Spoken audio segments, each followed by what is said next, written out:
more I learn, the more I'm starting to see things like this. Sure. So let's say you've got a particular setup or you've got a strategy. Okay, so you can look at a chart and you can say, this is where I would have entered, this is where I would have exited, and that would have been a winning trade, right? Following the rules that you've mentioned in your trading plan and your setup, that would have resulted in a winning trade right there. But if you were to take that same strategy and that same setup and look at 100 other charts, you're going to see that strategy and that signal, whatever you want to call it, where it's triggered and it would have resulted in a losing trade. So how do you know if there's a genuine edge to that setup if you don't have numbers to put to it? So you don't know how many times that setup is expected to result in a profit, how many times that setup is expected to result in a loss. You have no idea. You know that sometimes it works and sometimes it doesn't. But I'm just very unclear on how you know if there's an edge in that setup. Mm-hmm. Does that make sense? I don't know if I explained that very well. No, I know what you mean. Most traders exist in this like state of unknowing. And then, so it's a commonplace of, I've seen great examples of success on the charts in front of me. I've also seen terrible failures. I kind of believe that I'm going to intrinsically find more successes than failures. But if I don't really know with what likelihood I'm going to find a winner or a loser, I can't really calculate a viable risk reward that'll generate profit consistently for me. That state of unknowing is what keeps people from being quantitative traders. They're afraid of, what if I'm wrong? What if I find out I have no edge? But I'd always ask, what if you find out you do have an edge? We talked about this before, the inescapable truth of quantitative trading. You have to know one way or another. If you have an edge, you deserve to be trading with that confidence.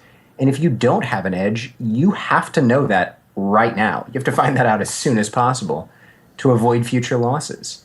Yeah, so that particular, swing trade setup that I kind of mentioned before, that I'd focused in on and just trading that particular setup with a couple variations, like I knew that sometimes resulted in a very nice winning trade, and I knew it also resulted in losses, sometimes. So sure, I didn't know.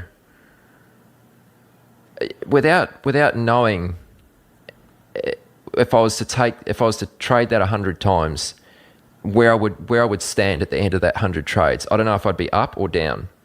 You know what I mean? It's like you're talking about the difference between belief and knowledge. When you believe that something is going to be good, that's fine, right? But if you know it's going to be good, I mean, it's a very different. You operate from a different point of confidence and clarity. You kind of remove the emotion when it's not you're hoping for this to work out because you don't know, but rather you've already asked and answered those questions. Yeah, so this kind of led me into wanting to learn how to code and kind of led me in that sort of quantitative direction of trading. So, I mean, still in the very, very early stages of that. And I mean, you were partly responsible for sort of leading me into in that direction just to a certain extent with I'll take the credit or the blame, whatever it ends up being. Like you sort of introduced me to ThinkScript at least, and we sort of started going through some ThinkScript documentation. I started reading up on the ThinkScript manual on the website. And just a little context for people who may not know, ThinkScript is a JavaScript derivative used by TD Ameritrade's Thinkorswim. The reason why I thought this would be a good starting point for someone like Aaron is it's free, it's pretty accessible, it's well documented, and I happen to know it inside and out. So I felt like it was a good starting point for us. But I got to be honest, Aaron, I've never seen anybody take to code like you have. And I know you're going to be humble and say, well, I'm still working on it, but I've been very impressed. I gave you the assignment, quote unquote, of looking at the manual. 3 days later, you come back and you're like, yeah, take a look at this script. And I'm just, oh my God. Yeah, I mean, I think that's partly because I come from having the knowledge in web design. So, I mean, I know a little bit of CSS, I know some basic HTML, but I mean, I know you don't build an algorithm out of CSS, but it's sort of, I'm not completely code illiterate, if that makes sense. So, I mean, I've got a little bit of an understanding on how you might kind of put something together. Even though when we start dealing with languages like ThinkScript, and I've more recently started getting into Python, which is pretty exciting, well, for me anyway. It's a very, very steep learning curve, but I think that's having that sort of web design background. I don't know that's a huge benefit, but it just sort of made me think that, Well, it sounds like organizationally that would benefit anybody, just to have considered, well, what components am I going to need to build a web page? And I don't know if you can code an algo in CSS, but if you did, it'd be a beautiful and well-organized cascading algorithm. No, I'm just kidding. No, I'm certain that helped you. Having a predilection or predisposition is really the right word to code. You've seen it before. You've experienced it before. You've had errors before. Things haven't displayed properly, and you've had to debug them. So it's like you're talking about the logic of any code as well as a little bit of syntax. And I've noticed the same thing with CSS. There's a lot of parallels between that and JavaScript, which probably led you to your early development in ThinkScript, and now moving, like you said, more towards Python. Yeah, absolutely. So, I mean, something that I haven't really, obviously we speak quite often, but I haven't really spoken to you too much about this topic, and that is how I have been getting quite deep into Python, or trying to learn it, putting a lot of time into it. And I've sort of set a goal for myself to have, I know it's a little bit vague right now, but to have some sort of automated trading signal or setup that is automated in roughly about 6 months. So sort of by the end of the year, I'm hoping that I can be somewhere close to having an automated trading signal. And that signal would look something like this. It would be a swing trade setup. So it'd be based off technical analysis and certain chart patterns. It would probably hold trades for, a couple days to maybe a week or two. And it would run through interactive brokers. So that's kind of how I picture it. And anybody who's thinking out there, man, 6 months to go fully automated, I think you have to consider how smart Aaron's being about the finite or discrete kind of, not to say simple, but the straightforward nature of what you might define as an automated system. It just has to be something that you trust the output of because you've tested it. It doesn't have to be a 20 component intermarket analysis signal. It can be buying a moving average crossover near the 200 moving average or whatever you want.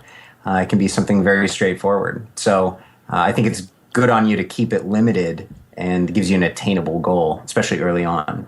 You can always expand from there. Yeah. So something I probably wanted to ask you was setting myself a goal of trying to achieve that in 6 months. I don't know if that's a little bit naive, considering I've never gone through this process of identifying a signal, testing it, and go through the different processes of taking that trade to a level where it's then automated, plugged into your broker. Is 6 months, is that a little bit ambitious, or how achievable do you think that is? Well, okay, so we have to examine this at the time frame that you're trying to trade. So given it's a swing system, I think that's smart. It's kind of the Goldilocks approach. If you're trying to trade on the shortest of terms, an automated day trading system, you got to consider execution routes, market impact, slippage, commissions, all these things, because you're in a frequently trading system. And that's not even HFT. I'm just talking about an automated intraday system. On the other end of the spectrum, if you're a portfolio manager, you have all sorts of other considerations, fundamentals, intermarket moves, as I was kind of joking about before. I think you're doing it right by approaching it from the most accessible point. You're kind of trying to establish a beachhead of what if I did have a signal that I had vetted, I had evaluated, I had tracked for months, and I understood intimately. I'd feel comfortable deploying that, automatically. That's smart, and it's definitely doable within 6 months. I think if you'd go to portfolio management, that's a million other problems you haven't even considered yet. Intraday trading, another million problems in a different direction. So you're riding the knife's edge of potential here, Aaron. Not to make it sound dire, but I think it's very doable. And also, given your coding background, and you seem to have found a good few dozen expert traders to talk to. One or two of them may know a thing or two about code you could talk to. I'm pretty sure you're gonna bang this out. So, Yeah. Well, I certainly hope so. I mean, that's sort of why I've been leaning towards Python. Obviously, living outside of the States, I can't fund an account with Thinkorswim, and I believe Thinkorswim do have the capacity to deal with automation. Is that correct? they do, but here I'll show my true colors. I promise, guys, I'm not a Thinkorswim shill. They are pretty expensive, and so if you're talking automated trading, the biggest worry for me is that you would have 20 trades a day and commissions would eat your lunch. So it's smart of you to probably work with something a little lower commission and a little more flexible that has a good API, like Interactive Brokers. I've heard pretty much nothing but good things about them. I actually spoke to other traders in the past few days who've been working on the IB API, and they had good things to say about it too. So you notice what you're doing is you're trying to do this efficiently.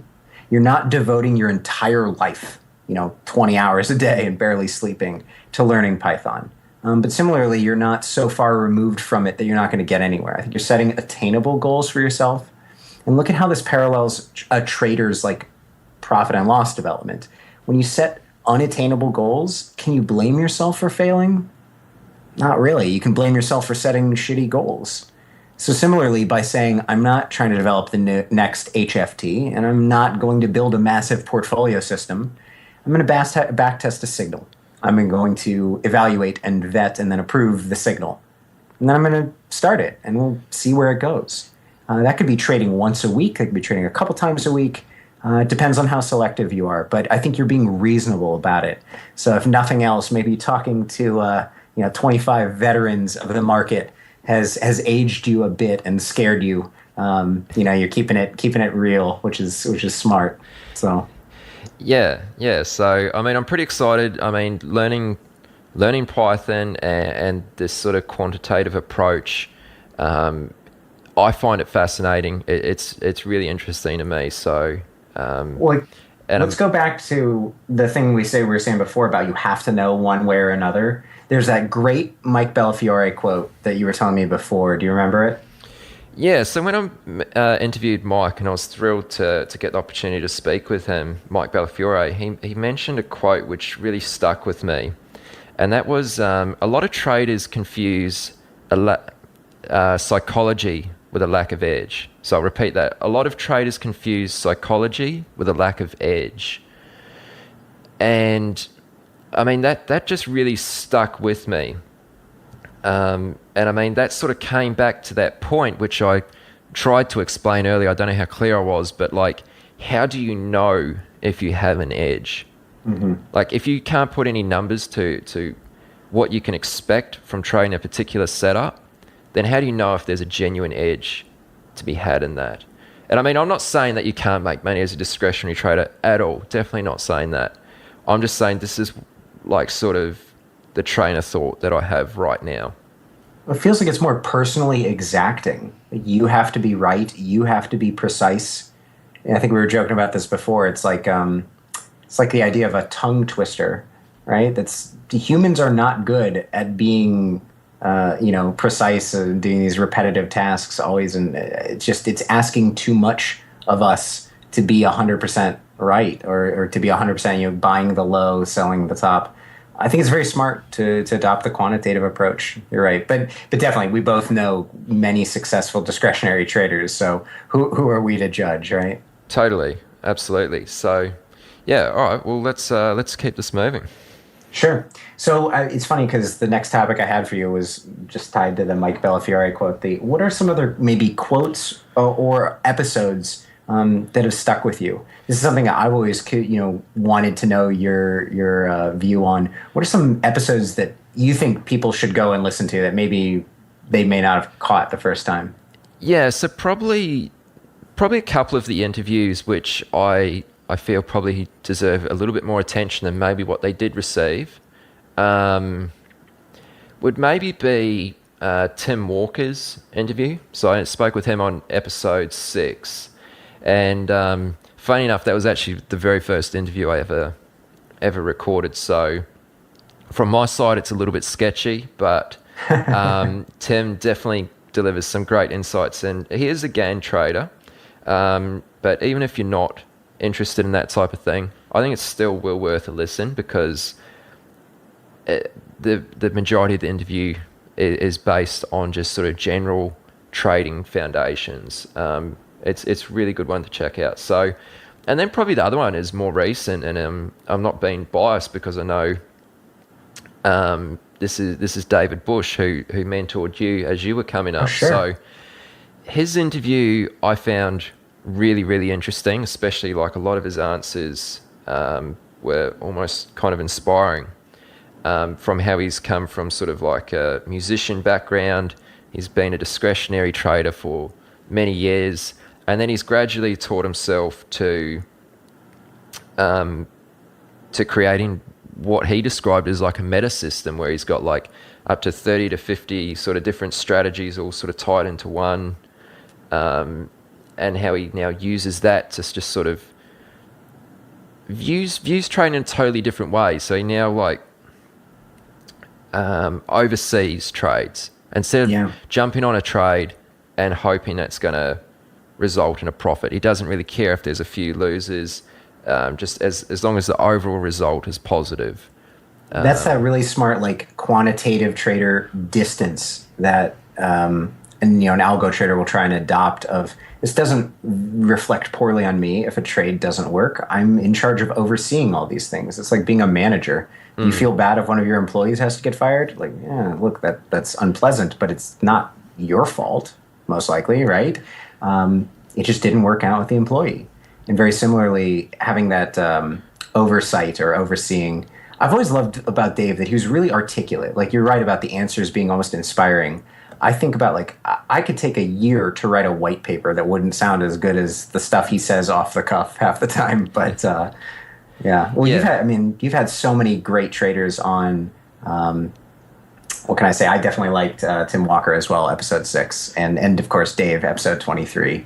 So yeah, so those would probably be like the two interviews which I think everyone should probably listen to. I mean, I'm probably saying Dave a little bit more so because he's definitely in that quantitative space, which has really grabbed me right now. So sure, I mean, that's another reason why I found that really fascinating. But yeah, definitely Dave's interview and Tim Walker's. And I mean, I don't want to try and like single out those two and say they were the best, but like, yeah, I mean, everyone is like given incredible answers. So I'm really grateful for everyone who's, given up their time and been open for an interview, because everyone's been really honest with their answers. So no one's really shied away from anything and try to, squirm their way out of it. It's been really good. And credit to you for being humble. So I'll brag on your behalf, but the ebook as well that you recently put out, I'm obviously honored to be in that as well. But some great responses from the other traders. I loved getting to go through and see what other people would have said. It's just such a down-to-earth kind of like, what if you could go back 5 years in time and speak to yourself? What do you wish you could have told her? Not 5 years necessarily, maybe many, many more years if you're a more experienced trader. But just it's cool to hear, how I say this, the insight you would have given to yourself, or you would have given to others, or you could give to others right now. Yeah, so. It's like that one lesson that you wish someone would have told you. I mean, that's what the book's called. So if anyone's listening and they haven't had a chance to check that out, just go to, I can't remember the direct link to it, but if you just go to chatwithtraders.com, you'll see ebook as a link in the top menu. So you can go there, check that out, and download that. It's free to download. And this brings us to a good point. So you had a piece in that book, Zach, and that was the one thing that you wish someone would have told you when you were sort of starting out. And that was, you mentioned you wish someone would have said that you need to disassociate yourself from the identity, the image, and the persona of being a trader. So what exactly does this mean to you? And why is that important? I just think that so many traders are in this game to tell other people that they're traders. I think so much of it is I want to say like badge of courage. Like, it's the thing we wear, the chip. There we go. The chip of courage that we wear on our shoulders. You know what I'm saying? We've got a chip on our shoulder. Like, it's the ego and mentality. I don't want to say machismo because I've seen it in female traders too, but this kind of uber over competitiveness, feeling that they need to prove it to everyone around them. The truth is that nobody really cares and nobody values it that highly anyway. Most people don't understand what you do. They don't care what you do. They think you're a gambler in any case. It's up to you to prove them wrong. Not prove them wrong like by talking a big game. It's not by prove them wrong by having enough monitors, although I'll be honest, I'm pretty guilty of that. I've got 5 sitting in front of me here. But, it's the trappings and kind of fluff, I think I called it, that we tell ourselves when we don't have an edge about, I'm going to be something one day. I'm so close. I hear that all the time from my trading students. I'm this close, Zach. I just got to get, the next. And everybody is that close to something in their life. Many times with, yeah, go ahead. Yeah, so let me just cut in there. And yeah, for those who do feel like they're so close but just not quite there, I felt like that for quite a while. I'm still not there, but now I've realized that I am quite a way away. But like, why do they feel like they're so close but just not quite there? Like something's just not clicking yet. Like what's the reason for that? Like, why do they feel that way? Yeah. We were talking about it before with the kind of, I can observe a single chart that works. I will never know about the 99 others that don't. Traders are not pretty honest with themselves about tracking a system or strategy. Cherry picking is prevalent. Curve fitting is throughout this industry, and especially at the retail level, because you get guys who are not knowledgeable enough to backtest or to do an appropriate or robust backtest. They just find anecdotal evidence. And I think I'd said something on my podcast about intuitive, anecdotal, and mathematical. Like, you got to have all three. It can't just be, I've seen this happen before, and therefore it is a rule, and this is my strategy, and I will continue to find great charts like this. You may have found the far right edge of the distribution, let's say. You may have found the best trade, and you're holding that as the kind of most frequent occurrence in the data set.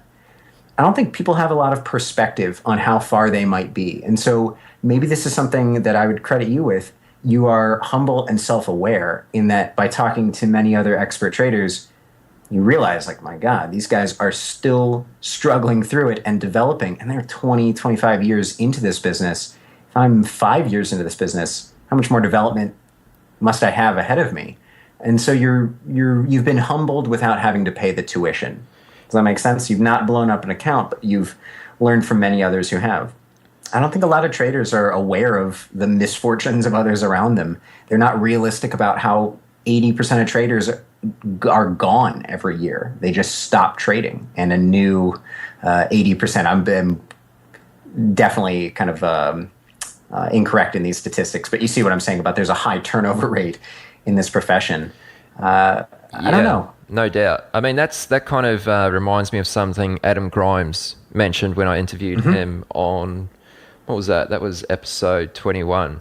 And I forgot. Like, he was another great interview too. Yeah, no doubt. He was like, you never arrive as a trader. Like, you don't reach a level and you're like, okay, I'm now a trader. I've made it. He's like, you just become a trader. You just always, I'm not explaining this very well. We're doing justice. No. But this ties into what we were saying earlier with the pendulum of development, that it's a never ceasing swinging of the pendulum. You don't just develop for a year and then go be a trader. You develop, you trade. You develop, you trade. You develop, you trade. And eventually you're 90 years old and you're a multi-billionaire and you stop trading. I mean, that's the plan, right? That would be the ultimate. 6 months from now, an automated strategy. 20 years from now, the world. I think, I don't know. I mean, it ties in perfectly, I think, with what we are saying about it's a continual process. And the people who, maybe that's why people feel they're so close. And think about that. That's actually really funny that it ties in. When you think there's a destination in mind, you're always so close. Just one more day of travel, just one more hour, just one more mile.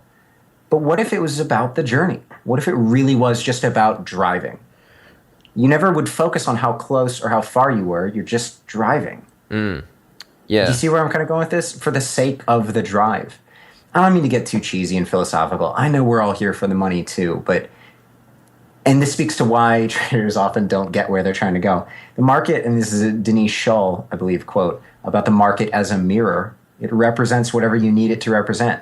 For many of us, it's the thing ever out of our reach. We're never going to master all of the market. We're never going to nail it down. But the challenge, the chase, the puzzle, the struggle, it's all part of some self-betterment process that often parallels what's going on in your life. And actually, we've talked about this on the pre-call too, life and work balance, finding time to be a trader, but also finding time to be a human being outside of trading. I've definitely spent many a month or a week, zoned in on this, and could have done better on the life balance side. So I'll admit to that.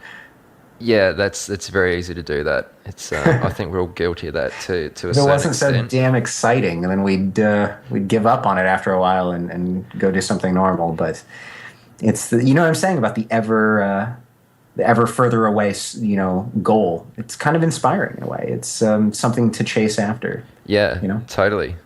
Well, I mean, we've been chatting for about an hour or so now, so I mean, we should probably start to wrap this up. But is there anything I've maybe missed, or anything you'd like to add to the conversation, and maybe some topics we might have skipped over? Well, you remember we came up with that really funny kind of 4-stage development of the trader. Guys, before we were on this call, Aaron and I were talking a little bit about how traders develop and the commonality of their development, and how some traders do things very differently. But I don't mean to put words in your mouth there, and I'll take, like I said, credit or blame for this quote. But go ahead. Yeah, so you were mentioning that, like, a lot of traders, they start out and they make money, and they have no idea why. Yeah, and then they lose money and they still don't know why. Yep. And then they're still losing money, but they know why. They realize why. Yeah, they have some idea of what's going on. And then eventually start making money and know the reasons for it. So it's kind of like those 4 stages kind of thing. So do you want to just sort of elaborate on that a little bit further? Yeah. I mean, I just think it's funny, the parallelism of the construction of that phrasing. Like, you make money but don't know why. You lose money but don't know why. You lose money but kind of figure out why. And eventually maybe you make money and know why. Stage 2 is the elephant graveyard of traders. That is where so many careers have ended, in the losing money and not knowing why. I know that's not groundbreaking. I think many people find themselves at that point right now, probably. I hope you're inspired to recognize that, it's minimizing the money lost relative to the amount of experience gained. And so this is kind of like another traderism of, you'll always pay the tuition, but will you attend the class?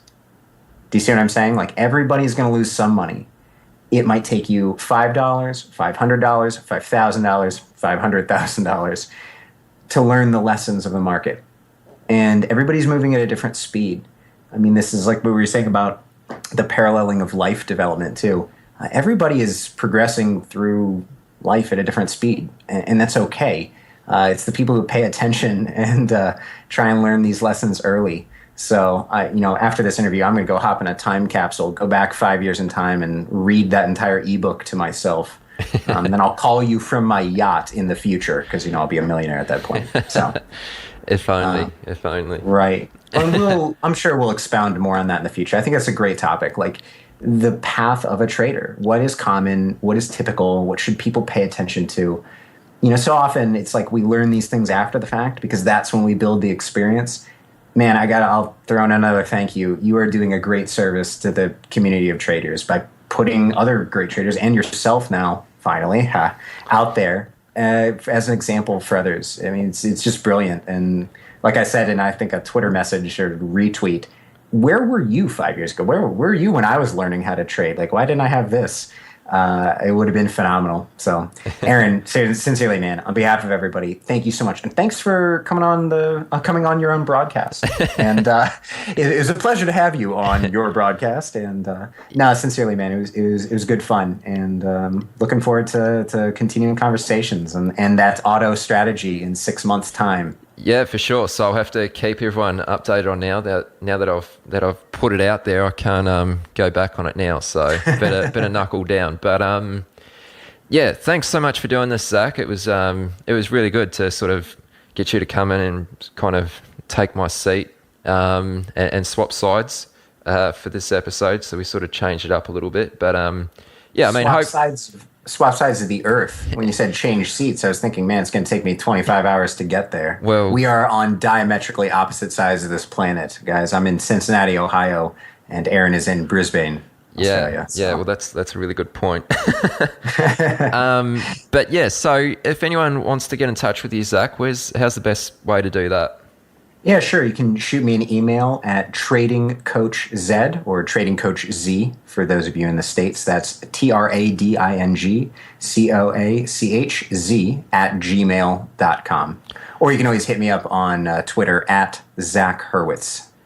All right, good one. And if anyone wants to get in touch with me for any reason, more than happy to speak with anyone. I mean, that was partly my reason for starting this podcast, like I mentioned right at the start, that I'm keen to connect with other traders and just build a bit of a community and bounce ideas off each other and just kind of help each other out. So I mean, my email address is aaron@chatwithtraders.com, and my Twitter handle is @chatwithtraders. So you can catch me on either one of those, and yeah, I will we'll have to do this again sometime, Zach, and yeah, drill down on things a little bit more. I think 6 months and 1 day from now, we're going to have another interview. No, I'm kidding. Don't anyone mark that in your calendars. I'm just giving you a hard time, Aaron. Thank you so much for having me on, man. It's always a pleasure, and anytime. No trouble. All right, guys, take care, and take care, Zach. We'll speak to you soon. You've come to the end of this episode of Chat with Traders, but don't worry, more great episodes are on the way. To stay updated with each great new episode, be sure to subscribe to the podcast in iTunes, and we'd love it if you leave us a rating and review. We'll see you next time on Chat with Traders.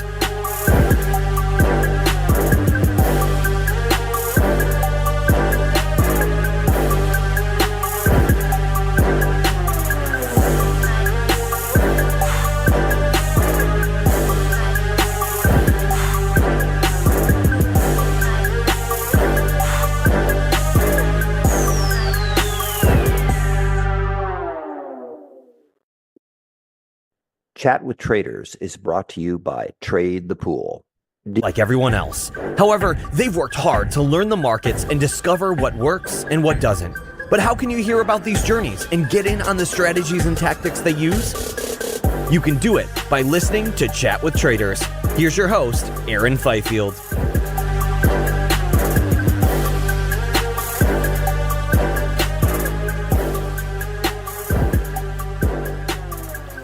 Hey there, what's up? Welcome back to yet another episode of the Chat with Traders podcast.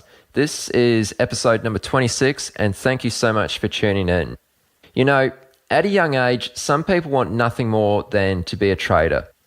Well, this week's guest is one of those people. Brad Jelenic first started dabbling in stocks during his days in junior high. Then from college, he went straight into a Chicago prop firm. 13 years later, Brad is with the same firm and predominantly trades futures. So during our conversation, I of course asked Brad a bunch of questions around prop trading and futures related topics, which he responded with so many great answers, and I think you're really going to enjoy them. But the part I found to be really interesting was listening to Brad talk about health and well-being and the emphasis he has on longevity in this business. So if you plan on sticking around and really want to make something of your trading career, I suggest you pay extra close attention to this segment. And I also want to bring it to your attention that Brad is on standby and keen to answer any questions you may have about trading. So if you'd like to ask him something, just go to chatwithtraders.com /26, and all you've got to do is just scroll to the bottom of the page and leave a comment. All right, guys, this is the Chat with Traders podcast. I'm your host, Aaron Fifield, and here is this week's guest, Brad Jelinek. All right, Brad, what's up, man? How's your day been going? Pretty good, Aaron. Awesome. Thanks so much for coming on the show, man. I'm really looking forward to hearing about your journey and just your views on trading. So let's get this underway by telling us about how you first discovered trading. Like, I believe you were in college at the time, and what was it about trading that really appealed to you? Yeah, it was actually, I grew up in a small town in northern Wisconsin, and being from that area, there was really nothing about trading around me. So I discovered it before college even. I think junior high probably is when I remember reading Jack Schwager's The Market Wizards. And then I read the other, I think the Stock Market Wizards was another one. And from that day on, I was hooked on it. And I think the credit I would give to my gym teacher. We had to take a gym class. I think everybody did when they were younger. And he would check his stocks every day. And I would always be wondering, what's this guy doing? So I would kind of go over his shoulder, and he explained to me he would, buy this and it would go up and you could make money and you could do research on your own and have your own hours. And I was just fascinated with it. So that's kind of the beginning. And then when I went through high school, it was during the explosion of all the tech stocks, 1998, 1999, into year 2000. So I would spend a lot of my time in study hall in high school trading these tech stocks and just getting on message boards and finding hot ideas and basically momentum trading with no idea what I was doing. I've never even heard of a pullback or a retracement or a trend line. I was just following momentum basically. And I did really well. I think I turned like a $5,000 account into $100,000 or something like that. And then the one smart thing I did was I bought a car. Otherwise, I lost pretty much all that money. I had no risk management principles. I didn't really know what I was doing. So, but I was hooked. At that point, there was no going back. So that was part of my tuition and my early experience. And then I applied. I went to college, got a finance degree, just because I was basically interested in trading, and that was the closest thing I could figure out to do. And then when I finished college, I interviewed with a prop firm, and I was lucky enough to get a job in Chicago with a prop firm when I was 21 or 22. So that was kind of the start of my journey professionally, and I've been there ever since. So that's where we sit today. Okay, that's really interesting. So you turned $5,000 into $100,000. That's really impressive. How did you do that? I mean, if you've been so new to trading and not really knowing what you were doing. Well, it's not really something I would brag about, because it was more dumb luck of the times. It was in that year you could make money buying anything, and if you got in the right NASDAQ stocks that had a lot of hype to them, anything semiconductors, anything that was pushed on a message board that was new. I mean, it was crazy, and that was all I knew. So that's the environment I wasn't professionally trading. That was more trading with my own account without any knowledge from people who know more about what's going on. So, the other side of it was I lost most of that money. So I made it and I lost it. And it was just kind of part of my experience. I wouldn't necessarily call that skill. Okay. And what would you say sort of caused you to lose the majority of that money? I mean, obviously this was early on in your sort of career, but what sort of led to you losing it? Was it sort of the market changed and you weren't able to handle that? You weren't knowing how to trade in that type of market, or did you just sort of get overly confident, or what sort of happened there? This is a great question. I mean, that's the learning lesson. All of the above. I think what happened was the market turned, and me being very young, 19, 20, 21 at the time, I didn't really understand what it was like to be in a bear market. I just knew the bull market. So when it turned, I was trying to buy these stocks on the way down, and it's like catching a falling knife. And the fundamentals were against me, the technicals were against me, and I don't think I had a good idea of how to deal with that situation. It had turned to a bear market, and I was caught unaware, underdeveloped, underskilled, and just not. And the market changed. And as I went forward in my career, that's always a tough time, when the market changes. But you develop a base of skills to deal with those things when you make it a profession or a career. And at that time, just didn't have that. Okay, sure. So You mentioned just before that you went from college pretty much straight into a prop firm. Had that always been your intentions to go in the direction of trading at a prop firm, or were you is it just sort of something that happened? Like, I mean, a lot of traders just want to trade for themselves, you know what I mean? So what sort of led you into moving into a prop firm? Yeah. Well, I think I kind of had an intention to do it, but it also kind of happened that way. I was seeking it out because, having traded a little bit on my own, I knew that I needed access to capital. I needed access to resources, and I needed access to mentors and people who have come before me and could teach me a lot of things I didn't know. Because I had all the passion in the world and all the work ethic in the world, but you also it needs to be applied in the right way. And there was only so much I could do on my own. So getting into that environment really taught me how to harness a lot of those things from other people and see what people did well, what could I take from their strategies and apply to my own strategy. And eventually I crafted kind of a plan that fit me. But learning from other people was huge. Okay, so do you think if it wasn't for your experience of trading within a prop firm that your learning curve might have been much more extended than what it was, perhaps? Yes, I think so. I mean, I don't want to shortchange myself because I really worked hard to sponge up every last resource and to hunt down people who were successful and to learn everything I could to move me along my path. So I definitely worked very hard at that.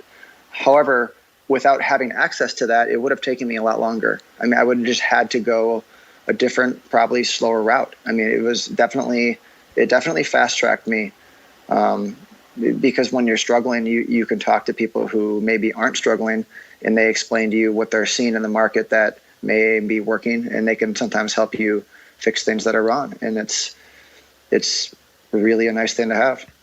Yeah, for sure. That's really valuable. So when you initially arrived at the firm, what was the learning process that you went through? Like, what was the education that they put you through? Sure. Yeah. At first we would have classes and training, just nothing earth-shattering in terms of secrets or things that, just more of a structured environment is what I would call it, where you learn basic principles of risk management. You learned that you had to be accountable to a daily stop limit. You learned from other people who may have the ability to, ride their winners and press their winning trades and maybe put out smaller feelers on trades that they didn't know and then trade it larger when it started to move their way. Different strategies, mean reverting traders, trend traders, spread traders, things that you might not have known about. You just had exposure. And I think over time, you just start getting in conversations with people and picking a lot of that up. And you kind of get out of it what you put into it in terms of how much you want to learn. Yeah, okay. That's a really good point. So what would you say were some of the biggest challenges you faced sort of in your first year or so once you got to the firm, which affected your profitability? Yeah, I think it took me 6 to 9 months to start making money and getting some sort of a strategy that I could have figured out. And what I went through early in my career was I didn't really take off. I would say, I did well my first 2 or 3 or 4 years. I made some good money, but I didn't really take off and kind of come into my own until years like 4 or 5, 6 in that zone. And it just takes time, it really does. And I think what I went through a lot was, and maybe this is my personality a little bit too, a lot of boom and bust cycles where I would do really well and then do really poorly. And I would have to, the emotional roller coaster was brutal for me. And as I've gotten older, it's been 12 or 13 years now, I've gotten a lot better at ironing those cycles out and staying more balanced, more in the middle, and just having an awareness of, that how it used to be for me and how it doesn't have to be that way. Okay, so where were your sort of emotions coming into the picture as you were losing money? Obviously, when you're making money, you're pretty stoked, but how were your sort of, like, how did you overcome the issue of dealing with, the emotions of a losing trade that was leading to the bust? Yeah, It took time. A lot of personal growth went into that for me because I think it was part of my personality to be impulsive, which could be a very good thing in terms of reacting properly, not being trigger shy, being willing to take risk. I think those are very important traits of being a successful trader, but they also can hurt you when you're over impulsive, you're over trading a slow range, you're making a big deal out of something that's really not your setup. And that was something that I probably struggled with in my regular life, in my personality, and I brought that into my trading, which is a pattern that I think a lot of people have. So the emotion would come from just having something work for a few months. The market was in a situation that I understood, and then when that situation would turn, it would take me a lot longer than it probably should have to cut my size back and to figure out that things have changed. And then that's when the busts would happen, where I would have, the busts wouldn't ever be as bad as the booms were good, if that makes sense. But they were bad enough where it was part of what crafted me into who I am today, I think. And that was it was painful. And I learned from the pain eventually, but I think it could have probably been shorter than it was sometimes. Okay, sure.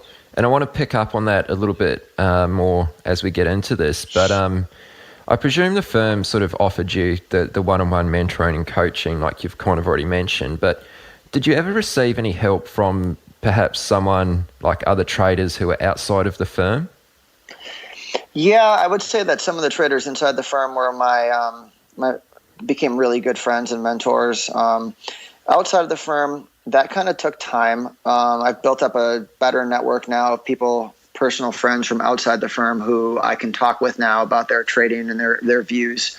And that kind of, eventually you meet people through different people and you build that network up over a few years. But I would say the core of my development came from people within the firm because that was who I was immersed with every day.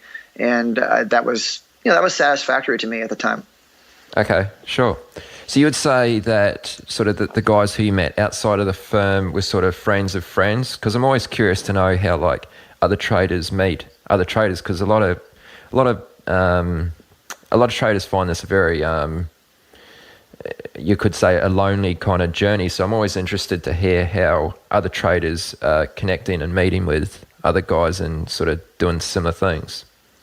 I found the same thing. It is a really lonely journey and it's very difficult. And I think being in a firm made it a lot easier because I was able to, use other people's networks.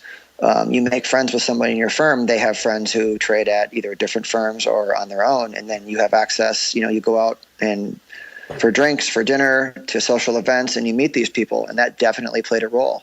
So that was really big. If I didn't have that, what would I do? I think I would probably try to get involved on some form of social media, follow people who maybe made comments that jived with the way I wanted to trade, comment on niche blogs of people who I enjoyed their content and maybe strike up a relationship of like-minded individuals. It's hard, though. It's hard work. It's not easy, and I understand the difficulty in that. Yeah, for sure. Those are some good points, though. So, yeah, we'll definitely take those on board. How would you describe your trading approach? Let's get into that a little bit. So I believe you're predominantly a day trader, but do you want to talk to us in a little more depth about the way you're trading? Yeah, no problem. Mostly a day trader. Futures markets predominantly. Some stocks I do, and some longer-term swing trading with kind of outside of my firm's business. But for the most part, it's day trading.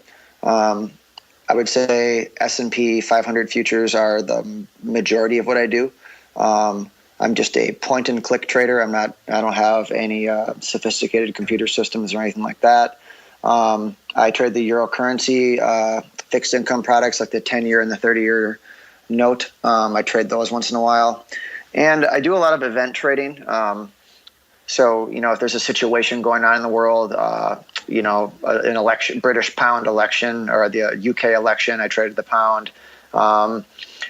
Unemployment numbers, ECB meetings, Federal Reserve meetings, I'll trade the products that correlate with that stuff. But for my core of what I do, it's looking at equity futures, Europe and the US, mostly the US.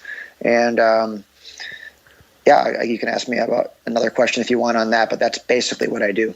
Okay, sure. And before we go any further, could you just tell us what is it that attracts you to trading futures over other products such as like individual stocks and that type of thing?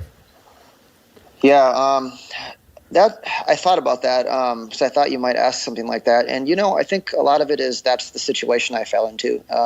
One of the things I've learned is you just kind of, when you go with a firm, you make the best of what is offered to you and you leverage those resources. So if you have people who do a certain thing well and you have resources in that department, it makes sense to learn from that.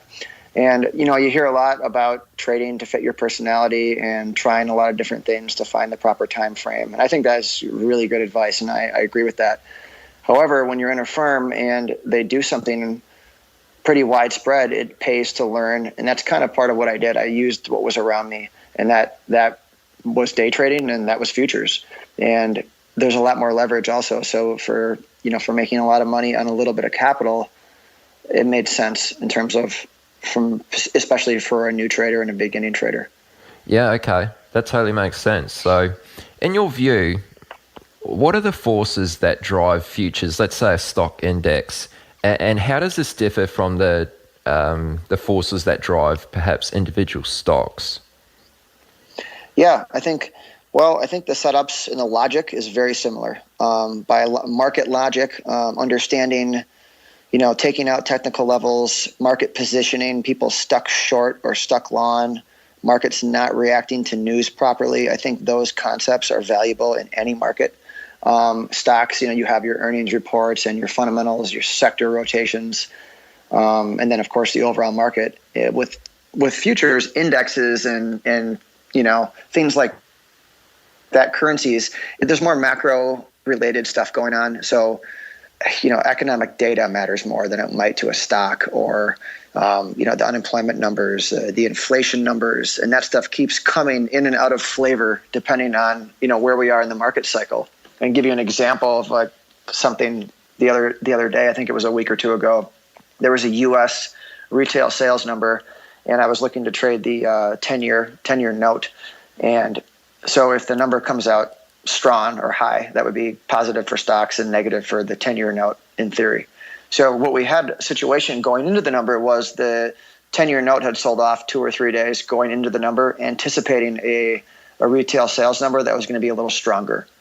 So when the number came out, it was a little stronger, but not that much stronger, maybe slightly stronger, I would call it. And what you got was a little bit of a sale in the 10-year right away, and then it rallied all the way up the rest of the day. And that's an example of, in my mind, it'd be market positioning. People expected it to be a certain way. It did come out that way, but once it came out, there was no one left to sell, and then the market reverses and moves higher all day. And I think when you see something like that, you can trade that theme the entire day. So that would be one example of an event trade or a news trade that I would look for. Okay, and this might be a bit of a newbie question, but you mentioned the number coming out and it's going to be higher or lower. Mm-hmm. How do you know if it's higher or lower? Like, where's the benchmark kind of set? Right. No, that's fine. That's a good question. That's usually if you just look at, you can Google search any number, and you can get a consensus. Usually there's so many publications that will post economic data calendars with, the number is expected at 1% and the highest estimate is 2% and the lowest estimate is 0%. So you just kind of get an idea. It's pretty public information, an idea of what people are looking at. And then you kind of can form, you can make trades around that if you study the market and you feel like it misses a certain way. That's just one thing I would look at. Okay, all right, cool. So how much of your trading is weighted on technical analysis versus the fundamentals and news, which you've sort of just mentioned, but how much of a factor does technical analysis have in your decision making? I think technical analysis and fundamental analysis are both really important. I think on my bigger trades that I really like, I will have both of those things working for me. I think when I try to do a lot of reading on the fundamentals, since I'm day trading, a lot of times, technicals and market positioning, which I mean as people stuck long or stuck short, something to that order, have more of a impact than the fundamentals. But when you get a fundamental day or a fundamental theme, it makes it way more powerful to go with the technicals, and that's when I'll trade larger. So that's something I always try to keep my reading up to date and know what may be a surprise or what may affect certain, equity futures, indexes, currencies, bonds, whatever I'm watching. So I know if something shifts fundamentally, now I need to look for technical divergences, technical patterns that I like, and I can get even more aggressive because I have more things in my favor. All right, great. So just while we're on the topic of technical analysis, what are some of the indicators that you use, or perhaps things that you look for, such as, support and resistance and that type of thing? Like what do you use out of the whole range of different technical analysis indicators? Yeah, I use price action a lot, and I used to, I'll start off by saying, I guess I used to be able to read the price book a lot better in the futures markets years ago. You could see the order flow. I could tell when there's buying or selling. And with computers, machines, algos, whatever you want to call them, being such a big part of the market now, it's made it a lot harder to read the order book. So that is less. That was one of the big changes I had to deal with and I had to adapt to, was adding another element to my trading, because that kind of got taken away. It became a lot more difficult. It just became noisy. So the market would still move from A to B, but it would do it in a manner that was a lot different than it used to be. And I think that was something that, because of that, I added some more technical indicators. And some of them that I use are just really basic stuff like MACD divergences, stochastic divergences with price. Price makes a low. The stochastic doesn't make a low. Things like that. Now, I'm not trading on that stuff, but I'm using that stuff to get in if I already have an idea. So if I have bullish fundamentals and I feel like I want to find a place to buy, maybe that would be one of the things that would get me in, as opposed to reading the order book, which I used to do, but has become a little more difficult. So I listed those stochastic MACD divergences. I also look at unfilled gaps. So if the market opens higher or lower, I like to use those as targets to later on, when the market moves towards those areas, it likes to fill those areas in. So I will have a marking on my chart where those gaps are. I like to trade into those. I'll draw basic trend lines if they're obvious on the chart. I'm aware of technical analysis patterns just because I want to know, basically, if people are using them and they're wrong, I want to know that they're stuck. If a head and shoulders pattern fails, I want to know that so I can go the other way. It's just that kind of logic is probably as important to me as the textbook logic of technical analysis. Okay. I really like that point you made there about how, if it fails and you can see that people are stuck in that trade and you're going to go the other way. I think that's a really good point you mentioned. So the other day when we were speaking, I thought it was really interesting because we haven't really discussed on the show too much, and that's hedging positions. So do you want to tell us a little bit about how you hedge positions to reduce your risk? Mm-hmm. Yeah. One thing I do, and I don't do this all the time, but if I have, so this year I've been doing it a little bit more with European index futures and U.S. index futures. When I want to buy, I'm bullish equity markets. They usually move together, but sometimes you'll see Europe is weaker or the U.S. is weaker. So a lot of times if I see that, I think the overall market's going to move up, but I feel like Europe is going to move up faster than the U.S. What I'll try to do a lot of times is I'll buy Europe in an area on the chart that I like, and maybe it goes my way a little bit, we'll say in this example, but I'm looking for a little bit bigger move. A lot of times I will sell the U.S. against it, put on a spread. And I'm not so concerned about the exact proper ratio of the spread. I just want a little protection because I'm trying to sit through the market noise. And if my analysis is correct, a lot of times what happens is I'm able to sit in my bullish Europe position and sit through some noise, or even have it go against me a little bit because I'm protected in hopefully the weaker product.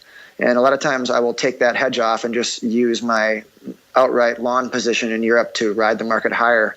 And then I might get back into the short U.S. position later and get out of the Europe position and then try to stay short in the US, and that would be the perfect scenario that I caught both sides, which doesn't always work that way. A lot of times I also get hurt on both sides, but I think it pays to look at that when you feel like you understand a fundamental relationship about why one product should be stronger. And it can help you sit through a lot and sometimes make money in some choppy markets that you otherwise would be hurt if you were just trading one product. Okay, and again, this might be a bit of a newbie question, but when you're hedging, is there a chance that you can end up losing twice as much? Yeah, there is a chance, because if my analysis is wrong and the U.S. is stronger, not weaker, and Europe is weaker and not stronger, they could both go against me. So that's happened to me before. It's definitely a risk. It's something that it's just one strategy I've used, and I use it mostly when I feel like I have a good understanding of why one market should be stronger. But it's not something I think. To answer your question, yes, you could lose on both sides. We'll leave it at that. Okay. And at what point is it maybe worthwhile for a trader to hedge a position? Like for someone who might be trading a $5,000, $10,000 account, is this an effective strategy, or is hedging more relevant when you're handling larger amounts of capital? I think when you're trading a smaller account, my strategy would be to keep it extremely simple and find one or two things that you can do well and stick to those things. And as those things become comfortable, you add another thing. So the hedging can sound very confusing, but it doesn't have to be. I mean, it could be something like you want to buy energy versus the rest of the stock market. So you're long energy and you're shorting the overall market because you feel like energy is going to outperform. So you're kind of protected a little bit against the market, but it could be a simple strategy like that. But I think if I was newer, when I'm starting off, I didn't get into this stuff probably until 4 or 5 years in, that it would just help to be very simple and find maybe one or two patterns that you like. And maybe when they don't work properly, maybe that sets up a trade for you. Maybe when we don't react to news properly, that sets up a trade for you. It's just something very simple.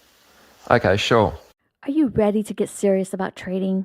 Then join Tasty Trade, Investorpedia's best platform for options trading in 2026. Stocks, options, futures, and more. Tasty Trade has everything you trade, all in one platform. Get low commissions, including 0 commission on stocks, so you can keep more of what you earn. Tasty Trade is packed with advanced charting tools, backtesting, a pre-built strategy selector, risk analysis tools, and more features to help you trade smarter. See equities and derivatives with high trading volumes, dividends, upcoming earnings reports, and more with their pre-built watch lists. Or create a custom watch list to keep an eye on the companies and sectors that matter to you.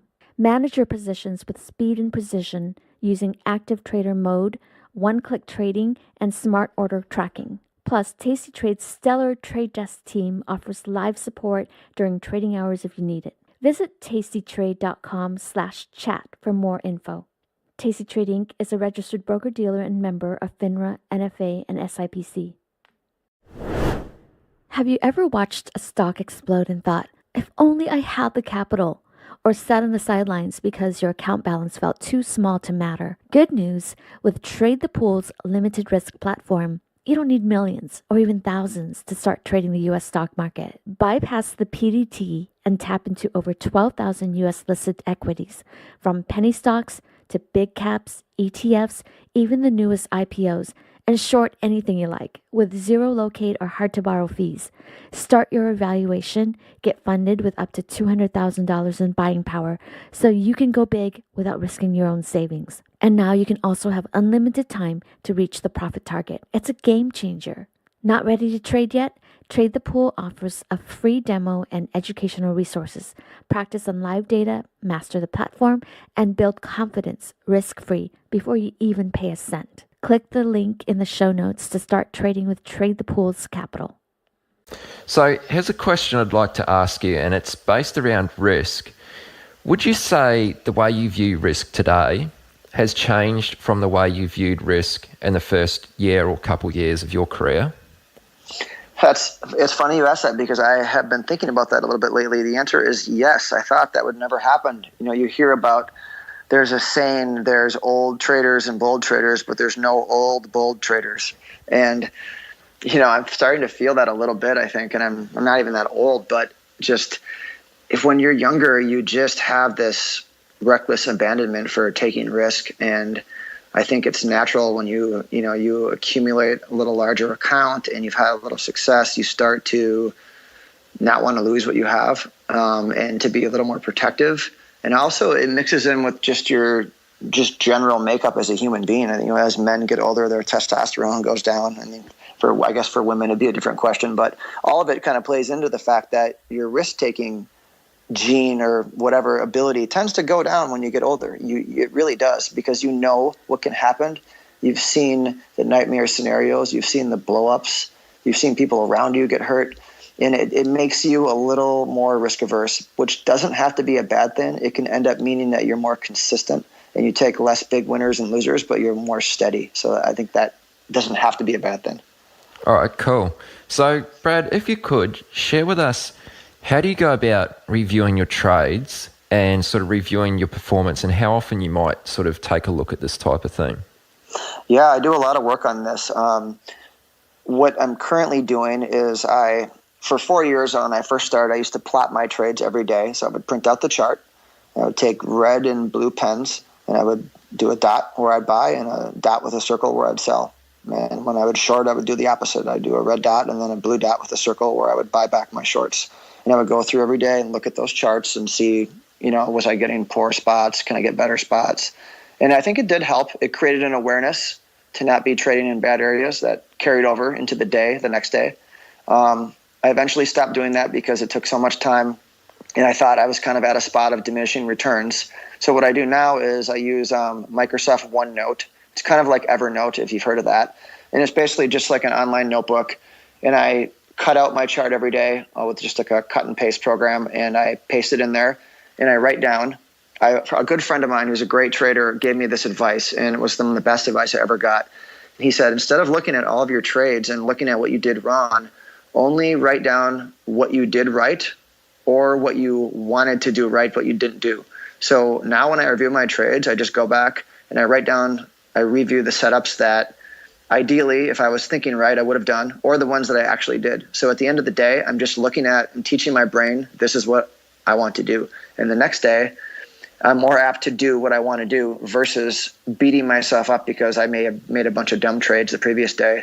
Because what you're telling your brain when you do that is dumb trades, beating yourself up. And then the next day, you're just attracted to do things that you don't want to do. Even though you think you're helping yourself, I found out that that's just not very effective, at least for me. So this has made I think it's made a big, impact on my results by changing my thinking and kind of tricking my brain into looking for what I want to do. Okay, I think that's a really interesting way of looking at it. So, yeah, thanks for breaking that down, Brad. Yeah, and I could like to add one more thing. On the trade review, another thing I like to do is I like to tag. So I'll tag news trades, I'll tag event trades, I'll tag retracement trades, breakout trades with a little, it's a software feature. So then later on I can go search, and I start to build like 10 or 12 trades that I've tagged, and I can search them and see what's working, what's not working. And then I kind of have a little book of trades that way, and then I can kind of go back and see, how I'm doing on certain trades. And then when I struggle, I can go back to what was successful because I've documented that. Okay, that's really cool. When we were speaking a little bit earlier, you were talking about sort of how the market goes through cycles and, things just change over time. Like you mentioned that computers have become more advanced and you're almost competing against them to a certain degree. Could you give us an example of how you've had to change the way you trade to adapt to sort of new market environments? Yeah, I think for a trader, that's the challenge that never goes away. We always have to keep adapting to who knows what's going to come next. And market cycles are always there. But I think for a day trader who's been, I used to trade a lot more than I do right now. I think I'm a little more, I sit on my hands a lot more now, because what happened is slowly more and more of the volume was becoming computerized. And I think I touched on this earlier about it still moves from point A to point B, but it does so in a different fashion that's confusing for humans to watch and anticipate. So a lot of times I'll have to pick my areas. I'll have my fundamentals and my, some of those technical divergences that I talked about, and I'll find my areas that I like, and I'll get in maybe a medium amount of size versus what I'm trading. I'll put in a little wider stop, and I'll let that thing work, and I won't micromanage it as much as I used to, because I get shaken out when I try to micromanage it. So that's been, for a long time, I kept doing what used to work, and I was seeing results that were not what I wanted to be. Not as, if I had a great idea, I would look at it at the end of the day and see, I did my idea, I made a little money on it, but I really didn't capitalize on it properly because I was trying to scalp or trade the whole idea, but the order book and the computerized trading made it a little tougher. So sitting in the trade, ignoring the noise, seemed to be a better option for me. And that's something I've done, I would say, the last year especially, and it's helped me a lot. It's made a big difference. All right, sure. And this is something I heard you mention during an interview you did with Futures Radio. And you were talking about stories and themes within the market. You might have already touched on this a little bit, but would you be able to elaborate on this point and tell us what you mean by sort of stories and themes? And maybe again, if you could share an example if one comes to mind. Yeah, for sure. I mean, that's a big part of my trading are themes and stories. And when I hear a story, what I mean is something I can understand fundamentally, and it might not be something that's really obvious to everybody. It's just something that I've kind of developed because that's the way I look at the market. And one thing I mentioned was the 10-year trade with the retail sales number. Another thing could be something to the order of, we have a move in the market, and let me think here if I can give you a good example of something that happened. Okay, I have one. I traded an unemployment report in the market maybe 3 or 4 months ago, and we had a really good U.S. unemployment report. And that should have been bullish for the stock market. Non-farm payrolls missed by 80,000 or something like that. And their instant reaction was exactly what you thought. The market moved up. And then what started to happen after that was it started to slowly kind of bleed down, and it felt heavy, and it probably shouldn't have been that way. And the fixed income market, the 10-year note market, it also started acting in a similar way where it wasn't doing what it should have been doing on the news, especially given that the number was pretty surprising in terms of missing analyst expectations. And about halfway through the session, I think it was actually not quite halfway through the session, we got an announcement that I think it was an Apple computer was added to the Dow, and that caused the market to spike up a little bit because that was more people who are in that index have to buy Apple. And right away, the market just popped up and came right back down. And that was two things now that maybe should have been a little positive. The Apple news mattering a lot less than the unemployment news, obviously. And what happened was we started to continue down. And at that point, my theme and my story is kind of in for the day. It's that we got this surprise news. We tried to rally, and we can't rally. And then some other secondary news came out that might have been bullish. It's not being bullish. And at that point, that's where I'm using my technical divergences and other things to just sell rallies all day long. And the market kind of continued to trend down.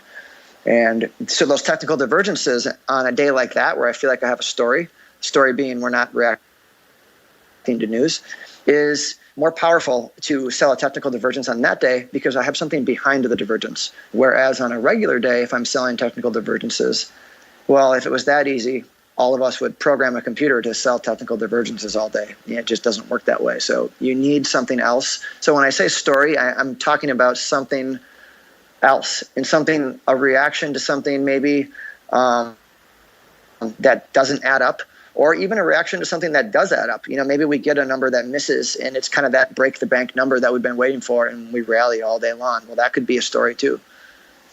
Yeah, okay. All right, that's really good. Thanks, Brad. Let's move this along a little bit, and I'd like to bring up the subject of health and well-being because I know you're a massive advocate for this. So this course, is important to everyone, but I feel like many traders probably don't give this the attention it deserves. So let me ask you, why is your health and well-being especially important as a trader? Yeah, I mean, when I first started in my early 20s, I would, I'd be at my desk all day trading for 10 hours, multiple cups of coffee, sitting in my, hunched over at my screen, turning my head at weird angles, having neck aches.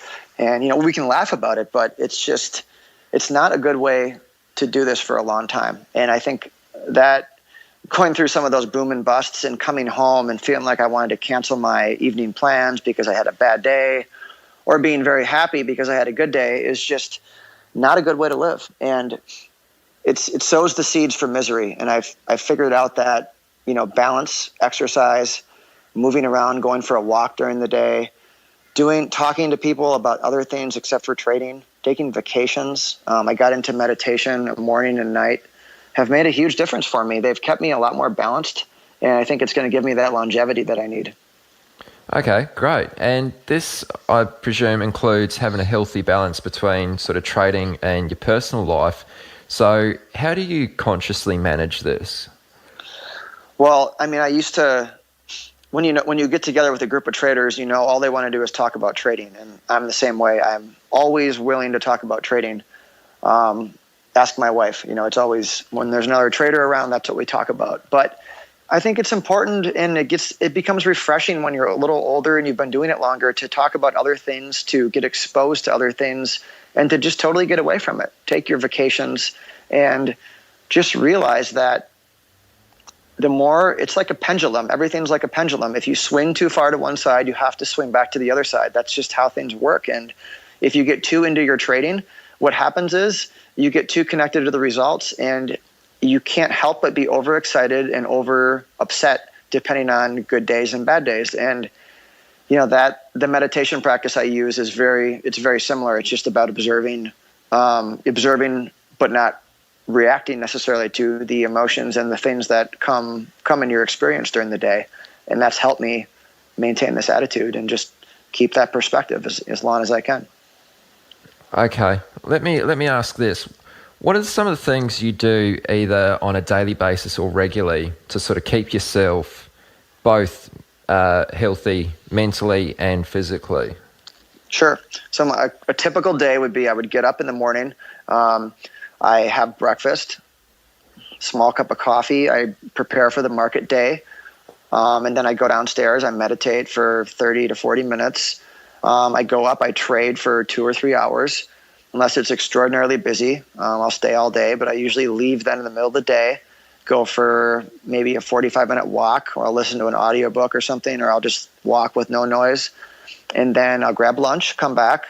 I'll watch the afternoon session. Maybe I'll trade a little bit if it's busy. At the end of the day, I'll review my trades for about a half an hour, 40 minutes. I will then usually go to the gym or go to a yoga class, come home, have dinner, try to do a little reading or something not related to trading, maybe watch a TV show, and then meditate again at night and go to bed. Okay. And I'm not sure quite how to ask this, but a lot of these things, so, you're taking breaks during the day, you're not sort of immersing yourself in trading at night and sort of first thing when you get out of bed in the morning.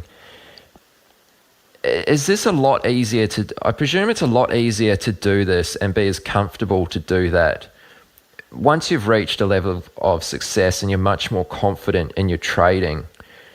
Would you agree with that? Like, it's while you're younger and you're trying to, you're really eager to learn how to trade, and you feel like the more effort, the more time, the more hustle you put into it right now, the better the results are going to be. What are your thoughts on that? Really good question, actually. I mean, when I was younger, it was almost the opposite. I was in front of my screen constantly watching, recordings of my screen, always hustling and doing stuff like you said. And I think that did help me a lot. But what I've realized is you get wiser as you go along. I realize there's a time for that and there's a time that's not for that. And when it's very busy or in a recession or something's crazy going on and you get the volatility, that's the time for that. When it's not as busy, trading parts of the day, taking breaks, seems like you're not working hard or you should be doing more, but in fact, you're helping yourself because you are saving your energy for a time when you need it more. You are balancing yourself properly, and that's what I've found. I'm not saying that's truth for everyone, but it's really helped me pick my spots because, if you want to do this for 20 or 30 years, you need to pick your spots a little bit. And if it gets very busy, you'll see me move my hours. I'll be earlier. I won't take those breaks as much because the opportunity is so good. But I think the balance takes priority to the market hours for me because I have my strategies and my things I want to do. But a lot of times in the middle of the day, you just don't get a lot of action. So if I'm sitting there, I'm forcing things and I'm feeling like, the temptation to do that is greater. And when I leave and come back, I get that fresh perspective and that mindset that's the mindset I want when I'm trading. Okay, sure. That's really well said, Brad. So all in all, besides feeling better and sort of being healthier, you would agree that this has had an impact on your bottom line, just sort of tying it back to trading. You've had better results as a trader directly related to sort of your meditation and your just general taking care of yourself. Yeah, definitely. And I think the big payoff is going to be because as a trader, a lot of the money comes when the market starts to loosen up and you get the volatility. So, the best money will come when you're doing these things, but they line up with that good market. So that's the market is a big part of it because in a good market, average traders do well, new traders make money and good traders do extraordinarily well. And in a bad market, you can take everything down a notch. So I think that's important to recognize that a market can make trading easier if it's conducive. But I mean, what it does, the best way to answer your question is longevity. I mean, the longer you're in the business making money, the more money you make. So if it prevents me from burning out, well, I can't put a price on that. Yeah, no doubt. Really well said. All right, Brad, well, I mean, this has been awesome, and I'm sure we could continue for much longer, but I know you've got places to be, so let's sort of start to wind this down, and I've just got a few more questions to throw your way. So, sure. I'd like to ask you, what would you say is the number one reason you believe the majority of traders never reach a high level of success? If you had to put it down to, say, one or two things, what would it be? I think you have to have one thing I would say is that desire and that fight inside of you that you really want to do this keeps you going. Because everyone's going to go through really tough times when they're trading, really dark days when they're trading. But it's that knowingness and that willingness to do anything it takes. You can't defeat someone who keeps getting up, after every setback. So I think that would be one thing. The second thing would be, for me, it was to learn that when I understood something, I needed to trade it larger.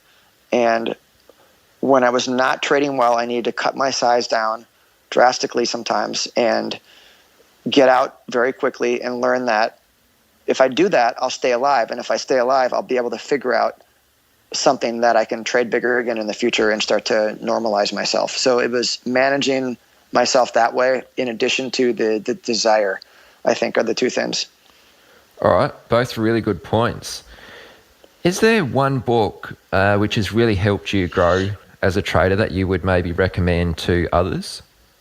The whole Market Wizards series. I like the new one the best. Hedge Fund Market Wizards is Jack Schwager's newest book, and that pertains more to recent times. So I listen to those on audio 2 or 3 times.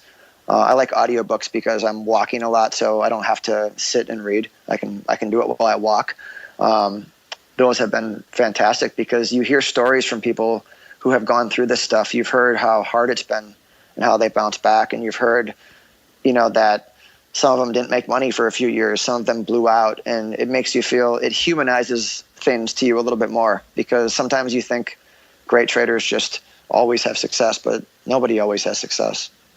Yeah, absolutely. And if anyone's interested, I'm actually having Jack Schwager on the podcast in a couple of weeks' time. So I'm pretty pumped up about getting to speak to him. It should be a really good one. Is there any final piece of advice you'd like to leave with anyone listening? I think seeking out a mentor, seeking out like-minded people who can help you on your journey is always something that you hear that over and over again, but I had that when I started, and it's really helpful. And I think if you're on your own and you feel like you're on an island, making a point to either get into a firm or get with someone who can help guide you along your path. All right. Awesome advice, Brad. Thanks again so much for coming on. Before you run away, is there any way that listeners can either find out more about you or connect with you? Yeah, I would give you my email address. It's probably the easiest way right now. Okay. It's JELINBRA1@gmail.com. All right, cool. We'll put that in the show notes. And I should have probably asked you this beforehand, Brad, but if you're open to it, would you be willing to answer questions that anyone might have if they just leave a comment under the interview at chatwithtraders.com? Yeah, and anybody who wants to email me or ask me questions, I'm more than happy to talk. Okay, good stuff. So if you've got a comment or a question for Brad that you'd like him to answer, just go to chatwithtraders.com/26 and just scroll to the bottom of the page and drop in a comment there, and Brad will get back to you about it. All right, Brad, this has been awesome. Thanks so much, man. Have a good night, and let's talk soon. Yeah, thanks for having me on. It was great. Talk to you later. No trouble. You've come to the end of this episode of Chat with Traders, but don't worry, more great episodes are on the way. To stay updated with each great new episode, be sure to subscribe to the podcast in iTunes, and we'd love it if you leave us a rating and review. We'll see you next time on Chat with Traders.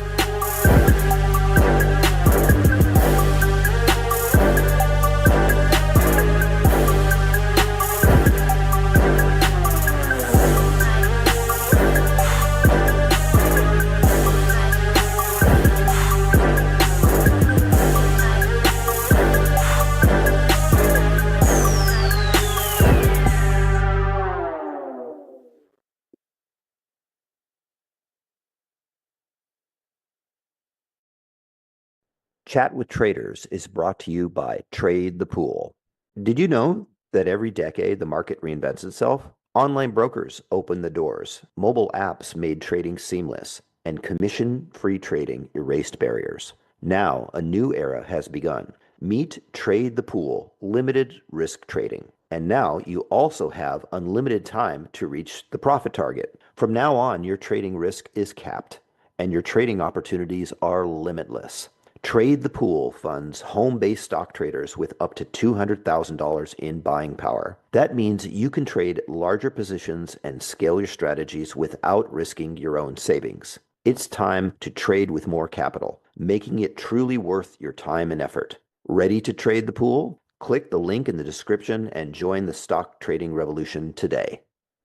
Are you ready to get serious about trading? Then join Tasty Trade, Investopedia's best platform for options trading in 2026. Stocks, options, futures, and more. Tasty Trade has everything you trade all in one platform. Get low commissions, including 0 commissions on stocks, so you can keep more of what you earn. Trade smarter with advanced charting tools, a pre-built strategy selector, risk analysis tools, and more features. Visit tastytrade.com/chat for more information. Tasty Trade Inc. is a registered broker-dealer and member of FINRA, NFA, and SIPC.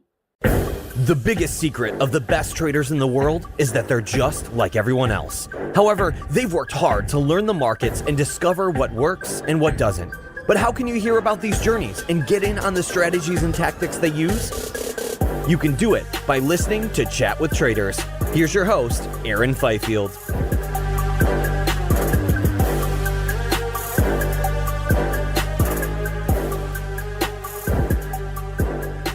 Hey, what's up, everybody? Welcome back to a brand new episode of the Chat with Traders podcast.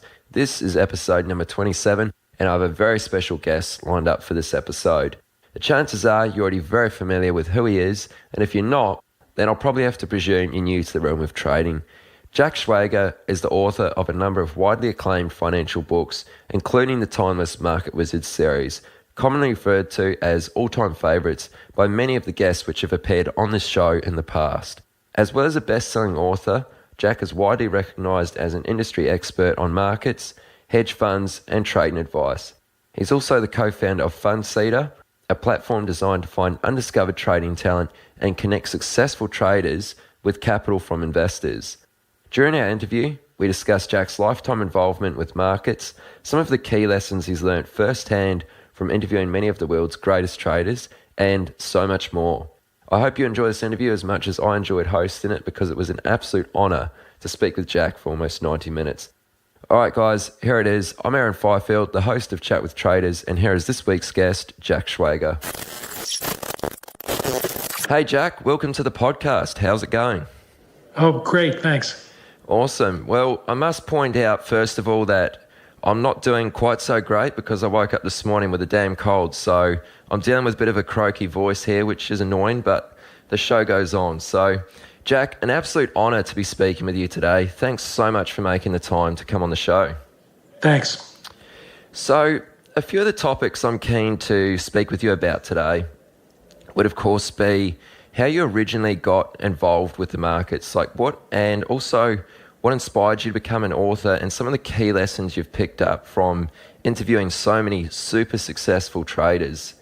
And I'm also keen to find out more about what you're working on these days with Fundseeder and other various projects. So how does that sound?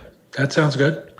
All right, great. So, many people recognise you as an author, and aside from your books, may not fully understand your deep involvement with markets. So, winding back time, what was your very first introduction to markets? Well, other than as a kid, I guess having my little bit involvement in stocks, very minor, not a great interest. My father, bought some stocks sometime, but really trivial. There was no real interest. I wasn't one of these people like the market wizards I interviewed many times. Really had a passion for markets starting in high school. That was not me. My real introduction to markets really came because I was out of graduate school looking for a job. I had a master's in economics and a minor in math, and I, from a good university, and I figured I should have an easy time finding a job. Actually, it wasn't hard, but I kind of expected to have a job the first day I looked. It ended up taking 2 weeks, but I actually found my own job because I got discouraged with dealing with employment agencies. So I put an ad. At the time, there was the New York Times had actually was sort of said it the opposite of a help wanted. They had help wanted, but there was a small section where you could post an ad if you were looking for a job. And I did that, and I just put in the 2-line, the cheapest ad I could put in, and it cost me about $15. And basically said something like, major in MA in econ, minor in math, looking for an analytical job. That was pretty much it. And I had about 16, 17 calls.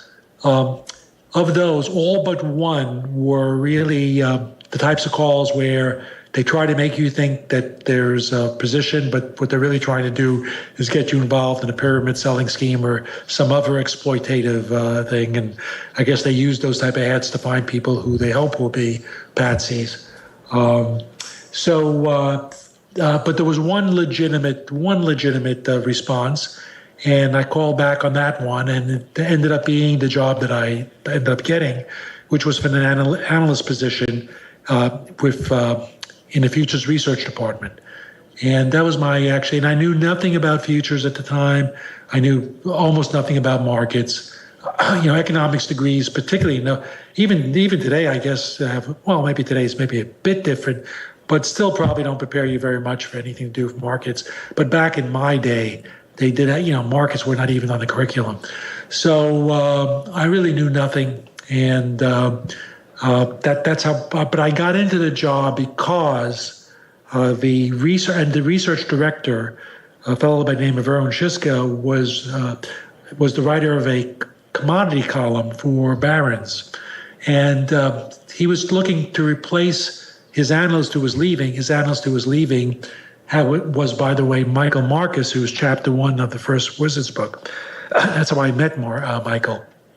Anyway, he was looking for a replacement, and since he had this column, he thought it was a good idea to kill 2 birds with one stone. And all the serious candidates that he got, or I guess he narrowed it down to 4 serious candidates, he had each of us write a column, and I got, to a market that he had to write a column on anyway, and I got assigned copper.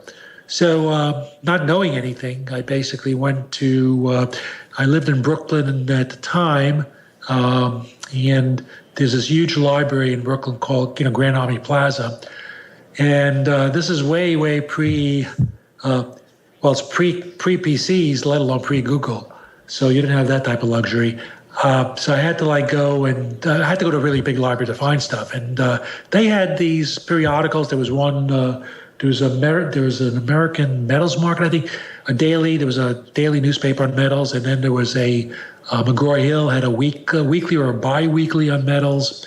And then I found some additional articles. And so I basically did a crash course education. I went back several years worth of reading articles and writing and just reading the background articles I could, and wrote an analytical article on the copper market, which basically is what got me the job. So you could say writing really got me my first job. Well, more than could say. I would make it a definitive statement. Writing did get me my first job. Okay, right. Well, that's a really interesting sort of intro into the market. So even after you began writing books, a bit later on, you were still involved with other firms. So could you run us through some of the other firms you've worked with over the years and what was perhaps... Well, I worked for a number of major brokerage firms. Some of the earlier ones have converged into non-existence. But most recently, the one I left voluntarily about 20 years ago was Prudential Securities. And then for almost all my career, except for the first 2 years, I basically, when I was working for brokerage firms, worked as a director of futures research. So there was, and before that, it was Payne Weber, and before that, Smith Barney. Those were the last three major firms that I worked for. Subsequent to that, I spent a few years starting my own little hedge fund, and that led to getting approached by a London hedge fund advisory group, which asked me to join as a partner, which I did.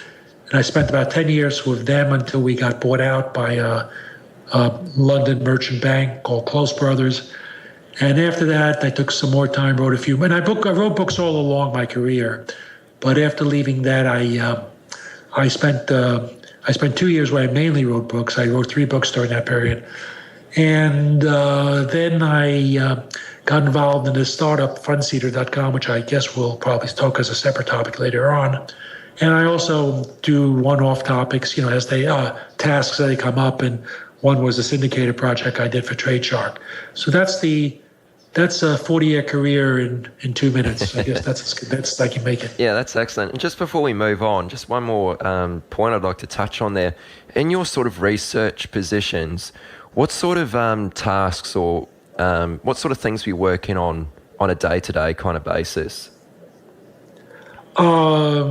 You mean now or previously? In your sort of research roles when you were working with these firms? When I was a research director, basically, I was involved in both fundamental and technical analysis. I started out as a fundamental analyst. That was my first job.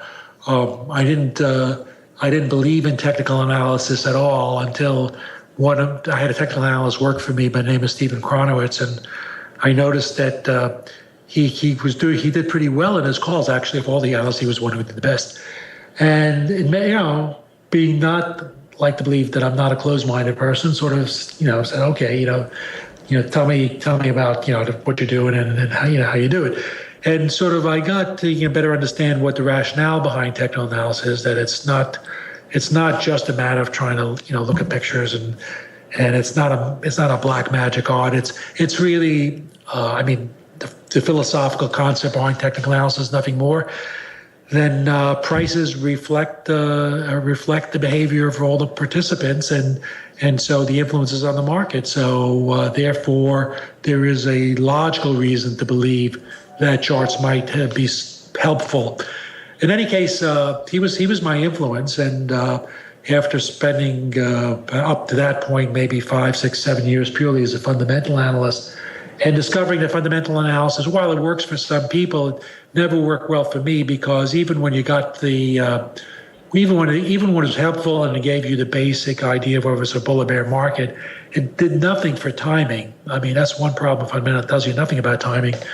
And the other problem is fundamentals sort of have how should I best put this, almost pathological relationship with risk management, in that if you have a fundamental opinion and the facts and the fundamentals don't change, the more wrong you are, the more the fundamentals dictate that you should increase your position, which is the exact antithesis of what you should do from risk management.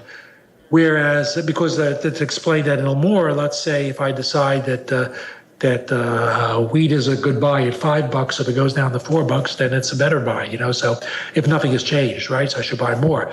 So the trouble with fundamental analysis, it has no risk management inherent in it, and on the contrary, it has the opposite of risk management. It would cause you to increase your position when you're losing.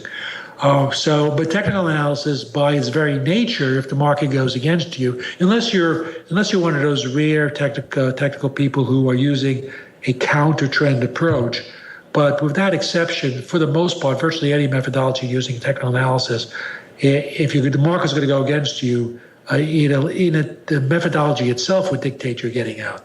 So that was a big advantage as far as trading goes, and when I became familiar with technical analysis, I basically abandoned fundamental analysis as a way of trying to trade, and any trading I subsequently did was always technical oriented, whether it was discretionary chart reading or whether it was systematic, but it was always technical rather than fundamental. Sure, okay. Thanks for expanding on that, Jack. Now, you've written over 10 books in the time frame of about 30 years. So it's clear you have an undeniable passion and a fascination for markets. But what was it that sparked this? And more so, what is it that continues to intrigue you about markets? You mean an interest in markets, basically? Essentially, yeah. Well, when I got out of graduate school, I was basically looking for an analytical job that was not repetitive. And I guess you really can't get into anything more non-repetitive than markets because it's always changing. And so it was an interesting way to combine analysis and a subject of study that was always challenging and always changing. So I think that's what's interesting about it. It's also a place where your opinions are, you get your grades pretty instantaneously. I should be clear, though, and I know your podcast is really a trading podcast. I got to be honest, even though I am probably considered one of the experts, certainly in terms of picking the minds of traders and trading advice, and I do think that what I've written in terms of trading advice is very sound stuff, and I've had so many people tell me it's helped them that I kind of believe that it's true. But having said that, I myself do not really consider myself a trader. I'm not particularly talented as a trader. I don't particularly have any grand emotion or passion for trading itself. I do it, sometimes I don't. It's on and off thing. Sometimes I do it, sometimes I don't. I don't particularly like the emotionalism of trading, which is one of the reasons I don't do it all the time. And also, it's a time eater. If you're trading, then it keeps you from doing other things. And so, for time reasons, many times I don't trade. But for large parts of my adult life, I have traded. But it's never been a main thing. I've never considered myself a great trader. I can basically the most I'll say about myself is I'm net profitable, but I don't consider myself a particularly good trader. Although that has nothing to do with the stuff I write about, which comes from traders who are exceptional and whose advice I think is very sound.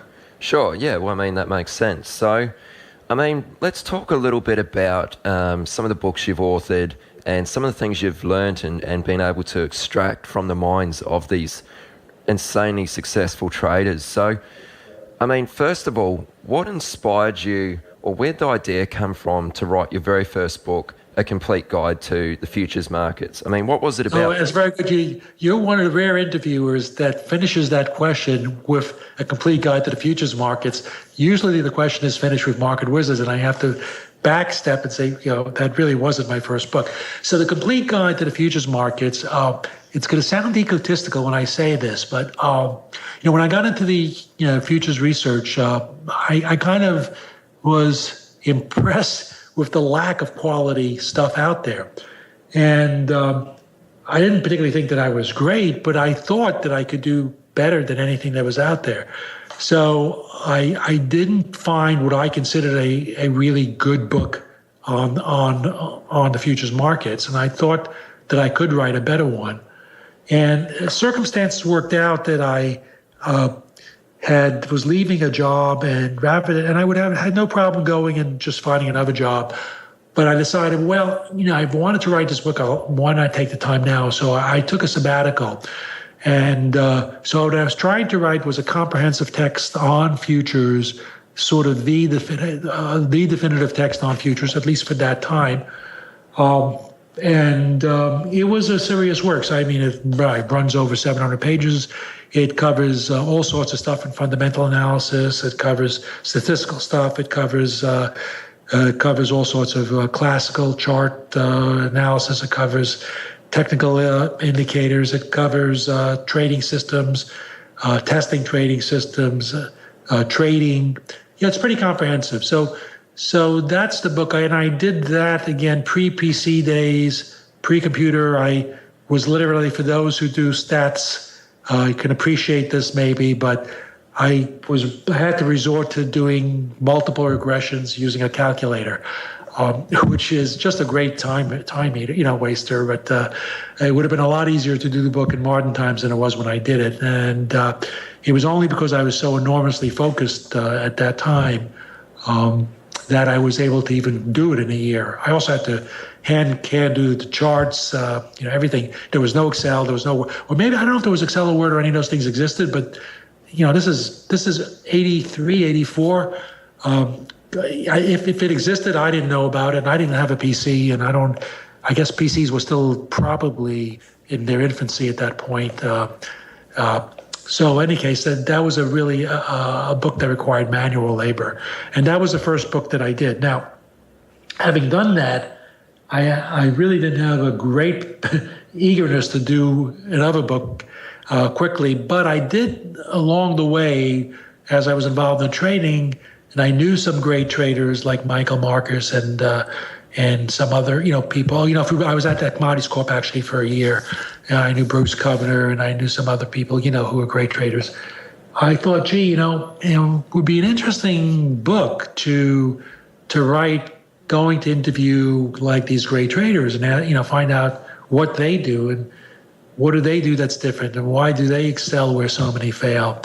But I had a full-time job as a director, more than full-time job as a director of futures research, and I wasn't eager to sort of work nights and weekends additionally on a book. So I didn't do anything for a couple of years, even though I had the idea. And then one day I got invited by a publisher to have lunch, and they said basically the pitch was, we think your Complete Guide's a great book. We'd like you to, we have this idea for a whole series of analytical books. We want to do one on each market, and we need an editor-in-chief, and we want you to head up the project. And sort of having done one of those very, very in-depth analytical books, which, by the way, you only do because you're trying to prove something, and you're trying to prove that you can do a really good book, or just for ego almost, or for self-satisfaction, or to demonstrate, or to just achieve putting out a really good book. But you certainly don't care, or you're certainly not focused on selling because, and I say this only semi-facetiously, it really is true as well, that the amount of books you sell are inversely proportional to the number of equations you put in a book. And by virtue, and I knew I put more equations in than I should put into that book if I wanted to sell a lot of copies.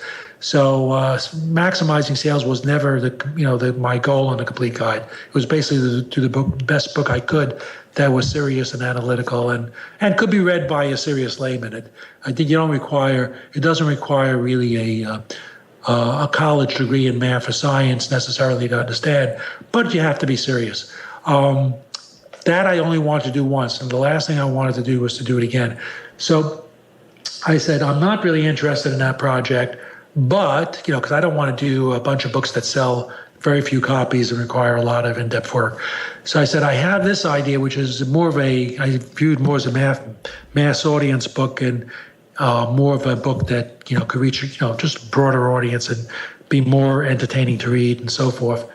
And I told them about the market wizard concept, and they really liked it. So I wasn't intending to do the book, but they came back with an offer, and sort of that was the catalyst. And that's how Market Wizards got written the first time. Okay, that's really interesting. It's good to sort of know where the idea for that book came from. And I'd like to quote the opening line from the new Market Wizards, which is the second one in the series, where you said, "The markets are not random." And you made it very clear that this is a statement that you truly believe. But to what extent are the markets not random? Well, to the extent that they're not random in a couple of ways. And this goes into the whole controversy, which has been going on for decades, between those who believe in the efficient market hypothesis and those who don't. The latter being, at least in serious academia, being behavioral economists. But of course, originally and now as well, the whole sorts of people in a trading community. Now, I felt from the beginning that concept was wrong for many reasons, but two big conceptual reasons. One is I just knew too many people who had obvious trading skill. And it wasn't just they were lucky, they just did too many trades for too long and had results that were too lopsided to be explained in a probabilistic sense that, if you have enough traders, some will get those results. No, I don't care how many, you can have 10 billion traders, you're not going to get those results, So clearly something is going on here where people are getting types of track records that from a simple probability calculation would be impossible if the markets were random. And that's one of the arguments I always have against the efficient market hypothesis. The second thing is, and this big, in both of these are big areas and there's kind of sub parts to them, but the second big concept of why I think people are wrong when they believe the markets are efficient is because prices, very often there's circumstances where clearly the market price is not right. I mean, there's just tons of examples where you can show that to be the case, and there's by no stretch of the imagination can you say the market price is right. So I'll give you. In fact, I wrote a book. My next to last book, and it was a non-market wizard book called Market Sense and Nonsense. And in Market Sense and Nonsense, which I go through a whole bunch of. Each chapter deals with a different set of, different subject of misconceptions. One long chapter, probably I think the longest chapter in the book is debunking the efficient market hypothesis. And one of the things I do in there is I give a number of examples of just come on, in no sane world could this happen if the markets were efficient. And there's a lot of examples. So let's just go, let me take one. I mean, there's so many. So let's say take something like Countrywide. Countrywide, if you had to pick a company that was the worst of the worst, I mean, I don't know who I would pick, this whole 2008 financial meltdown and companies that participated, in my mind, the heads of these companies should have ended up in jail, but they walked away with hundreds of millions of dollars, unfortunately. But no one was worse than Countrywide. And Countrywide literally proved everything. You could not, the their people were instructed to give mortgages. If they turned down a mortgage for any reason, like just because a person didn't have a job or income or anything else and was asking for a large amount of money, they would be told to find a way to do it. And that was because Countrywide then sold off they didn't have to keep it. They didn't have to worry about people repaying. They sold it off to Wall Street, who didn't care, because they repackaged them and sold them off to investors who didn't know any better. Or I should say, not who didn't know any better, who were relying on the rating agencies, who were either themselves incredibly dumb or compromised and looked the other way, and then therefore are guilty in that sense. But they could only plead either stupidity or malfeasance. There's really no other way of explaining it. But in any case, going back to the origin type of company, the ones who produced these really, truly terrible mortgages that just had a very, very poor chance of being repaid, and did so knowingly, and had a corporate culture where negligence was encouraged. Nobody, I think, could be worse than Countrywide. And that now, I just try to get people a sense of how bad this company was. So now a company like Countrywide was depending totally on this housing bubble going on. Because as long as the housing bubble goes on, prices are going up, and no matter how incapable people are of paying back a mortgage that you give the mortgage to, as long as housing prices go up more than they have to pay back, it kind of sort of self-sustains. Yet if that stops, a company like Countrywide is going to be in a whole bunch of trouble, right? Not only did it stop, but you can look at something like delinquencies. And delinquencies were sort of, during the housing bubble, were very low at about 5%. And then they start going up, and they go up and they go up, and they went from 5% to 10%. So mortgage delinquencies actually doubled. Now, this should have been like, mortgage delinquencies going up is the type of thing that should be a screaming cautionary note, for Countrywide being subject to collapse. And if you look at the chart, and this is why I say, if you tell me the market price is right, you got to be just blind. And I'm just mentioning, I'm going through detail in one example, but there's tons of cases like this.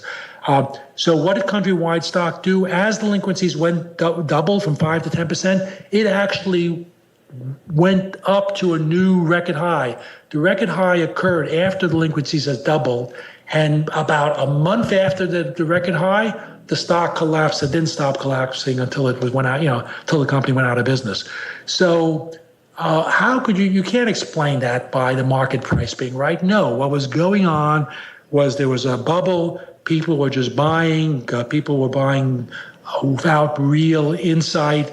And there was enough dumb money that was willing to go into the stock because it was making new highs, even though it was completely rotten to the core. And the thing that was vulnerable was already blasted out, because these are reported statistics.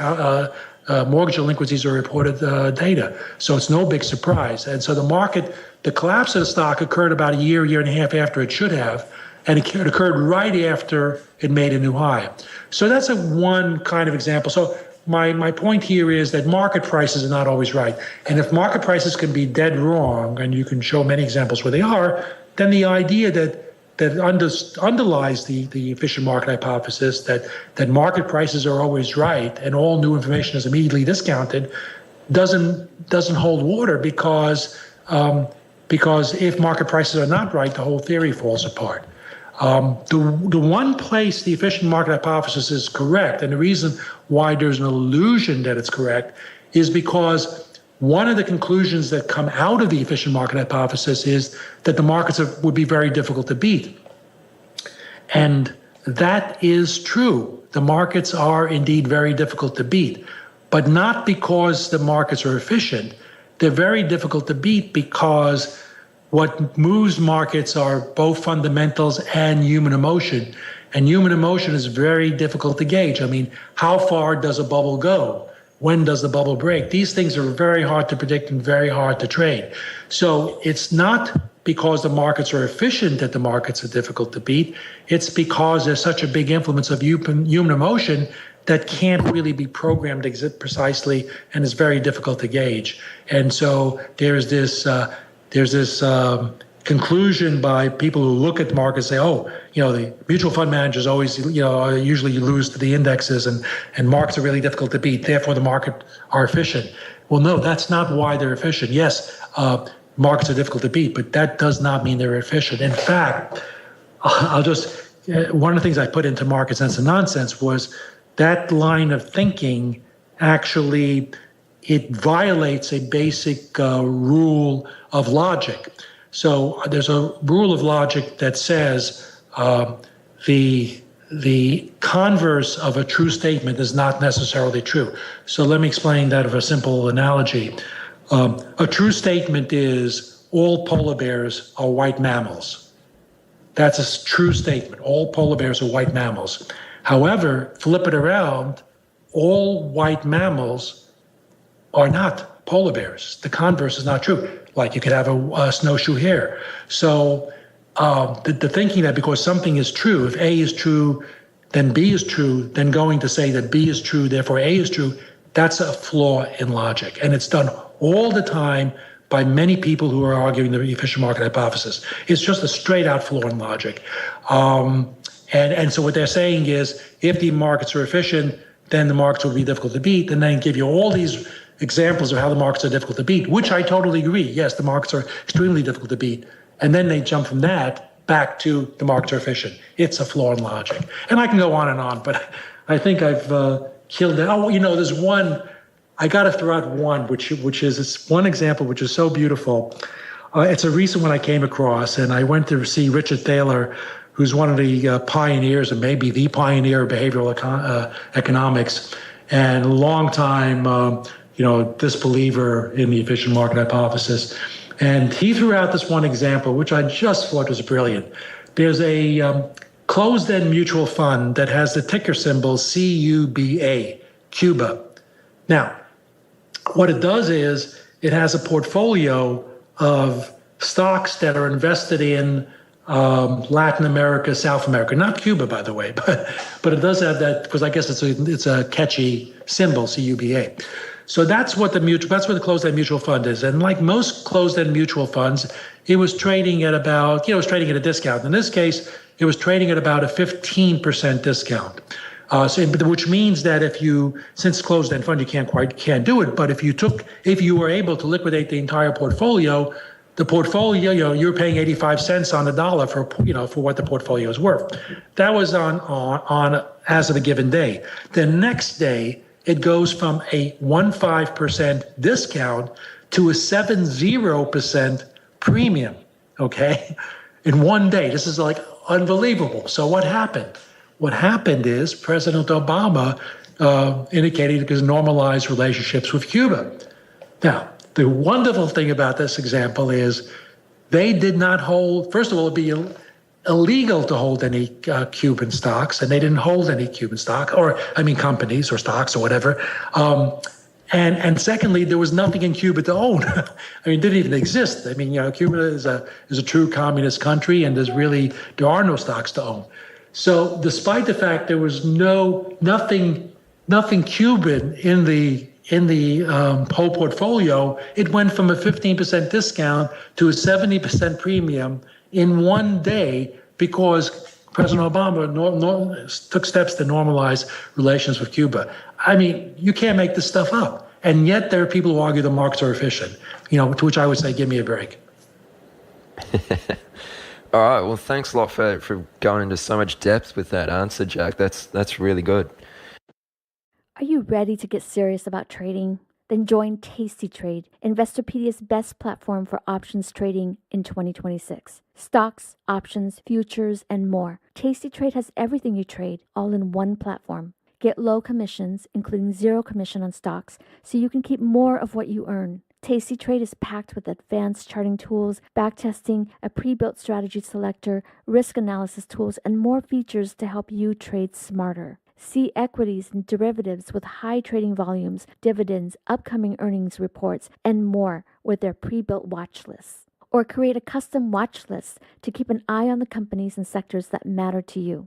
Manage your positions with speed and precision using active trader mode, one-click trading, and smart order tracking. Plus, Tasty Trade's stellar trade desk team offers live support during trading hours if you need it. Visit tastytrade.com/chat for more info. Tasty Trade Inc. is a registered broker-dealer and member of FINRA, NFA, and SIPC. Have you ever watched a stock explode and thought, if only I had the capital? Or sat on the sidelines because your account balance felt too small to matter? Good news, with Trade the Pool's limited risk platform, you don't need millions or even thousands to start trading the U.S. stock market. Bypass the PDT and tap into over 12,000 U.S. listed equities, from penny stocks to big caps, ETFs, even the newest IPOs, and short anything you like with zero locate or hard to borrow fees. Start your evaluation, get funded with up to $200,000 in buying power so you can go big without risking your own savings. And now you can also have unlimited time to reach the profit target. It's a game changer. Not ready to trade yet? Trade the Pool offers a free demo and educational resources. Practice on live data, master the platform, and build confidence risk-free before you even pay a cent. Click the link in the show notes to start trading with Trade the Pool's capital. So I'd like to sort of pull this back a little bit to maybe some of the really key lessons and things that you've learned over the years from speaking to the traders that you've interviewed for Market Wizards. So let me ask you, in the first two Market Wizard books, is there a noticeable change in trading styles of those featured in hedge fund Market Wizards? No, actually, I don't think that's really much. There's not much of a distinction in that. Now, hedge fund Market Wizards came, I guess, at least almost 25 years, I should say, after maybe the first Market Wizards book. So it came much later, but it does include people who were around from much earlier. For example, in fact, it includes, of all the Market Wizard books, the fellow with the longest track record and the earliest, maybe the earliest trader of anybody I interviewed was Ed Thorpe. And he was in Market Wizards, hedge fund Market Wizards. So although, of course, some of the people, if they're younger in hedge fund Market Wizards, then they are starting in a later era. But I don't think there's really that much of a difference. The only difference is perhaps that in the very first Market Wizards book, and maybe a little bit in the second, there is a larger preponderance of futures traders, perhaps because, and I mean by straight out sort of futures traders, as opposed to people using futures for more complex strategies. And that's simply because back in that day, those were the traders that really excelled, and there were great opportunities in futures, and things like trend following worked much better back in those days before people started using the approach a lot.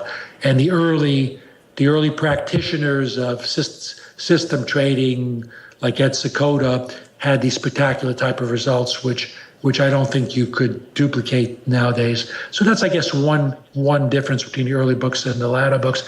But like in both in the early books and in the latter books, you had fundamental traders, you had technical traders, you had people who did both. You had system traders, you had discretionary traders, and you also had a large variety of approaches in any of the books. So I don't think there's a big demarcation really that one can draw from the early books versus the later books. And I should add on that one point. When when the 25th year anniversary came up on the original Market Wizards, the publisher asked me to we want to do a new edition. So what I did is I actually wrote an additional chapter. So the volume that came out, I think, was the Market Wizards that was re-released in 2012, has an extra chapter. And in that extra chapter, what I basically do is I go back and I say, what do I believe now about markets? And I have one chapter about all the key points. And I deliberately did not reread the original Market Wizards when I did it. But the point was that I thought that my views or my conclusions about what are the important elements of trading success really didn't change from when the first book was written. So that chapter really was probably more intended to make the point that not much has changed when you get down to the important facts. Okay, sure. And just to elaborate on that, and you kind of touched on it there, as we're now in 2015, do you believe that the same opportunity still exists in today's markets as it did for traders featured in the original Market Wizards? Like, besides their trading approach, is there the same opportunity provided by the markets, or has it become much harder to succeed at trading?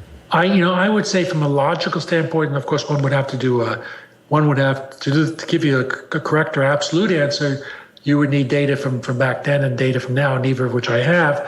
And I don't know of any studies that have ever been done on that. And I assume in all cases, the majority of people, well, by definition, the majority of people lose, but whether the majority is larger now than then, I don't know of any data that would allow that to be answered. However, from a logical standpoint, I would say I would be surprised if it was not more difficult today than it was then, for the simple reason that you have many, many more professionals in the market than you did then. And I think there's a certain amount of opportunity in the markets, and the smaller proportion of professionals. And by professionals, it doesn't have to mean people working for Wall Street firms. It simply means people who are dedicated to trading and are really good at it and make a living from it. But the larger the percentage of, and of course, those are the people who have skill in the markets, obviously, by definition. But the larger the proportion of those people versus the whole population of traders, the more difficult it becomes to trade. And in fact, I'm sure I have a line somewhere in one of my books, I don't remember where, or maybe I just use it in talks, I don't know. But the line is something like, you could take the 100 best traders in the world, whoever they might be, and you could say, okay, you could have this thought exercise and say, if those 100 traders were the only traders that were allowed to trade the markets, the one prediction I could make is that 80% of them would lose, roughly speaking. And that's simply because if they were the only ones that are trading, we know that there's certain transaction costs involved in trading. So the amount of money that's won has to be less than the amount of money that's lost. So if only the professional traders or the most skilled traders in the world could trade, by definition, a majority of them would have to lose. And that just makes the point very starkly. So it's obvious that if you go from a small proportion of traders as part of the trading population to a larger proportion, you get to a point where it becomes almost inevitable that even professional traders lose. So therefore, it is safe to conclude that the greater that proportion, the more difficult it is to beat the markets. And I certainly think there's a much larger percentage of professional traders today than there was, say, 30 years ago. Yeah, okay. I mean, that's a really interesting concept and way of looking at it. So thanks for sharing that with us. I'd like to bring up the topic of failure, because this seems to be a common theme amongst many of the traders you've interviewed, where they have experienced failure in one way or another, and in some cases multiple times before actually sort of making it, so to say. So what's perhaps one of the most extreme cases of failure and recovery that comes to mind? Wow, there's quite a few of them. There's a number of traders who blew up or nearly blew up, some who blew up multiple times in the Market Wizard books. I'm glad you picked that up, because that is a common occurrence, and from which I draw two conclusions before I go to some examples. But let me give you, the listeners, the two conclusions that I get out of that. One is that early failure, or even terrible failure, is not necessarily predictive of future outcome. It doesn't mean if you fail you're going to succeed either, but it does mean that if you have enough confidence, and just because you failed doesn't mean you're doomed to fail. There's plenty of people that I've interviewed who were disastrous in the early years and turned out incredible. That's point one. And the second point is, well, they did ultimately succeed because they didn't give up. So that is an element of excelling, is this spirit or the self-confidence that just doesn't give up. Now, as far as examples, I could give quite a number, but let's just take one. Michael Marcus, who I mentioned earlier, who was the trader whose job I took when he left to become a trader, and who became a phenomenal trader. But his early experiences in the markets, he sort of lost, he had a very little money to start out, lost that, then cashed in his father's the life insurance who died at an early age had left. It wasn't much, it was like $3,000 or whatever, but he lost that. And then he started trading and some more money, and then he kind of hit it, and he built up this small few $1,000 stake into 30,000. And I go through a whole story in the book. I won't go through it here. But he then borrowed some more money from his mother, who was, of not of very good means, barely got by. But he got so caught that he actually then lost all the money he had made, plus a part of her money. So that was his experience, and very few people would have kept on going beyond that. He did, though. And the way that story ends is he eventually did learn how to trade. He did get extremely, extremely good. He was talented. And he ended up going to Commodities Corp. They gave him a $30,000 account as a starting portfolio. And he eventually built that $30,000 account into $80 million over a dozen years. And he did that while they were taking out 20% of his profits annually for expenses. So one of the probably most successful traders of all time. And hard to find anybody who had a more disastrous beginning. Yeah, that's an incredible story. That's really, really impressive. So let me ask you this. Do you believe that perhaps some of the traders you interviewed almost had some type of natural talent for trading? I mean, I don't know if that's the right word. Or would you say that it really is an even playing field and anyone could reach these insanely high levels of success with enough hard work and the right people around them? Yeah, no, I would say with fairly strong confidence that not everyone could. For the same reason is not everyone's going to be able to, I don't care how hard you train, you're not going to run a professional marathon time, because most people don't have the body type that will make it possible. Now, can people run a marathon if they've never trained before? Yeah, if you're going to train hard enough, you can eventually run a marathon successfully, maybe even at a decent time, but only a tiny percentage of people will ever run it at a world-class time. And that's just the way most people's bodies are not constructed to make that possible. Can most people become soloists with the New York Philharmonic, if they take up the violin and practice a lot? No, I don't care how much they practice. They may become competent. They may even become, good, but very, very few people will become world-class violinists just because it requires some sort of innate skill besides just dedication.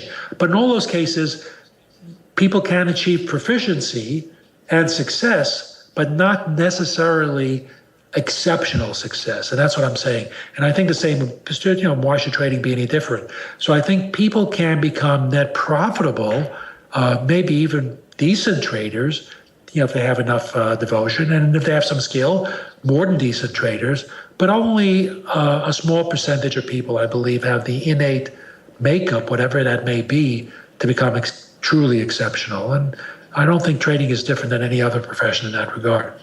Okay, sure. That's a really good point you make. So, I mean, it's obvious that all the traders you've interviewed over the years were doing extremely well.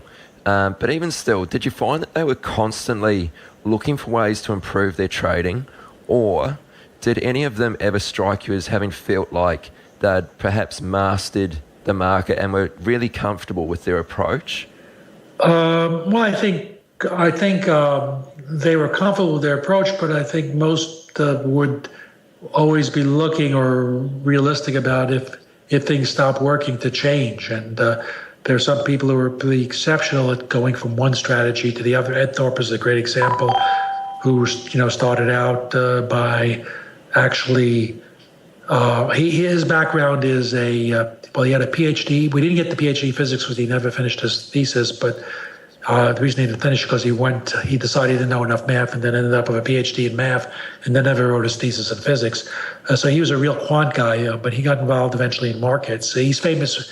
His fame in the world, by the way, is not markets. It's famous to the world because he wrote this book, Beat the Dealer. He figured out mathematically how you could win a blackjack, and he wrote this book that sold millions of copies. And and actually is the person who's responsible for casinos changing the way they handle blackjack, multiple decks, reshuffling all of that, due to his book. But that's sort of a tangent. To go back to the markets, he decided the real place to make money was the markets.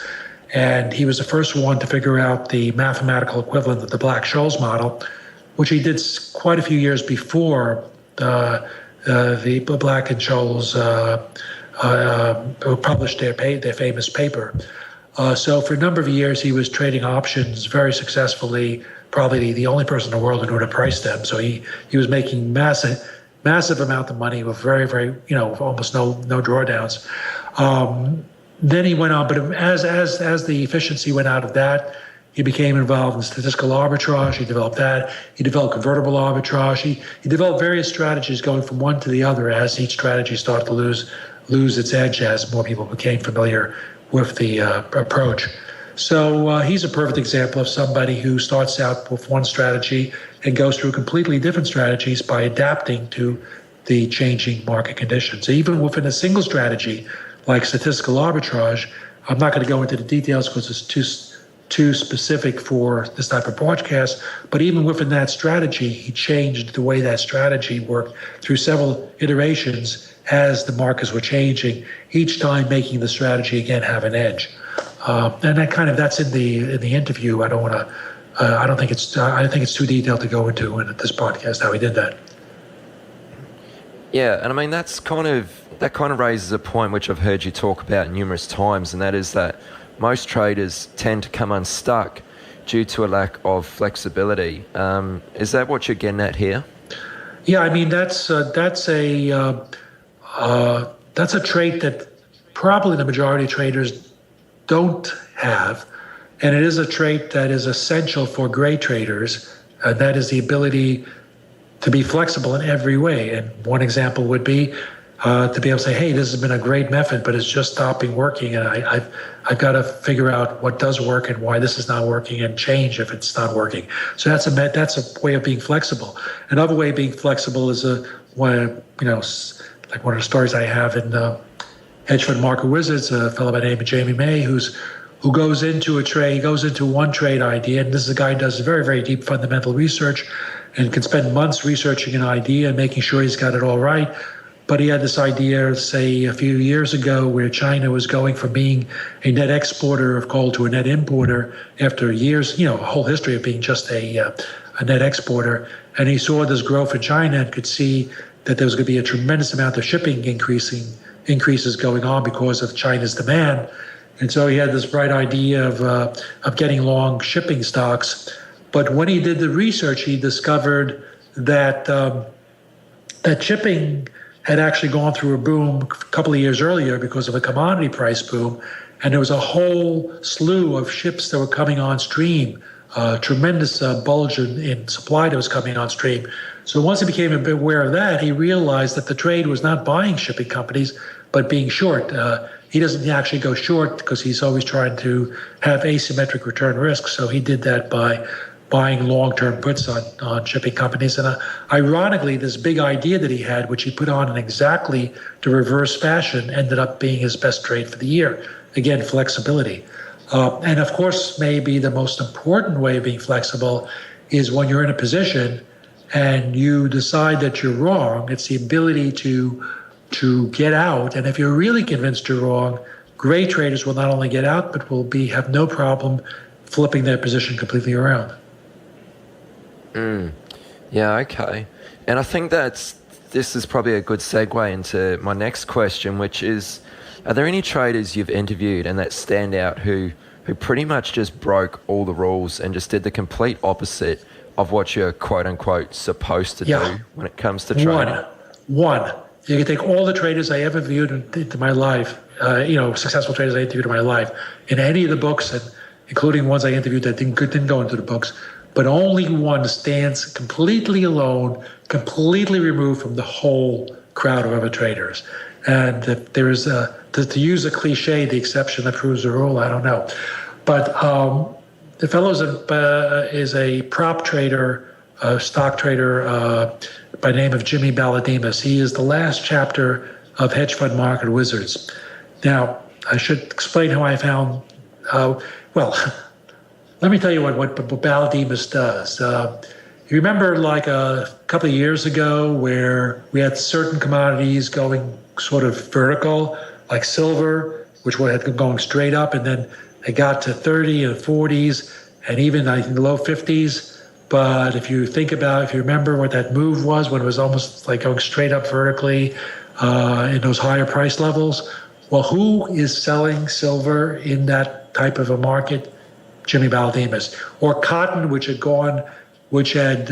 gone multiples of its prior record highs, with the last days of the rally being these straight up, like a cliff type of huge price moves. Who's selling that market, in that vertical ascent? That's Jimmy Baldemus. So he's taking trades where the markets are going berserk the other way, and he's stepping in and going short. That's the type of trading he does. Now, I kind of say my first line of that chapter was Jimmy Baldemus breaks all the rules. And one of my first lines in the concluding summary of that chapter is some variation of "don't try this at home." I mean, my point, I really don't want people to read that chapter and try to trade like Baldemus. And I do draw some aspects of his trading that do have applicability, but it's actually one particular aspect. But I want to make clear that I really don't want people to, by any stretch of imagination, think that this is something they should try. Because 999 out of 1,000 people will go broke doing this. By the way, if I was listening to this myself, and I heard somebody saying what I'm saying, said, "No, that can't be right. This guy couldn't be successful doing that. He's, these numbers can't be right, and he's going to blow up." Well, I don't know.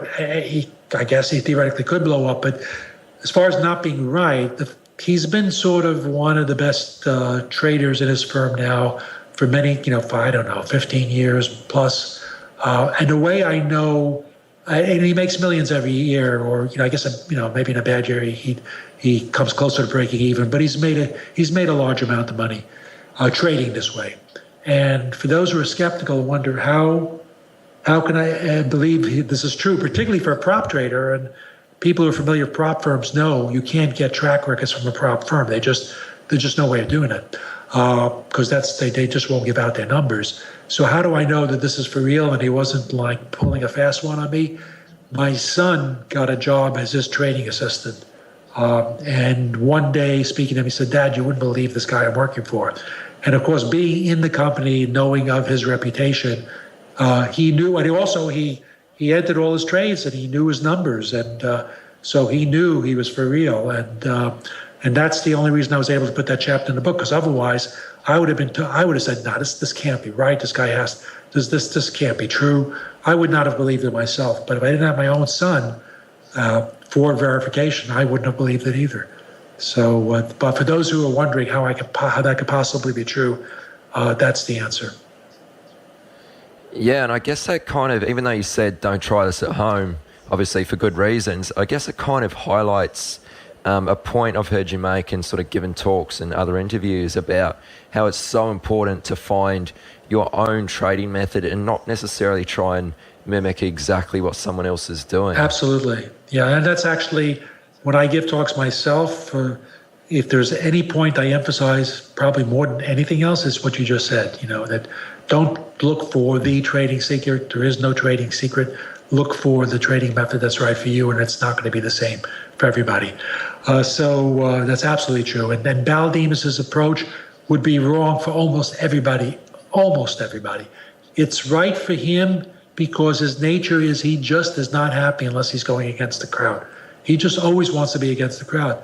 And if he tried trading another way, he probably wouldn't succeed because it's so against his nature. It's not a good way. He actually could. And in the interview, if people read that particular interview, they'll see I'm trying to say, hey, by the way, the reason he makes money trading against the markets that way is not because he necessarily is great at picking tops and bottoms. It's because he's constantly trading against his position. So he's going short, the market comes back a little bit, he's buying it back. when he's buying, he would do like 3, 4, 500 trades a day, and he could be short like 500 stocks. But if some of them, whenever he's short. If they dip a bit, he'll take partial or total profits and then put them back on. So he's constantly taking profits out of the market that way. So that's what's really making his money. And he succeeds even though he's against going to major trends. It seemed clear to me that if he did the exact same thing, just trading against the positions, but went with the trend instead of against the trend, he would be a lot better off. And I explicitly mentioned he never really argued it or could give any reason why that wouldn't be true, but it was just against his nature. He just had to be opposite the wave in the market. If there was a mania of any sort, he had to be against it. Okay, sure. So, I mean, while we're on the topic of trading methods, I mean, you often hear people say, keep it simple, don't overcomplicate things, simple works best. So my question is, did you notice amongst any of the traders you've spoken with and who were doing extremely well in the scheme of things, that for the most part, they do have a very simple approach, or is there an aspect of complexity to their success? I've seen both. That's a type of trade or factor that doesn't really, there is no proper one for this. Is a successful traders use simpler approaches, successful traders use complicated, but I've seen both. Again, going to something like Thorpe, his approaches were highly quantitative, highly complex, and it was their complexity, I believe, that not just the complexity for the sake of complexity, but complexity that was necessary. Well, so let me say that again: complexity that was necessary to tease out the edge that he found. Or people like D. Shaw, again, extremely complex approach. I mean, you're talking about trading virtually every market in the world, all sorts of derivatives, outright markets, all sorts of options, thousands and thousands of instruments, trading them all against each other with scores of models, with teams of hundreds of PhDs. Yeah, I mean, you really can't get much more complicated. And it's the complexity. He's teasing out small. He's not actually actively participating anymore. He went off to pursue other endeavors, particularly computational biochemistry. But he designed this whole process, and he was basically finding a lot of very, very small edges, or that's what the approach does. And it would not succeed without complexity. So you have that as clear. You have those examples for clear situations where you couldn't really be successful without that necessary complexity. On the other hand, you have other traders who are not doing anything much more complicated than reading charts, but are particularly good at it, and use risk management and basically combine chart pattern recognition with risk management. Doesn't require a PhD. It does require a skill to be able to tell which patterns are more likely to result in a move one way or the other, and it does require the skill to use the appropriate risk management. But having those two properties, it can then be executed without really any great complexity. So I think it ranges across the board. Yeah, and I mean, I guess that just sort of comes back again and highlights your point about finding a trading method that that meshes with your personality. Now, something that is forever embedded into my memory after reading, especially the New Market Wizards, was the necessity of having an edge. So I'm interested to get your take on this. What exactly is an edge? Like, how do you define it, and how do you know if you have one? So first of all, there are people who misleadingly think that an edge is not absolutely necessary if you have good enough money management. There's in fact, there's a famous Wall Street saying that goes something like, even a poor system could make money with good money management. Now, that's absolutely one of the most ridiculous things that has ever been said. Besides not being true, it's just absolutely stupid. And the reasons it's stupid is for the same reason it would be stupid to think that you could go to Las Vegas and play roulette with a money management scheme and come out ahead. No, you can't come out ahead. because the house has the edge, you have a negative edge. All you're going to do if you try to apply money management is to guarantee that you lose. In fact, actually, money management in a situation like that would be bet all your money one time, because that's your highest probability of winning. So the best money management scheme is betting it all at once, which is really the opposite of money management. So you can't be salvaged by money management. Now, the money management is absolutely essential, maybe more important than methodology, but it's not enough. You need to have an edge. So this gets down to, okay, so how do you know if you have an edge? Well, it's not one of those things you can look up or find a rule or prove absolutely. I guess you could see it in your equity if you show some consistency of making money without unduly large drawdowns. Then over time you can begin to conclude that you have an edge.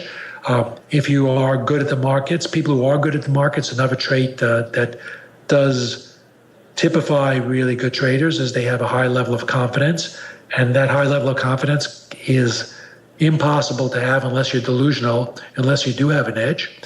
So it's a type of thing you have to sort of feel and believe on your own. It's not something that's definitively provable or anything like that. It's just that if you're in that groove and if you're kind of making money with some consistencies and have control of your losses, you get to the point where you feel that you have an edge, and your equity confirms that. I mean, you could feel that you have an edge and you're losing money, then you're delusional, So, but if your equity curve is reinforcing your what you're feeling and seeing and executing your approach, then you can jump to the conclusion that you do have an edge. But you need to have an edge, and an edge does not exist without a methodology. I've never met anybody who has an edge that doesn't have a very specific methodology. Yeah, that's really well said, Jack. And just while we're on the subject, talk to us about one of your pet peeves, which you've labelled the well-chosen example. I really liked what you sort of said about this in one of your books. So would you mind explaining what is the well-chosen example and why should traders be aware of this? Yeah, okay, that goes back to the very first time I wrote about that was back in Complete Guide to the Futures Markets, which was done in '84. And basically what I was seeing in the industry when I got into it was, you'd have all these ads for trading systems, right? And they would show you this trading system. They have a chart, and they would. There was like a perfect example would be like you would have a chart, and there was maybe a euro-dollar market or something like that, and the market would be you'd show all these sells and buys, and the sells would be all near the highs, and the buys would be all near the lows, and it looks like, oh, wow, what an incredible system. And it could actually be an actual system that gave you those results. But in that particular case, it would be a counter trend system that you kind of, there was a market that kept on having false breakouts on both sides. And basically, if you use a system that sort of sold the breakouts instead of bought them, you did extremely well during that particular period of time. So you have a system that looks like it's really performing very well. But for that particular example, you use the same approach in a trending market, and you'd completely wipe out your account. And actually, the way, as I recall now that you mention it, I remember the thing that really drove this home. It was one day, we had been working on trading systems, and I had a partner that I was working with. And we developed these systems and spent some time on it and whatever. And I wouldn't say they were complicated, they weren't complex, but they were not super simple systems and had some sophistication to it. And then I read this article, and it showed an example of, I think it was a Swiss franc it was, and it showed it over a year or two time, and it made like $37,000 at very small drawdowns, and the signals were just great. And then I ran our system, and we did nowhere near as well. Yeah, our system made money during that period, but nowhere near as well. And I was kind of discouraged. And the system that was described, by the way, this was for a magazine article, right? It was a very simple system. It combined two moving averages. It sort of took something like a 20-day moving average and a 6-day moving average. And when they were both long, you were long, and when they were both short, you were short, and if they disagreed, you were neutral. And I kind of, knew that, well, we had tested, so, one of the early things we had did was test moving averages over, different time periods and just as a basic, very simple approach. And I knew that, 20-day moving average, let alone 6-day moving averages did not work well. So how could the two of them work together where each one didn't work on its own? I knew that. So we ran the analysis, the exact same system on a portfolio of maybe 30 markets. And here's what we found. No surprise, the one market it worked best on was the Swiss franc. And no surprise, the single year it worked best on was the year in the example. So the author had kind of found the one market for the 1 year where this particular approach worked best. Now, if you did the approach on a diversified portfolio, if I recall correctly, I think it lost money. But the one example looked phenomenal, and this happens all the time. People write books. They'll write books on charts and technical analysis and all this stuff, and they'll show you examples of how it worked. When I did the complete guide and when I did the follow-up years later, the Schwager on Future series, I went out of my way to choose examples where things didn't work. In fact, I had a big section of the book where I took trades I was recommending as a director of futures research, and I took a whole segment of trades that I'd recommended as they were, and some were winners and some were losers. And basically I didn't cherry pick. I just took them, and I didn't try to make the winners more or losers. I was just kind of demonstrating what were the right choices, what were the wrong choices. And I went out of my way to show things that didn't work. I went out of my way to actually point out when I did classical chart analysis that these patterns, well, it's good to know them, and it's good to know how they work more often than not, or how people expect them to work, or how you could theoretically use them. But also be clear that there's lots of times that they don't work out well. And in fact, what I call the most important rule in technical analysis is actually a failure rule. It's basically that when a chart pattern fails, that is a signal in itself, and it's a more important signal than when you get a chart pattern that seems to be confirmed. So I always spent a lot of time trying to make sure that people understood that don't just take anything because this example works. Don't jump to any conclusions. You always have to test everything on a broad portfolio over a broad number of years, but almost all books, almost all articles don't do that. They just take things that work, and they allow the reader to jump to the conclusion that this thing is really the best thing invented, and when it's really not. Yeah, I'm really glad you sort of went into that in so much detail, Jack. I think that's a really important point. But let's move this along a little bit. So I'm keen to hear a bit more about what you're working on these days. I know you're keeping busy with Fund Seeder, as well as been working on some indicators with Trade Shark. But let's start with Fund Seeder. So give us an overview of what this is all about and how this platform is helping traders to improve. Okay, so Fund Seeder, first of all, to give credit where credit is due, I'd like to say it was my idea. It wasn't my idea. It was an idea of a colleague, Manuel Bellari, who I work with on a different project. At the time he was with ADM Investor Services, and I was actually our relationship started when I was still with Fortune Asset Management, which was a hedge fund advisory firm that got acquired. But we continued to work together, and in terms of constructing portfolios, and I was an advisor for that project. And these are portfolios of hedge funds. In any case, one day Emmanuel said to me, we were at a conference, and he said, I've had this idea, tell me what you think of it. And he was the Fund Seeder concept. So his concept was, and what the Fund Seeder concept is to create a website, a web meeting place that would be the intermediary between undiscovered traders, primarily undiscovered, it doesn't have to be undiscovered trader, but traders, particularly undiscovered traders, and investors looking for trading talent. And they could meet at the website, you could also think of fundseeder.com as a search engine for trading talent. So that's the basic idea, and very critically part of that idea is that you just don't try to get traders to register with your site and put them on and get their numbers and post them. A very, very essential part of this concept is that you don't get the numbers from the traders, you get the numbers directly from the broker. So traders would register on the website and link their accounts to the website. So therefore, the numbers that would be collected on the website would be numbers coming directly from the brokers.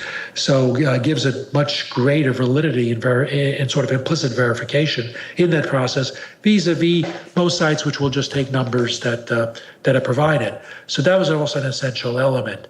And to get traders to the website, the key is that you're going to provide this verified track record, and that will make it easier, much easier for traders who would have not a prayer in the world of attracting money, let alone institutional money, of being able to do so if they are trading talent.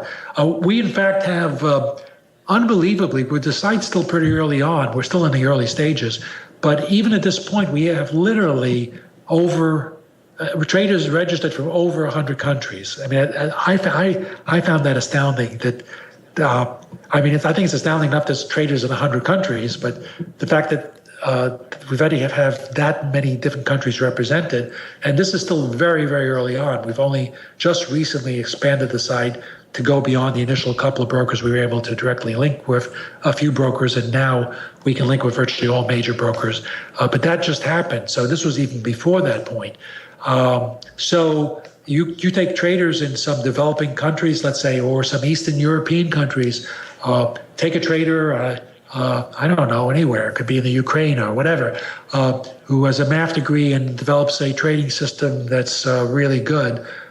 Is he going to have any chance of raising any money, institutional money? Not a chance in the world. But if he can get a small stake together and trade it and get a track record that's coming from the broker, he can build up a track record that can then be used to attract attention. So that's the basic concept. Now, so far, we've only done the trader side of it. We had originally planned to have a trader and investor side together as one website. And for regulatory reasons, we decided to keep those separate. That we would right now, we're just in the process of building the trader side and getting attracting as many hopefully talented traders as we can worldwide to the site and building the track records and ultimately hoping to be the site people go to or that can be used to find trading talent. And at this point, there is no investor side because that's where our focus is. We will later this year construct the investor side of that as a separate site, which we will then populate with.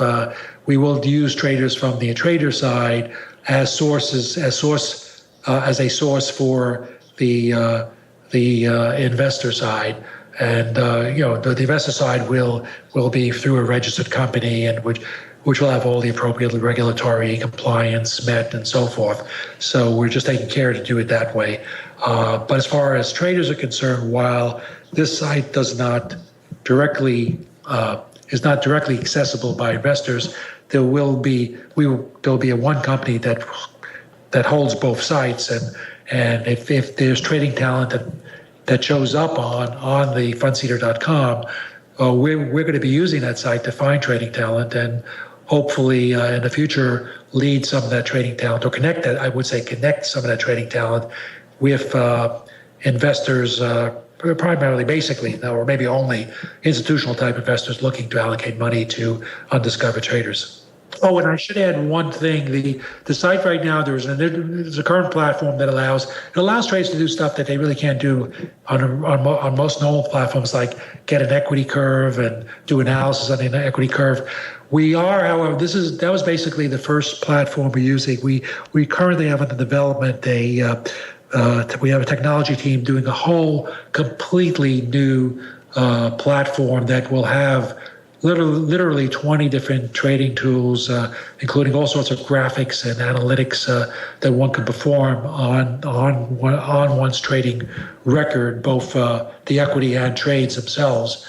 And will allow stuff like besides just equity charts or even underwater charts or other, will allow charts, say rolling charts of let's say rolling return charts or rolling Sharpe ratio chart, or any metric you want to choose. We'll have tools that allow traders to create use technical tools, let's say like a crossover moving average, to apply to their equity curve, so they can signal when their equity curve is starting to trend down. So they could use that as a cautionary signal to maybe take a second look at their trading, or maybe cut back trading or stop trading or whatever. So we'll have Monte Carlo simulations, on and on and on. Now that new, much more comprehensive and much better graphics website will come on stream probably sometime in the fall. If people go to fundseeder.com and register, then anytime we do anything new, like we just did when we expanded the accessibility through almost all major brokers, which was a new thing. We did that just days ago. We put out a newsletter. So if you're registered and we have the new platform, you'll be notified of that. And traders now, as I say, almost no matter who their brokers are, can probably link to the site.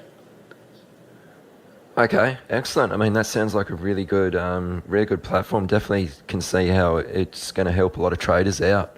One thing I've got to ask is, have you been surprised and maybe pleasantly shocked with some of the results and talent that have been produced by users of the site?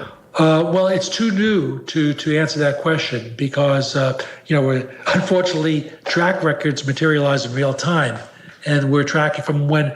Now, in some cases, it depends.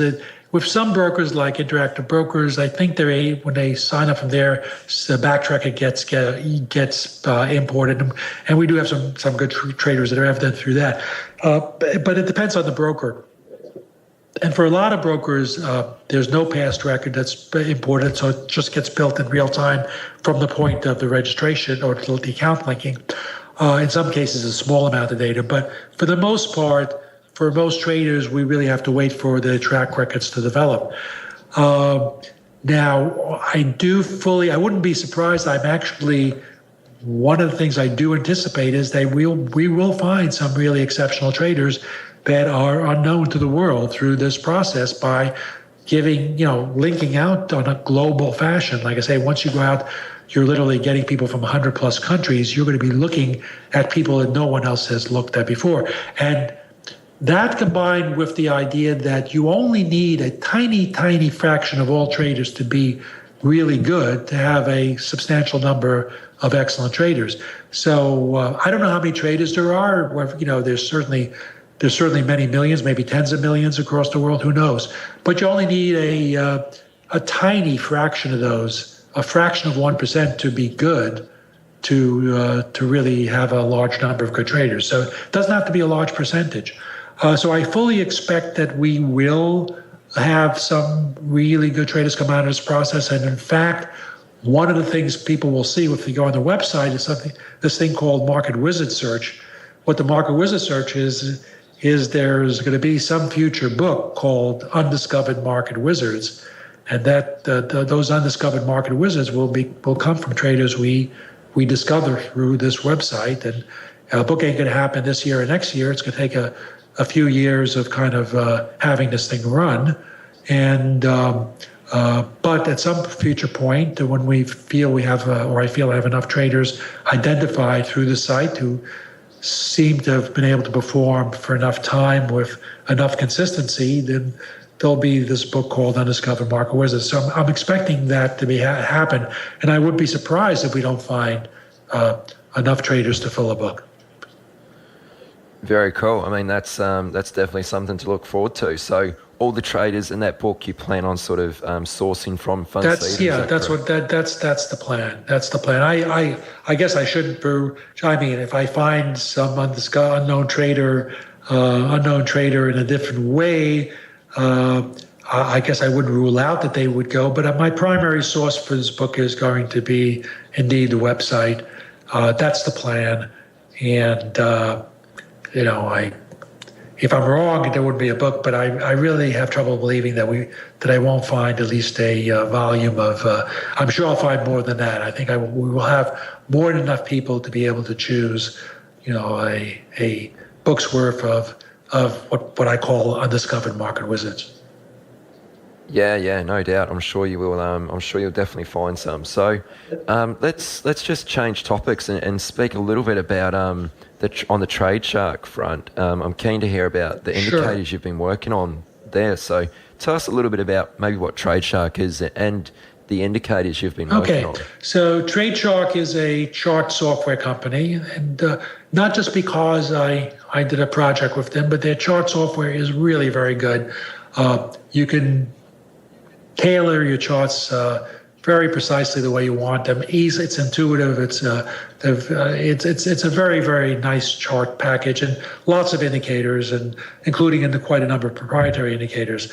But that's a matter of people find what works for them and so forth. So I never endorse other indicators or anything else, because even my own I wouldn't say any I don't make any guarantees about it. I can tell you what they are and all that. But so they had asked me to do this project. They wanted me to create some indicators, and they had two other people that had created, Larry Williams and I think Ralph Vince had created some proprietary indicators for them.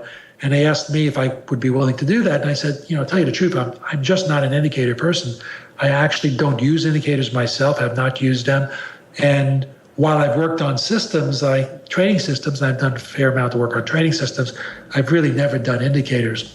But I said, let me think about it. And I thought about it. What I actually ended up doing was I realized that the system work that I had done could actually be transformed into indicators. And so there was a project I had done way back, I guess it was at least over 25 years ago. And I had done it with my partner at the time, Louis Lukac, who was a real computer whiz, and he's always programmed everything I've done actually since the time we met. He's always been the fellow who's done all the footwork, all the programming, and all the hard work, And so anyway, we had developed when I was at Prudential, I had developed this in-house trading system, and we had come up with certain systems that we were putting out signals on and all of that. So the idea was to use those systems with different parameters, and those systems included both trend and some counter-trend approaches. And the idea was to create indicators that were composites of those, using different inputs, combining different systems, so to speak, into a single indicator. So there's one indicator that's called the trend weight. Well, the trend weight's really a composite of different systems, and there's also an overbought, oversold indicator, which is a composite of different counter trend systems. And there's one that's directional weight, which basically adds the two together. So if the market's trending, and the trend's sort of reaches a maximum reading and stays there for a while, or is very high readings, eventually the counter trend starts to build up, and at some point if the directional weight which combines the two could come back to zero, or even reverse direction while the trend is still looks like it's running. So that's a third tool, and then there's something called a dual trend, which basically takes a trend weight and combines it with one of Trade Shark's own indicators, which is a much shorter term indicator. So my stuff tends to be more.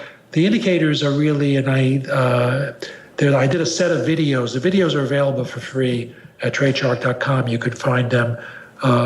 You could find the indicators. There's not the indicators, the videos. So the videos are for free, and you can look at them. So this is all explained. So there's one on each approach. And there's one called the dual trend, where the dual trend takes the trend weight, which is intended to capture long-term trends in the market. That's what it does really well. And it's good at staying with trends and all that. It has defects of any trend approach, which if you get a very choppy market, it is going to lose money.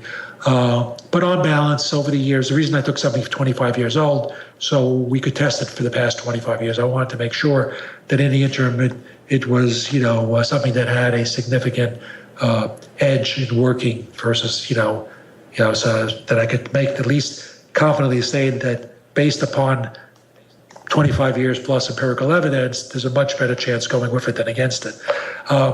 So it was important to be able to test something like that blind. That's why I wanted to use something that was developed a long time ago. In any case, that is combined with trade charts, another trade charting indicator, which is much shorter term, and that's called the dual trend. And I kind of like that because they're so different, and that the dual trend will change much more quickly. But it also won't be anywhere near as good in riding trends. And combining the two has nice properties. So that's a fourth approach. So there are these approaches. They're explained by the videos. They're more inclined towards a systematic approach to markets. And I also arranged them. One of the key things I did was to have them each have inputs that needed to be defined. So there's not just one fixed way to use it. You have to define a threshold conditions for each of these indicators. And there's also, you can choose something like an early exit, an early reversal, which are explained. And by doing that, you can turn these indicators into your own sort of approach, which is very important because I don't want to go counter to my own advice. I always tell people, don't just get a trading system and follow it. Don't buy somebody else's trading system and follow it, because the odds are you're not going to last, because as soon as it has a bad period, and every system has a bad period, you're going to abandon it because it's not yours. So I made these so that they can be combined, they can be used together, they can be used, you can vary each one. And so two different users can develop completely different signals off of the same indicators. And that was critical because one of the essential points is that users need to make these to choose the parameters that go with these approaches so that they fit the way they are comfortable trading the markets. And when you do anything, one thing that's good about TradeShark is that you can actually see, like you could do stuff, which I do in the videos, is like anytime there's a buy signal, it's shaded green. Anytime there's a sell signal, it's shaded red. And it's neutral, it's, let's say, yellow as an example. Well, you can superimpose that on the price chart as a lightly shaded backgrounds, and you can pull in the data, let's say, the last 10 years, and then you can walk through 10 years of data using this particular approach and see exactly how the market did. It's not fitting it to what it did. You could see, had you done this 10 years ago, and theoretically you could have done this 10 years ago, again, because it's based upon stuff that was developed 25 years ago, how it would have performed in a real sense. And so users can get a real sense of what one particular adaptation of these indicators would actually work, and can experiment and see very visually where the buys and sells are coming in. Yeah, yeah, good one. Well, I'll put a link to those videos in the show notes for this interview. And if you want to access the show notes, just go to chatwithtraders.com/27, and the links will be underneath the interview. But I mean, Jack, we should probably start to wrap things up because we've been going on for a little while now. But before we do this, one last question, and I'm sure you have a ton of great quotes and one-liners which you've picked up over the years, and it wouldn't be right to ask you what's your favorite, but is there just one or two quotes that you would like to leave us with before we wrap things up? Okay, that's an interesting question. Okay, I'll give you two quotes. I'll give you one quote from one of the people I interviewed, and I'll give you one quote that's my own. Interview from the people I interviewed, and this is the quote. This is what I tell people. If someone said to me, Jack, we want you to give your best trading advice. We only got there's one kind of condition or constraint here. You can only use 10 words. So if I can only give advice in 10 words, right? And this is the quote I would use. And it's a quote from Bruce Kovner. And the quote is, know where you're getting out before you get in. The quote that I would use, and I guess I should just explain why that's so important. Well, for one thing, it sort of guarantees risk management. And for the other thing is, it's much more subtle. And that subtlety is you're making a decision of where to get out of a trade before you get in, means that you can make that decision with the benefit of complete objectivity. Anybody who's been a trader will know that once you're in a position, you lose objectivity. So most people, almost everyone, will get into a position and worry about getting out at some later point. But once they're in a position, your thinking gets clouded. If you can decide that ahead of time, as Bruce Kovner suggests, then you're thinking from a much more objective and, I believe, a potentially successful frame of reference. As far as my quoting myself, there's a line I have, I'm sort of paraphrasing it, and it goes to this idea of finding your own approach to market. And the line is, there's a million ways to make money in the markets. Unfortunately, they're all very difficult to find, but there are a million ways. And the point is, don't worry about finding the one way. There are lots of different ways, but they're hard to find. But there are lots of ways, and only a very, very small number of types of ways are going to be right for you. Yeah, both extremely great quotes, Jack. Thanks so much for sharing those, and thank you so much for coming on the show. I appreciate that. You really did your homework on those questions, and you did a really extremely. I've done quite a number of interviews over the years, and you did a really good job on touching on a lot of different subjects, and clearly doing your homework. I appreciate that from your side, and I think the one drawback is that I think this podcast could end up so long that maybe you have to break it into two parts. I don't know, but whatever. Yeah, no, that's great. But before and thank you very much for that. I appreciate your feedback there. Before you go, do you want to share with listeners where they can go to find out more about you and stay in touch with what you're up to? Right. Okay. So, again, the main site, the company that I'm involved in is fundseeder.com. I also have Jack Schwager, my name.com, which I no longer update, but there's stuff up there. There's stuff up there, interviews and articles and links to books and stuff like that. But the other site is fundseeder.com. So those are the two sites I would direct people to. Okay, good one. Well, I'll put links to everything we've mentioned during the interview, so your books. You're also on Twitter, aren't you? So we'll put your Twitter handle in the show notes. Yep, cool. And links to Fundseeder, Trade Shark, and everything that's been mentioned. Just go to chatwithtraders.com/27 and you'll find everything there in the show notes. Again, Jack, thanks a lot for doing this. Take care, and let's talk soon. Oh, it was fun doing. Okay, have a good one, Aaron. Thanks, Jack.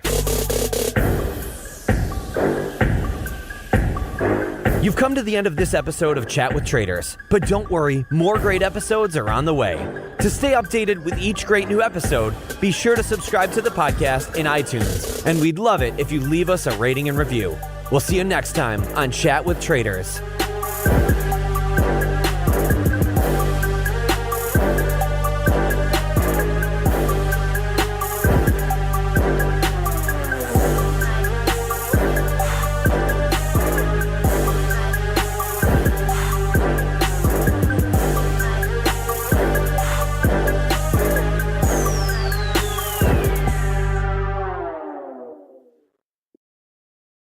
Chat with Traders is brought to you by Trade the Pool.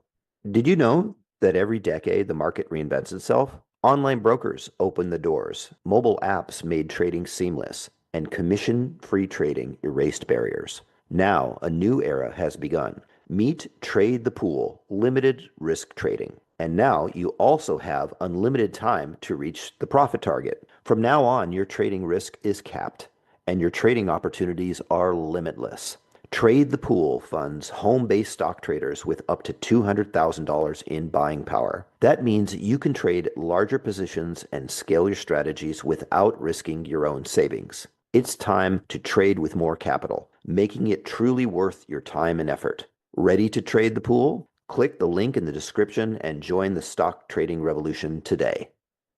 Are you ready to get serious about trading? Then join Tasty Trade, Investopedia's best platform for options trading in 2026. Stocks, options, futures, and more. Tasty Trade has everything you trade all in one platform. Get low commissions, including 0 commissions on stocks, so you can keep more of what you earn. Trade smarter with advanced charting tools, a pre-built strategy selector, risk analysis tools, and more features. Visit tastytrade.com/chat for more information. Tasty Trade Inc. is a registered broker-dealer and member of FINRA, NFA, and SIPC. The biggest secret of the best traders in the world is that they're just like everyone else. However, they've worked hard to learn the markets and discover what works and what doesn't. But how can you hear about these journeys and get in on the strategies and tactics they use?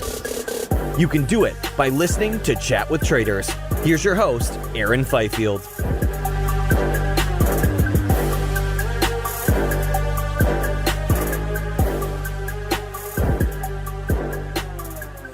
Hey there, what's up everybody? Welcome back to a brand new episode of the Chat with Traders podcast.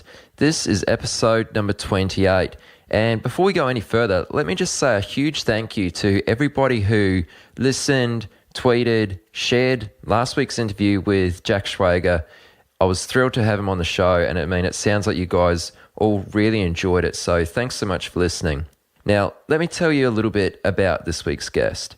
And he originally was attracted by the fact that traders can make money in both rising and falling markets. So this week's guest, Andrew Fauldy, left a career in commercial real estate when the GFC hit in 2008 to focus his attention on becoming a trader.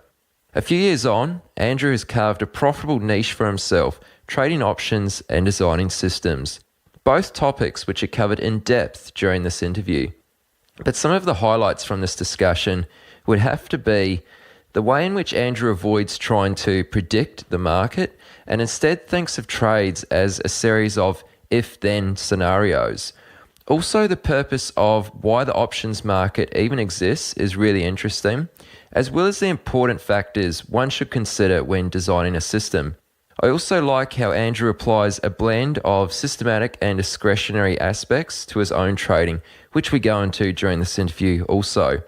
And if you have any questions, so if there's something you're challenged with or something you want to know more about, then take this opportunity to ask Andrew a question.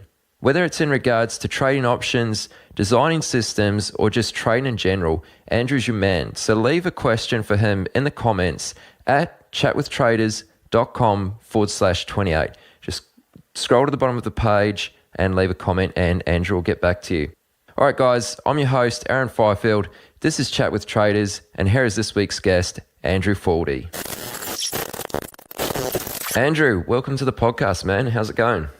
Doing great. Thanks for having me on. No, thanks a lot for coming on the show. I mean, I really appreciate it. And there's a few things I'd like to cover with you today. So, of course, we'll begin with how you got into the world of trading and what your early experiences were like.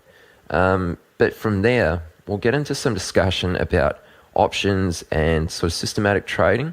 And seeing as you're very clued up on options, where as I'm almost a complete novice in this area when it comes to options, but I mean, listeners will probably recall me saying that from previous episodes, but feel free to add to your answers with anything that may be valuable, even if I don't necessarily prompt you with my questions. So, okay, sure. Yeah, I can do like that. a plan? Yeah, sounds great. All right, cool. So let's start from the start. And if you don't mind, share with us, what were you doing before you got into trading? And then what actually sparked your interest in the markets? Well, before I became a trader, I was a full-time commercial real estate broker in Florida. And when I was kind of developing my career there and I was working on teams, and through unfortunate timing, my career was just starting to grow when the Great Recession hit. And Florida specifically was kind of the epicenter for the real estate crisis, where a lot of the United States real estate values dropped 10, 15, 20%. And in the area where I live, things dropped by closer to 50 and 60%. And so our local market went to more of a a depression, whereas the rest of the country went into a recession. And at that time, it was challenging, and it looked like it was going to be very difficult for several years. And one of my mentors that I've known ever since I was a teenager he also had a lot of commercial real estate holdings, and we were involved in the business together, and we were discussing it, and he had some investments with a hedge fund that was trading options, and they were doing very well. And so we said, well, this is great. The market's going down, and they're profitable. It just was totally counterintuitive, and we did not understand how that was working. How are these guys trading options, which is part of the stock market? They're trading S&P 500 options, and the market's crashing, and everything's bad, and the economy's going in the toilet, and these guys are making money, and they were making a lot of money. And we're like, we have to figure out what's going on. We have to know what's happening. And so we both kind of parallel went into this education process of kind of self-teaching and exploring what was going on. And so that was back in 2007, 2008. And we're going through that process and a lot of studying. And one thing led to another that I just decided that I didn't want to tie myself to a local economy. I didn't want to tie myself to one industry and one sector, and that by trading the markets, I was going to have the ability to be in any market that I wanted to be in and anywhere in the world, and I could do it from anywhere in the world, and that I could actually profit like these guys, whether the market went up or down. And I said, that's the path I need. I need to be on that path. I need to have that opportunity where I'm not dependent on a strong economy. I'm not dependent on economic growth for how I'm going to do each year. So that's kind of what spurred everything and how I became attracted to the trading world. And then one thing led to another, and just through my natural instinct to network and work with traders and work with business contacts and really just get out there and not just live in a bubble. I got to know a lot of great people and got connected with SMB Capital in New York, and really was able to expand and get my trading up and running and go full time. Okay. That's kind of the background. Right. Yeah, that's a really good answer. So let's get into that sort of education process, which you briefly touched on there. What was that like? Like, what was the process you went through, and what was that education that you were sort of absorbing right at the very beginning there? Right. Everybody starts probably in a similar place where they're gonna absorb all the free information that's available. So there was lots of hours on YouTube and lots of time on blogs and social media and trying to find videos, and then you go buy the stack of books from Amazon and you get them and you start reading all of them, and that kind of orients you to what's going on in the lingo. But it really the unfortunate part of that is it can lead you down a challenging path, because you may start to learn the language of trading. You understand the concepts of what the different tools are and what the different instruments are, and maybe they talk about strategy, but they don't tell you what to do. They don't guide you, either from liability, or they just don't know what they're doing and they just know how to explain the market.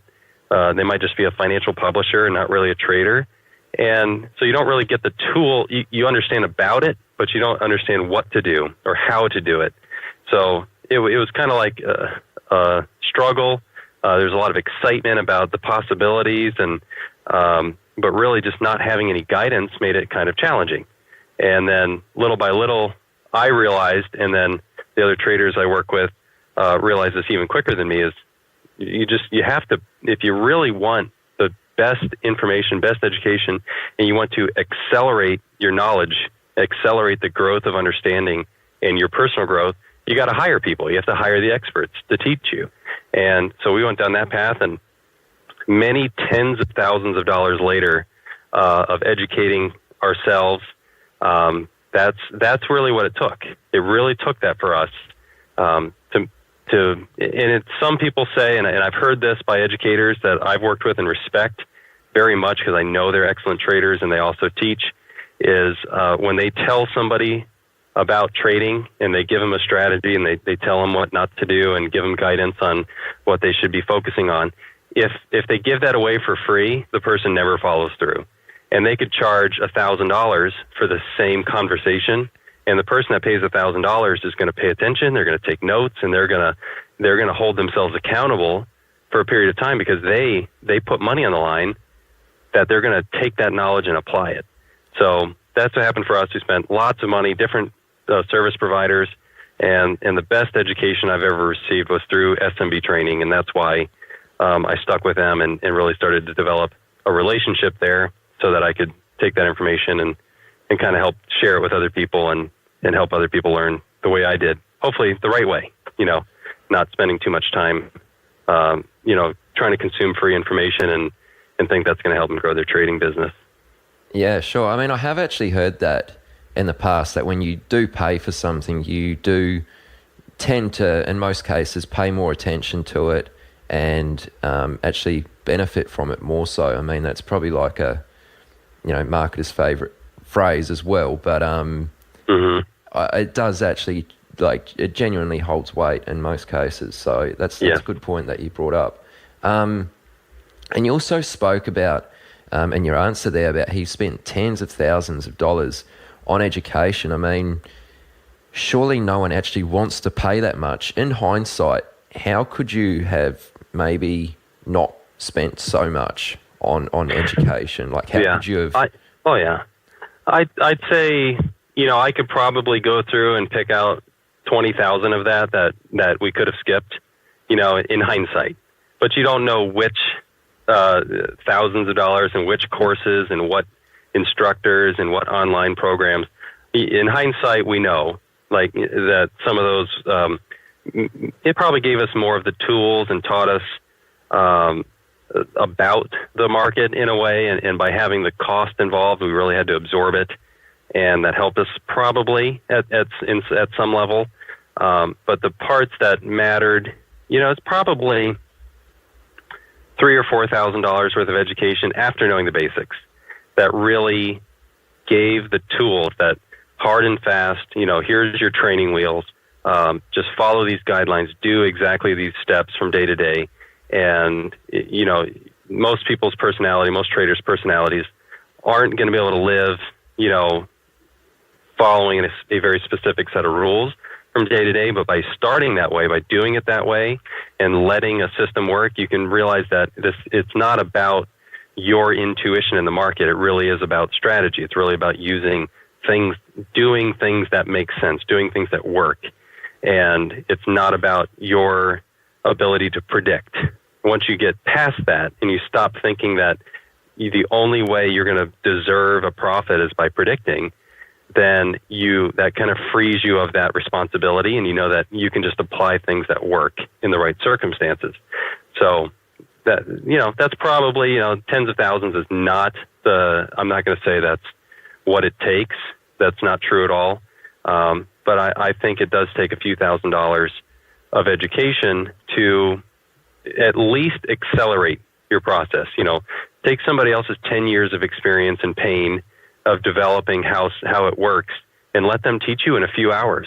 Let them show you or let them mentor you over a couple of months and just shortcut all of the trial and error and get to what works. Generate profits from it and then go from there and start developing your own ideas. But just trial and error alone that's how it becomes, you're going to be going against the odds for your success. Because most people aren't willing to pay for somebody to help them. Most people think you have to predict what the market's going to do to have a profit, and that's just simply not the case. Sure. Okay. So even for you in the sort of the first few years of your journey, if you had to put it down to maybe one or two things, what would you say were the biggest challenges that you had to push through when you were coming up? So challenges that essentially impacted your P&L in a negative way. Right. So thinking I have to predict is where it stems from. And then the second part of that is when you're wrong, then you have no plan. Because you say, well, I made the prediction. And I really feel in looking back at the early struggles, I really feel like I thought that if I didn't predict it right, I didn't deserve to change my mind and then, stop losing money. Like I had to take that pain from being wrong, and I had to wait until the market agreed with me to get out of the position. And that was probably the worst and most stressful times, where I went through a few different mouses where they'd get smashed and I have to go get another one and all that stuff. But now knowing that it has nothing to do with predicting, and I don't have to feel like I earned a profit by guessing what was going to happen correctly. That now it's more about adapting to what's going on and knowing the two different probabilities in every market, which is the trend and the range. If the trend is identified, then you can expect continuation in that trend. However, you have to respect the range as well. So if you're a little bit overbought in a bullish trend, you can't just say I have to be bullish because it's bullish. You can either be flat or a little bit less long, or maybe even a tiny bit short if you want. But really getting past thinking, well, we're overbought, the market has to go down, and that's the only way I'm going to make a profit this week. That there's a lot more ways to do that. So I want to make sure I answer the question fully. Early struggles, is that kind of what we're getting at? Absolutely, yeah. Challenges. So thinking I had to predict, not being willing to admit when I was wrong and get in the right direction again. Poor strategies, the wrong strategies on the wrong instruments. That's a big one. So frequently managed income trading styles on low-priced ETFs, that's just a recipe for disaster. So, if you have an iron condor or a butterfly management strategy and you trade that on an ETF and you hear people talk about fixing and adjusting and managing their profiles, you say, okay, I get it. I'm going to use ETFs and I'm going to use an income strategy. I'm going to manage it frequently to make sure I keep it under control and wait till I trap the market. Well, you got two things right and one thing wrong. And the one thing wrong is you're using it on the wrong instrument, which means your commissions are going to be 1,000% more, give or take, whatever the exact number is. But you're spending 10 times as much on commissions for frequent management, which means you're running uphill with the wind in your face because you have to overcome very expensive commissions on that strategy. Whereas the same strategy on an index option has a better chance because your commissions are less. Or contrarian trading without risk management. That's, it's a, public, your show's heard by a lot of people, so I won't mention any names, but receiving guidance from people that were really more in the entertainment business than the trading business, that just expressing their opinions all the time and saying, I have the experience, I've done this for so long, and the market has to go down. And so it's just be short. That's it. That's the whole strategy. Is just be short because the market has to go down. And when it doesn't go down, they're silent. They have nothing, no more guidance for you. And you're left to say, well, what am I supposed to do? And if you don't have the right strategy and you don't have somebody that is showing you whether or not they were even in that position, then you're left on your own. Now you're out there with, frustrated and you're waiting until you're right. So, being in the right strategies, having people that are actually showing you that they're doing what they're saying they think is going to happen, and giving you guidance as far as day to day, how to get out of it and what to do if things don't go the way they think. The best traders I know, they aren't. I'm not saying they're the best traders in the world, but the best traders that I know at SMB, none of them think that they are going to be right. That's just it. That's all there is to it. They have an idea and they have a belief that they are skilled and have a good knowledge of the markets and that they're going to be right more than half the time. And really, it's going to be a number quite bigger than half of the time. But it's still, when they're wrong, they know it's like, I'm wrong. I'm done. I'm out of that one. And it doesn't mean I'm flipping my position. It means I'm wrong and I'm done. I'm out of that one. And you keep the loss small and you move on to the next one where when you're right, you can have the big win. So it's just some of those kind of psychological things and strategic things where there's so many ways to approach the market that if you just have the wrong combination, you're going to be struggling. So just having the right combination of strategies and psychology to make sure that you have the ability to control your losses when you're wrong and have the good sized wins when you're right. Sure. Okay. No, that's a really great answer, Andrew. And something I'd like to go into a little bit deeper on what you mentioned there, and it comes up now and then, is why you shouldn't predict. You shouldn't try and predict the market, But I mean, no one knows what the next one or X number of bars on the right-hand side of their chart are going to be. So what do you mean by you shouldn't try to predict? Because obviously when you execute an order, you're either anticipating that it's going to go up or it's going to go down, and hopefully in your favor, either direction. Could you just expand on that, the reasoning on and the mindset of predicting? Sure. If it feel, and this is going to get into just semantics, but hopefully that by going through that, maybe the psychology will come through. If you feel like you are constantly predicting, or if it sounds like predicting, like the market's currently wrong and it has to do this, or this announcement's going to come out and this is what's going to happen, and you basically position yourself with one scenario. If I'm right, I'll be profitable. If I'm wrong, I will lose. If that's the case, then you're going to, especially, and some people don't even go as far to say if I'm wrong, because they just don't think it's possible. They say there's just no logical way that I'm wrong about this, and this is what has to happen, and I have to be in that direction because it's the only thing that makes sense, and they go for it. And if it doesn't work out, it's like their world falls apart, and they don't they freeze. It doesn't make any sense why it didn't happen the way they thought. Then they have no plan of what to do after that. Now we'll go into the part where you're saying you do have to have some kind of bias. You do have to make some kind of assumption about what's going to happen. Well, in options trading, you don't have to make that distinction. You literally can have no directional opinion in options trading and go from that point. Your only opinion may be whether or not volatility will expand or contract in the short term. But even that is not going to be, that's only going to impact in the short term, but not the trade itself. So that's one way that you can remove predictions. And I found that options traders that find good guidance and have discipline have a higher probability of success than directional traders. And that's just from my own personal experience. I don't have some kind of deep, 1,000 person survey to prove that or anything. But my observation and working with a lot of traders and seeing the success rate with the types of traders and seeing traders that failed at directional trading and then learned about non-directional options trading, that they have number one, they have a great chance that they will stop losing money if they have good guidance on the types of strategies and instruments to trade.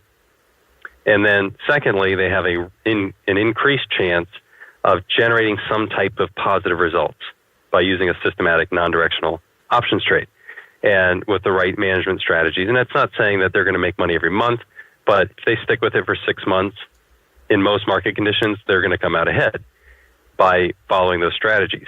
And they're not going to be home runs, and you're not going to, triple your account this year, but you can make decent income on a decent-sized account.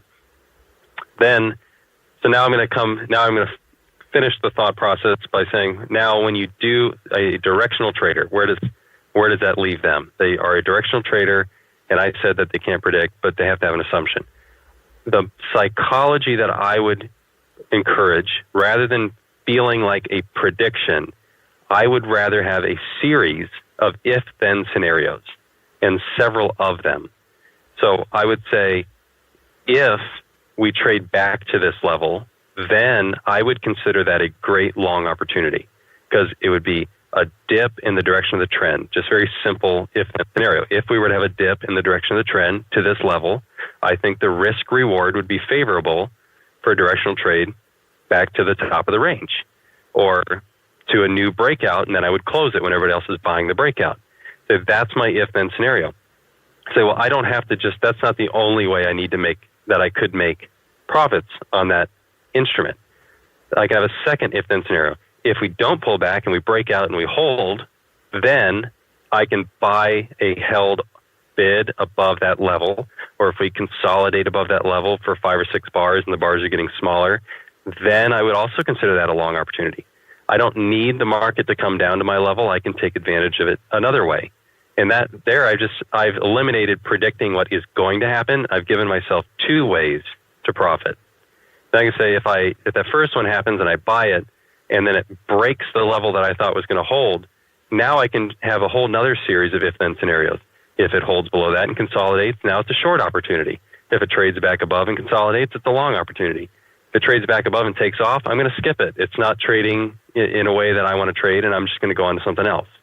Those are a number of scenarios where you say, in this scenario, I'm going to have a small loss. In this scenario, I might change my mind and go the other direction. In this scenario, I have a lower probability trade, but I might be able to hold it longer. And you give yourself a number of ways to be in that without needing to say, get in some chat room or get on Twitter and say, XYZ is going to drop 50 cents and I'm going to buy it and it's going to make a new high. And now, because you've made some public proclamation, you feel like that has to happen for you to have any dignity in the world. Rather than that, just say, here's some if-then scenarios. If it gets here, I would try this. And it's a more humble attitude. It's a more adaptive attitude. And you don't feel like you have your pride tied up in what happens next in that stock or ETF or index or anything else. Yeah, that's really good. I like the idea of the if-then scenario. That's definitely a way to overcome that predicting kind of mindset for sure. And just before we get into a few more of the specifics about how you trade these days, I'd just like to ask you, from the point you started to the point where you reached some sort of level of consistent profitability, what sort of time frame was that period? There was probably a year and a half that was heavy bleeding and painful and stressful. And then probably a 6-month period of kind of turning away from that. And then, what year is it now? 7 years. So, and then after that, just kind of slowly, and it's been a progressively steeper incline from that. So call it a year and a half of kind of poor results and non-results. And then until I was moving into something that was more sustainable. And then now at this point where, achieving levels as an active trader that you don't hear about in the news and from hedge funds and things like that, just because it's more active and for smaller accounts than these big institutions. Sure. Okay. No, that's really good. And during that time, the first 18 months, how active were you trading and how intensively were you studying?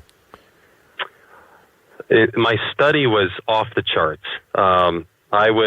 Every waking moment that I had, I was reading and studying and back testing and creating charts and creating studies, just going through and watching webinars and reading books and reading information. It really was, 6 a.m. to midnight every day. It was like, that's all I lived and breathed was the markets. And that's just what I felt like I had to do. And I learned a lot in that process, but I was also not consuming the correct information. So I had information overload from bad sources. So from all of that free information that was out there from entertainers rather than, traders that were actually trading professionally and getting real results and sharing their results that they were getting. I don't think that's the process everybody should go through. I think I worked too hard and looked in all the wrong places, and was looking for people that were going to show me how to predict the market or depending on them to predict it and feeling like I could follow blindly along with them. That just, none of that worked out very well.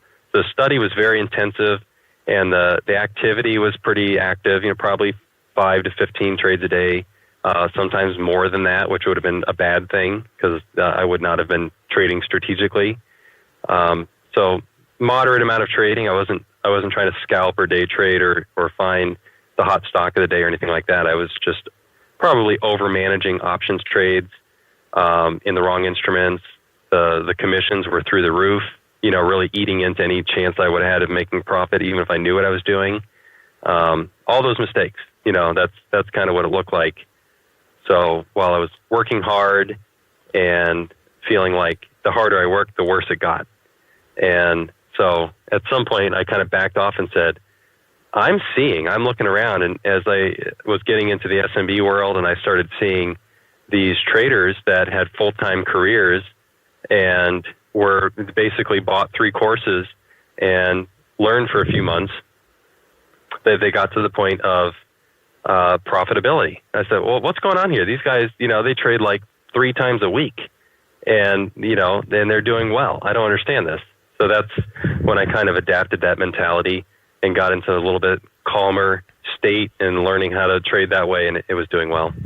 Okay, sure. And just real quick before we move on, while you're studying from like, say, 6 a.m. till midnight most days, you obviously didn't have a job during that period. So what were you doing for an income? So that was with the group. I was doing some other consulting, and because my background is marketing, so I would do marketing consulting. I did some real estate consulting, and I had some real estate deals that were left over from the brokerage company, that because commercial real estate deals specifically, a lot of them take 6 months, 18 months to happen. So I had a lot of deals that were kind of pending that I still had a commission coming on. So those checks were coming on occasion. So it was enough. It was pretty thin, though. There wasn't really a lot of income, and there was more nights where I was buying ramen noodles and keeping things nice and easy. But thankfully, those days are behind, at least for now. I'm thankful for it, but it's not like that anymore. But I think more importantly, I'm grateful for. I don't even care about what a little extra money coming in does. Mike Bellafiore says he talks to young traders and developing traders and says, what do you think the greatest part of trading is? Why do you think we do this? And they say, the money. And they try to come up with like a deeper answer because they know that's what he's getting at. So like financial freedom and taking care of your family and things like that. He's like, yes, all of that's good. All of that's great. But you could do that anything. You could go out and get a master's degree and be an engineer and do something else. You could get all of that in some other job and industry. So why is it trading though? Why is it trading? And like, it's freedom and you can make more money and this and that. And Mike, he lets them go on and give all their answers, and he's very consistent in his responses. This is something where it's very challenging and most people don't make it. So when you can achieve and you can get to that point where you say, I went through the rigors and I went through that process and the learning process, and now I can actually do it. And there's that achievement level. It's more of an analogy for a professional athlete that has to work hard to get to a certain level. And, some people call it, you can almost call it like the gamification or the sport of it. That's the part that I'm really enjoying right now, is that confidence. That's something I used to look at and have no clue and used to kind of pound back on me and was challenging. Now I can navigate it from day to day and actually feel like I'm on the right side of things. And it took a long time to get there, but I really enjoy that.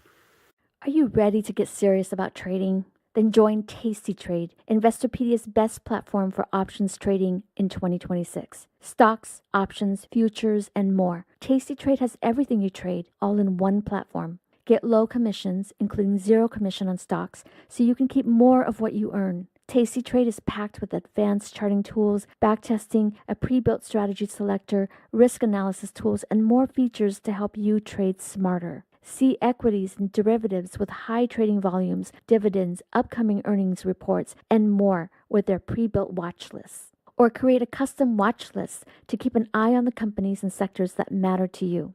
Manage your positions with speed and precision using active trader mode, one-click trading, and smart order tracking. Plus, Tasty Trade's stellar trade desk team offers live support during trading hours if you need it. Visit tastytrade.com/chat for more info.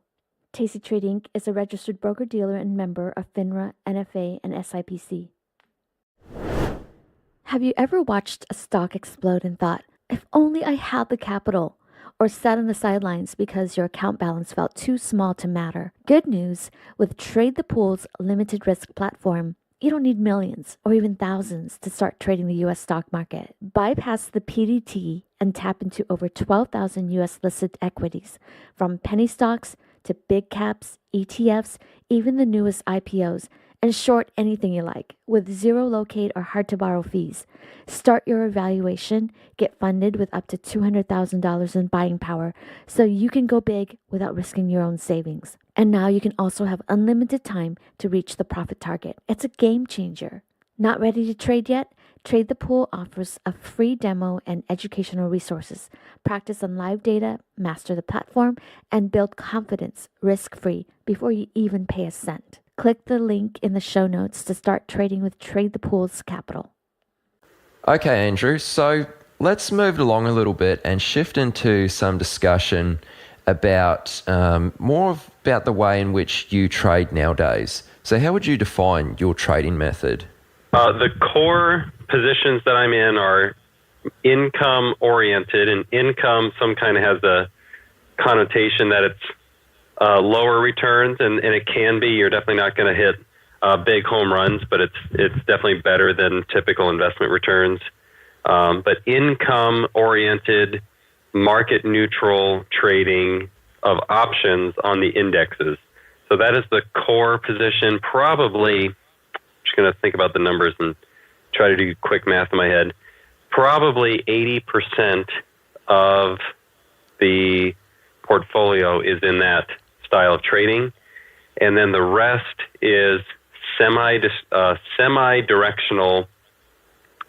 Still has an income approach. Often, probably 90 to 95% of my trades are options, a combination of buying and selling, net short, net long, mostly short options, and then a little bit of futures trading for hedging and for opportunistic swing trades, and a little bit of just more recently, in the last few months actually, been diving deeper into the SMB equities programs. They have a program now called Trader 90, that's where they have all their tools combined, multiple meetings throughout the day talking about equity directional setups. So I've been getting into more of that since the income trading is going well and I want to diversify further. But with the income trading, that's oriented to selling market premium in the options market. You have the edge of time decay, which is the one component to options trading that kind of allows you to trade with the wind at your back. If you believe in trend following, you can believe in the trend following of premium decay, which is that it's a constant in the market, and then you just have to mitigate the other risks in that trading. And that's where I orient a lot of my trading to, and that is a probably a steeper learning curve to understand initially, but ultimately when you get through that, a little bit longer learning curve of how those different aspects work together. Options trading is very much 3 and 4 dimensional rather than directional trading, which is 2 dimensional. You can always call it 3 dimensional. You have up, down, and then over time. With options trading, you have volatility and implied volatility considerations and different Greek measurements and things like that. But once you get through that learning curve, then options allows you to have a higher probability of success as you trade from day to day and month to month. So that is basically the style I'm in. I do sell a lot of weekly premium. That took a long time to master because it is a very volatile market. So I do not recommend you hop 2 feet first into the weekly options market without a lot of experience in trading, probably starting with monthlies. Prefer liquid instruments that I can manage actively, but making sure I get enough premium. So there's a lot of criteria involved in making sure you find the right opportunities in the weekly selling market. With individual stocks, I buy options because they are a little bit more erratic and can move faster and further than an index. So I like to buy weeklies on individual stocks based on the defined trend, pullbacks in the trend, consolidations within a trend, things like that. So that's kind of the mix that I have going on right now, but mostly that monthly contracts, index, options trading right now. Okay, sure. So if you could, for those who might have no idea about the income aspect of options trading. How would you sort of just describe that and just explain that to someone?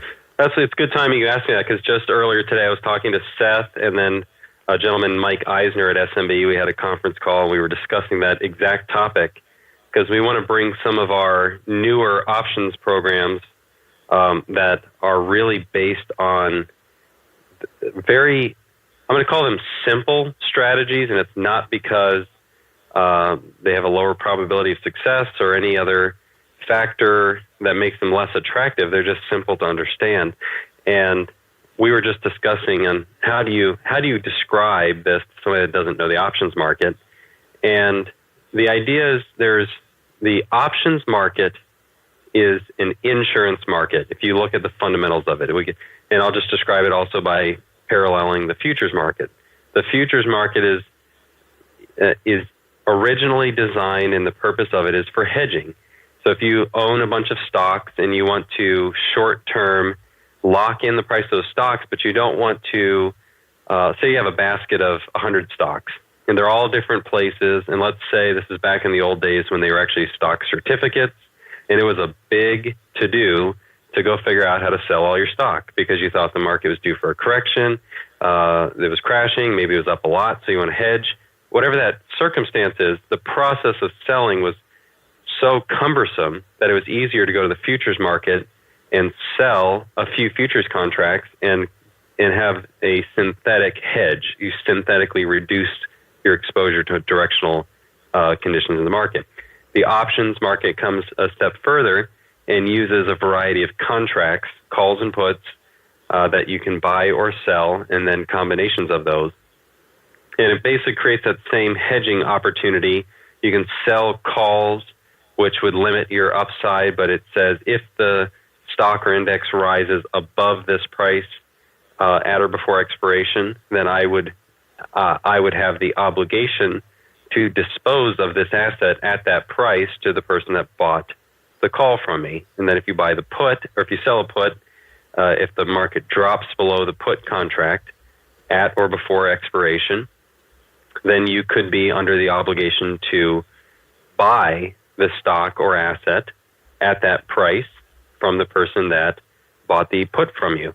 So, and then you can be on the other end, you can buy. So you'd have the right to execute that contract, but you wouldn't be obligated to do that. So once you get past, that's where the learning curve is. You have to get all of these contracts and long and short puts and calls, premium, buying premium versus selling premium. Once you get through all that, the simpler analogy is it's just like an insurance company. There's the insurer, and then there's the insured. The insurance company is selling insurance premium. They are the ones taking on an outsized risk for something that is not necessarily likely to happen. And they do it in the right amount of size, and they do it in a diversified way that they have an edge and they have a good business model. And in fact, as the insurance buyer, you hope they do. You hope they have the capability to fulfill their obligations because you need to be protected in your specific circumstance. So maybe a trader, maybe a highly leveraged investor can own a lot of shares of certain companies that they feel strongly about fundamentally on the long side. However, earnings announcements are coming up, or there's just maybe they have a nice profits kind of run away from the mean in their favor, and they want to defend the position, but fundamentally they have no reason to sell it. So they can go to the options market and buy puts. And they can put a floor on how much risk they have, and that floor is not a stop loss. The stop loss, if it touches that price, you're out. It's done. Your stock is taken away from you. The position is closed, and if it immediately spikes back up in your direction, you're out of the position. You've lost it. So your way of defining risk is a limited opportunity, because if it touches that point any time while the trade is open, you're out of the stock. But if you buy a put, you can own the right to sell it at that price, but you don't have to sell it at that price until expiration. And at expiration, you can either exercise your right, or you can roll the contract, meaning you close that month because it's expiring and you go buy and put in a different month. And that's a way to defend your position without using a stop loss. And it's very common to do that because it adds a little more flexibility. Now, all the benefits of that, the other side of the coin is that happens at a premium. You have to pay a premium value. In some, when you study, it's called extrinsic value. It's called options premium. In that, it's just like insurance premium. You have to pay for the right to be covered. And so you pay that extra value. So if you don't use it, that premium goes away. It goes to zero at expiration. So if you buy a 1 month put, it expires a month from now, and you pay $1 per share for that put for a $150 stock, you're going to lose 0.75% on that stock value to defend that position. But if it drops 20% overnight, you're going to lock in, you're going to minimize, and you're going to reduce your exposure. Say the put you bought was 5% below the stock price, and it opens up down 20%. You are capped. You do not lose more than 5% plus the cost of the put. So you would lose 5.75% instead of 20%. And that's the purpose of the options market. Now, if you go in and you are an options seller and you know how to combine various options positions and hedge those, you can actually bet in both directions of the market at the same time, and you have the middle of that position, which is premium decay in both directions, where you either own puts and sell more premium below it, or you can sell calls and sell puts. That increases your odds because usually an options buyer is going to buy in one direction or the other. But if you bought in both directions, you'd be over-insuring, statistically speaking. So you'd have too much premium paid. Well, if you go as a seller, you want to sell too much. You want to sell more than is probably going to be needed to insure those positions. And then you use other management techniques, management from day to day. You can look at your risk and make adjustments when things are changing, or if volatility gets to a certain level, you reduce your exposure. There's a lot of management techniques beyond that. And you can see that from there, it's entirely different. It's a completely different market than stock trading, where you just have a variety of setups that have a probability of either going up or going down. And then that's your directional exposure. It's a very 50-50. When you look over 1,000 trades and 1,000 traders, it's a 50-50 game. Whereas a trader with excellent experience and guidance and using a good system or good strategy is going to be better than 50%. An options trader can pretty much day one with a good system can become 60 or 70% profitable. And they can use management techniques that keep their risk reward very favorable as well. But you have to get through that learning curve of how the options market works. And without the proper learning curve, you have a lot going against you, because there is an outsized risk involved in the options market that the brokers, the market allows you to take amounts of risk that they would not allow you to take on a pure stock trade. So that's a risk that has to be understood and has to be studied very well, or else you could be walking into a lot of pain in the options market. Okay, that's excellent, Andrew. Thanks for really expanding on that. That's excellent. So while options are, of course, your weapon of choice, the way in which you trade options, I believe, is fairly systematic. So if you could, describe to us, what extent is your approach systematic, and are there still any discretionary aspects to this? I worked for a very long time to develop systems through a combination of underlying market statistics and signals for both the trend as well as mean reversion. And then I also did a lot of systematic study of option strategies, so different management techniques, selling different strikes with different times expiration, different frequency of management, different ways of looking at directional risk and hedging that from day to day. And my first experience with SMB was as a student, and I was actually taking a course. I'm going to call it a course, but at the time I took it was not a course. It was actually, I asked them, I called up and I talked to Steve Spencer, co-founder, and I said, well, is anybody there? Could they train me on developing trading algorithms? And he said, let me get back with you. So, and then he got back with me and said, we have an algorithm trader here. He develops systems, and he is developing systems and signals and indicators for the firm, and he would be willing to do a training. So I actually went up to SMB, and this is part of where my, that adding up to my, a little bit more expensive learning experience than most traders go through. But I think it was 10 days I actually spent there the first time on the desk working with Rick Martin, their algorithm and systems trader and trading developer. And that's where I started to learn a lot about the systematic approaches, very rule-based, combining a lot of the tools that you see. So if you see an indicator and you see a system, you can actually just take all of that information and combine it into one set of rules and automate a backtest, automate a report that would tell you how well that would do and what the statistics behind it were. And there are some very excellent algorithms and systems out there. To me, there's a lot of systems that you can develop a backtest that has extremely great results, high probabilities of the historic trades working out, excellent equity curves, low drawdowns, big run-ups, doing very well. But when you dig down and you either randomize the information or you move it into the forward market, a lot of those systems break down and don't work.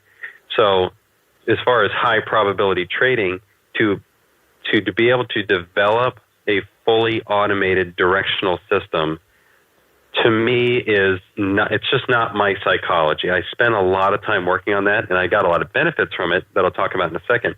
But just as far as the study of it and applying it, to answer your question, do I use discretion? Discretion is a huge part of my execution trading and my trading decisions. I use systems to guide what I look at. I get signals and alerts on things that are worth trading for a variety of reasons, either pullbacks in the direction of the trend, liquidity, relative implied volatility, things like that, relative strength to the market, a lot of those things, general trendiness signals, consolidation signals on all instruments that I really like that work well and continue from back testing statistics all the way into taking those signals as a discretionary trade, seeing that the wind is really at my back. The trades get easier, the profits are more easy. I don't have to wonder about what's going to happen in the trade. I just know I have a good probability. I put the trade on. I have a reason to exit. I have a reason to take profit, and that's it.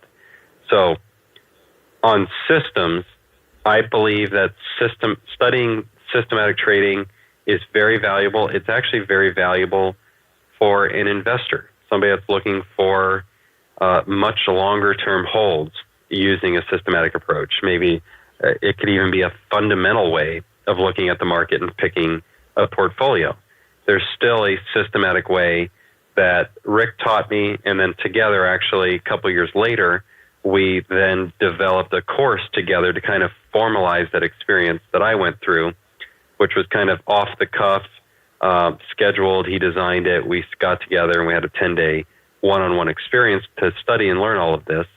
And I got to absorb his decades of experience on Wall Street and in Chicago and absorb all that information, process it, stay in communication, develop a lot of systems, did a lot of correspondence and work together, phone calls, went back and visited.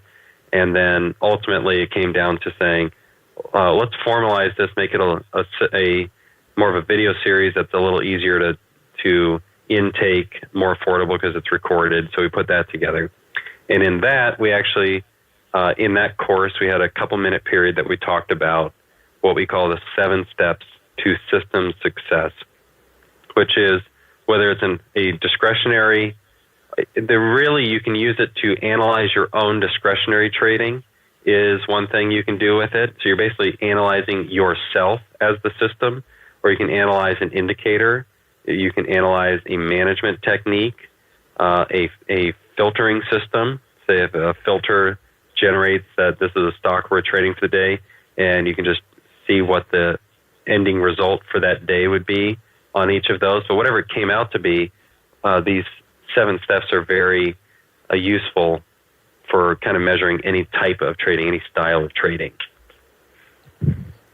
Yeah, okay. So those 7 steps which you just mentioned there, I've actually seen that video series and it was really well done. So would it be possible to ask you to briefly run through those 7 steps, just mentioning what each one is, along with just 1 or 2 real quick points? Yes, got it. The first, there's those 7 steps, and we have them in a specific order. And one of the first things I like to mention is when looking at this, and you can do this for any type of education, when somebody's giving you a list or a bullet point or a summary, you can say, why isn't something in this? And in this circumstance, I always like to point out the fact that the one that we have listed last is last for a reason. And it's without fail. Any system I talk about, one of the most common questions at the very beginning is accuracy. It actually, just today, we have the Options Tribe premium chat room. And the question came up today. We're talking about ratio straddles, where I sell premium at a ratio. So I have a directional opinion, but I also have a market neutral opinion, premium decay, stop losses, automated management, things like that. They're saying the first question, we're kind of bringing up that conversation again. And one of the first questions that got popped in was, and I'll kind of leave some suspense. I won't even tell you, but it was this last point. It's the without fail. It's so common to see the first question be asked is what we feel is one of the least important things to be concerned with in trading. So there's your suspense. So I'll save it for the end. The first one is risk. That is absolutely the first and most important thing. The first is the one at the end, but one of the top ones that's often discussed is what's the return? How much did it make? How much did it make last year? What's the average annual return? How much did it make per week? That's often the first question, is how much did it make? But we like to look at what is the risk? And there's multiple forms of risk. And the series is free. If you go to SMB training, or actually I think you can just Google it. If you just type in 7 steps to system success, it probably, or you can, you're going to link to it probably. I'll put a link to it in the show notes. There you go. So if anyone wants a link, it'll just be at chatwithtraders.com/28. And the link will be just below the interview. So yeah, that'll be good. Yeah. You can go through that and see. But risk, we talk about total capital required to make the trade, average drawdown, average loss, cumulative drawdown, so that's a peak to trough measurement, looking at standard deviation of a loss. A lot of those types of measures, that's most important, because if you have 2 systems that both make 60% a year on average, and one has 5% drawdowns and the other one has 15% drawdowns. And I have actually a couple more examples where it even goes to the point of showing a system that made less but had a better ratio of drawdowns. When you apply leverage to that, or you randomize that information and you take the same statistics and you repeat it randomly through a program, it actually shows you that it's unreliable or it's less reliable. And when that happens, it means that's something you can't scale up. Nobody's trading because they want to make another $1,000 a month. Everybody that's ever gotten into trading, no matter how small they start, it's without fail. If you know how to do it, you're going to open up an Excel sheet and you're going to do some kind of compounding interest calculation to figure out how quickly you're going to be able to trade bigger so you can make more. And if you don't fully know and understand risk as a mathematical figure in your trading, all of those dreams of compound interest are going to turn into nightmares because you don't understand the big drawdown that's coming. And you have a couple of good weeks or a couple of good months, so then you ramp up your size, and you don't know when that risk that you could have defined by your strategy, that it was going to hit you down too far. So you shouldn't have ramped up so quickly. Should have ramped up a little slower, considering the risk that was probably coming. They do this at SMB on the options desk.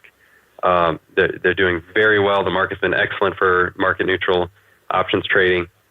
But the reality is, their flash crash is coming. A 2008 is coming. And August 2011 is coming, and which are the harder times. And there's going to be a drawdown month. So they're always taking that into consideration on their trade size, not just ramping up the next month because last month was good. They know the pending risk. They know what's going to happen. And so that's how you pick your trade size and how big you're going to trade and what your expectation is. The second one is reward. You do have to have a positive belief and a positive mathematical and statistical outlook that you're going to have trading profits. So, and they need to be proven by looking back in time at what you've been doing, and they need to be proven in a simulated environment, and they need to be proven forward in the real world. And if you're not getting a reward, if there's not profits, you need to really don't let psychology say, well, eventually it's going to start working, or I'm going to start tweaking things that I've never considered before and think that's going to make the difference. You have to have a positive expectation of profits. The third one is actually the term expectancy. So I kind of said expectation, but expectancy is an actual math formula that's used for your average win, your average loss times the number of each of those. And that comes down to an expectancy number. It's a very simple calculation that we could almost put this as, I can almost move this up to number one because it's such a valuable number, and there's so many other figures that systematic traders use as far as cumulative average returns, Sharpe ratio, standard deviation of returns, etc. Cumulative or expectancy is a simpler and very straightforward figure that also has the benefit where when you have a single trade on, while that trade is on, it's very, very difficult to think about the fact that this is 1 out of 1,000 trades. There's going to be 1,000 entries and exits that you're going to experience on a system or through some approach to the market. And when you look at each trade as if whether or not this one works out, or whether if 60% of the next 10 trades or 80% of the next 10 trades work, that has some kind of weight on the system. When the reality is it's over 1,000, you need to know that every time you pull the trigger, that you're not going to achieve a specific return that is your expectancy number, but you need to psychologically say, as long as I do this right, as long as I follow my rules, as long as I do what I'm supposed to do with this trade, I need to just know that I'm racking up my expectancy number. That every time I do it right, I just say, I earned $23 on this trade because that's my expectancy in this system. Whether or not you lost 10 or you made 60, it doesn't matter. You say my expectancy is $23 per trade, and that's the psychology you have behind using expectancy rather than how often you're right. The fourth one is volatility, which is not necessarily the volatility of the instrument you trade, but it's actually the volatility of returns. So it's basically it's not simple math, but it is simply proven with math that if you have less volatility of returns, so fewer of your trades are outliers, most of your profits aren't generated from one or two big wins, and you don't have these sudden larger losses than usual. When you can eliminate those, you have less outliers, you have a better probability of that system working for years and years to come. So looking at different ways of volatility of returns is something that we do. Which one am I on? 5. 5 is frequency. So that is partially psychology, also has to do with transaction costs, that a higher frequency system, especially as a retail trader, instantly has lower probabilities of success because your ratio of cost to expectancy goes up. So that is one of the things behind frequency. Also, your ability to execute, if you're taking the trades manually, goes down because on paper it looks wonderful.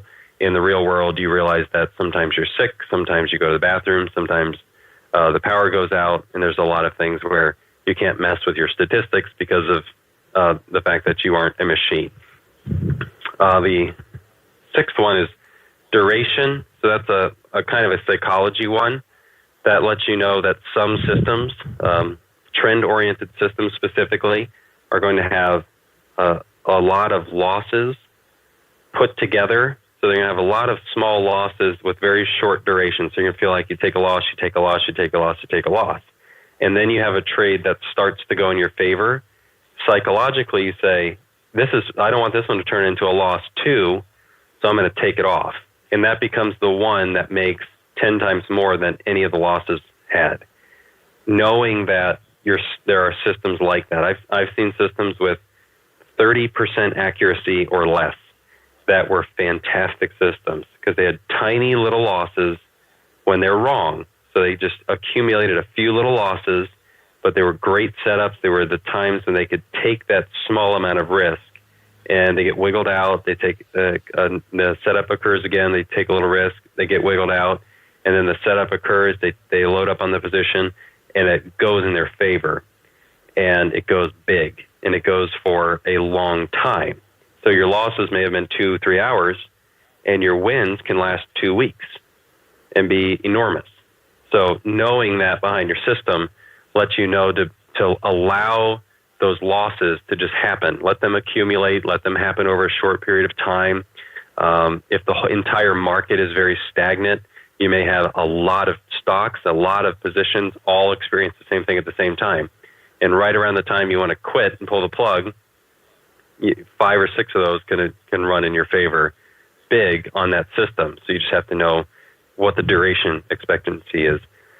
And then the last one, which often is brought up as the most important thing, is the first question I often receive about a system or a strategy that is, I feel, could almost be removed from the list. But there is a purpose for it on the list, so that's why it's still there. And that one is accuracy. Asking how often or how many trades out of 10 or how many trades out of 100 are profitable is probably the most common first question, but it is the least important aspect of trading to know if something is going to be reliable and profitable in the future. The psychology of having to be right is what often brings that up. The psychology of wanting to win often is brought up. The training that we have in school that says if you get if you get less than 70% of the answers right, you are a failure. You have failed at this. And bringing that into the trading world is what keeps a lot of people from becoming profitable and having fun in this market. You have to be willing and understand that you may actually be wrong half the time, and that could lead to excellent results. You could have a 50% success rate and have outstanding results. Because if you're 50% accurate in a trend following approach to the market, so half of your trends run in your favor and half of them have small exits, you're going to be fantastically successful at trading.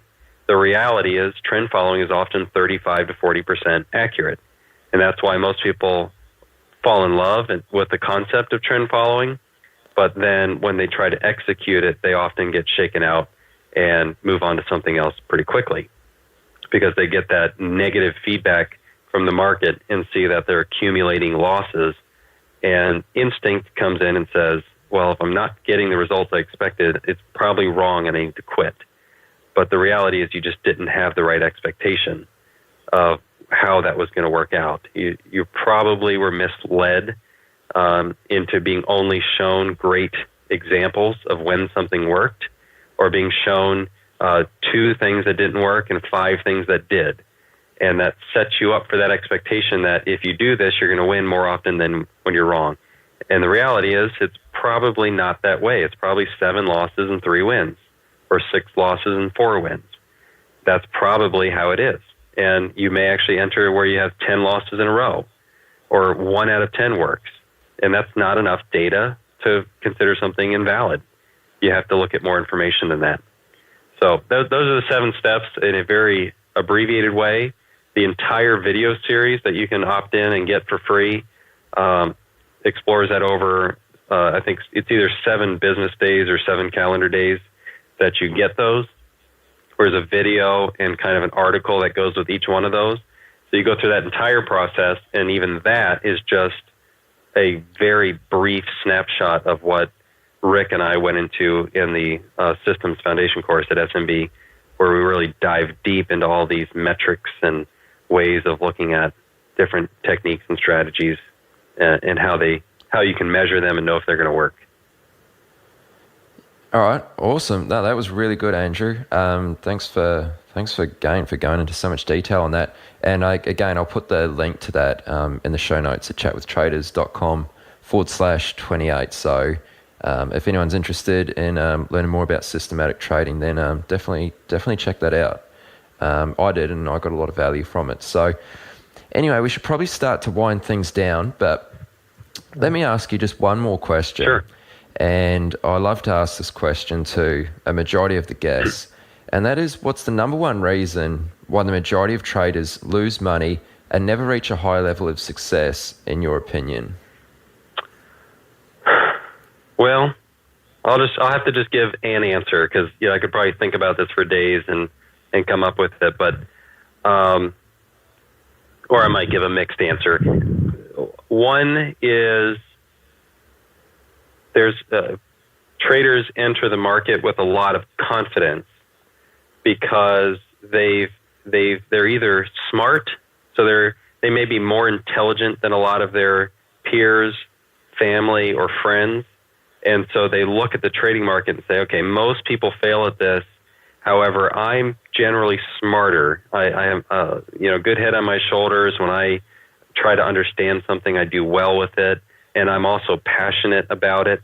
So they say, well, I have what it takes, because most of my friends, they're just not even interested. So if they try, they'd probably fail. So I'm probably well suited for success because I have other success in my life. Or I've seen very successful businessmen and investors that in the markets that come to trading, and they get a negative feedback from the market, meaning they lose money, and they approach it the same way they would approach anything else in their life. If it's sports and you're losing, you just practice harder and you try harder and you learn more, and through sheer effort, you're going to be able to improve yourself and get better results. In business, you can work longer hours and you can cut your prices, and you can make decisions that you control how you're going to fix it. And you get positive results from that in other areas of your life because you overcome what's going on and you make it work.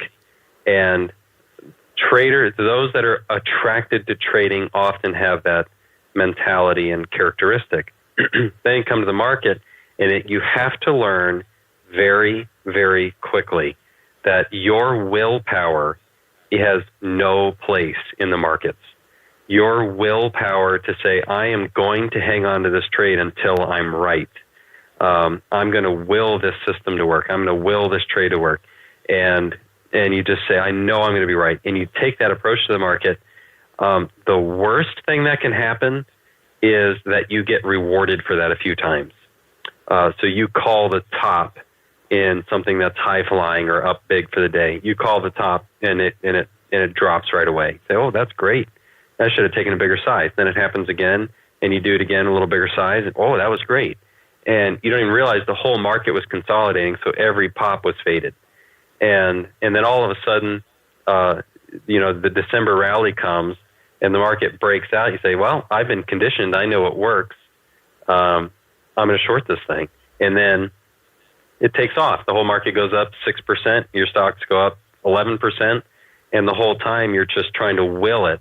You're trying to study. You're trying to figure out why it should go down, why it's got to work out, why you're right.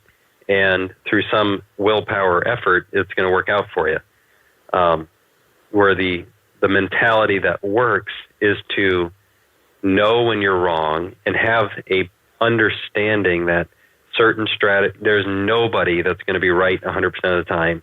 And as soon as you are wrong, as soon as you get to a point that has exceeded your expectation of what should happen, that you need to do something about it. And one reason I love options trading is I don't always have to close the position. In my psychology, that works great because I still get to kind of hang on to my idea. But in options trading, I can take other approaches for just kind of defending myself and bringing in a different trade to kind of enhance the position and not really close the original one. It's just kind of a psychological game I get to play that helps me, and it really works out better. But I think that's kind of it, is that they bring in success in other areas of their life. They try to apply it to the market, and the market doesn't play by the same rules. So I think I'm just going to pick that one. I think that's kind of one may not be a common one that's brought up. Yeah, that's actually a really unique answer. I don't think anyone's given anything quite from that angle before, so I really like that answer. That's a good one. Now, Andrew, thanks so much for coming on. Now, I know there's quite a few listeners who I've spoken with who are keen to get into options or who might have already started on options. So would you be open to answering any questions that listeners might have in the comments about trading and more specifically around options? Yeah, that'd be great. You can just let me know or figure out some way that I can be notified when they get posted, and I'd be happy to answer any questions. For sure, yeah. So if anyone has any if anyone has any questions for Andrew, just go to chatwithtraders.com/28, scroll to the bottom of the page and just leave a comment there. And I'll let you know, Andrew, whenever there's any new questions there, and you can jump onto those. Great. Okay, and where can listeners go to find out more about you? You can go a lot of places to find out about me, but most of my work right now is through SMB Capital and SMB Training, also known as SMBU. So the fastest way to type that in is probably smbu.com. You can also get me on Twitter. So I have a pretty unique first and last name combination. So if you were to Google Twitter, Andrew Faldy, or just Andrew Faldy in general, you'll probably find me in a few different places. And I don't have any other distant relatives or anything with the same name at this point. So I'm pretty easy to find that way as well. So Twitter, Andrew Faldy, or I think it's Andrew F_SMB, but it's pretty hard to miss. But what's any other way? Andrew at andrewfaldy.com is email address. You can send that as well, so it'll come right to me. And then I can add you to my Google Plus, and you can get updates that way as well. Okay, good one. Well, I'll make sure to put links to everything you just mentioned there in the show notes, including your Twitter handles. So, anyone who wants to find out more about you can just jump onto any of those links. And like I mentioned, I'll also put a link to the video series that you created about system trading. All right, Andrew. Well, thanks so much for coming on the show today and sharing plenty of valuable pointers with everyone listening. Have an awesome week, and let's stay in touch. All right, you're welcome. Thanks a lot for having me. Thanks, Andrew. You've come to the end of this episode of Chat with Traders, but don't worry, more great episodes are on the way. To stay updated with each great new episode, be sure to subscribe to the podcast in iTunes, and we'd love it if you leave us a rating and review. We'll see you next time on Chat with Traders.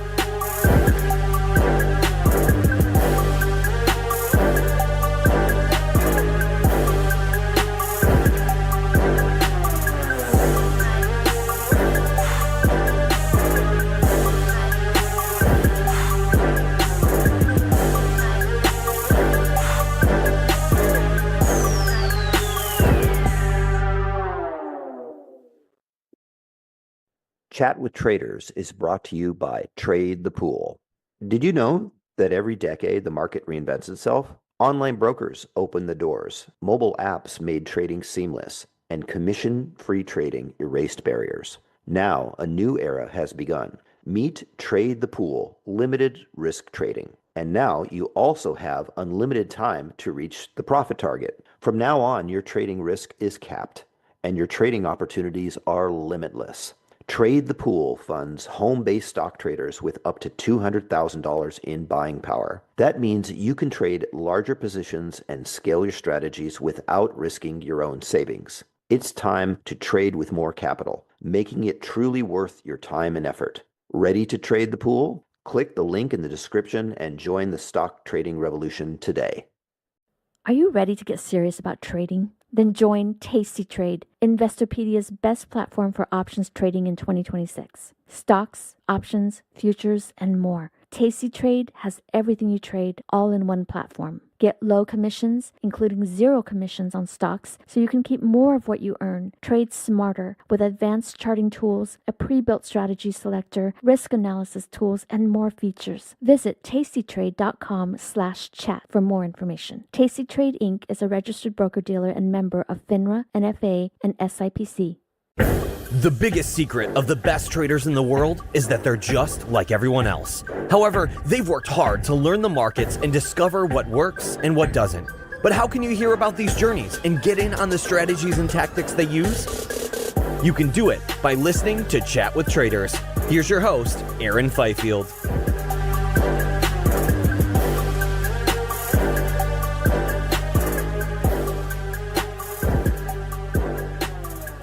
Hey there, what's up guys? Welcome back to another episode of the Chat with Traders podcast. I'm your host, Aaron Fifield. This week's guest is Brian Shannon, who first and foremost is a professional trader whose involvement with the market dates back well over 20 years. He's also the author of the highly regarded book, Technical Analysis Using Multiple Timeframes. And thirdly, Brian is the founder of Alpha Trends, an educational company focused on teaching traders how to navigate the market successfully. For the most part, Brian is a swing trader with the occasional day trade in the mix. During the interview, Brian discusses both of these approaches and gives a few pointers that may even help you to discover the right time frame for your own trading. We also talk about understanding the psychology of market participants within well-known patterns, the 2 indicators that Brian uses most often, and one of them being VWAP, which is volume weighted average price.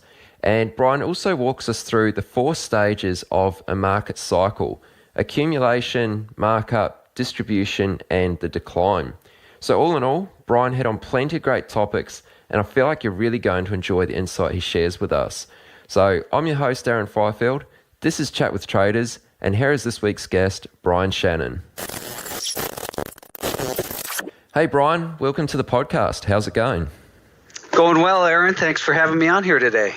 No trouble whatsoever. Thanks so much for coming on. I've really been looking forward to this, and there's plenty I'm keen to discuss with you. And I mean, I really should just say, I've got a ton of notes here, so let's just get right into it.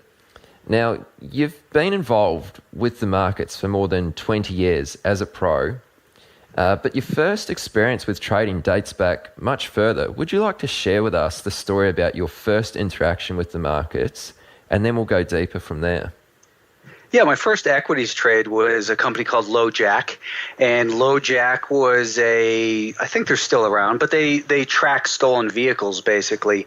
And this was 25 years ago. I used to sit around and watch Wall Street Week with my dad on Friday nights, and I saw this news broadcast about this technology for stolen vehicles. And I remember, telling my dad, "Hey, I thought that was a pretty cool idea." And he said, "Well, let's buy some of this stock." I think it was $4 a share, and I had maybe $500 saved up from various odd jobs, caddying and that sort of newspaper routes, that sort of thing. And he said, "Well, buy 1,000 shares. You put up your $500. If you lose, you lose the $500, but you make money." So I didn't realize at the time, but he was essentially giving me 8-to-1 leverage on this trade. Fortunately, it worked out, and it went to $10 a share about 6 months later. And, for no other reason than, hey, it's $10 a share, I said, let's sell this. And so I made a profit of $6,000. And from there, I was pretty much instantly hooked and thought, this is great. Why would anyone ever have to work for a living when you can just do the, trade like this? And obviously, it's not that simple. I had some very good beginner luck, and it worked well, though. But that's what really piqued my curiosity. Yeah, that definitely is some very nice beginner's luck right there.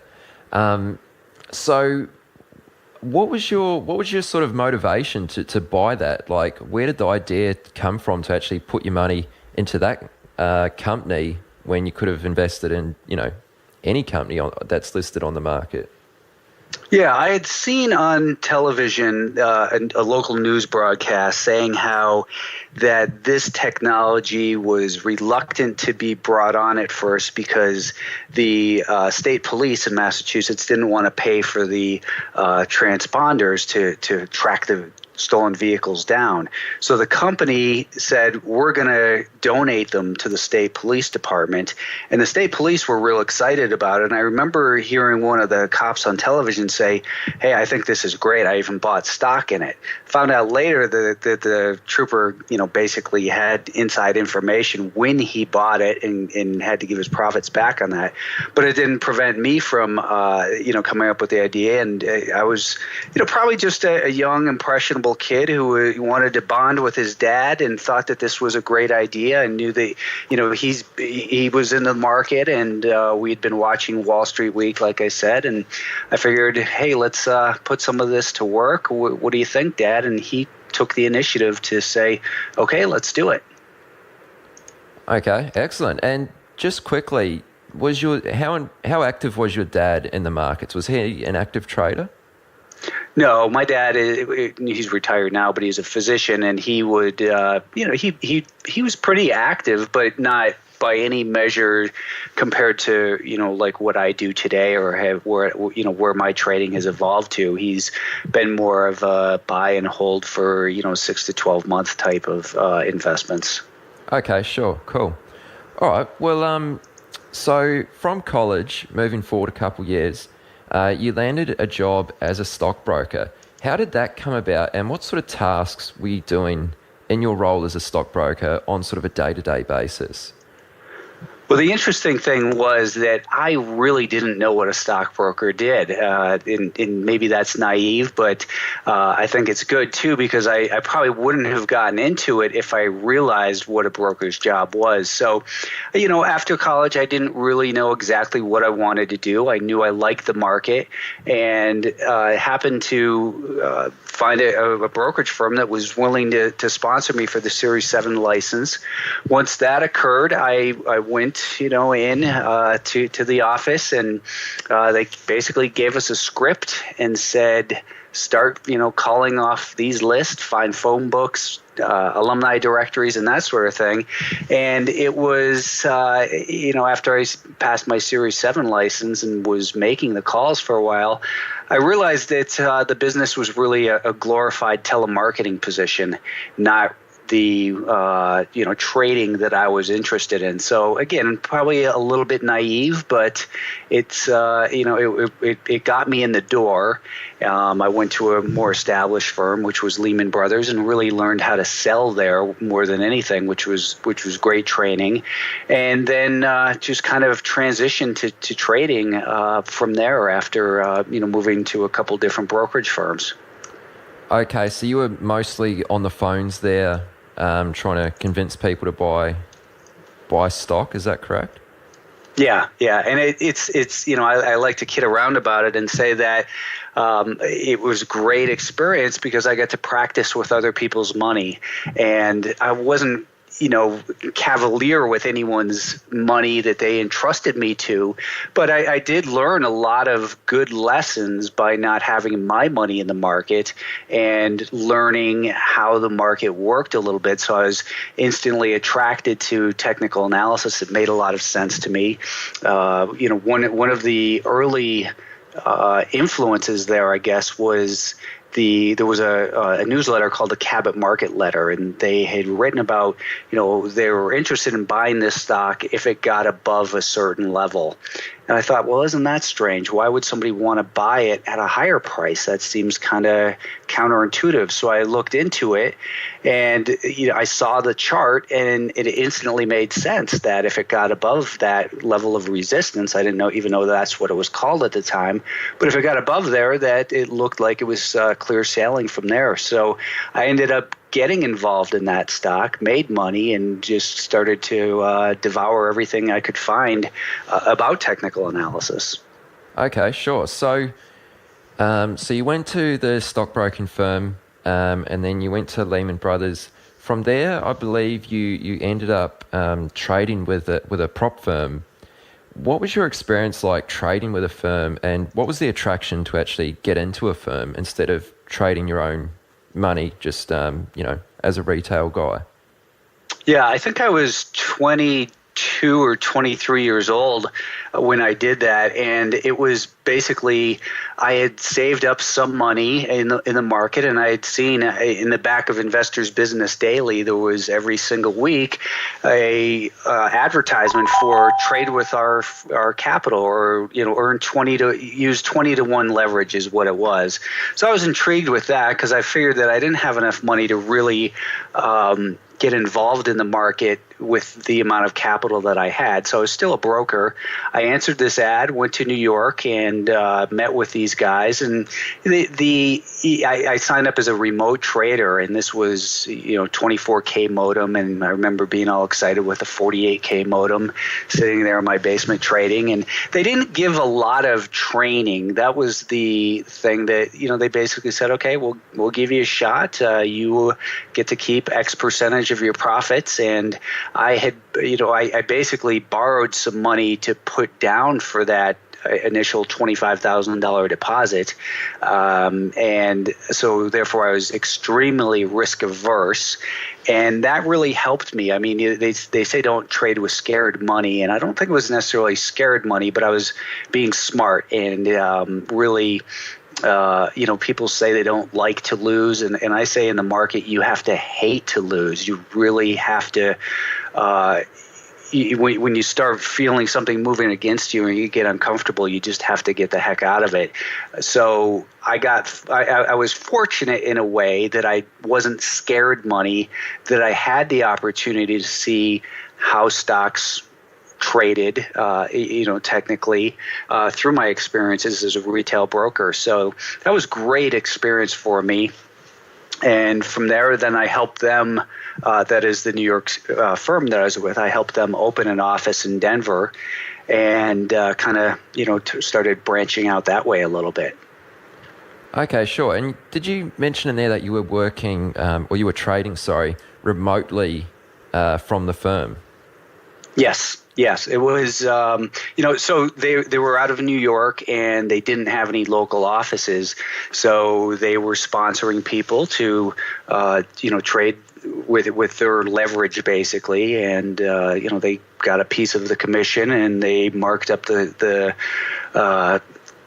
commissions a little bit, so that plus the additional profit that they made, that it was a good business model for them, and it was a great opportunity for myself. Okay, sure. And are there many prop firms that still kind of operate that way today? Yeah, there are. Yeah, there's still. I mean, if you dig around, you can find them, and they are. A lot of times people are attracted to them. I can't criticize the firms or the people who are attracted to them, because what they typically attract are people with less capital and maybe not a whole lot of education either, but they're willing to give them a shot basically in the market. And I would say that, knowing what I know about the markets today, that I took a huge risk that I would not recommend anyone else do when I did do that account with the prop firm, but it worked for me. So I think that everyone, has the right to make that decision for themselves. Yeah, absolutely. So you mentioned right there that you took on a huge amount of risk to do this.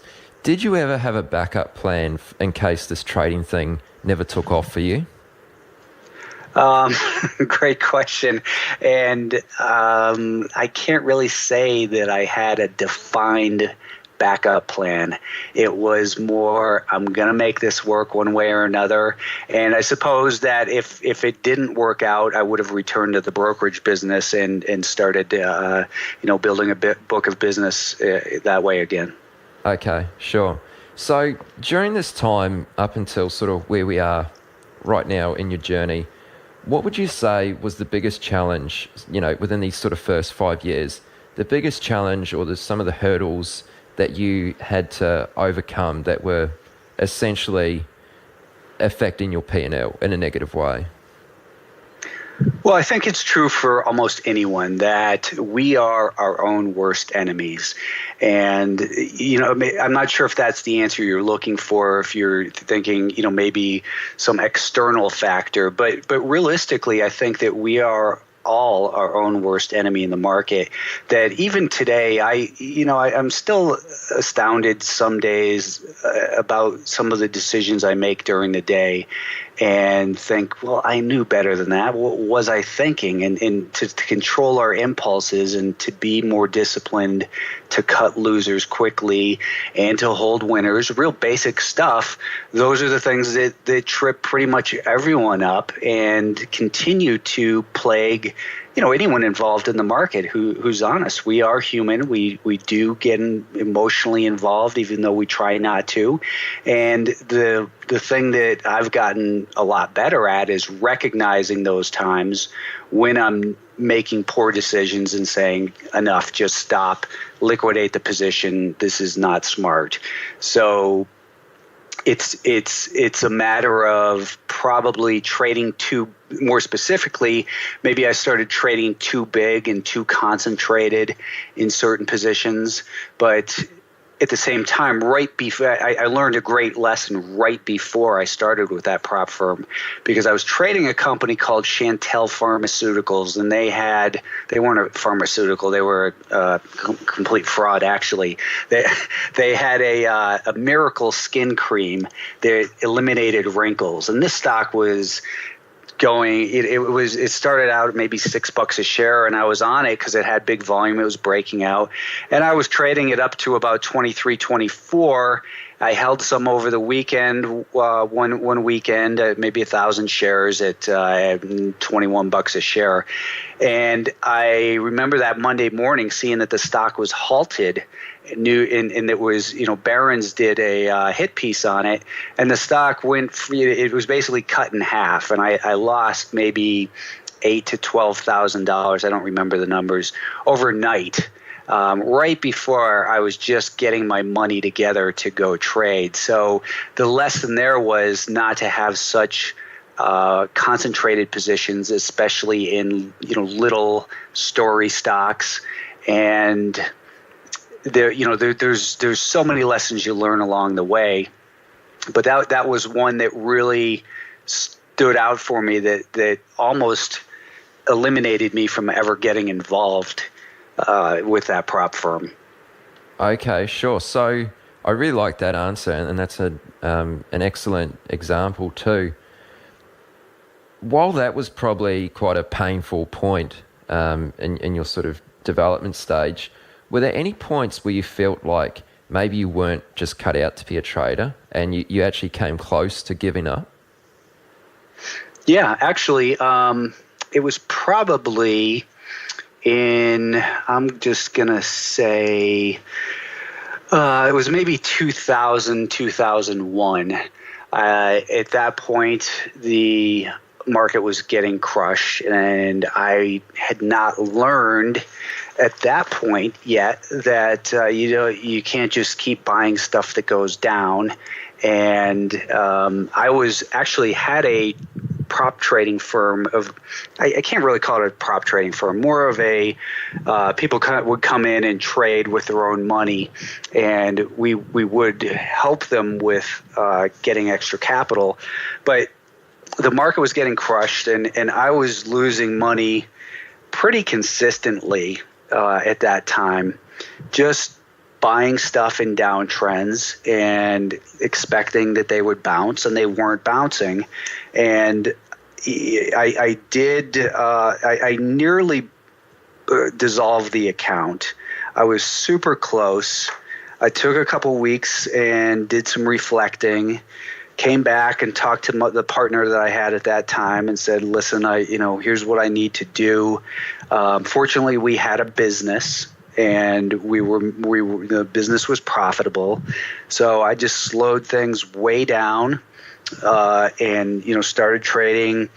Maybe, I don't even remember, but, half of or a third of my normal size, and just started grinding it back and getting back into it in a more disciplined way, and reevaluating and learning. So I was real close, though, to throwing it away.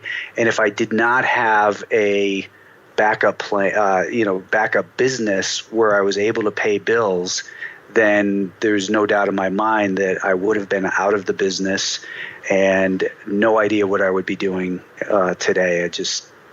I was very fortunate, I think. Okay, right. Yeah, that's really interesting. So let me ask, from when you left the stockbroking firm job to at what point, how long did it take you until you reached a level of consistent profitability? Like, when did things really start to click for you?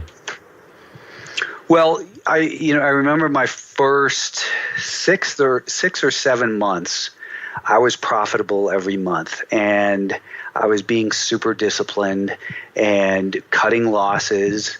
Then I started to get a little bit of that ego involved, where I thought I knew everything. And then I started to go through a down stage. Fortunately, I kept it limited, and it was really just in evolution, really. The whole thing, obviously, trading in general is an evolution, and you come back to the basic principles. So I kind of got lost on that question there for a moment, but the thing that I would say is that my lessons learned are that the basic things that I still preach to this day: only price pays, follow the trend. I repeat those things a lot of times to remind myself, because that's really the principles of how you make good money in the market. And I believe you get exactly what you deserve in the market, that you can't make excuses that if I lose, it's because I did something stupid, and I hold myself accountable. I can't complain about Greece or China or whatever the news of the day is. I have to recognize the environment we're in and adapt to it, or stand on the sidelines and wait till things make sense. Yeah, totally. So let's get into that a little bit deeper. So describe to us, if you could, your actual trading style and your methodology for how you approach the markets these days. Well, my main approach, sometimes I will do counter trend trades on an intraday basis, but the main approach is that I'm a trend trader, and I'm looking for stocks, for instance, in an uptrend, and using multiple time frames. So as I describe it, it's not really quite this simple, but identify a stock on a longer term time frame. So when I'm looking at a swing trade setup, and that's my preferred time frame, is that I want to look for stocks that will last a few days in terms of the trend, if the market warrants it. And obviously there's certain conditions where we've got a choppy market and it's just not feasible. But I'll look for the bigger trend on a daily time frame, and a real very, very simple thing that I look at is what's the direction of the 50-day moving average. Now that will just tell me, okay, if it's rising, well then we're in an uptrend, and I look at that stock and say, okay, that's not a stock I want to short. If the stock has a declining 50-day moving average, I say that's not a stock I want to buy, because it's in a downtrend. So I'll look at it and see, has it had a period of volatility contraction, and that is, has it pulled back, and so the uptrending stock, if it's pulled back to a prior level of resistance that looks like it might be support or a key moving average or a retracement level or just something significant technically, then I will say, okay, now on that daily chart, I've identified a possible trade candidate. Then I will go down to a 30-minute chart. So each candle representing 30 minutes for the last 20 to 40 days, whatever I need to kind of see what's relevant, basically. So on that 30-minute time frame, and it's not just a 30-minute time frame, you have to be aware of all the time frames, really, but this is, again, simplifying it.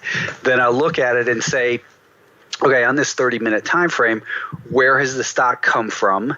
So if it's run 10% in the last 3 days, it tells me the risk reward isn't good there. But if instead we've got a stock in a strong uptrend that's pulled back on diminished volume and it's starting to undergo a little bit of accumulation on that 30-minute time frame, then I'll start to look a little bit more carefully. And one of the guidelines I use on an intraday intermediate term time frame, such as a 30-minute chart that goes back 20 to 40 days, is a 5-day moving average. And I generally want to buy the stock when it makes a higher high above a flat to rising 5-day moving average. And that tells me the intermediate term trend is now turning back up, and I have a logical place to set my stop, which would be, as I like to say, underneath the most recent and relevant higher low.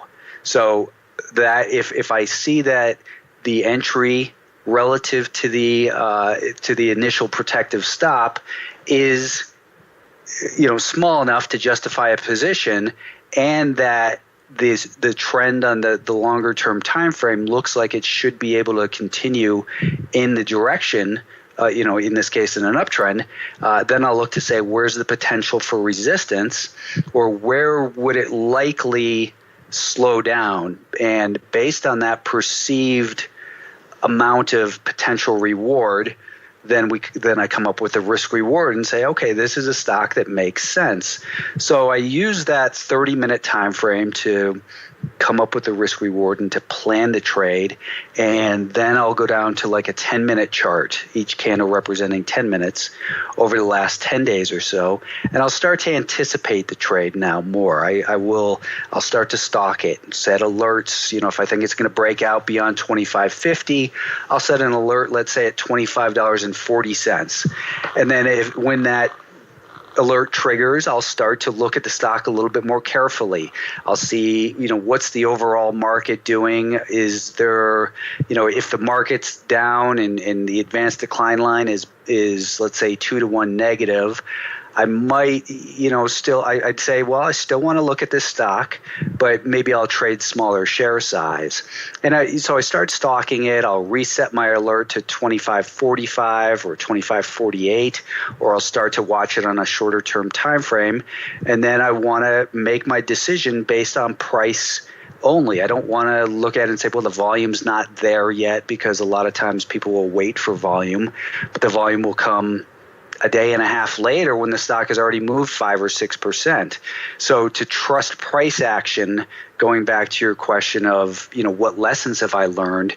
I think that trusting price action, if you have a good plan and you have a backup plan for it, that really is you're going to get into a lot more trades and not talk yourself out of them because the volume's not there yet, or there was a divergence with the MACD, or, well, I don't like what the NASDAQ is doing, or something like that. So to take each trade based on the merits of that trade individually, and if there are macro concerns about the market or some kind of event coming, to use that for the money management aspect and to reduce my position size to compensate for that higher volatility or perception that we might not be able to follow through as strong as if the entire market was in a better trending condition. So it's a long-winded answer, sorry. No, that's excellent. That's really good. So Are you ready to get serious about trading? Then join Tasty Trade, Investorpedia's best platform for options trading in 2026. Stocks, options, futures, and more. Tasty Trade has everything you trade, all in one platform. Get low commissions, including zero commission on stocks, so you can keep more of what you earn. Tasty Trade is packed with advanced charting tools, backtesting, a pre-built strategy selector, risk analysis tools, and more features to help you trade smarter. See equities and derivatives with high trading volumes, dividends, upcoming earnings reports, and more with their pre-built watch lists. Or create a custom watch list to keep an eye on the companies and sectors that matter to you. Manage your positions with speed and precision using active trader mode, one-click trading, and smart order tracking. Plus, Tasty Trade's stellar trade desk team offers live support during trading hours if you need it. Visit tastytrade.com/chat for more info. Tasty Trade Inc. is a registered broker-dealer and member of FINRA, NFA, and SIPC. Have you ever watched a stock explode and thought, if only I had the capital? Or sat on the sidelines because your account balance felt too small to matter? Good news, with Trade the Pool's limited risk platform, you don't need millions or even thousands to start trading the U.S. stock market. Bypass the PDT and tap into over 12,000 U.S. listed equities, from penny stocks to big caps, ETFs, even the newest IPOs, and short anything you like with zero locate or hard to borrow fees. Start your evaluation, get funded with up to $200,000 in buying power so you can go big without risking your own savings. And now you can also have unlimited time to reach the profit target. It's a game changer. Not ready to trade yet? Trade the Pool offers a free demo and educational resources. Practice on live data, master the platform, and build confidence risk-free before you even pay a cent. Click the link in the show notes to start trading with Trade the Pool's capital. So, just so we're clear, like you spoke there a lot about price action and focusing on the price itself. How do you treat fundamentals and news? I think you might have briefly touched on that there, but just so we're clear, do the fundamentals and news have any impact on your decisions to get into a trade? I try to not let them. I am generally aware, so I want to know what are the potential catalysts for a stock. So if for instance, I'm looking at this stock and I think it's a buy, but then I see they're due to report earnings after the close, then I'm not going to trade the stock because I don't want to gamble on earnings. That's a lesson I've learned in the past as well. Gambling on earnings, it's gambling. There's no edge there. So I will be aware of what the catalysts are potentially. I'll be aware of the news headlines at least to try to determine what are the catalysts, what's shaping the psychology in the market today. But I try not to read into it too much and have an opinion of the news itself, because the news is often, I don't want to say made up, but coincident to the price action. Not leading, or it's, we can't always trust accountants. We can't trust CEOs that the news is actually what's happening. And that's why I adamantly say over and over again, only price pays, that you can be aware of the headlines and that sort of thing. But market doesn't care what I think about a stock, about what its value is or what it should do based on an earnings report or something. The only thing that's going to pay or hurt is price action. So I would rather lose my opinion than lose my money and move to the sidelines quickly, because you can always reassess the trade and determine to get back in. But there's a tendency to that when we look at the news, we get our egos and our opinions, and we think the need to be right becomes stronger and really, clouds our judgment. Yeah, okay. No, that's excellent to hear about. Now, this is something you often talk about, and that is focusing on the psychology of patterns and less about the actual pattern itself, like whether it's a cup and handle or a double bottom or whatever it might be. So could you explain perhaps your reasoning for looking at patterns from this angle? Well, there's nothing wrong with recognizing a pattern, and I often talk about candles, for instance, as well. Some people will be looking at a candle and they'll say, "Hey, that's a doji," and it on the daily time frame. And I'm more interested in what happened underneath the surface. How did that doji come about that it sold off strong in the morning and might have chopped sideways for a little bit, but then the buyers regain control, and I can see it much better on a shorter term time frame. That is, I can understand the psychology of what's shaping it. And back to the cup and handle, nothing wrong with recognizing these classic technical patterns, and I started like that as well.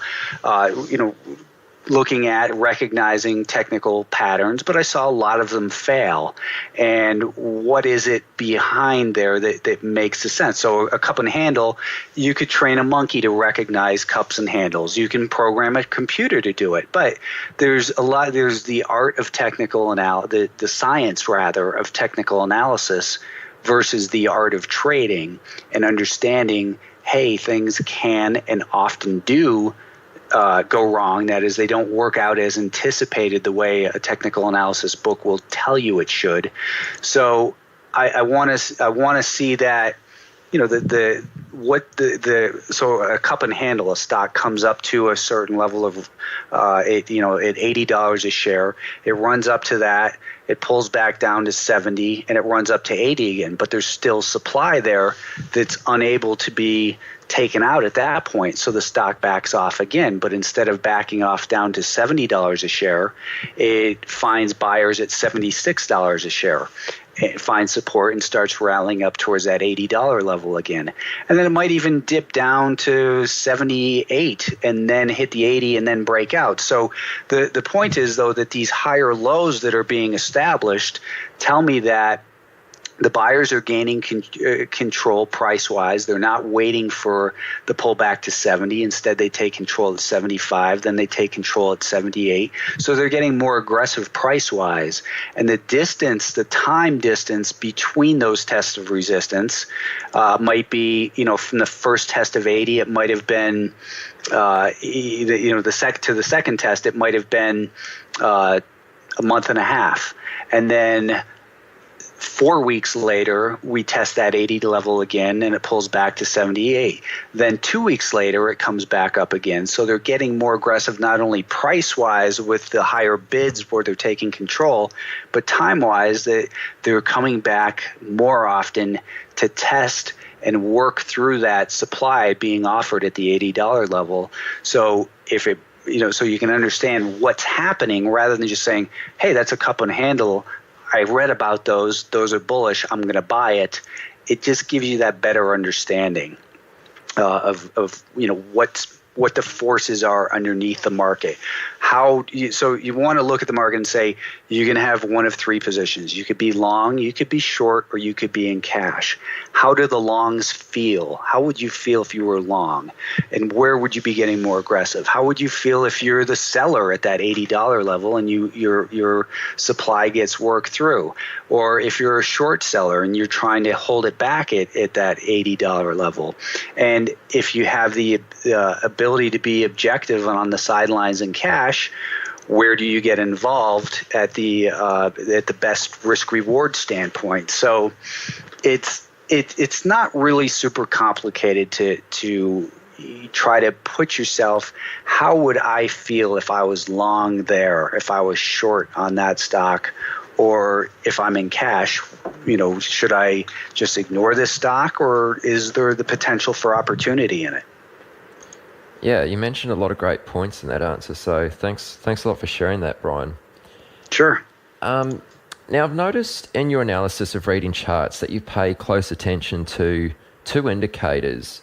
There might be others, but I noticed that you pay extra close attention to these two. So the first would be moving averages, and the other would be VWAP, volume weighted average price. So I'd like to ask about both of these. Well, you sort of already covered the moving averages a little bit earlier.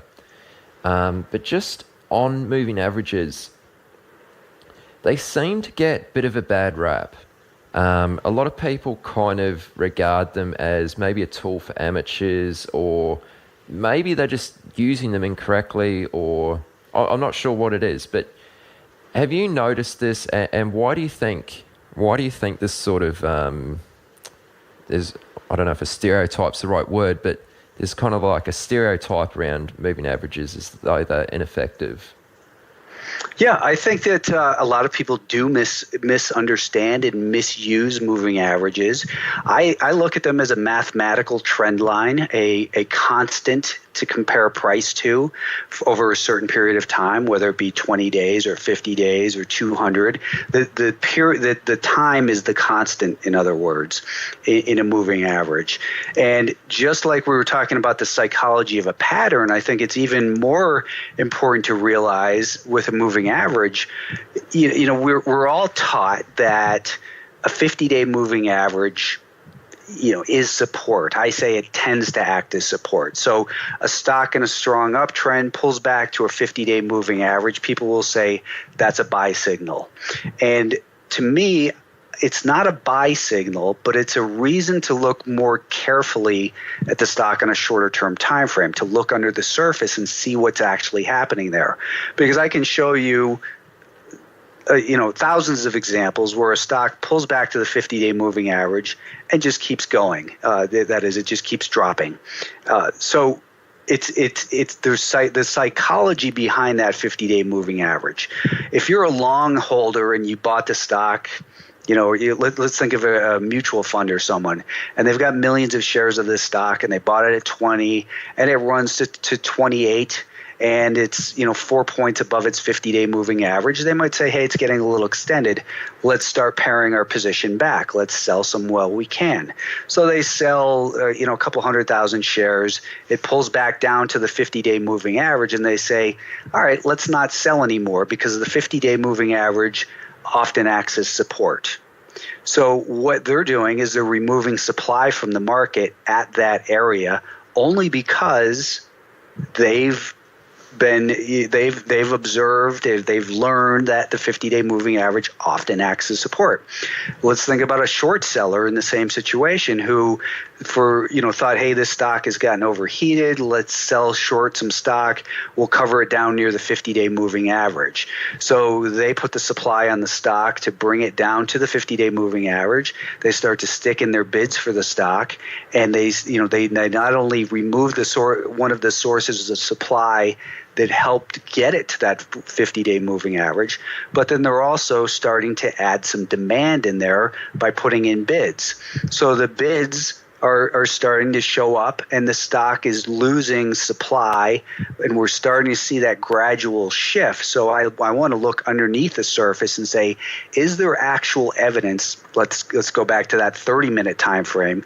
Is there actual evidence on the 30-minute time frame that the stock is starting to at least turn sideways, that the pattern we've seen over the last 2 weeks during this pullback of lower highs and lower lows is starting to show more neutral market?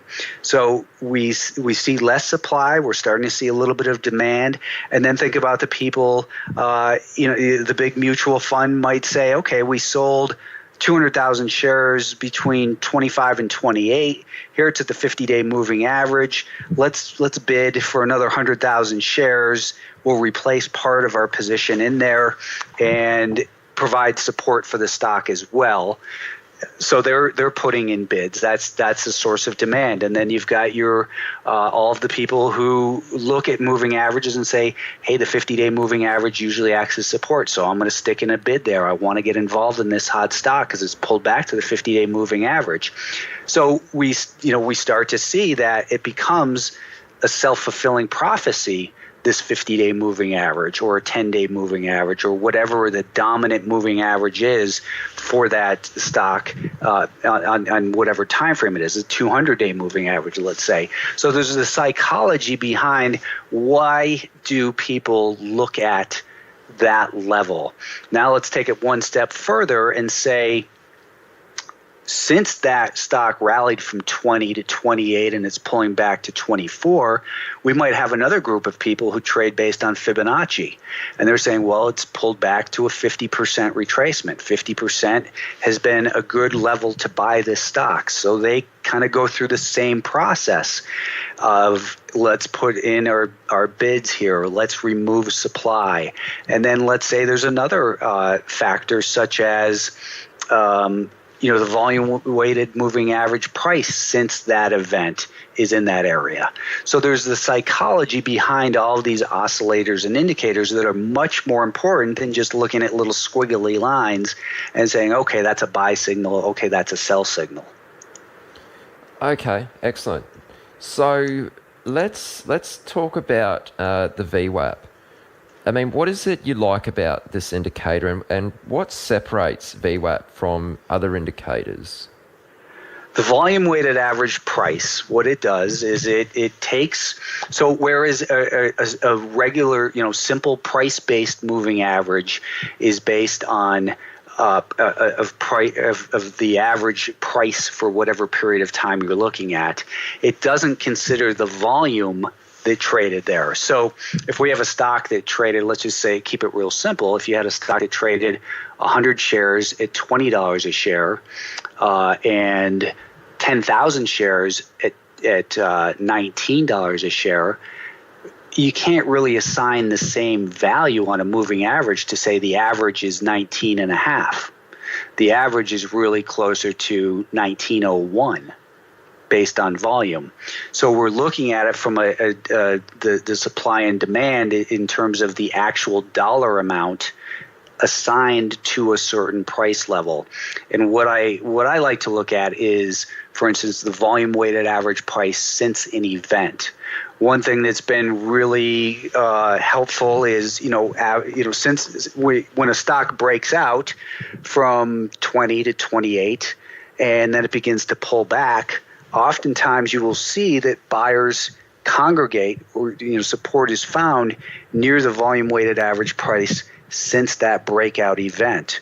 Or more recently, I've been tweeting about, for instance, in Alibaba and in GoPro, the volume weighted average price levels since these companies actually became public, and they've both, within the last couple months, shown that, the stocks had some nice bounces and they rallied almost precisely to the level, the volume weighted average price, since the stock came public. So there's a lot of psychology assigned to that level. It's the average price. It says above this level, the average participant is making money.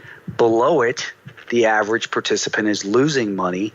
And we can start to, delve into the psychology of the buyers and sellers and see how much they have at stake at certain, they tend to be inflection points. So at those levels, how much do they have at stake, and who's, gaining or losing control there?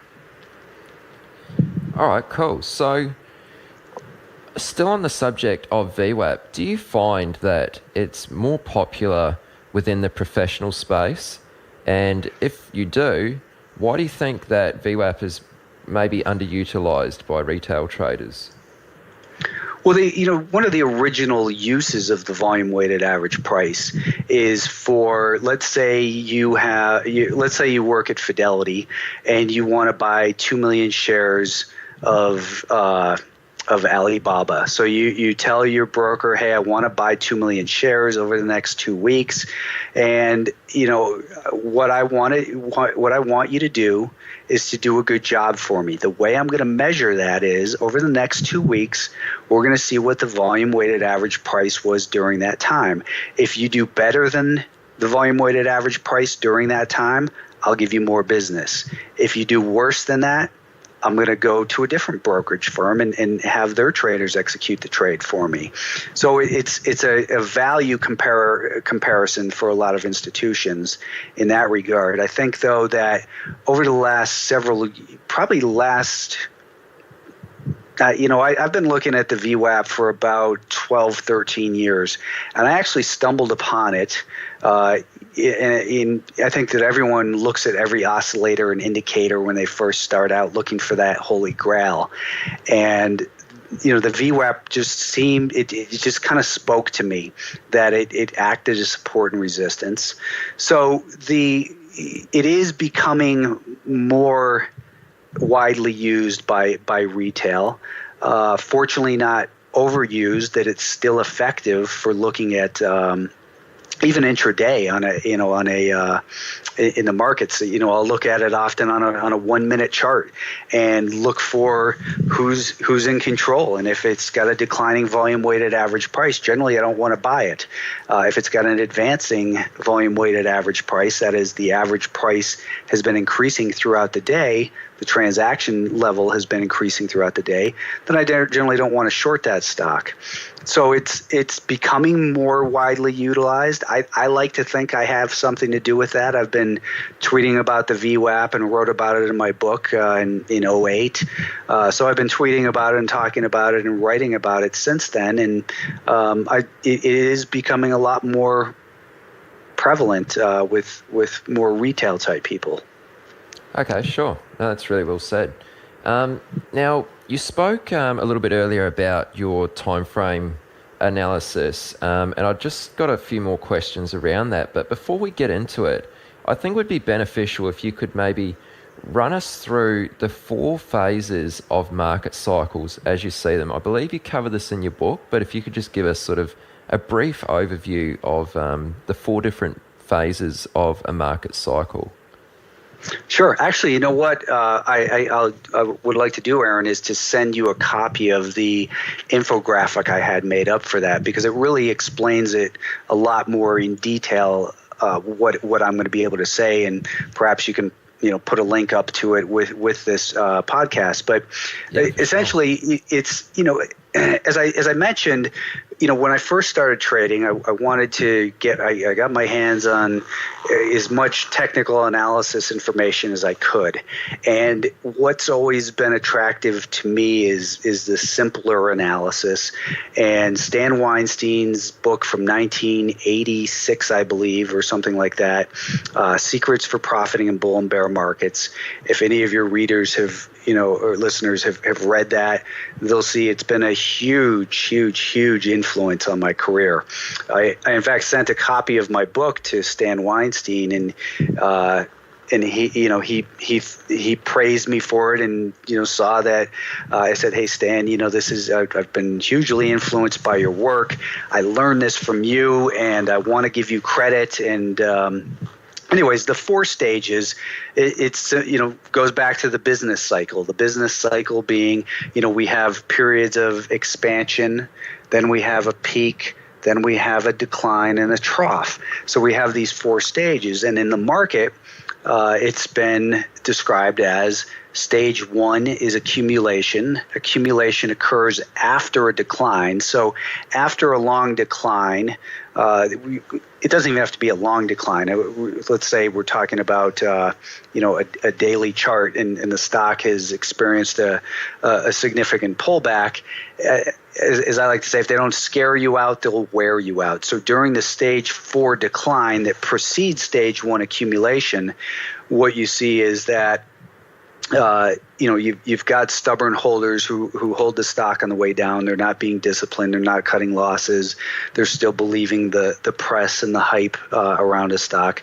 But in that stage 1 accumulation, what's happening is the stock starts to become indecisive as the supply and demand starts to reach a little bit more of an equilibrium, that you don't see there are these fearful sellers anymore. It starts to turn a little bit more neutral. So that accumulation phase, what we see in there is that it can last a long time, and one of the hallmarks of a accumulation is that we see moving averages crossing back and forth above and below each other.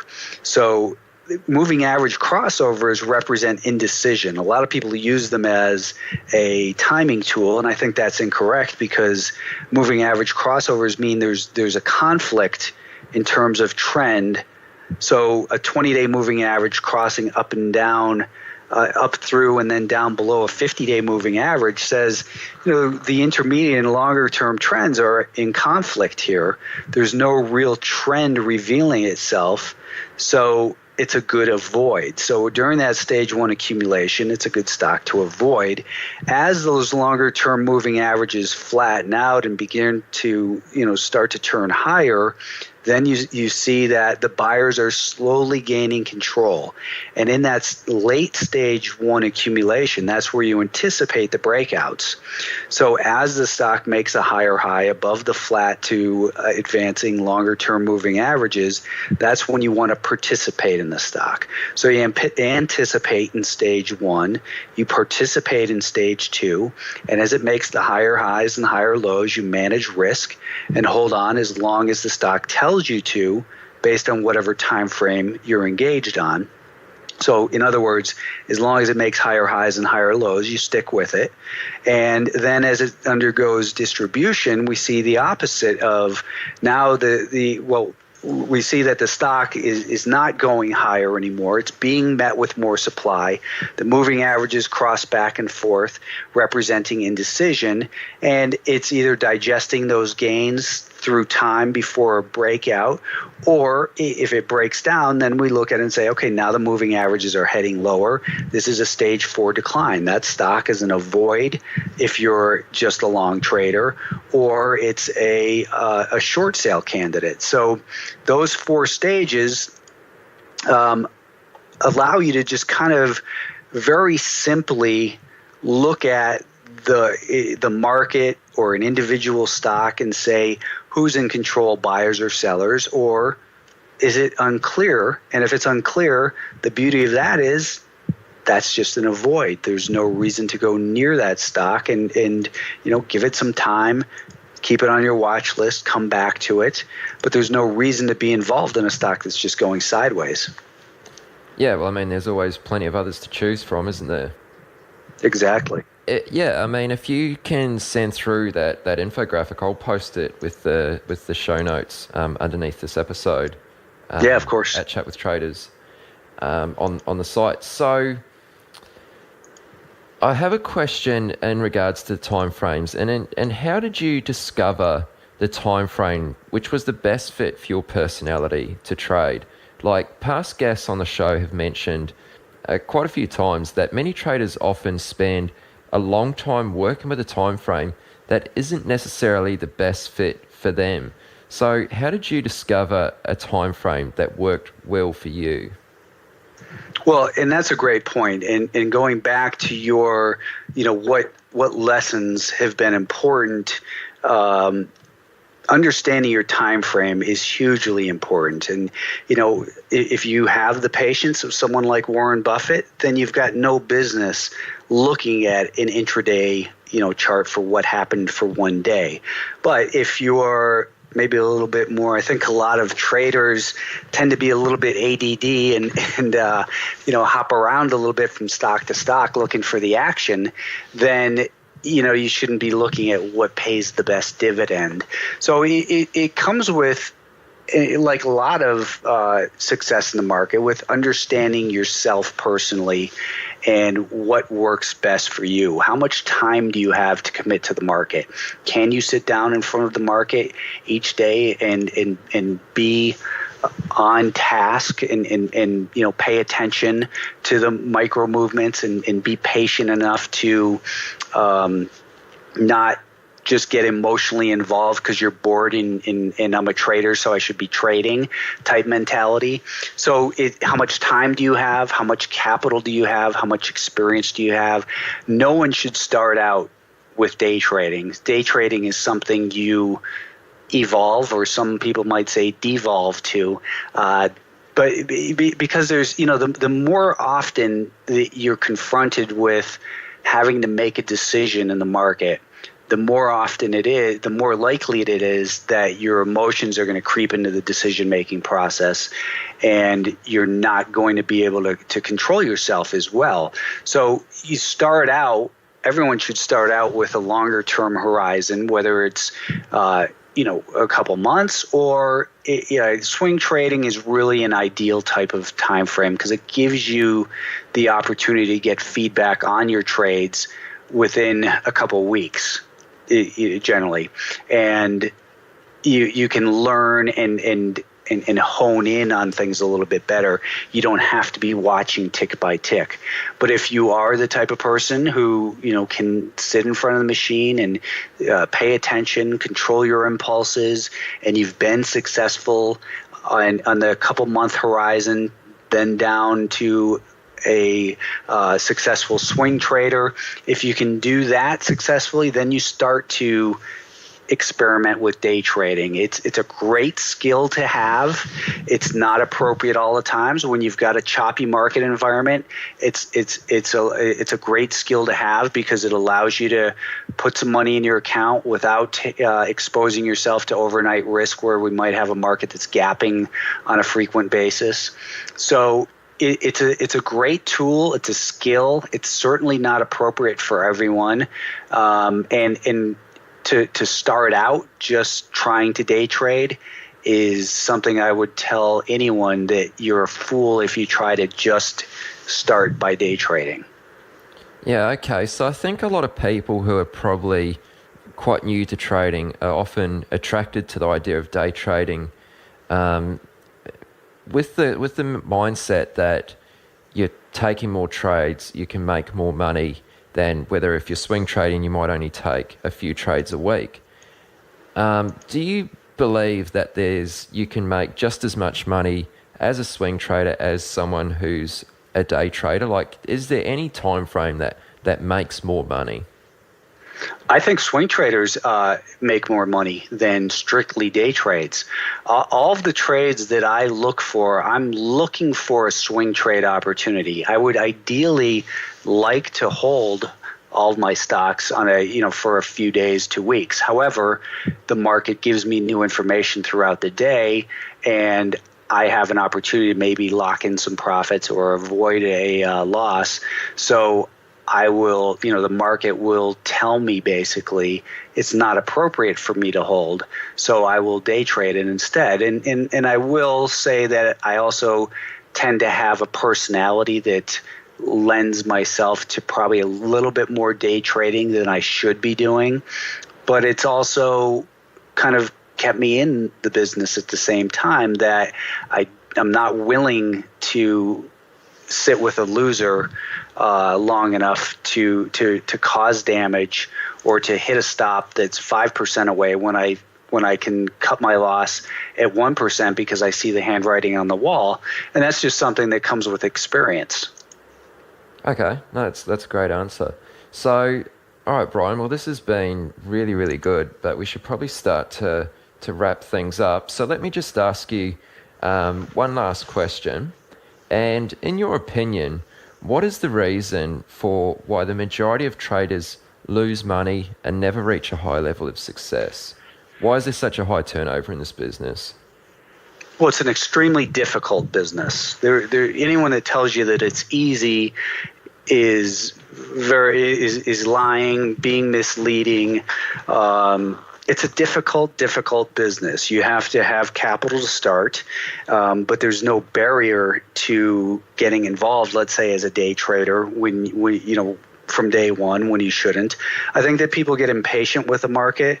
They don't find out who they are and what their personality and their appropriate time frame is in the market until after they've made too many big mistakes, so that they want to get involved in the market and they see it as the opportunity for a way to make easy money, when in fact it's extremely difficult. And it comes first with mastering yourself, or no one masters their self, but having a much better understanding of yourself. So I think it's impatience and then ego that when they get into a trade and they see that it starts going against them, they start pulling up news, they start looking for other opinions. Their ego doesn't allow them to take that quick loser when they meant to, when they went in with a plan and said, I'm going to cut my loss here, but then their ego gets in the way and says, no, just buy a little bit more, it's definitely going to bounce, and they compound their problems. So not understanding their time frame and being impatient and not learning the mechanics of how the market actually trades and understanding the psychology of the flows of money without before they start, sizing up their positions and getting involved with too big a share size, or just saying, hey, I like Apple, so I'm going to buy Apple. Well, Apple's not always a buy. All stocks go through that cyclical phase where they go through a stage 4 decline. Yeah, what a great answer. Okay, Brian, well, we've hit on a ton of great points during this interview. And again, thanks so much for coming on and sharing a whole lot of knowledge with us. This has been really good. Before you go, can you share with listeners where they can go to find out more about you? Yeah, alphatrends.net, and StockTwits, it's at alphatrends. So you can find my book also on Amazon or technicalanalysisbook.com. And I'm pretty easy to find on the web. Okay, great. And your book title is Technical Analysis Using Multiple Timeframes. So we'll put a link to that in the show notes at chatwithtraders.com/29. This will be episode 29. And you're also congrats on that too. Thank you. On 29 episodes, yeah. Nicely done. Yeah, one a week. We're not slowing down. So you're also on Twitter as well, aren't you? Yes, at AlphaTrends. Okay. ALPHATRENDS. Great. All right, well, all those links, of course, will be in the show notes at chatwithtraders.com/29. So you can go there to, get a recap on this episode and all the links mentioned to find out more about Brian. All right, Brian, well, again, thanks so much for doing this, man. Take care, and let's talk soon. Excellent. Thanks again, Aaron. You've come to the end of this episode of Chat with Traders, but don't worry, more great episodes are on the way. To stay updated with each great new episode, be sure to subscribe to the podcast in iTunes, and we'd love it if you leave us a rating and review. We'll see you next time on Chat with Traders.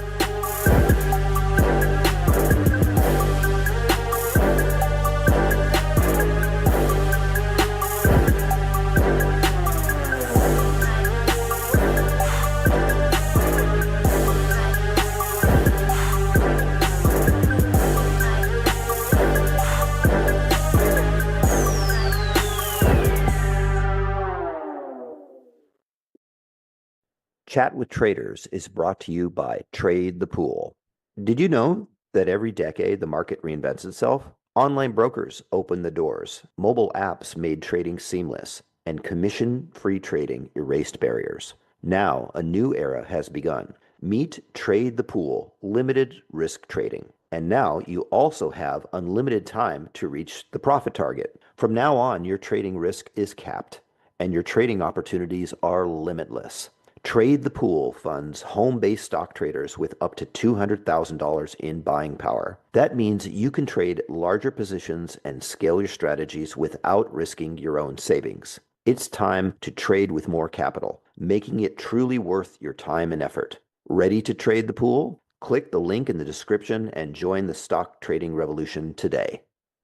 Are you ready to get serious about trading? Then join Tasty Trade, Investopedia's best platform for options trading in 2026. Stocks, options, futures, and more. Tasty Trade has everything you trade all in one platform. Get low commissions, including 0 commissions on stocks, so you can keep more of what you earn. Trade smarter with advanced charting tools, a pre-built strategy selector, risk analysis tools, and more features. Visit tastytrade.com/chat for more information. Tasty Trade Inc. is a registered broker-dealer and member of FINRA, NFA, and SIPC. The biggest secret of the best traders in the world is that they're just like everyone else. However, they've worked hard to learn the markets and discover what works and what doesn't. But how can you hear about these journeys and get in on the strategies and tactics they use? You can do it by listening to Chat with Traders. Here's your host, Aaron Fifield.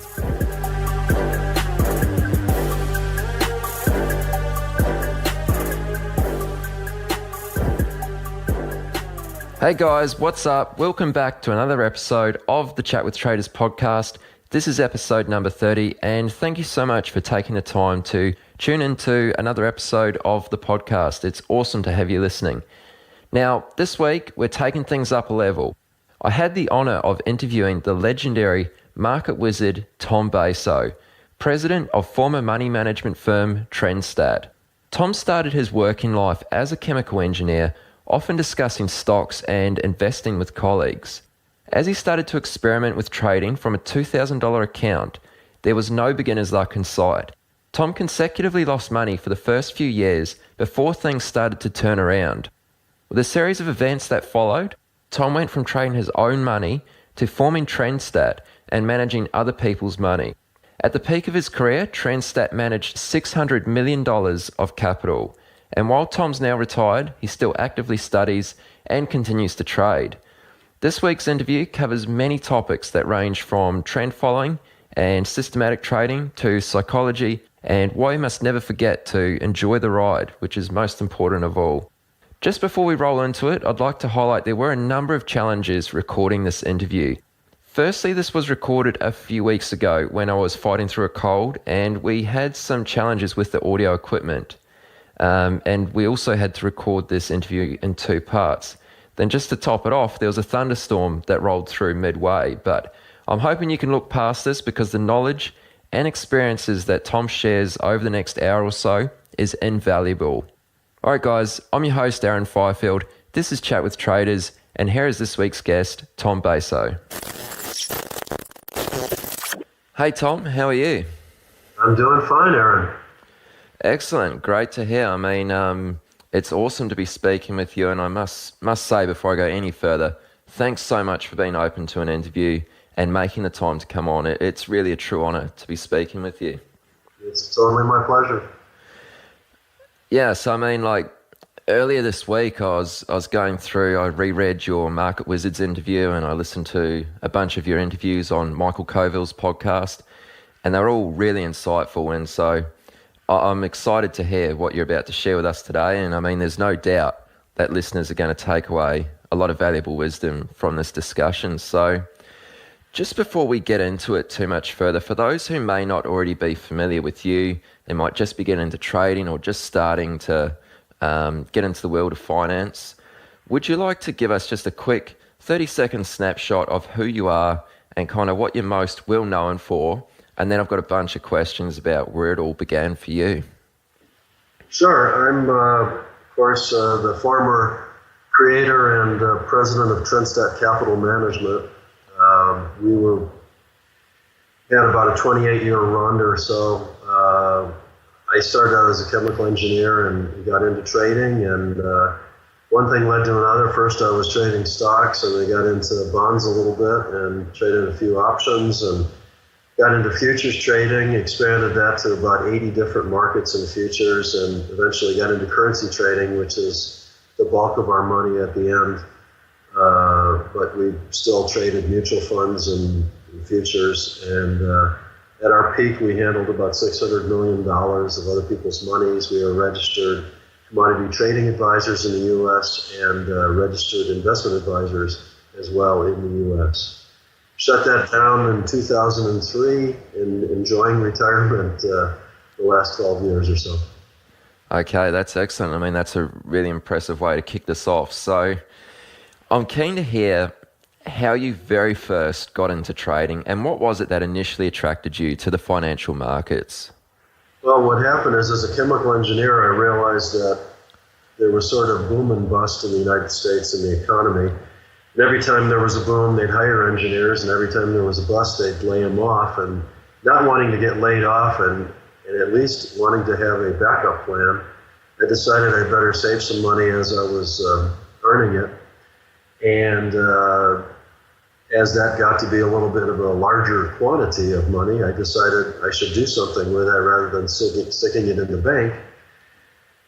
And some friends of mine that were also chemical engineers at lunch would talk about the stock market, so that intrigued me, and we started a stock portfolio, and so I could participate in the conversations as well, and that led to an investment club where we ended up eventually running the club, and that ended up into a small investment advisory business, and teamed up with another couple fellas and got that going. That grew into a substantial size, and I eventually sold my share of that company and formed TrendStat. And TrendStat then was my way of trying to not only manage my own money, but manage my client monies as well. And we just kept growing that over time and evolving in complexity, number of markets, and so on until we became the success that we became. Okay, excellent. So let me just take it back to when you mentioned there that you sort of started out as a chemical engineer. Were there any skill sets that you learnt as an engineer which you applied to trading or had some sort of relevance when you sort of brought it over to the markets? Yeah, the most obvious one that I have noticed over the years, and it certainly applied throughout my Trendstat years in the company, was something called process engineering. And what I refer to that as is one of the first lessons you learn as a chemical engineer is the old pipeline comes into a tank, the tank is full of water, and there's a pipeline going out of the tank. And you learn how different flows coming into the tank will fill the tank over certain amounts of time. And you'll learn that flows going out take water out over time. And when you have them coming in and going out at different rates, then you need to be able to calculate how much water is going to go up or down in the tank. And so process engineering in my mind always becomes stuff coming in, stuff being processed, and stuff shipping out. And Trendstat Capital Management was a perfect example of that. We had all sorts of downlinks and internet connections and everything, bringing in data continuously, in some cases tick by tick. Then we were an operation that did nothing but process that information. So we had 40 computers and 10 people at our max that were just doing nothing but crunching a lot of data. And then there's the flow out, the orders, the communiques, the updates to websites, and all that. So to me, that was just process engineering. Bring in the information, process the information, ship information out. And the faster and better and more efficient you can do that, the better off you're going to be. Yeah, okay, that's really interesting. So just still sort of sticking with that journey as you were starting out, if we were to zoom in on your first few years, what do you recall your experience being like?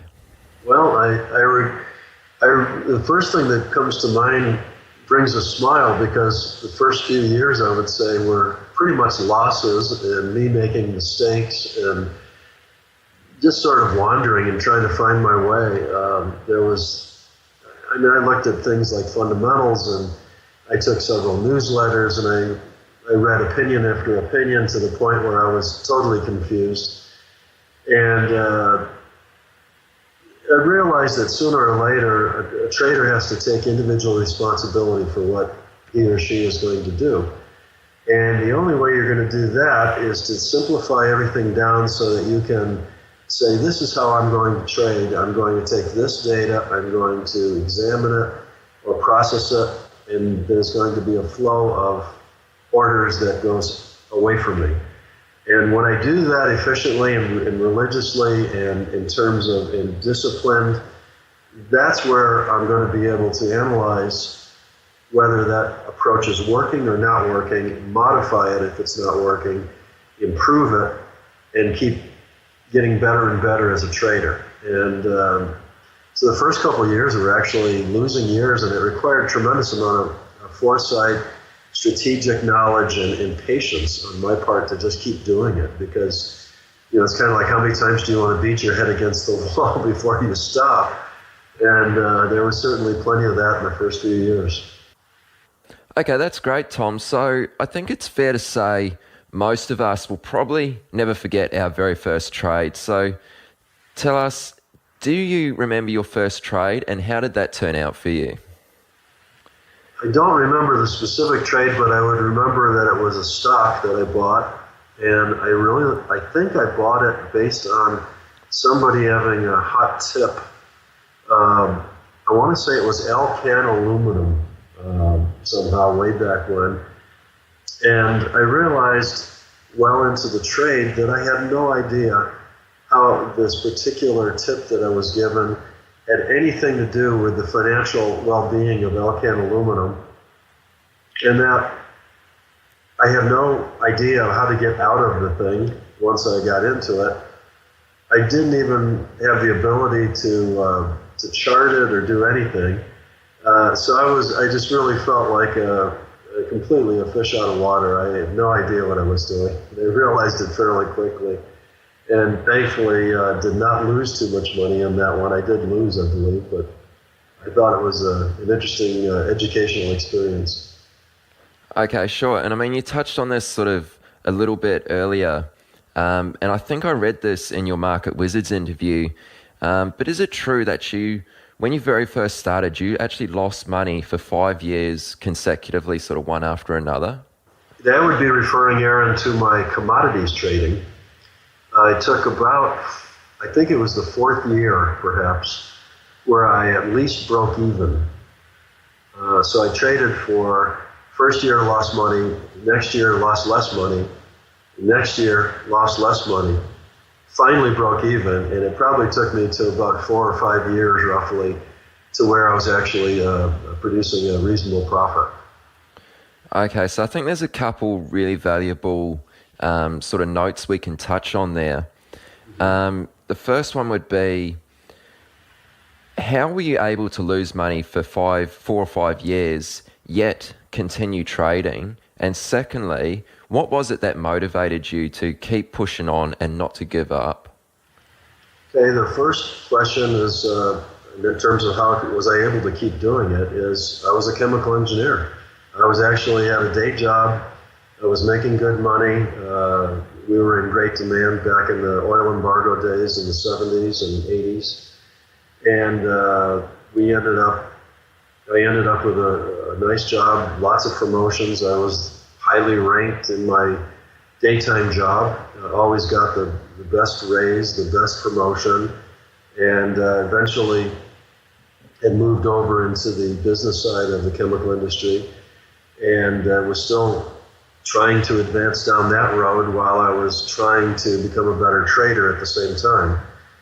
And because of that, I had cash flow, and because I always kept my trading very small, and as I was trading and losing small amounts of money, I was easily able to not only replace the losses, but to increase the size of my account, to improve diversification, to improve the numbers of volatility and risk controls and things that I was learning how to do at the early stages. Some of that just requires more capital, and I just worked real hard and tried to save as much as I could and keep adding to the account. And why I was able to keep going was that I saw that every year, when I looked back at the year and tried to decide what was going to, which direction am I taking in the future for the coming year, I could always see that I had made progress, that I had made less mistakes, that I lost less money, that I had captured more of the types of moves that I was trying to capture. And it kept me thinking that I'm on the right path, and I just need to keep refining it and getting better and getting more diversified and keep my costs down. And little by little, I finally got there. It took a long time. Okay, good one. And just looking back on that time, of course, with the power of hindsight, is there any way that you feel as though you could have potentially shortened that learning curve from the point of first starting out to where you've reached a level of profitability? Well, yeah, in today's world, I probably could a little bit, in that there's all sorts of, some of the brokers will give you free practice trading types of softwares and on the websites and things that would allow you to run tests that for very little or no money as an inducement to get you to trade your account through them. Interactive Brokers comes to mind, interactivebrokers.com, and but there's others too. And there's lots of software that you can either buy or use in various levels of sophistication that would allow you to test certain ideas out and cover a variety of data. In my days, I literally had Wall Street journals. I saved everyone religiously. When I did a study, it would be pulling out the Wall Street Journal day after day after day after day and sticking it on a piece of paper, because mini computers or microcomputers hadn't even been invented yet. So I'm doing this all by hand. I'm using chart paper to chart the things, and I'm running a study over a course of a couple years of data. It would take me an entire weekend to just try to run some idea on one particular market for maybe a few years of data by the time I was all done. And it just cumbersome and tediously boring and tediously slow to get it done. But I knew that once I had certain things done, that I could use that and understand what I was going to get on the good side and what I was going to get on the bad side. It also forced me as a trader to live in the moment of those trades day by day, in the data, in the historical data. So many times I think today traders have such fancy, sophisticated software that you can run 20 years of data against 60 different markets and you get some number at the end that says you made 12%. And there's no understanding of how that 12% was made in the detail. It's just the final page of the study that comes out and it gives you all these fancy statistics. You say, oh, I like that, I'll do that. But you don't live with the trades day by day and realize the types of things that could have happened intra-trade that you have to be able to psychologically live with. Well, because I was doing everything by hand, I guess good or bad, it was good that I ended up being able to really understand how a trade evolved day by day because I was doing it all by hand. There wasn't any computer program back in those days. Sure, that's really interesting. And like you mentioned, the Wall Street Journal there, was there anything else you were doing to sort of educate yourself on the subject of trading? Read a lot of books, and we had our lunchtime crowd that would exchange ideas. Those were the two ways I kept expanding my brains. And during this period up to your first maybe 10 years in the markets, were there any points that forever changed the way you approached trading, like any aha moments, realizations, or sort of hard lessons that will forever stick with you? There was one that I talked to Jack Schwager about in New Market Wizards that is etched on my memory, and it involved the Hunt corner on silver way back when. I can't even remember the year anymore. I'm going to say it was in the 80s. And I was long silver as I was supposed to be. And I had about, I think at that time my futures account might have been, I'm guessing between 70 to 100,000, right in there. It gotten to be a decent size account now, but it was relatively small. And all of a sudden, silver starts screaming upward, and I've got, I forget how many, like 4 or 5 contracts of this stuff. And I'm looking at my equity in my account, and today it's 125,000. The next one it's 150,000. It's 175,000. It's 200,000. It got all the way up to 500,000 on this one trade. And my account was going up and down 25 to 50,000 a day. As they got near the top, it got very frothy. And darn it, I'm a good trend follower at that point. I'm going to stay with this trade and let the trade run, let the winner run, cut the losses short. You know, that's the rules. You got to do it. And I was just so disciplined about it. And by the time it got back to my stop loss point, which I had moved up and followed the trend, I ended up netting out about a $250,000 account out of it, and which on the surface of everything would seem to be, you know, what's wrong with that, right? I mean, we started with 50 or 75 and we ended up with 250. That's a good trade. And it certainly was very profitable. But when I sat back at the end of it and I thought of the nerves that I had to put up with to live through that trade, I thought, wait a second. Should I have really had 5 contracts or whatever it was throughout this entire trade? Or would it have made more sense to have a proper exposure and to stay with the trade during the entire trade all the way to the end, but when the markets got insane, to hold less of that position so that as a portfolio, all of my instruments in the portfolio would have a somewhat equivalent ability to produce profit or to create loss, and they would be able to diversify each other a little bit. in this one case, the silver so dominated my portfolio that I might as well not even been trading anything else.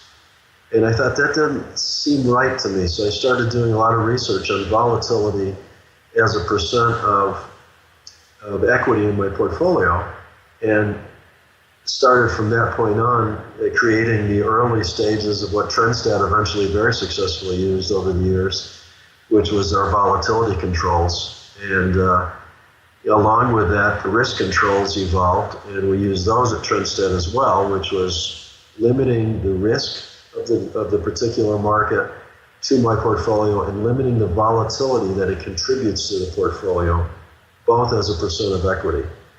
And I think once I had those two things in place, performance got a little more predictable, got a little bit more consistent. Profitability got, I think, strangely a little better. I guess it allowed me to put the proper number of contracts on so that one market didn't dominate the losses too much. But that led to, I ended up ultimately, even with margin as a percent of equity controls in a couple of instances in Trendstat. And we had the ability then to put together real portfolios that had real diversification, that had real abilities to have all the markets help contribute to the profits or losses. And that was a real aha moment to me because living through that silver trade, wow, that pretty much is the way to keep yourself up at night. Something I just want to touch on that you mentioned there, and that was about volatility control as a percentage of equity. Can you just elaborate on sort of what you really mean by that, and maybe how this is something that other traders could adapt to better sort of manage their capital? Sure, it's easy to do, and I'll give you the exact formula. It's take a market and figure out for one contract of a futures market, figure out how much the highest high of the day and the lowest low of the day is worth, is a range in dollars or whatever currency you're living with, in our case, US dollars. And you'll come up with that number, and that's its volatility of one contract for that market for that day. I would average, I use an exponential average, but you can use whatever you want. It all works similarly. I'd use a 20-day average of that daily volatility. So that gives me sort of the last 20 days of how much is this thing moving up and down. Is it moving up and down per contract $1,000? Is it moving up and down $200? Is it moving up $500? Whatever it is, it's just telling you that this is how much this thing has speed to it.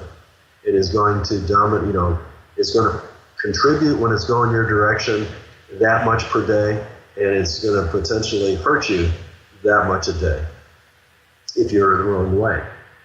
Once you have that number, then I just divided it by the dollars of equity in my account. So let's say you're trading $100,000 and that particular market was moving highest high to lowest low, it would be maybe $1,000 in any one day. Well, that one contract would then have a 1% volatility to equity. 1,000 divided by 100,000.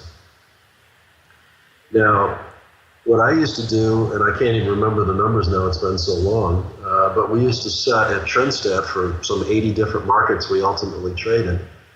Each market would have a very specific, by how we were trading it, level of volatility that it would be capped at, and we would never let it get above that. So every day, the computers would take in the data, recrunch the 20-day moving average of the volatility, recrunch the equity that we now have because we either made money or lost money today, so the equity's changed, come up with a new percent equity for percent volatility to equity of every single of the 80 markets.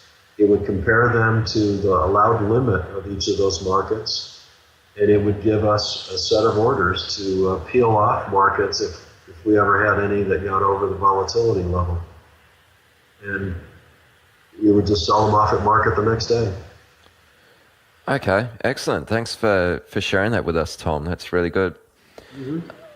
Are you ready to get serious about trading? Then join Tasty Trade, Investorpedia's best platform for options trading in 2026. Stocks, options, futures, and more. Tasty Trade has everything you trade, all in one platform. Get low commissions, including zero commission on stocks, so you can keep more of what you earn. Tasty Trade is packed with advanced charting tools, backtesting, a pre-built strategy selector, risk analysis tools, and more features to help you trade smarter. See equities and derivatives with high trading volumes, dividends, upcoming earnings reports, and more with their pre-built watch lists. Or create a custom watch list to keep an eye on the companies and sectors that matter to you.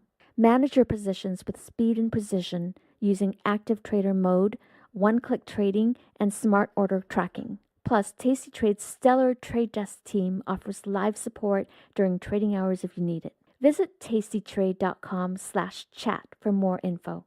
Tasty Trade Inc. is a registered broker-dealer and member of FINRA, NFA, and SIPC. Have you ever watched a stock explode and thought, if only I had the capital? Or sat on the sidelines because your account balance felt too small to matter? Good news, with Trade the Pool's limited risk platform, you don't need millions or even thousands to start trading the U.S. stock market. Bypass the PDT and tap into over 12,000 U.S. listed equities, from penny stocks to big caps, ETFs, even the newest IPOs, and short anything you like with zero locate or hard to borrow fees. Start your evaluation, get funded with up to $200,000 in buying power so you can go big without risking your own savings. And now you can also have unlimited time to reach the profit target. It's a game changer. Not ready to trade yet? Trade the Pool offers a free demo and educational resources. Practice on live data, master the platform, and build confidence risk-free before you even pay a cent. Click the link in the show notes to start trading with Trade the Pool's capital. Something I'm keen to ask you about, and that's kind of your mindset and where you were at sort of in your head during your sort of 20s when you were getting into trading there during those early years. Did you always envision yourself as reaching the high levels of success that you were able to achieve? I'm always interested to know if you like had that long-term vision and a long-term goal that you were sort of working towards. You knew where you wanted to get it. You knew where you wanted to get. It was just a matter of how you were going to get there. Like, did you always picture you would reach the massive success that you reached later in life? I didn't even picture that I would be a professional money manager when I started out. I was a chemical engineer. I was simply looking for a way of trying to manage some money on the side, and I assumed that if I was successful at running my own portfolio, I perhaps could retire a few years early from being a chemical engineer. But I was happy at the early stages being a chemical engineer. I was paid very well for it. Chemical engineers, when they came out my year in '74, were one of the highest paid engineering disciplines because of the oil embargoes and everything. So life was pretty good for a young single 20-something that's making more money than he's spending, and it's piling up in his account, and he is learning how to trade. And I just assumed it would be a side portfolio, and that I would somehow be able to increase my net worth, and I'd have the backup in case I was ever laid off, and life was good. Little by little, what happened was, as people found out I was having some success with my own portfolio, the investment club evolved into sort of, hey, why don't you do what you're doing for yourself with some of our money? That led to a certain limit on the number of people I could do that for before all of a sudden now you got registered as an investment advisor, and then running into two other friends that ended up getting into the investment advisory business with me, and little by little things just, I still figured we'd just do this on the side and do it part-time at night or on weekends, and it'd be a second source of potential income. But it was still just a way to manage the money and defray the expenses of taking all these services, and the cost of registration in the U.S. is, there's some money involved in that. And what ended up happening, much to my amazement, is on a part-time basis, we ended up making enough money off of our business to where we could pay one salary full time. So I said to my two partners, I said, you guys have kids and all that, and you can't really travel. You're tied down a bit more. I'm still, I don't have any children. I got a lot of flexibility. How about if the company pays me my salary that I'm making now at the chemical company, and allow me to leave and open up the offices, and let's take this serious and make it a full-time, successful business. They agreed. I left, started everything, started traveling and meeting clients and putting business on the books and creating computer systems and hiring secretaries and signing office leases and doing all the things that you have to do. And one thing led to another, and pretty soon I got the second partner out, and before long the third partner joins us. We add more staff. The whole thing becomes a wild success. That's excellent. So let's get into that a little bit deeper about once TrendStat was formed, and talk to us about how you were trading at TrendStat. I believe that it was a totally systematic sort of operation. So can you just sort of shed some light on that topic? Yeah, TrendStat really, the name of the company was coined by myself, and it's just the trend following statistics. Abbreviated to TrendStat. STAT is statistics, and trend is the trend following or trend of the markets. And I felt like if you could just take and collect lots of data on lots of different markets, determine the trend, and then always position the portfolios in line with whatever that trend was, that over time there were going to be large movements, large trends that ended up paying your way for the most part. A good statistic that I would cite was in the first year at TrendStat, I did an analysis of where we made money and where we lost money, and I actually ranked the trades from the most profitable trade during the year to all the way down to the largest loser of the year. And we were running about 30-something% reliable in terms of our trading. That is to say, 30% of our trades would be profitable and 70% of them would be losers. But it turns out that one year, 2 trades that were so largely profitable that if you had not gotten those 2 trades in your portfolio, you would have broken even for the year. That's how lopsided it was to the 2 trades that ended up being so blockbuster and so unbelievable that you had to have them in your portfolio. If you didn't, you were just going to break even that year. That got me thinking, I've got to make sure, with no excuses, that I always get every one of those 2 or 3 large trades every year that are going to be there for the most part over time. And those are going to be what's going to pay the way. And the rest of it is a whole bunch of hard work to get nowhere. And that was really what led me to the kind of just expanding the number of markets that I traded, because it put bets, if you will, in more markets, giving you that many more opportunities to catch that 1 or 2 in those particular markets. And I never knew which market ahead of time or which trade I was making was going to be that big winner, but I wanted to make sure that I had as many chances of catching them as possible. And so I just kept buying more and more computers, and we had at the peak, including myself as an engineer, we had 3 full-time computer experts that were doing everything from programming to hardware to keeping the networks running to backing things up to backup facilities off-site, all sorts of things. And it just became a data processing facility, really.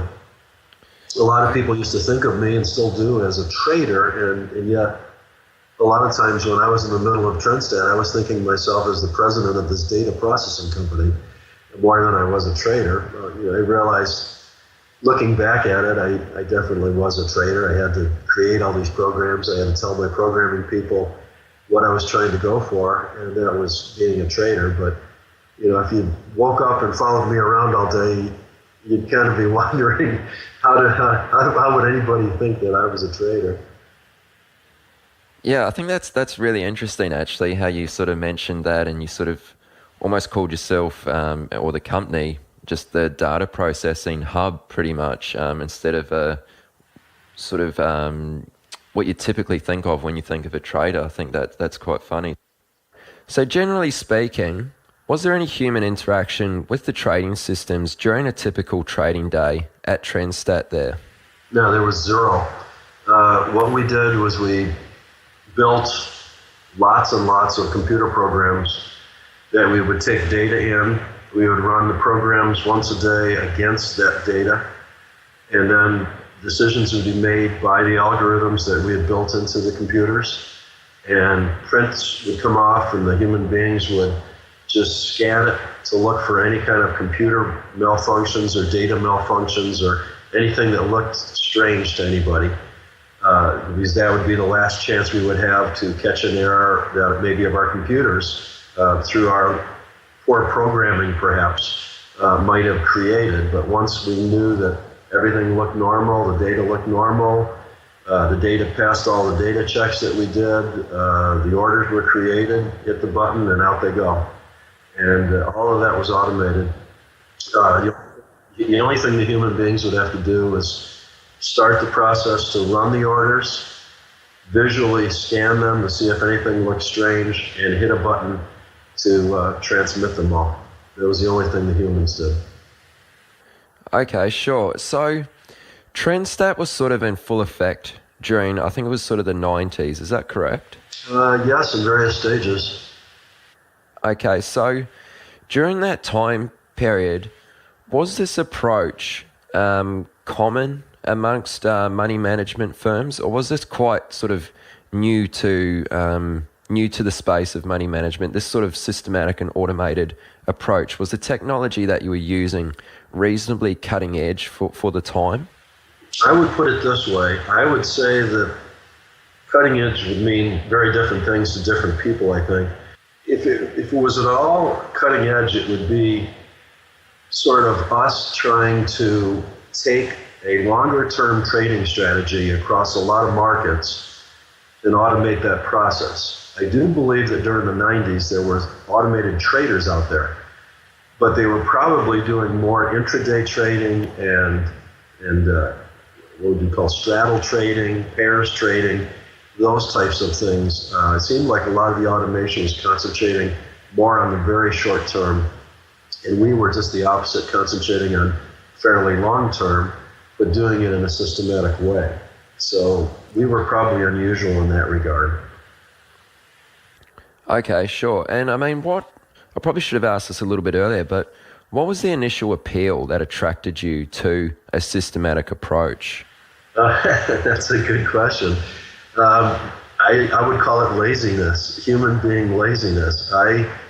When I was doing my initial work and I had to have my chart paper out and burn my eyes up every night trying to go through all what the markets did and put in my new data and figure out where my orders were and then create some kind of a fax and then ship that to the trading desk and have them put my orders in for the next day. It was a lot of work. And I realized when personal computers came out, and I was an engineer by background and I knew how to program, I thought, well, why don't I get me one of these things? And I'm just going to program the ability to put the data in and pull it down from someplace and program the computer to do what I do every day. And then it'll generate a set of orders, and then maybe I could print them out and put them in the fax machine. And later on figured out that there's these things called fax cards that I can, take the print and take it right to the fax machine and out to the order desk. And little by little, I kept eliminating my jobs. And I developed this philosophy of a human being can do something every day. There's two forms of human endeavor, so to speak. There's the artistic, creative side, which I think everybody loves to do, the artsy side, the inventive side. And then there's a lot of things we do as human beings that are just stuff that a machine can do. And it's just very repetitive and doesn't require any unbelievable brain behind it, in that if you can put down in a rule-based way exactly how you're doing what you're doing, then you can have a machine do the same rules. You just have to program it into the machine. And so what I try to do at Trendstat is keep everybody as much as possible working on the creative and inventing side of things and let our computers free us of the drudgery of every day. That was the philosophy. Okay, sure. No, that's excellent. So, I mean, kind of, you've talked about your systematic approach, but your actual trading method was, from what I believe, was very much based on a trend following kind of strategy. Yes. So, I mean, what was it about the trend following approach that you adapted that just meshed with your personality so well? Like, what are some of the key benefits to this approach that you saw? Well, one of them was that a lot of the major mutual funds and brokerage firms constantly kept saying it can't possibly work. And yet I'd seen people of notoriety that had successfully traded along those lines. In addition, it was mathematical. In addition to that, it fit me because it was more long-term in nature as opposed to trying to worry about what happened the last hour in the market. And I was a busy guy. I didn't have the time to mess with what happened in the last hour. I was, in the early stages, I was still working as an engineer, trying to do stuff on a part-time basis, trying to get an MBA, trying to build a house out in the woods that I custom designed myself. And there was a lot on my plate in my 20s and 30s. And I just really felt like I had to try to be very efficient about that. And trend following was a way of making sure that I always captured every major trend. And as I told you before, previously, in some years, as little as 2 or 3 trades would be the difference at trend set between making money that year and breaking even. So you had to capture every one of those big ones, and trend following would always mathematically capture a very large move. It couldn't fail to do that. And that gave me that reassurance that that's what I was going for. All this other stuff that you do every day, little losses, the 2/3 of the time that you lose money, that's all a lot of work to get you nowhere. Yeah, and I mean, while we're on the topic of trends, do you find that the structure of trends has changed from, say, I don't know, 10, 20 years ago to how they are now? Like, is it fair to say that trends might have been much cleaner cut back then, and in today's market, the trends tend to jump around a lot more? It could be. I frankly haven't taken the time to try to do that kind of analysis in the recent years, and I have been retired 12 years, so I would say that, yeah, there's some choppiness out there, and a lot of it could be driven by shorter-term computer action, but the way I like to think of the trading world that I have sort of observed over the last 3 decades, probably, almost 4 decades now, I guess, I think that the use of computers has sped up everything. So in the days when, that's lightning and thunder out our window here, in case you hear it in the background. All right, yeah. A little monsoon action in Arizona today. All right. I think the whole world in trading can now move, say, a few billion shares where they used to back when I came out of college in 74. A really good day at the end of the 73-74 bear market, which lasted 2 years, was 10 million shares on the New York Stock Exchange. To put that in perspective, SPYs trade hundreds of millions of shares all by itself. One instrument trades literally 20, 30, 40 times the amount that the entire New York Stock Exchange traded in 74. Because they were doing it all by hand. There was tickets, there was telephone calls, there was, a lot of running around and very inefficient approaches to doing everything. So now you can do all that a lot faster, and you can even tell your computer to make the decision faster, to transmit it faster. Everything's sped up. So the way I like to look at it is, I don't know that the trends have changed all that much, but they probably happen a lot faster. So to me, what constitutes a full trend? It's kind of like a large cycle of human psychology when it comes to investing. There's the I don't want to ever get into the stock market again stage. Then there's the stage where stocks start going up, but I don't trust it. And then they go up a little further, and I don't know, maybe I should get into this. And then you start hearing about it at cocktail parties, and you almost have to buy it at that point. And by the time you get around to doing it, it's actually at the high and about ready to reverse that psychology and go the other way. Well, now a lot of that psychological shift from depression to euphoria seems to happen a lot quicker. We have telecommunications, we have, blogs and all sorts of news coming to our phones. So we know what's the latest on the Greek crisis and what is the prime minister going to say. And there's 25 people analyzing what he's going to say or what he's not going to say. And it's compressing. In the old days, you had to wait till the Wall Street Journal showed up to get some of this stuff. Nowadays, everything's electronic. Everything can react quickly. So I don't know that trends aren't there as much as the speed of those trends and the psychological changes that go through the market happen a lot faster, I think, than they used to in the old days. Okay, sure. That's really well said, Tom. When we were initially speaking by email, you'd observed that there is an obsession, or seems to be an obsession, with predicting rather than being in the now amongst many traders today. Would you like to expand on this? I mean, I feel like you've got some interesting insights to share on this topic. Well, yeah. To me, I get asked a lot, even at friends, parties, whatever, that people find out I used to be a trader. And we start talking about investing. It's something that affects almost everybody. And you'll get on conversations about, well, what do you think is going to happen to the dollar? What do you think is going to happen here? What do you think the government is going to do here? And I can carry on an intelligent conversation on economics. I used to have to pretty much know what countries were doing with their currencies, and I'd be fairly well read on that, if for no other reason than during a client interview where some major bank is trying to hire me to manage their currencies, that I can speak intelligently about various economies and at least appear, even though it has nothing to do whatsoever with my trading, to be intelligent and knowledgeable about various economic things that are going around the world.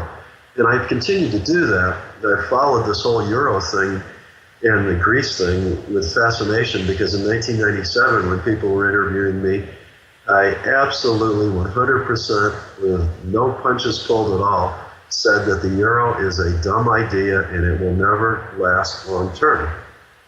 It cannot.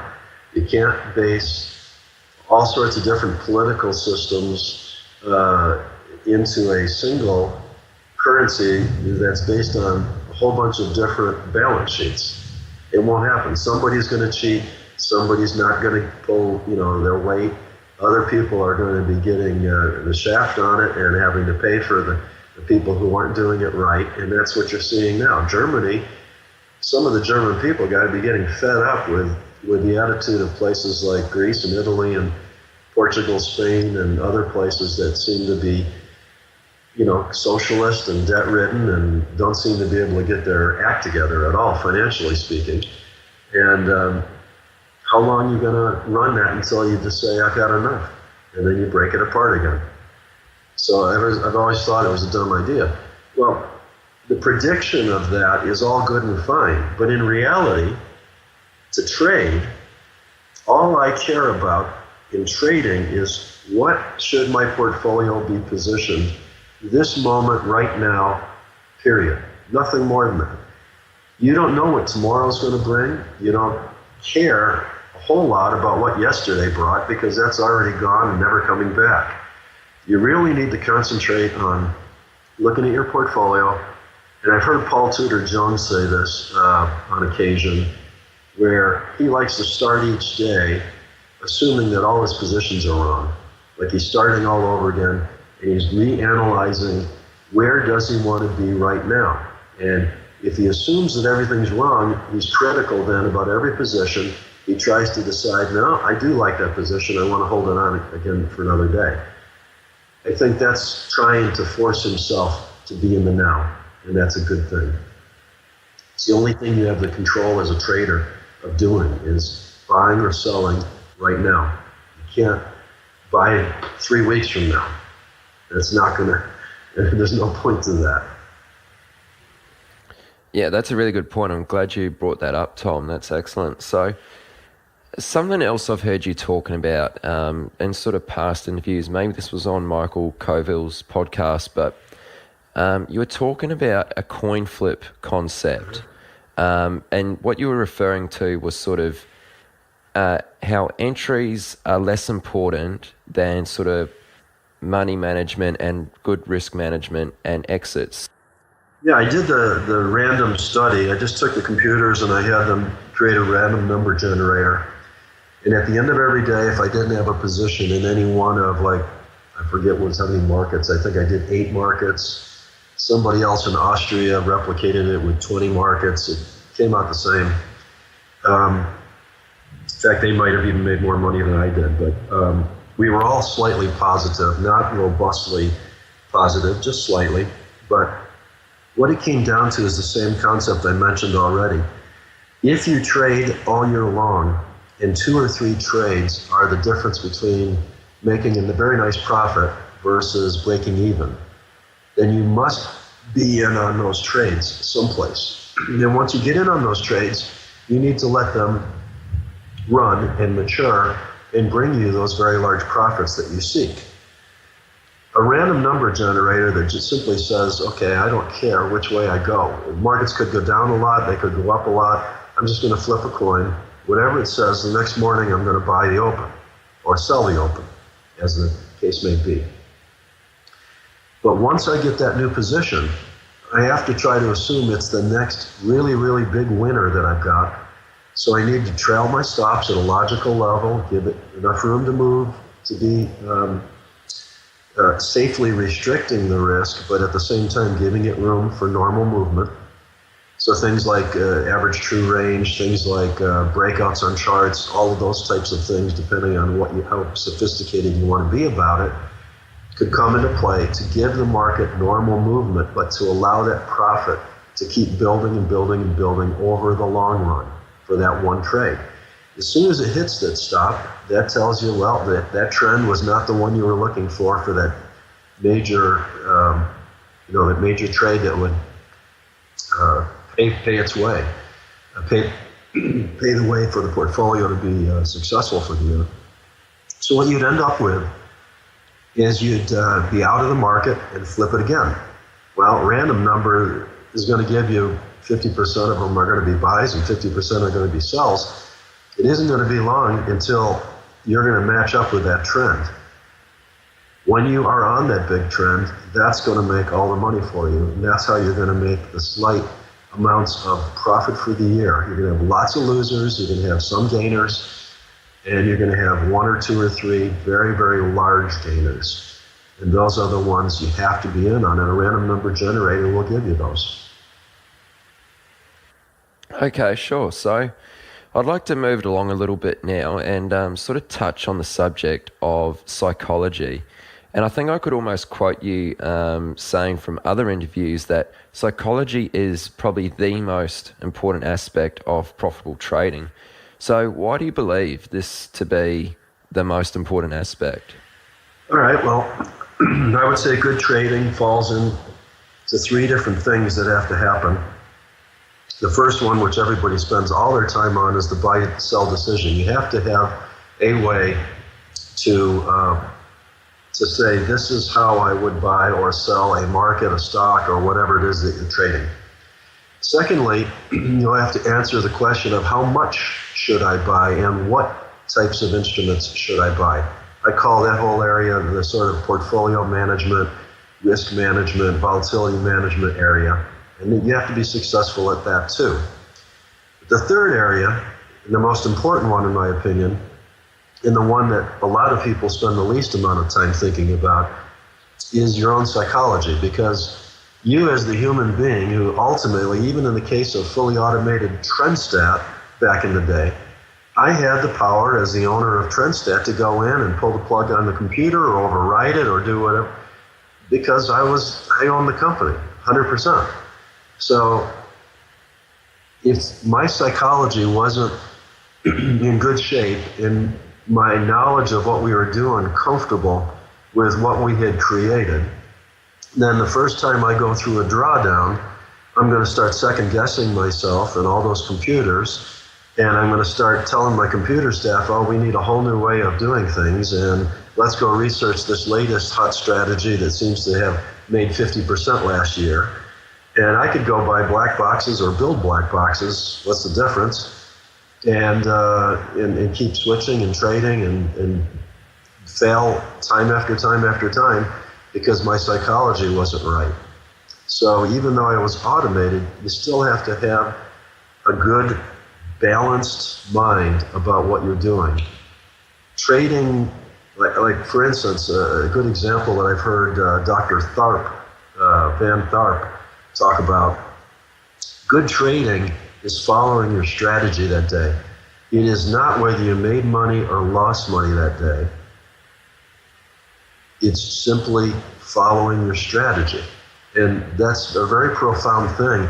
Hit me a long, long time ago when I heard him say that. I thought, yeah, that's perfect. That's exactly what I do every day. And that's why he and I worked together a few years at least. I helped him out with some seminars he was doing, and I found it fascinating to meet a lot of people around the world. And we had a good time doing them until my schedule got so busy it got unreasonable to do them anymore. But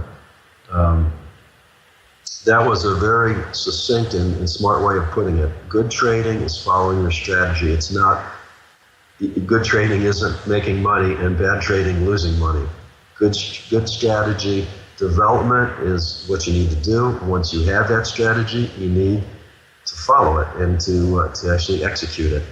And the time to change your strategy isn't at the heat of the moment, halfway through the trading session when your particular position is going against you by 3% and you're unsure whether you should pull the plug on it or not. You should have already figured that out, and it should be just blindly done. And when you're out of the position and the markets are closed, if you want to sit back and think about what just went on and try to come up with a better way, all good and fine. I'm not saying anybody shouldn't be constantly striving. I was sitting here, one of the reasons I called you a little bit late today was I got completely mesmerized by some stock research that I was doing. So I still am doing it here at 62 years old, retired.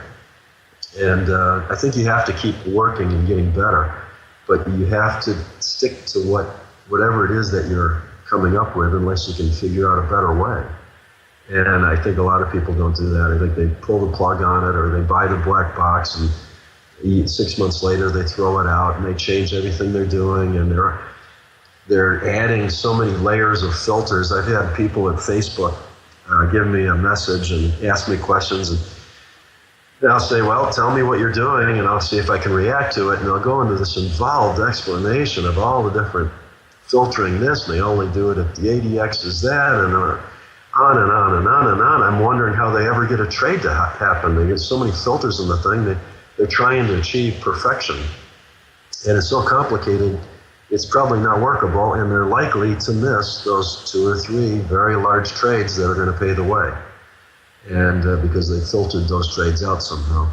So I encourage people to really understand their own mind. I think some people are a little more cut out for trading than others. I think that sometimes extremely cerebral, highly intellectual, they view themselves as smarter than everybody else. They're brilliant.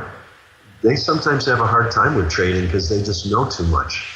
And some of the best traders, if you look at some of the floor traders, the people that have come off the streets that really didn't know a whole lot about investing at all, certainly don't have the MBA or anything, but they're successful traders because they find something that works and they stick to it, and they don't let the markets beat them up because they don't really have that mental side of them that wants to analyze and theoretically understand everything out there. They just want to make some money and go home, and so that's what they do.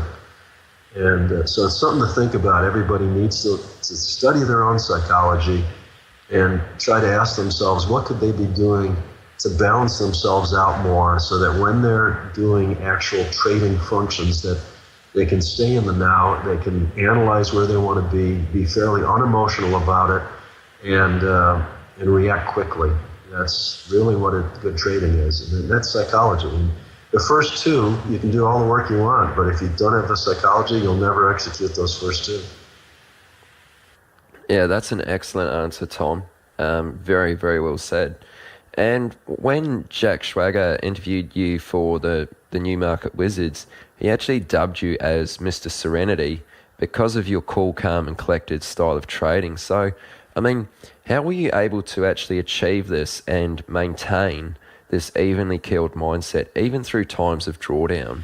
You know, I've asked myself that question a number of times, and the only thing I can think of that seems to play in my mind about history and, you know, my life looking back is that I was so darn busy doing so many things that didn't involve sitting by a phone or in front of a quote machine. And I had so many varied interests that were outside the markets. I've run into people that in the middle of the night wake up and they want to see a quote machine down by their bed and to know what the euro's doing tonight, or weird. That's obsessive to me. I like golf. I'm going to cook dinner tonight. I like helping other traders. I yesterday was pruning my front yard. I love to do sort of an Italian landscape scheme with everything's flowering. I hand prune all my bushes and trees and do it myself. And there's so many things for me to fill up my day that trading just becomes sort of one of the many, many things. And by doing that, it sort of removes the attention to my conscious brain of all the different pre-crisis is doing this, and oh my God, gold's up $10, and all these different things that go on that could capture your mind and all of a sudden pull you down some kind of a psychological hole. Because I was so busy, because I allowed the computers to do their things, because I spent time programming those computers to do what I wanted them to do, and I knew they were doing that, it sort of gave me that peace of mind to, wonder what I was going to cook for dinner that night, or something else, or concentrate on my golf game, or have fun vacationing someplace. I didn't have to be obsessed with every day, read the paper, read the quote machines, look at the charts, agonize over everything. That's where I think a lot of traders, including Jack, I believe, back in the day when he interviewed me, he was very caffeinated. He New York, fast, go-go personality, constantly, driving, and a lot of the market wizards that he interviewed, some of which aren't around anymore, were pretty fast, high-risk guys in the end, and some of them blew up and didn't make it over the long run. By comparison, I was pretty boring, but where I was unusual was the kind of the systematic, keep it simple, don't get stressed out over it. And I think that appealed to Jack in a way because he sort of wanted to adapt some of that for himself. He was just the opposite, and I think that he found it appealing in a way. And that's probably how that chapter got written somehow. But it was a fun process. I enjoyed Jack, and he's a great guy. Yeah, and just to elaborate on that, also during the interview with Jack, you spoke about viewing your life like a movie. So what did you mean by this, and how does this have a positive impact on your life, and probably more specifically, a positive impact on your trading? If you watch a movie, you think about a movie that you've recently gone to see, the scene that is up on the screen right that moment is always going to be the now.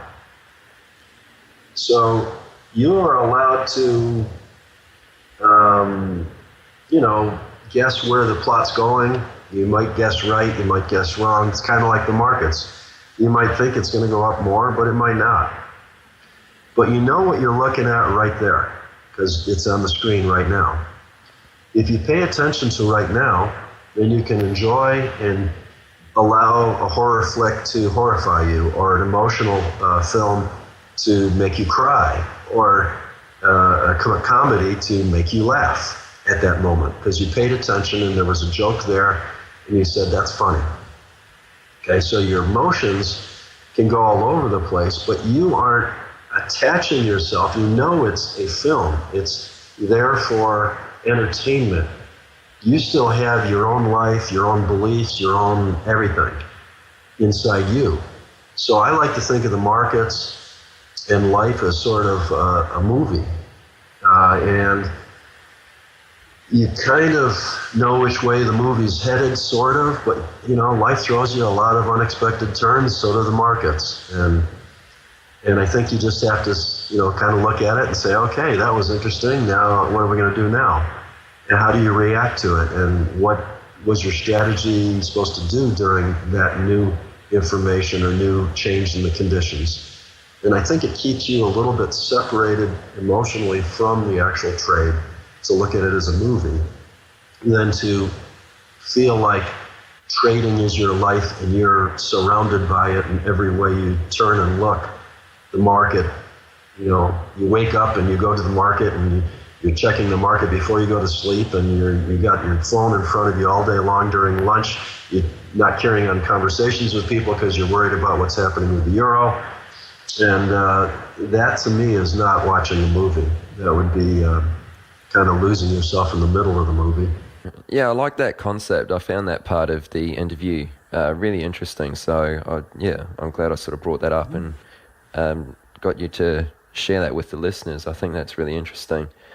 So it seems like you've made a conscious effort throughout your years as a money manager, and even still to this day, during retirement, that your way of trading was designed to fit the lifestyle that you wanted to live, and not the other way around. Yeah, I think a lot of people, again, Facebook and Twitter and all that, I must have like 1,000 something people that follow my Twitter stuff that I put out every now and again. It really started out as me trying to help out my stepson and my brother-in-law know which way I was putting my hedges on and taking them off, and it grew from there to all sorts of people signing up like it was a free service on which direction the market's taking lately or something. So, but I get a lot of calls and messages from people about how they view how do I trade? How does Tom Basso in his retirement trade? And I hate to be rude, but I feel like saying to him, why do you care? You should be designing what you do for you. Why would you want to I have a different net worth, I have a different expertise level, I have different computer equipment than you do.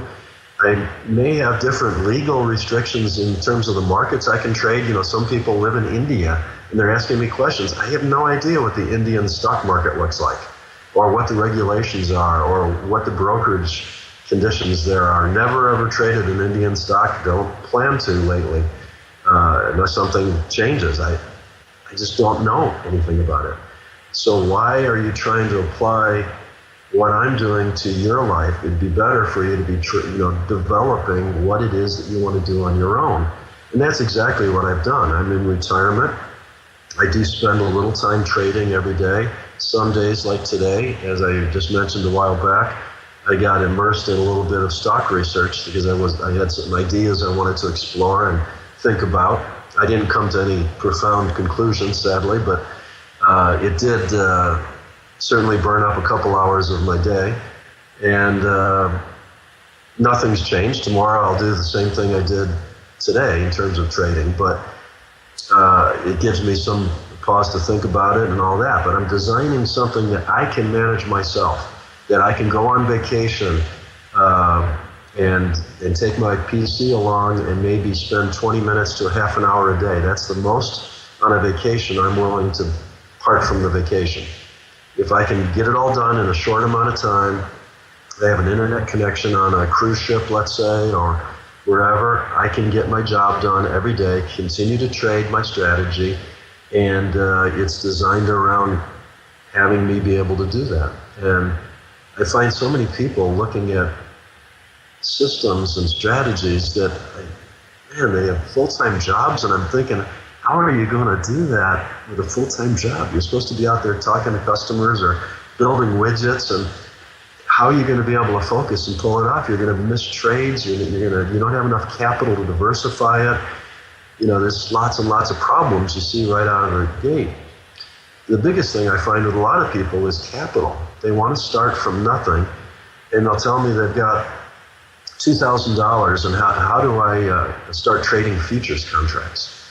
And I kind of scratch my head on that one because I have to admit I started with about a $2,000 or $3,000 account, had no clue what I was doing, and I'm sure glad that I figured it out because I ended up losing money for 4 years, and it took a long while to get to where break even occurred. But as I got larger in size, more diversified, and got better risk control, volatility control, it all came together. I think trying to do all that with $2,000 is just mathematically impossible. So people are undercapitalized, they don't have a knowledge of what they're facing, and I think it's sad that they aren't thinking through what should they be doing to design something for them.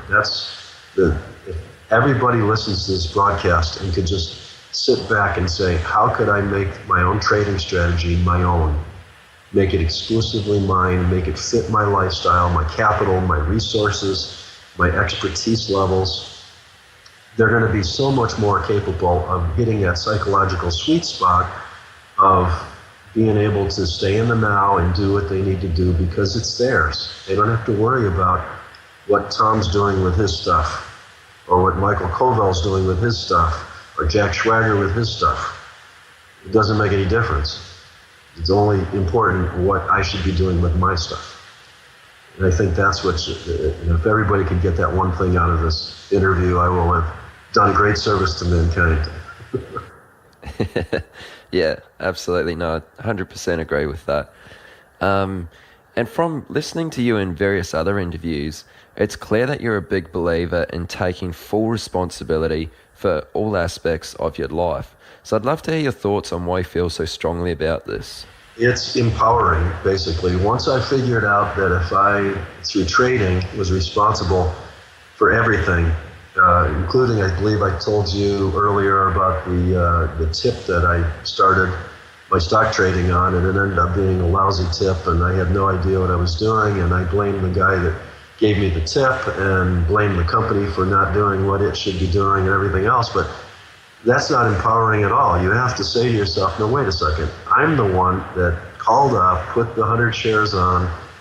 I'm the one that's responsible. I'm responsible for figuring out what went wrong there and what would I do to make it better next time, and developing trading strategies. It's all on me. Nobody else is going to do it. Nobody else is responsible. The market is going to go through large ups, abrupt downs. It's going to have a lot of noise at times. It's going to be dull and boring at other times. That's what markets do. You can't blame the market for your problems. You got to take it on yourself and say, what can I do to deal with all of what mankind's going to throw at me over my lifetime?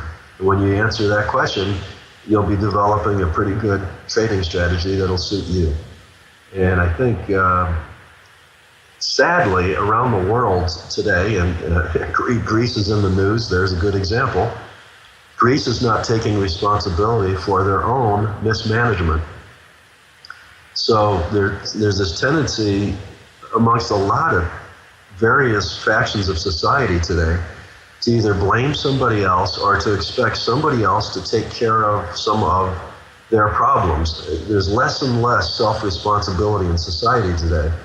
And I don't think that's leading us in the right direction at all. It seems to me that we're getting lots of governments around the world in trouble financially, more and more defaults. Argentina's not looking too good. Venezuela's a disaster. The United States is spending way beyond its means. We're just a little bigger and stronger, and so far so good. But, this whole thing starts caving in. I don't know how the world reacts to that. It's going to end up being pretty messy because there's a lot of governments around the world that are going to be in trouble financially. And when people just stop giving them money to, through government bonds and loans and things, or they deflate or inflate their currency by just printing too much of it, the people are going to suffer in that country. And it's going to get nasty if people don't take responsibility and get the job done. So I think that's the whole thing about self-responsibility to me, is it gives you a little bit of that peace of mind, and that you have the ability to do something about it instead of having life kind of throw things at you and you kind of react to them and feel like life is throwing you hard turns and it's this guy's fault for not giving me that promotion. It's that guy or that woman who cut me off today that caused me to veer off the road or whatever. I mean, if you try to take responsibility for everything that happens, then you're going to be a little bit better at reacting and doing what's necessary to lead your life in a good way and make positive contributions to society, make positive contributions to your trading strategy. All of those things are going to be enhanced by self-responsibility. Yeah, for sure. I mean, you touched on so many great points there, but Tom, we should probably start to wrap things up here, but let me ask you one more question. And you like to say, enjoy the ride. You often end tweets with this and these three words. And while they're very simple, I feel like there's a deeper message here. Would you mind sharing that with us? And what's the significance of this phrase? Well, the significance of it is sort of a philosophical one. You know, life is like a ride. You get your ups and downs and unexpected surprises and all that. And in the end, you're dead. So you might as well enjoy the ride. You know, I think people make too much of some things. I know all sorts of traders that can't quit because they're so addicted to it. They identify themselves as traders. They don't identify themselves as human beings that are fathers and husbands and neighbors to other people. They instead are just immersed in this thing called trading. Or you could say the same thing about people who are teachers or people who are salesmen, people who install shades and blinds. There's all sorts of examples I can tell you about that I have friends that are well past normal retirement, but they just can't stop doing what they're doing because they identify with that. They haven't created an identity for themselves, outside of that. And the enjoy the ride thing is just basically to look at life like a movie, enjoy the ride. Just like most movies, there's unexpected twists and you laugh and you're emotional and you should be able to enjoy all that. Because life's short, and why not do that? There's no point. There's no point to doing anything other than that, really. And I think the ups and downs of the market, when I usually get a signal change and all of a sudden people, I end it, enjoy the ride. It's like today we had the down signal come in at the time we're doing this interview. And it was just midday, and I saw the hedges go on, so I got on Twitter and I put it out to everybody, and I get 5 new people following me, and it gets shared all over the place, and it's kind of weird from my standpoint, but in reality, I had a down day today monetarily. I didn't go down as much as the market did, so that was good. I guess I buffered a little bit of risk. If the market continues down, I'll look really good. If the market turns around tomorrow and goes up, I'll look stupid again. And that's fine because I'm enjoying the ride. I'm going to go, work on a beautiful dinner for tonight, and I'm going to enjoy myself during the evening, and I'm not going to think about it a lot. Tomorrow I'll do the same thing again, and I'll continue to enjoy the ride. That's excellent, Tom. Again, awesome advice. So, well, this has been nothing short of incredible, and like I mentioned earlier, it's a true honor to be speaking with you. So, again, thanks so much for coming on the podcast today, Tom. Oh, my pleasure. And before we let you go, do you want to share with listeners perhaps where they can connect with you on, and maybe your Twitter handle? I'm at Basso, BASSO, _TOM. Okay, good one. We'll make sure to put a link to that in the show notes at least. The way to get a hold of me is actually on Facebook. Just put in Tom Basso, TOM and BASSO in Scottsdale, Arizona. There's only one of me. All right, excellent. And we'll put a link to your Facebook profile as well, so people can connect with you on there. That'd be excellent. Probably on Facebook because my new granddaughter gets a lot of photos on Facebook, it seems. I'm probably on there more often than I am on Twitter. Twitter is linked to that. If I do a tweet, it automatically goes to my Facebook page, but it doesn't go the other way around. Oh, right. Okay. It's all connected. Tend to stay on Facebook more than I do. And the other thing you could always do if somebody has an involved question that's a little bit beyond normal messaging length, I've had people use the same old tom@trendstat.com, which is my old email address from back when I was still in the industry. I've kept the URL. It's still active. So TOM@TREND for trend following and STAT for statistics.com, Trendstat. All right, excellent. Thanks a lot for sharing that, Tom. I'm sure some listeners will definitely have a few questions for you. So thanks a lot for offering that. No worries. All right. Well, again, Tom, thanks so much. Have a good evening, and let's talk to you soon. All right, thanks, Aaron.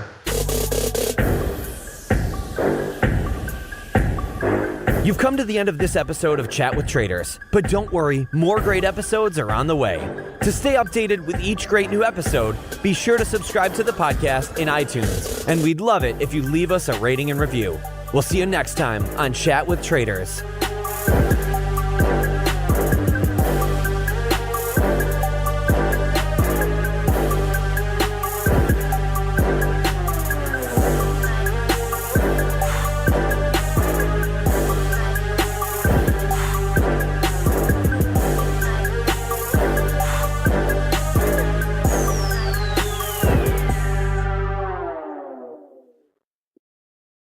Chat with Traders is brought to you by Trade the Pool.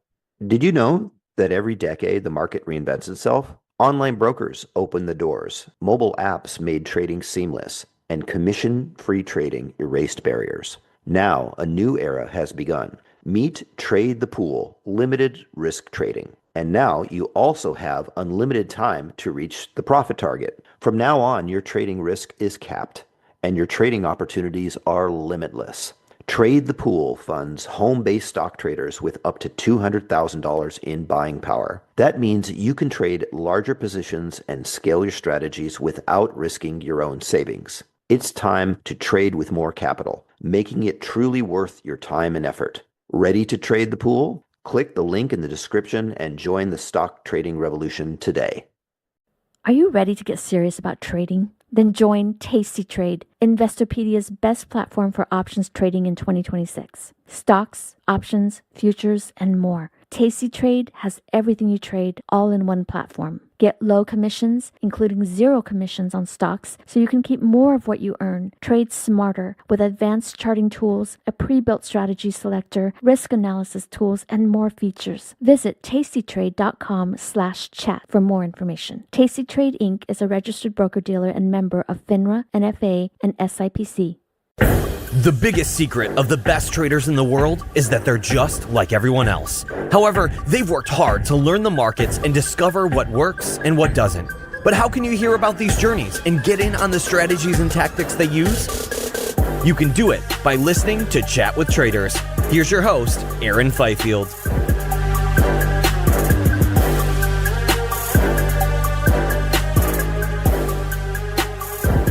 Hey there, what's up, team? Welcome back to another episode of the Chat with Traders podcast, and you're listening to episode number 31. Now, this week I spoke with Luke Cummings. He's an Australian equities trader with 14 plus years of experience on his side. After making a last-minute decision that journalism wasn't going to be a good fit for him, Luke went into a finance degree which led him to becoming a stockbroker, which then led him to becoming a trader. Nowadays, Luke remains an active trader, of course, and also operates a hedge fund based in Sydney. As well as this, he also runs a model portfolio service and trading blog, which goes by the name of The Long and Short of It. And we keep things fresh in this interview by discussing trading methods and strategies that haven't really been spoken about in previous episodes.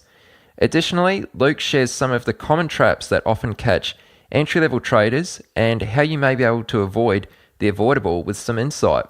For all the links and resources mentioned in this interview, all you need to do is go to chatwithtraders.com/31 and you'll be able to see all the show notes there.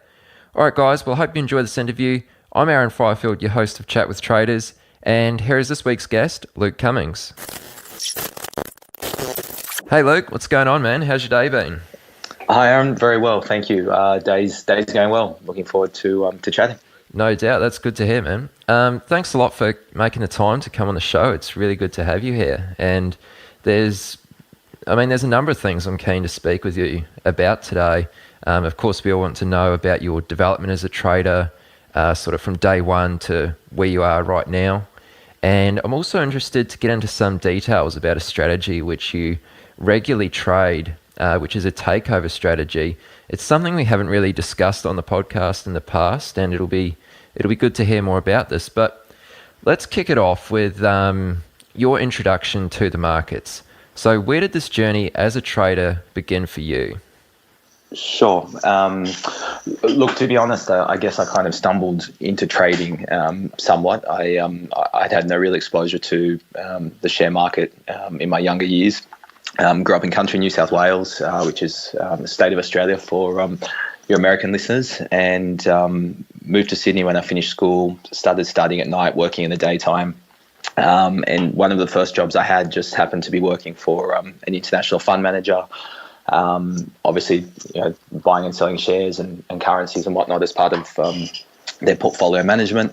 It was very much an administrative-based role, so my job was to help settle trades and move cash and reconcile positions and so on and so forth. So no direct exposure to the market as such, but we're certainly aware of some of the things that were happening in the office at the time.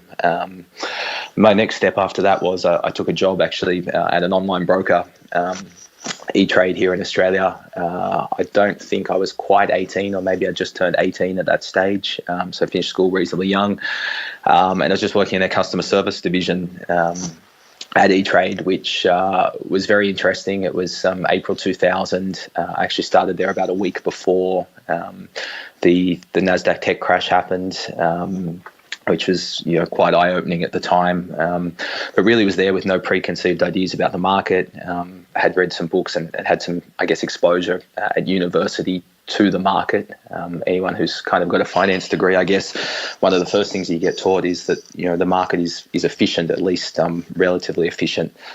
And at that stage, I really had no reason to think otherwise or to believe otherwise. Of course, having exposure to people who are trading online and they're calling in and they're asking questions about the website and their positions and different things, to, I guess, sense their emotions through that period of the tech crash was very interesting, because they sort of say you can tell a lot about a person when they're under pressure, when money's involved, and that was certainly an eye-opening experience. But a colleague who I worked with there took a job at a broking firm probably about 3 years after we'd been working there. I got on pretty well with him socially. I wouldn't have said he was a great friend of mine, but we'd always gotten along well, and an opportunity came up to go and work at the firm that he was working at. Part of the pretense under which we were lured there was, all of these client accounts that they had that were dormant and needed servicing, that weren't being serviced at the time. Seemed like a really good opportunity, and I guess the reality was when we got there that the number of clients or prospects that existed were less than we'd been led to believe. And we sort of figured out that, if we're going to rely only on broking commissions for our livelihood, that we probably wouldn't be doing too well. So we also had a bit of time on our hands because, we weren't as busy as we had been led to believe. So we just sort of started looking at the market and doing a little bit of trading ourselves. Obviously, we have exposure to clients who are doing something similar. And, to be quite honest, one of my business partners who's still my the colleague that I was talking about, who's now one of my business partners, just stumbled across this thing one day and sort of said, look, I think there's an angle here. And I was like, sounds great in theory, but, I've been to university and I've studied finance. I know that the market's efficient and, something that simple surely isn't going to work, or at least not consistently. There must be something we're missing. And, I wouldn't say we paper traded in the way that people, I guess, think about paper trading now, but we watched a couple of these situations evolve and, we're like, well, it looks like there's an angle here. And I guess we just sort of started to, systemically exploit that and to look for those types of situations. And it was actually a really profitable little niche that we'd found. And I guess, really that was the start of the process for me. I took that job without having any intention of being a trader. It just sort of evolved that way. And that was, I think, 2003 or 2004, and in one form or another, we've been at it ever since. Okay, that's excellent. So I'm keen to sort of break that journey down a little bit more and touch on some of the points you mentioned. So just before I do that though, what was it about trading that actually appealed to you, or maybe not even trading, but just the markets in general? Because, I mean, when you're young, you have the opportunity to go pretty much any direction you like in terms of your career. What was it about the markets and trading that really got your attention? Yeah, it's a good question. I actually intended to be a journalist initially, and that was very much my plan. Right up until the time I finished school, I was going to study journalism. And at the last moment, for whatever reason, I just decided that I didn't think I wanted to be a journalist. And I really was just looking for a job, to be perfectly honest. I knew that I wouldn't have the luxury of going to university full time without working. And it just so happened that one of the first roles that I stumbled across was the job, administrative job with the fund manager that I mentioned earlier. I think once I got a little bit more exposure to the markets, though, I just think it's a fascinating thing, and I'm not sure necessarily that I thought about it in those terms at the time. But you have this thing that every single day there's something different, as in there's no set pattern to how things evolve throughout the course of the day. You can be having a quiet day. Right now it's 2:15 in the afternoon here in Sydney. Something might be about to happen in 5 minutes time that I couldn't foresee or wasn't expecting, that could be one of the best opportunities that we have of the year. I think I was really drawn to the fact also that you can make money that isn't directly correlated to your effort, in the sense that in my school holidays, when I was still at school, I was doing some manual work like landscape gardening. My job was really to do the hard yakka, I guess, of the digging and the moving and the lifting and whatnot. And you come home at the end of every day and you're exhausted, and you've earned whatever, $15, $20 an hour.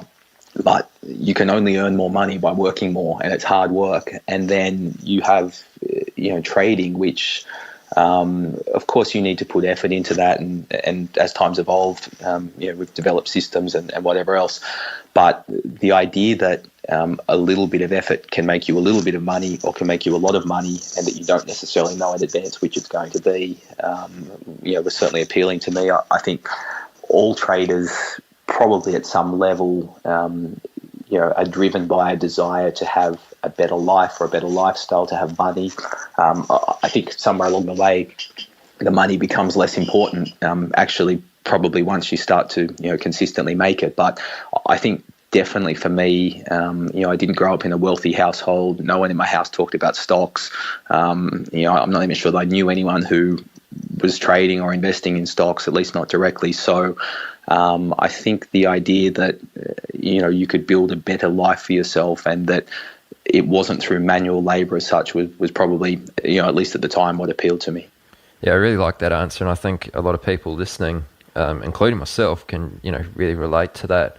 So you mentioned there that you were at university, and was it an economics degree? It was a finance degree, which I guess had an economics component, a finance component, accounting component, so on and so forth. Okay, so you mentioned that they sort of taught that the markets were efficient, but when you sort of started trading with your partner, like you mentioned there, you were sort of saying that the markets weren't efficient. What do you mean by efficient and inefficient sort of markets? Sure. So I guess, if you sort of think about university and finance or economics, we have this concept of the efficient market hypothesis. And really, in a nutshell, what that tells you is that in its most purest form, everything that should impact the price of a security, so whether it be a stock or otherwise, at any point in time is priced into that security. So the idea is that, by knowing information about the PE multiple or the company's earnings, or by looking at a chart or whatever, that there shouldn't be any discernible ongoing advantage by knowing that information, because it's already in the price. Now, in its purest form, they teach you at university that it includes all known information and all unknown information, and that's, I think, called pure form efficient. And then they have this concept of semi-form efficient, which is that all public information is in the price, but information, inside information, I guess, is not in the price at that point in time. And I think, sort of logically that makes sense. Certainly if you've had no reason up until that point to think otherwise, at a fundamental level, to me at least, it sort of made sense. It's like, well, okay, if everyone knows that, the current earnings are this, or that this company's released a new product, or, that the economy is doing this, or whatever else, it makes sense that these things are priced efficiently. Now, I think as things evolve and as you learn, you realize that, that's an efficiency at a point in time is probably the argument that, that is making, or that concept is making. And of course, prices can move as new things develop. So, maybe an existing product's more successful than the company and the market had anticipated. Maybe it's less successful. Maybe, there's a currency impact for one of its earnings of one of its divisions.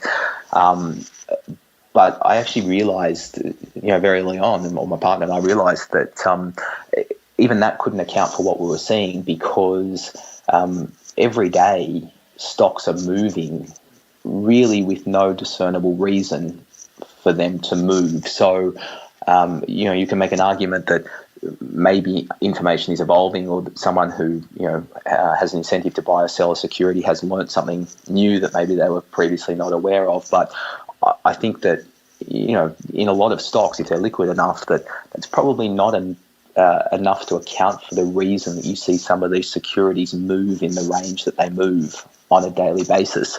And I think, that combined with the fact that we'd sort of found this, little niche that we were exploiting quite profitably, it was really telling us that, well, the market's not efficient at all, at least certainly in some respects. So I think that, there are some instruments probably where you can make an argument that the market is reasonably efficient because there are so many people looking at them, and information about what drives prices is very readily available.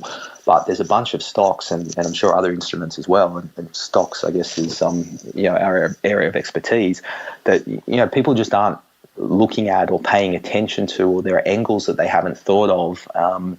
And one thing for us, I guess, is that I've listened to some of your previous podcasts on the site, and I'm slowly working through the rest of them. But Tim Sykes was saying that you were talking to him about his edge and why he chooses small caps or penny stocks, and he sort of used the example of if you're going to play basketball, do you want to play against Michael Jordan, or I'm not sure it's politically correct, but do you want to play against a midget? And it's a funny analogy, because I kind of agree with him in that I think there are areas of the market that are harder to compete in. I mean, if someone like Goldman Sachs is throwing all of their resources at an area that I'm trying to compete with them in, I think that's very difficult. I think, where we try to play a lot of the time is in areas that, Goldman Sachs probably isn't paying attention to because it's too small in terms of, what it can add to their bottom line, or it's an area that, these guys go to the same universities and colleges that I went to that teach you that certain things are efficient or can't exist or aren't possible. And I think that leads to them ignoring a lot of areas of the market that can actually be exploited. And I suspect that of all the people you're interviewing who are trading for a living, I mean, they all at some level believe that the market, and probably have proof that the market's not efficient, because if the market was efficient, you can't make your living trading, like they do and like I do. So that was a real eye-opener for me, I guess, is that, one of your other interviews, someone mentioned, stages of development, and one is, you're making money, but you can't figure out why. And then you're not making money and you can't figure out why, which is maybe worse. And then, you're not making money and you know why, and then you're making money and you know why. And I think that's the thing. Like, if you're making money and you really want to make a career out of trading, I think you really need to be able to put your finger on, pretty quickly, at least at the point where you're going to scale up in terms of the time and financial resources that you commit to it. You've got to understand why it is that you're making money and where that advantage is coming from, because randomness can account for a lot in the markets and in life, right? You do a trade that makes money, doesn't necessarily mean it was a good trade. You do a trade that loses money, it doesn't necessarily mean it's a bad trade. I think people confuse the end result of what they did with the intent that they had, or the reason for them taking the trade in the first place. And I think that was important to us early on, was to try and figure out, hey, are we just lucky here, or have we actually found an inefficiency in the market? And sitting where I sit now, and for some time, I definitely believe that the market isn't efficient, at least in some areas. Okay, yeah, that's a really great answer, and thanks for really expanding on that too. So all in all, would you say your degree from university and your experience as a stockbroker, did you find that this had any benefit to you when it actually came to trading your own money? Look, definitely. Maybe not for the reason that I would expect, though, or that listeners would expect. I mean, the university component, I think, was really great. One, for exposing me to things in terms of terminology and concepts and whatnot that I just wouldn't have had exposure to otherwise. But once you get past that, initial fundamental knowledge base, I think it's really great, looking at it in hindsight, to know or understand what everybody else in the market, at least who are finance professionals who are working as portfolio managers or prop traders or whatever they're doing at all these firms.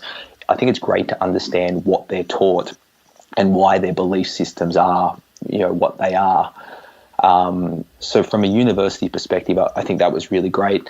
From a broking perspective, I mean, I think outside looking in, you think about a customer service role at an online broker. It actually sounds like a pretty terrible job. But I have to be honest that the two business partners that I have, we all came through, E-Trade at similar times. We didn't necessarily work together, but we all had that grounding or that base coming through E-Trade.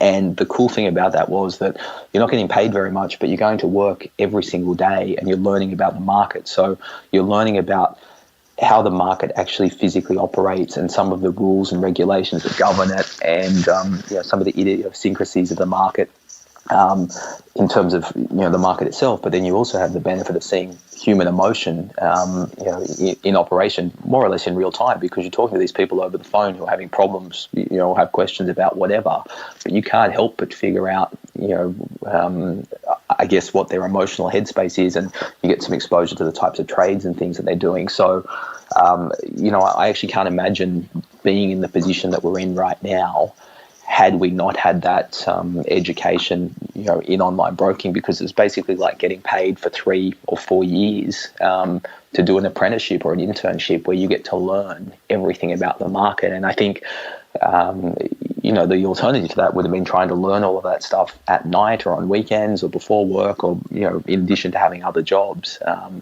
I think would have been really difficult. Moving on to when I became an actual broker and was giving advice to people and looking after accounts. Also very interesting, I think, the way people react to making profits, the way people react to making losses, the amount of opportunities you would call people with and say, hey, look, here's a really great trade.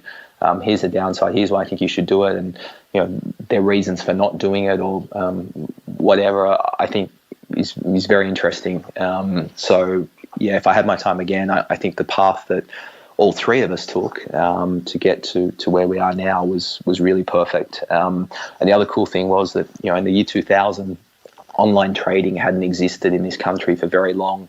It hadn't existed in any country for very long. A lot of the customers at E-Trade were still using dial-up internet and couldn't talk on the phone at the same time they're using their internet. And it was sort of just, a crazy time. And it was kind of nice because it's not like coming into an industry where there are people with 30 or 40 years worth of experience that you don't have. At most, there's probably people with a couple of extra years experience trading online than what, I had at that time. So I think timing was beneficial in that regard. Yeah, right. That's really interesting. You kind of mentioned a little bit earlier, you talked about once you did start trading, you and the partner who you were trading with came across sort of a niche or a little area, a type of trade or strategy that you could exploit, and you were making decent money from this strategy you discovered. Can you talk to us a little bit about maybe how you discovered that strategy, and are you still running with that strategy today? Yeah, sure. Look, this credit for finding the strategy definitely goes to my partner at the time. I've actually never really discussed it with him in detail. I presume he just sort of stumbled across it by accident. We sort of found a way to exploit a loophole around capital raising in typically smaller cap stocks.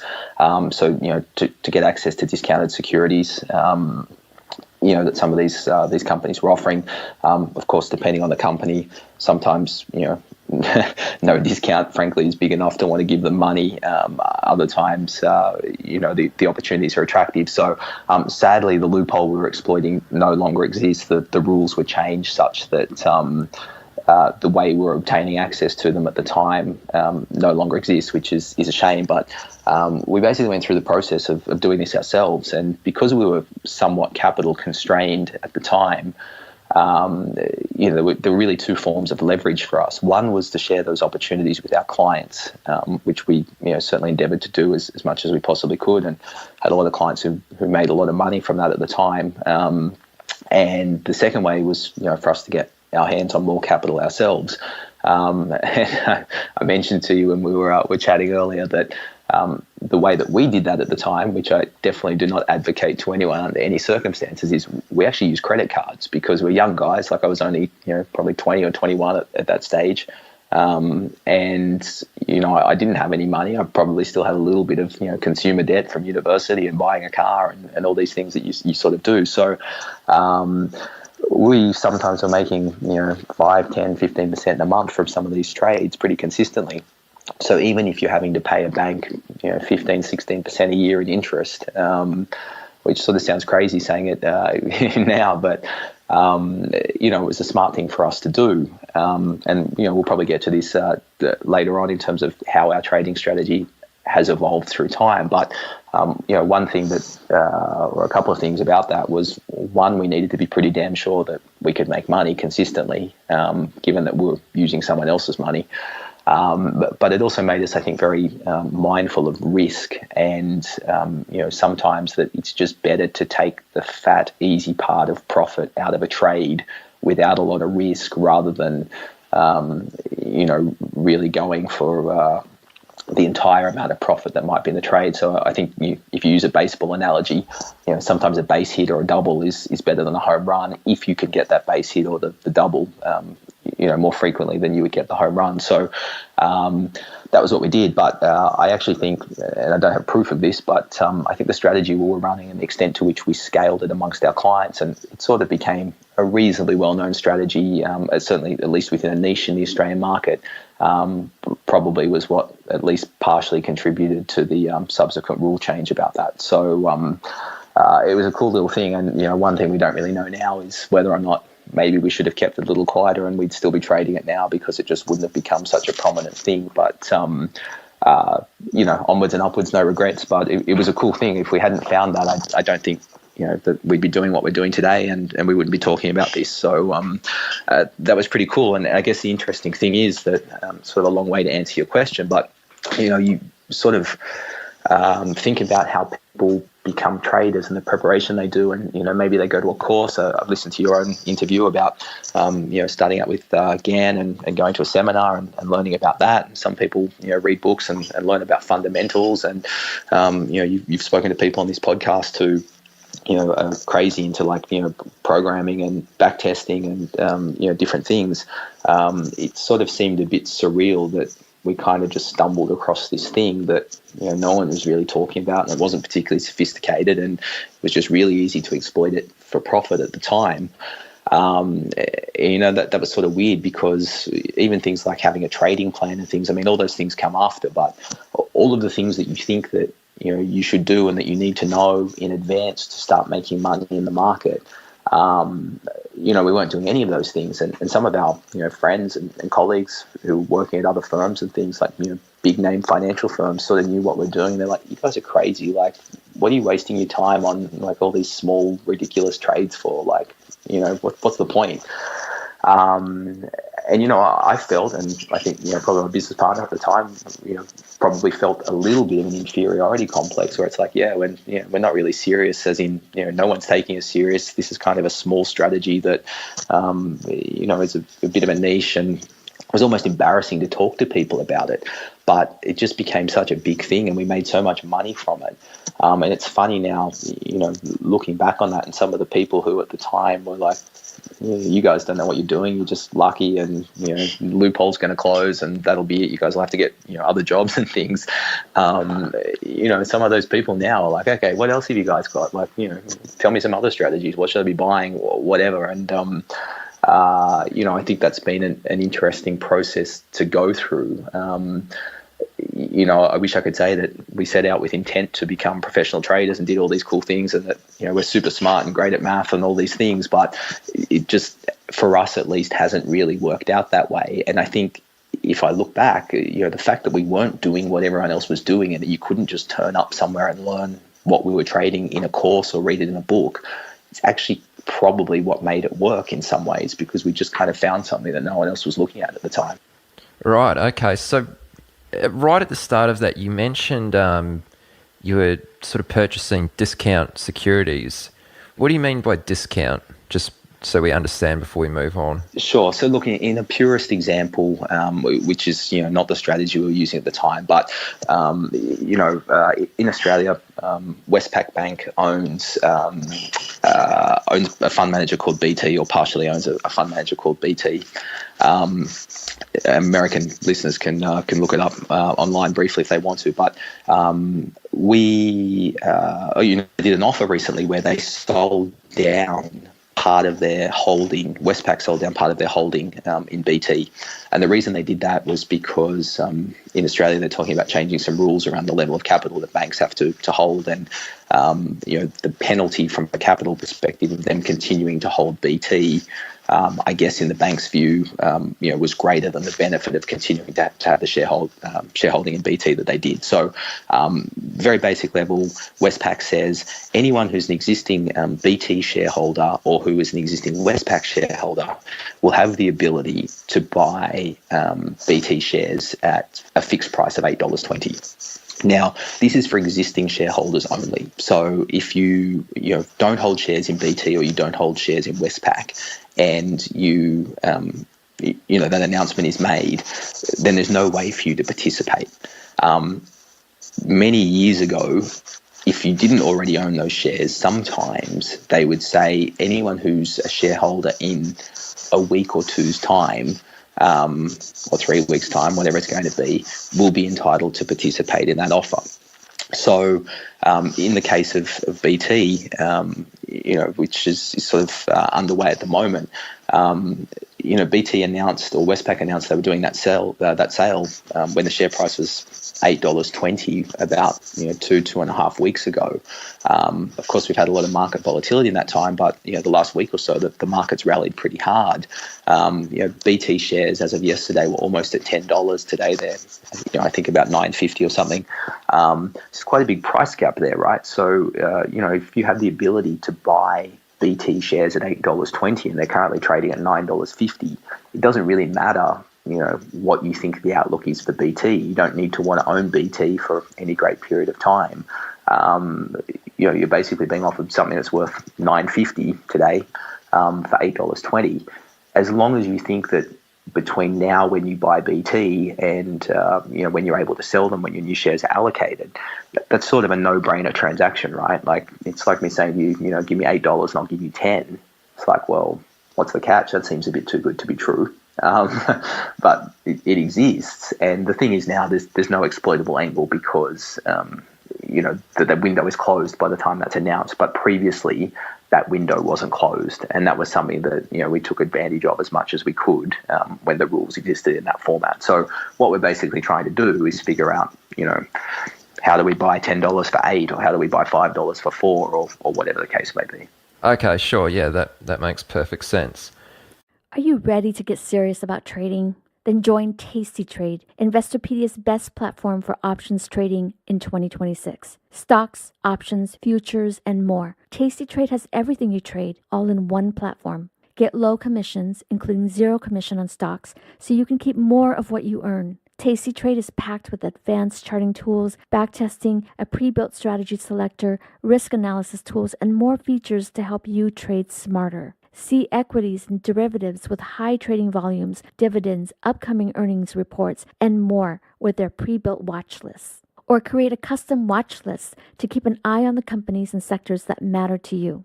Manage your positions with speed and precision using active trader mode, one-click trading, and smart order tracking. Plus, tastytrade's stellar trade desk team offers live support during trading hours if you need it. Visit tastytrade.com/chat for more info. tastytrade Inc. is a registered broker-dealer and member of FINRA, NFA, and SIPC. Have you ever watched a stock explode and thought, if only I had the capital? Or sat on the sidelines because your account balance felt too small to matter? Good news, with Trade the Pool's limited risk platform, you don't need millions or even thousands to start trading the U.S. stock market. Bypass the PDT and tap into over 12,000 U.S. listed equities, from penny stocks to big caps, ETFs, even the newest IPOs, and short anything you like with zero locate or hard to borrow fees. Start your evaluation, get funded with up to $200,000 in buying power so you can go big without risking your own savings. And now you can also have unlimited time to reach the profit target. It's a game changer. Not ready to trade yet? Trade the Pool offers a free demo and educational resources. Practice on live data, master the platform, and build confidence risk-free before you even pay a cent. Click the link in the show notes to start trading with Trade the Pool's capital. Let's fast forward to current times now and talk about how you're trading these days. So give us an overview of your approach to the markets that you apply, in current times today. Sure. So I think at a fundamental level, the premise hasn't changed for us in that we're not trading the same strategy that we were back then. But one great thing about that strategy was that the reward on offer was outsized relative to the risk that we were taking. So I think you're always taught, and we talked about that, my university degree earlier, the idea is that to get more reward, in theory, you have to take on more risk. And I think fundamentally that's pretty well accepted. What we're really looking for are situations where we think that the reward on offer exceeds the level of risk involved in us taking that transaction. And that maybe sounds a little strange or a little crazy, but the idea is the same as that loophole we found before. There are other things in the market that where that exists, I think, and we really have a couple of different components to our business now. So the original business partner or colleague at the time that I mentioned, they started working with more than 10 years ago, is still one of my business partners today. I have a second business partner as well who joined along the way. And the two of them primarily are focused on really short-term stuff. So non-client facing stuff, typically day trading. We try and be pretty flat at the end of every day. And it's time intensive. They're every day, at least while the market's open, sitting glued to their screens, looking for opportunities and trading. So there's that element of our business, and I'm not, really actively involved in that these days, just because it's so time intensive. And in order to do some other things, within the business, it's difficult to do that if you're glued to a screen all day. So that's one part of what we're doing. The second part is, we have a managed fund or a hedge fund, which trades, longer term type strategy. So, day trading isn't really appropriate for that vehicle. So, our takeover strategy, which you mentioned earlier, fits within the fund, plus some other, kind of longer term scalable type strategies. And I guess the more recent, development there is the blog that we've started to share some of our ideas, some of our more simple ideas in the takeover space that retail investors are capable of implementing themselves without it having to be through our fund or needing any special help to do. But the one thing that drives all of those areas or all those business divisions is this idea of risk reward. So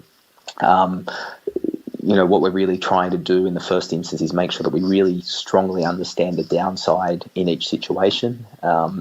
And I guess upside is secondary to that. I think one mistake that a lot of people make when it comes to trading is they're really thinking about, what's my potential reward here? How much money can I make? And their position sizes are really dictated by, what they're imagining their profits are going to be if things go in their favor. We're the complete opposite of that. We're really trying to figure out, okay, we're happy to risk X amount per trade, for a stock standard, what I'll call opportunity. And that really dictates our position size. And I guess we'll cover the takeover thing in a little bit more detail shortly. But some of the opportunities in that space are more interesting from a risk reward perspective than your standard opportunity. So we have some discretion to vary our position size accordingly in that situation. I think if you're pigeonholing what we're doing, it's I call it rules-based discretionary trading. So we have a fairly fixed framework around what we're looking for in all situations, and lots of alerts and triggers and things that alert us to opportunities. But all of it has human intervention. So it's always someone looking at that saying, is that opportunity as good as it appears to be? Yes, it is, let's take it. Or alternatively, no, it's not for X, Y, and Z reason, and therefore we're not taking it. And look, probably the best example I can give of a trade where I think that the reward is outsized relative to the risk. It's one we did recently for our fund and through our newsletter, or through our blog, and that was in a stock called Panos. Australia PNA was the ASX code. And the history of Panos, very briefly, was that they had a copper mine or several copper mines. Major shareholder was a Chinese company, had made a couple of approaches to Panos previously about taking them over at higher prices than where the takeover subsequently happened. At the time, Panos board said, no, we're not interested. The price isn't high enough. We really went through that period of 6 months or so of commodity price corrections. And the major shareholder, Chinese shareholder, comes back and says, we're making another takeover offer. Takeover offers can vary quite considerably in terms of how they're structured. But the cool thing about this most recent offer for Panos was that the price at which the takeover was being made was guaranteed. So it's basically called an unconditional takeover. And I think $1.71 from memory was the takeover price. We trade so many of these, I can't remember exactly, but let's call it $1.71 for argument's sake. As soon as that takeover is announced, Panos is trading at $1.72. So you can basically buy Panos as much as you like, more or less, for a number of days at $1.72 or thereabouts, knowing fine well that no matter what happens, so if there's no improved bid, even if the market tanks during that time, you're going to be able to sell that stock at $1.71. So that's really your hard stop loss that you've got in place, at least for the period that the bid exists. But it wasn't a crazy thought to think that Panos might get an improved bid, maybe not a competing bid from a different shareholder or a different company, given the reasonable shareholding that the Chinese company already had. But the bid that they'd pitched most recently was about 20 or 30% below where the bid had been pitched previously. So it wasn't ridiculous to think that the bid could be improved by 10 or 15% above its current level.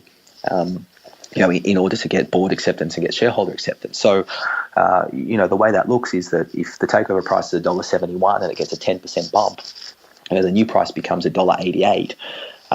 If you look at that, what you were risking in that situation, you're really only risking that 1 cent per share because you can get that $1.71, yet you have the potential to get $1.85 or 88 or more, potentially $2. So for us, I love that trade because I know exactly at the outset what my downside is. I've got that locked in. I can position size accordingly.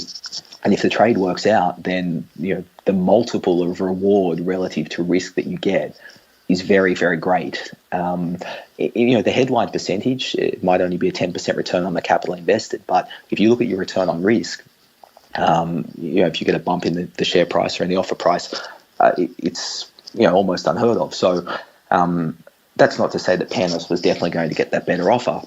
It's very possible that the Chinese company just says, look, that's our best and final offer, too bad, and we lose a cent a share. But at the outset, that's a nice trade for us to take. And as it turned out, they got a bump of almost 10%. I think $1.85 ended up being the price that it was taken out on. So we made 8 or 9% headline return on the trade, but had a very big position size because we had that downside built in, and we really got about 14 or 15 times what we'd risked as a return on the trade. So that, in a nutshell, is probably the best example I can give you of what our holy grail trade looks like.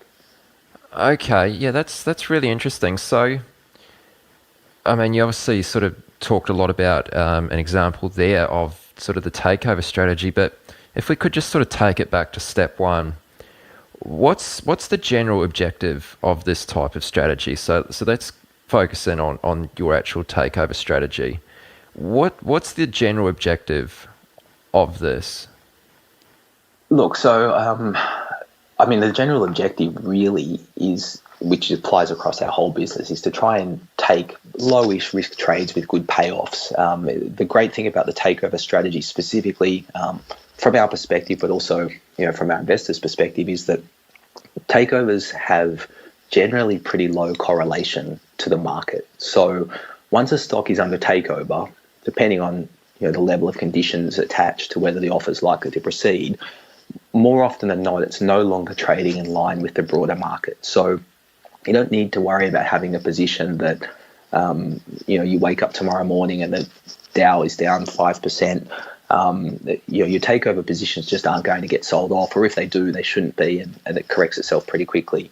So it's a really low volatility strategy for us in terms of it has low market beta. And that's part of the reason that we actually decided to put it in a fund, and that we've rolled it out through the blog, because I think there are a lot of people out there, certainly in Australia this is evident, maybe less so in the US, but I presume it's a similar issue. Lots of investors who have had share market risk previously or have it now, and they really don't want the volatility that goes with that. The share market's great in terms of being a trader or being an investor, holding managed funds, whatever, when it's going up. But people don't want those massive drawdowns that you get in the GFC, in an extreme example, even the hit that our market took, and that I guess a lot of global markets took last week when we had the dual issues of China's market falling over, and also these issues in Greece. I think people don't like that. As much as in advance they may think that their risk profile is that they're happy to take some risk in order to get the upside. I don't really think that fundamentally that's the case. But at the moment, these people don't really have the choice to not be in the share market, because the returns on deposits in bank accounts are so low at the moment that, especially if you're a retiree or you're getting towards retirement and you need that income to live, it's just not on offer. So what we do or aim to do with the takeover strategy is show people how to get share market like returns with much lower volatility or downside risk than what that would usually entail. So we definitely have strategies that we can make more money with, but the returns are more volatile. You're going to experience larger drawdowns and probably more frequent drawdowns. The cool thing about the takeover strategy is you don't really tend to get those drawdowns or big drawdowns, because you're not linked to the market as such. There are other factors at play, and if you're pretty good at figuring out what those factors are and only taking those trades where you're comfortable that the risks are minimal, you should have pretty low market beta using this strategy. Okay, right. So how do you find out if a company is about to be taken over, and how do you sort of know how true that is? Like, is it possible that it could be a false rumor? Yeah, well, the great thing about the strategy, at least as we run it, is that it doesn't require knowing in advance. So our strategy actually is that we wait until the takeover has been announced and it's formal, and then we buy the shares. And that might seem counterintuitive, because what you think about is you want to buy a share today that gets a takeover bid tomorrow at 40% above its current price, and you make money. The thing about that is it's very hard to predict. So, of course, there are rumors. If it's a genuine rumor and you really know the information, then you have it illegally at that point, and so that kind of rules out that option. If it's a rumor, you're undoubtedly not the only person who knows that rumor and who knows how true it is. And if you're just buying stocks purely because they're perhaps going to be subject to takeovers, you don't get that smoothness of return or that lack of volatility that I was talking about earlier. And there are definitely funds out there who buy stocks that they think could become subject to takeover. What we're really interested in is buying stocks that are already under takeover that may get an improved bid and or a counter bid from another party. So if you think about it like an option, I guess, anyone who kind of has basic knowledge of options knows that there are various factors that go into pricing an option.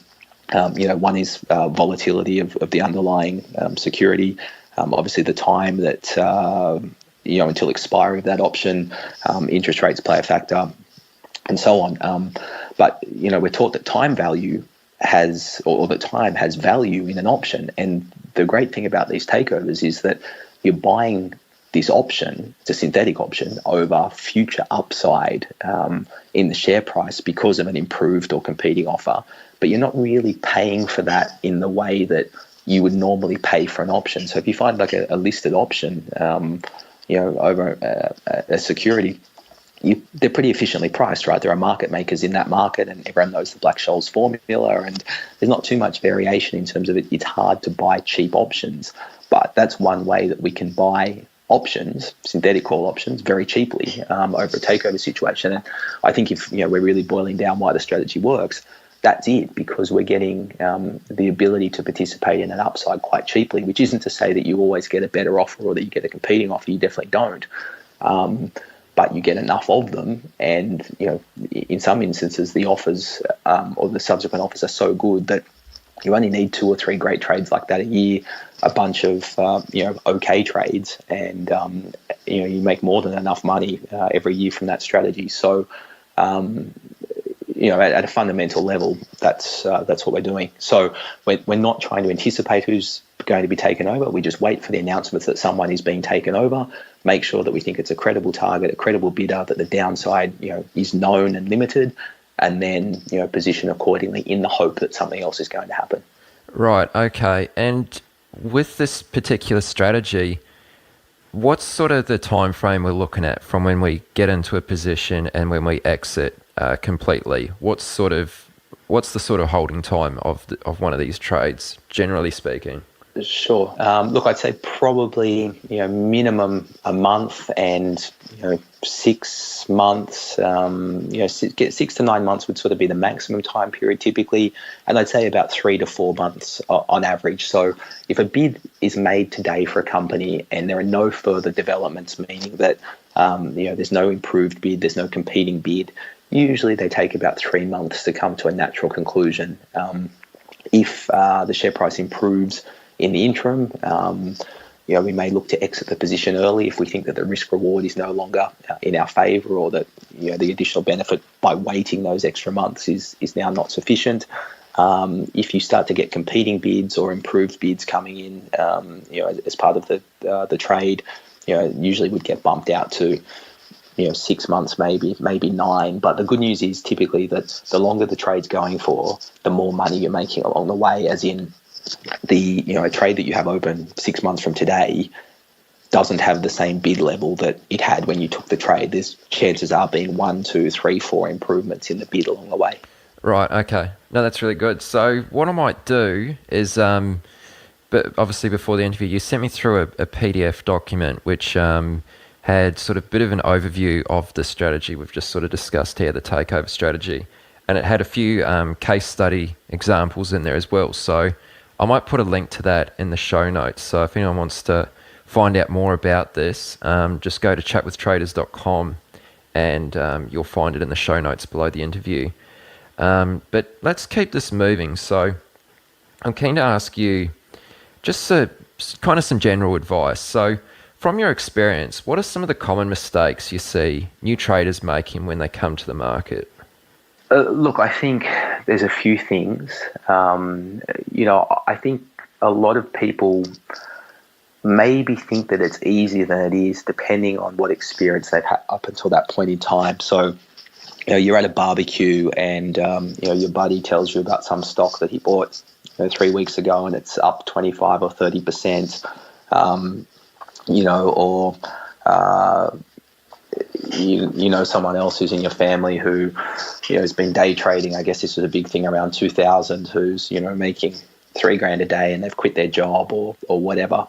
And I think you're looking at those people going, wow, this is, pretty easy. Maybe you've bought a stock or two yourself, same thing, you're making money.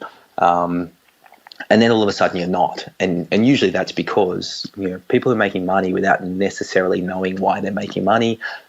Luck is definitely a factor, right place, right time.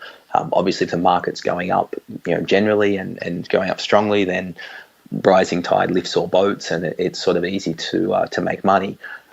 Somewhere along the way, inevitably that reverses. I think some people, if they're trading a specific stock, maybe they paid 50 cents for it and saw it get as high as 70, and now it's back to 35. So it must be great buying now because it's been to 70 before. I should buy more. I should hang on to my existing position. Whatever. And then they lose money.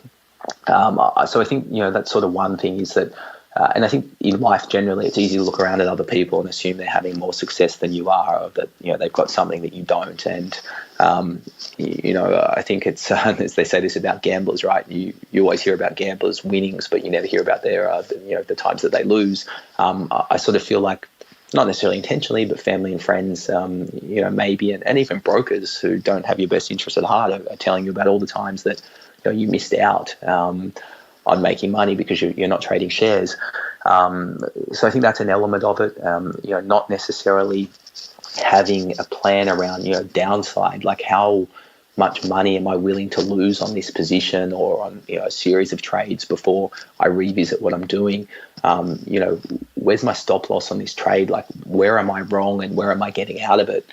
What flows on from that is, getting stopped out of a position because you're supposed to, and you've had the discipline to be stopped out.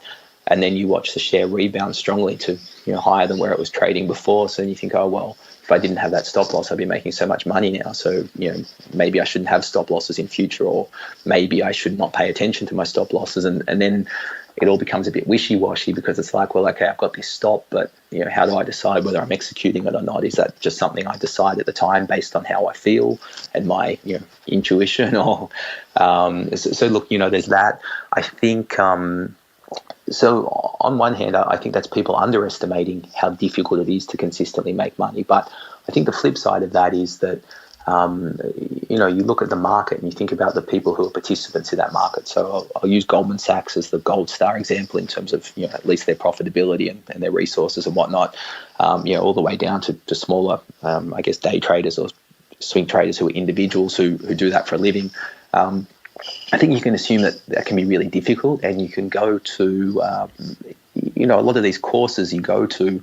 That I've had exposure to in the early years by going along and watching them. I've had exposure in my later years by being one of the presenters or speakers at these events, and some of the things that these people talk about when you pay for these seminars, it just sounds so complex and so difficult, and you can walk away thinking that if you can remember those 300 different chart patterns that you're definitely going to make money, or if you can, master the 50 fundamental analysis ratios that, you read in the book, that you're going to be able to make money, or, and that if you can't do those things, then that means you can't be successful. I think that's a big mistake for beginners as well. I think, either assuming you can do what everyone else is doing, and it just works out is, I think, a mistake. But also assuming that it's impossible to do what the very best are doing is a mistake. And I think, probably fear and greed, drive both of those things, as they do, in the markets generally. I think, if I was giving a new person advice, obviously you have to learn somehow, right? So you learn by reading, you learn by going to seminars.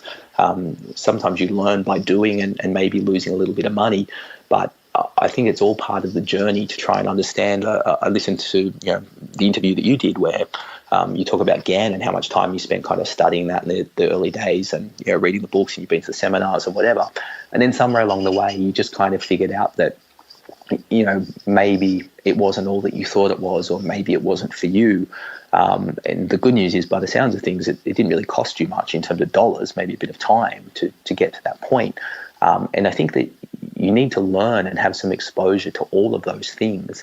But I think you just need to understand that nothing is as great as it seems from the outside looking in, as in there is no perfect thing in the markets that is always going to make you money, that you can master and then that's it. It just doesn't work like that. And unfortunately, I think that in our industry there are some people who are holding themselves out as experts who are anything but. They're experts at presenting courses and providing education and really know the ins and outs of the 300 chart patterns and systems that they referred to earlier, who either haven't really traded a share a day in their life, or they have but not particularly successfully, and they figured out that it's better for them to be educators. And I have no problem with that if it's on a disclosed basis that you're not holding yourself out to be something that you're not.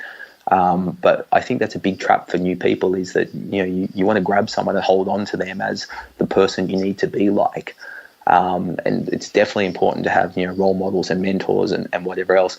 I would just say that attaching yourself probably to the right people is important, but kind of just being a little bit skeptical about everything. I'd like to think I'm an optimist in life generally, but I feel in the market you have to just be a little bit skeptical and a little bit neurotic, because sometimes things that look too good to be true, actually are too good to be true, and sometimes things that look too good to be true actually are real and can be exploited. But at the start, it's hard to figure that out, and you sort of don't want it to cost you too much money, real money, to kind of get to that point and figure it out. So I think thinking that you can just turn up and do a course or two and become a great trader is a pipe dream. But alternatively, you don't have to be a mathematical genius or the smartest person in the room to be able to make money from the markets, because there's lots of different ways. You just have to get to the point where you understand how you're going to make money and what's going to stop you from making money. Yeah, absolutely. I mean, that's such a good answer, Luke. Really, really good points you hit on there. Let's just do one more question, and then we should probably wrap this up. So, I'm interested to know. This is a little bit different. Besides your blog, of course, the long and the short of it, are there any blogs or resources that you yourself frequently visit or use to stay in tune with the market? Yeah, look, there definitely are lots of, I guess, different resources. It's probably one thing about my job that I think people from the outside wouldn't appreciate is how much time you just have to spend reading things and learning about things, most of which ends up, just to be perfectly honest, being completely useless or non-usable, at least at the time. But you can only uncover things by going looking for them. And sometimes you'll maybe pick something up today that you can't use, but in 6 months or 12 months, you'll be able to use them. So, look, in Australia, definitely the Australian Financial Review, I read every day. The business section of all of our major newspapers, so the Australian, Sydney Morning Herald, I read the New York Times, Wall Street Journal, Financial Times, Bloomberg, CNBC. I get a bunch of kind of emails daily that summarize financial news and whatnot. And then just ad hoc things that maybe I'll come across depending on what sort of trades we're working on at the time. But I think being well read in terms of regular content, but also some of those great classic trading books. I mean, I know you interviewed Jack Schwager a couple of weeks ago. I think if I think about my favorite trading books, Market Wizards and New Market Wizards would be amongst the top 5 undoubtedly, just for the insight you get to other people who are doing things that, for me, really helps solidify that there are a million different ways you can do things, different personality types, different strategies, and they all work.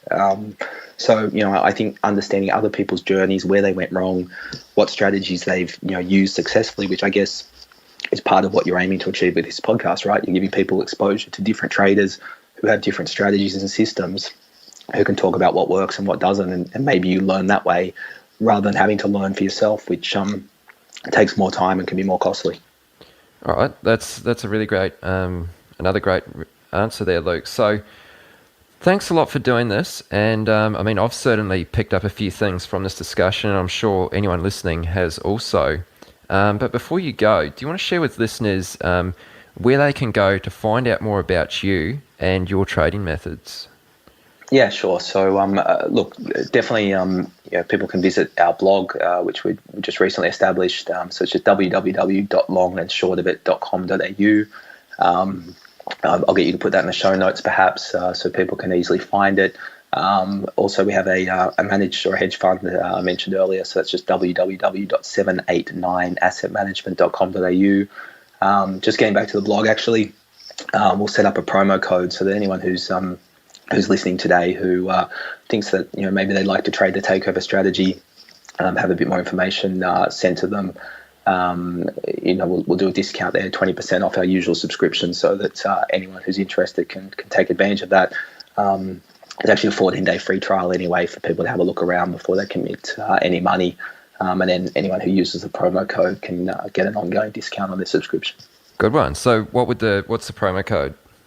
It's a good question, actually. We'll put that in the show notes if that's okay. We've got one set up. I just don't have the details of it at hand. Okay, sure. Yeah. Well, of course, the promo code will be in the show notes. All the links will be also in the show notes. And are you on Twitter or anything like that? Yeah, I am. So on Twitter, personally, I'm just at Luke Cummings 81. And our blog, we're set up at Long Short of It as well. So anyone can reach out to me that way. Obviously, get in contact via either of those websites if they'd like to do so. That's really good. All right. Well, thanks a lot for doing this, Luke. And until next time, take care, and we'll talk soon. Thanks, Aaron. Appreciate it. Really good to chat to you. You've come to the end of this episode of Chat with Traders, but don't worry, more great episodes are on the way. To stay updated with each great new episode, be sure to subscribe to the podcast in iTunes, and we'd love it if you leave us a rating and review. We'll see you next time on Chat with Traders.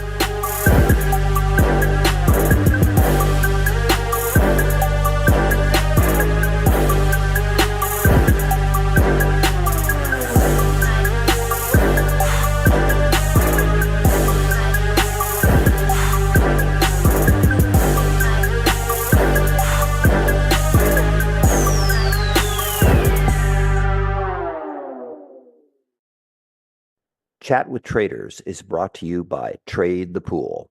Did you know that every decade the market reinvents itself? Online brokers opened the doors, mobile apps made trading seamless, and commission-free trading erased barriers. Now, a new era has begun. Meet Trade the Pool, limited risk trading. And now you also have unlimited time to reach the profit target. From now on, your trading risk is capped, and your trading opportunities are limitless.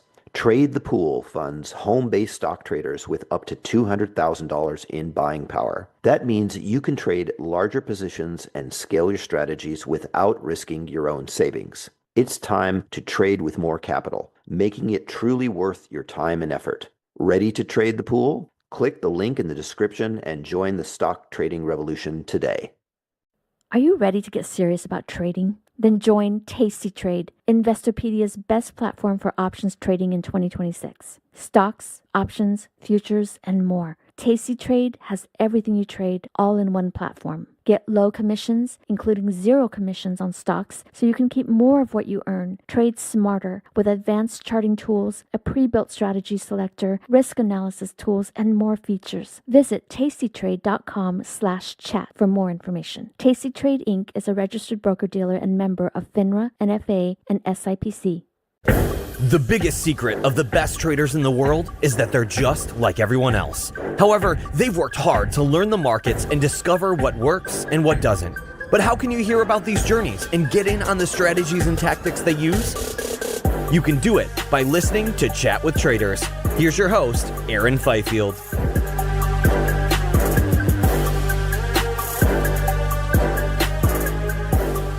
All right, what's going on, guys? Welcome back to another episode of the Chat with Traders podcast, and this time you're listening into episode number 32. So let me just say to start this off, I've actually received a lot of requests for this week's guest in recent months. Maybe it's because he's a straight shooter who doesn't mix his words, or maybe it's because he's bounced back from multiple harsh failures to become an exceptional trader. Whatever the reason may be, I know for certain you're going to appreciate the raw honesty and insight of this week's guest, Dan Shapiro. Coming up from humble beginnings, Dan called on the neighborhood loan shark to fund his first trading account, which got him through the door to one of the largest prop firms at the time. This is where he rubbed shoulders with many phenomenal traders who helped shape him into the trader he is today. In this interview, we ultimately focus on the mental and psychological aspects of trading. So we discover some of the darkest moments from Dan's trading career, how to handle losses and grind through slumps, trading the setup and not your P&L, and why you should care more about trading right rather than being right. So all in all, Dan was really great to talk to, and I trust you'll enjoy this episode. And actually, it may even be worthwhile for you to play this through twice just to ensure you don't miss anything. And of course, all the show notes and links, everything that's mentioned during the interview can be found at chatwithtraders.com/32.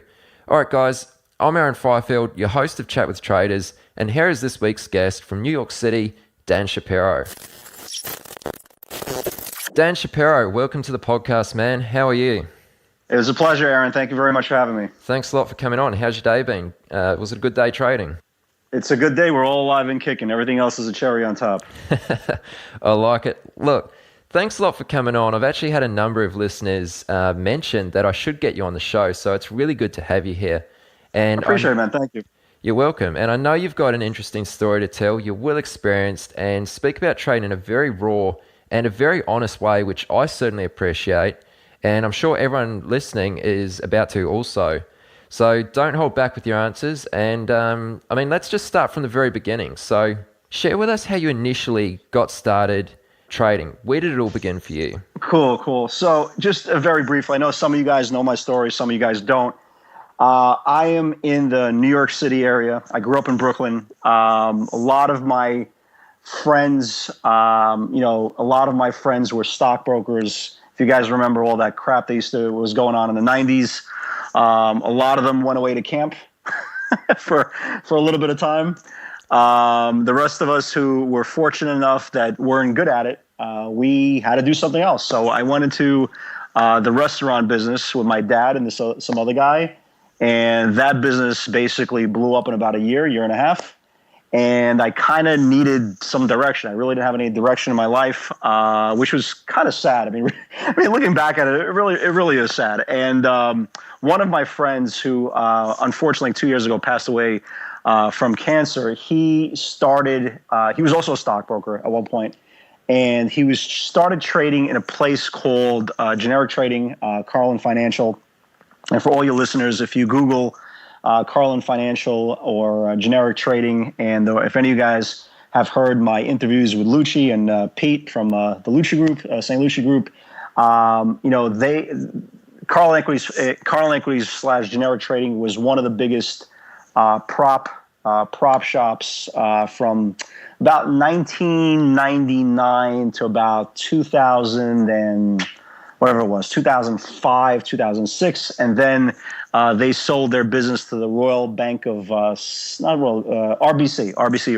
Royal Bank of Canada, one of those, RBS or RBC, one of them, for exorbitant amounts of money, basically for their execution system and all that stuff. But so my friend was there. He was there for 2 weeks. He blew out of his account, and he told me about it. And I was like, hey, you know what? Let me give it a shot. I don't know why.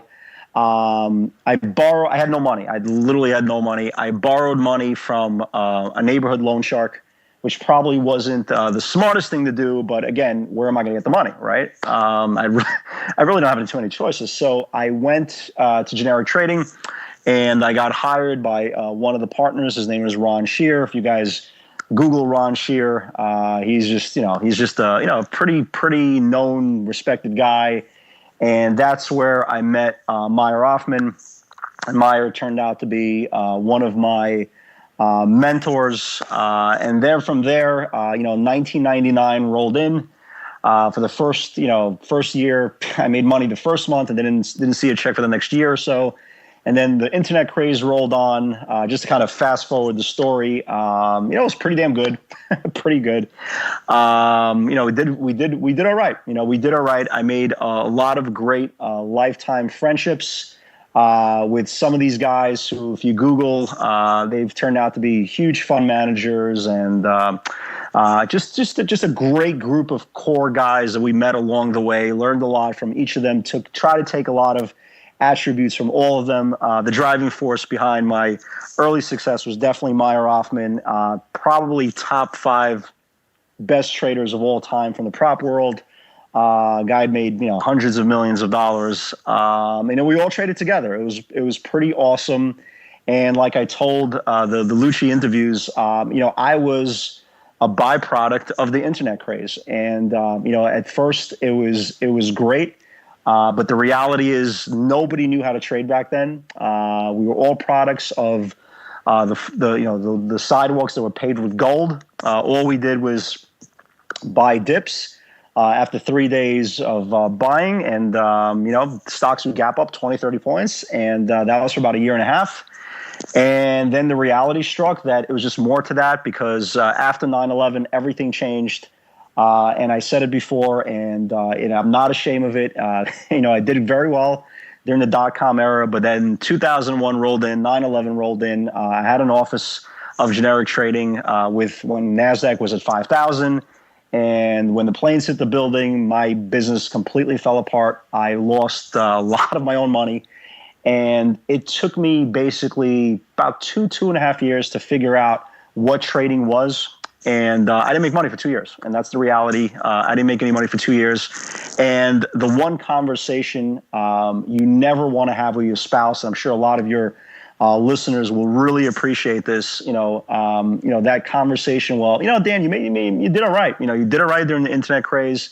It's 2 years later. You haven't taken home a single check. It's time to do something else for a living. You know what I'm saying? And when you're a trader and you hear that and you had some pretty decent success, the last thing you want to have is that conversation, because reality really kicks in. I mean, the reality really kicks in. And bad enough, during that time, I was incredibly depressed. The best parts of my days and nights were going to sleep. I used to literally certain nights just sob myself to sleep, because I couldn't believe how fast I completely crumbled down to the earth and had no control of trading, because there was no path to profitability. There was nothing. There was no guidelines. There was no blueprint. There was nobody there to help me, because everybody was in the same shoes as me, because everybody was, again, the products of the dot-com era. And again, when people ask me about how great those days were, yeah, they were great. It was great also when I was 16. I'm not 16 anymore. I'm 41. And, as much as I'd like to reminisce when I was 16, as much as I'd like to reminisce during the dot-com era, the reality is it's a completely different market right now. And the greatest thing about the dot-com era, those 2 years that I didn't make money, it really made me appreciate what happens when you actually go on a good run. So when I finally started making money once again, roughly around 2000, in the middle of 2003, towards the end of 2003, once I started making money again consecutively, that's when I really, really appreciated what I went through. And a lot of the new traders, I'm sure a lot of you new listeners are going through the same thing. And I always tell the people in my live webinar every single day, there's no difference between me and you. There's absolutely no difference. Trading is a byproduct of your process. I don't care who you are. You could trade credit swaps. You can trade derivatives. You can trade bonds, E-minis, whatever you want to trade. Okay, you are a product of your process, and there's nothing the market can do to you that you can't do to yourself. So once I started really figuring things out, it kind of clicked for me there. And trading, for me, in my opinion, you don't need to go back to the drawing board every single time. It's more about tweaking. It's more about recognizing what you are doing wrong and just completely stopping it. I know for a lot of people, they're so emotionally attached to trading, and that's a whole different story. They're so emotionally attached to trading, they can't see what they're doing wrong, because they're so absorbed by what they're seeing on social media, how fantastic it is. People are on vacation, trading off their iWatches, trading under a pool. I mean, who knows what they're trading? And the sad part is there are a lot of really great people out there that will show you things, but you have to let go of all your bad habits. And that's pretty much the first stop for kind of cutting yourself off, cold turkey, and starting to the road, to prosperity. All right, that's excellent. So what we'll do is, since you've recently done a few interviews with the guys at Sanglucci, I'll link to those in the show notes. So if you want sort of a deeper insight to Dan's journey, sort of from day one to current times, you can check those out. So they'll be in the show notes at chatwithtraders.com/32. Definitely check those out. They're awesome interviews. But I'm really keen to sort of not recycle old information and get into some sort of the meat of this interview, and get into some actionable advice. So let's not brush over those few years which you talked about how you just lost money. So you were day trading, you were showing up every day to trade, and for 2 years straight you just lost money. What motivated you to keep going, and why did you keep going and not quit to go find something easier? Here's the deal. Once you taste, because you keep this in mind, okay? I grew up very, very poor. Okay, I grew up in the Brighton Beach section of Brooklyn, and it is predominantly middle to lower class people. It's the reality. And my mom was a manicurist. My dad was a waiter. My dad eventually left my mom. My mom was on welfare. So I grew up very, very poor, incredibly poor. All my friends grew up incredibly poor. And the one thing that I never wanted was to be rich. I just wanted to have enough money so I can eat. That's it.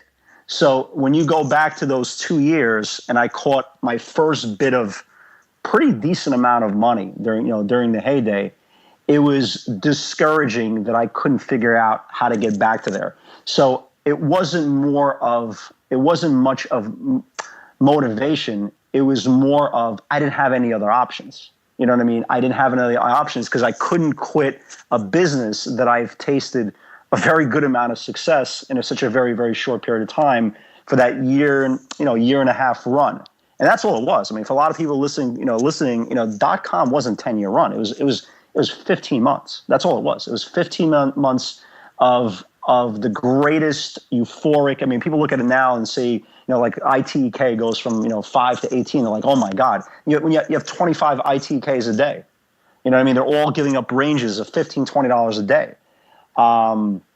So it was more of desperation, man. I was hanging on for dear. I had no plan B.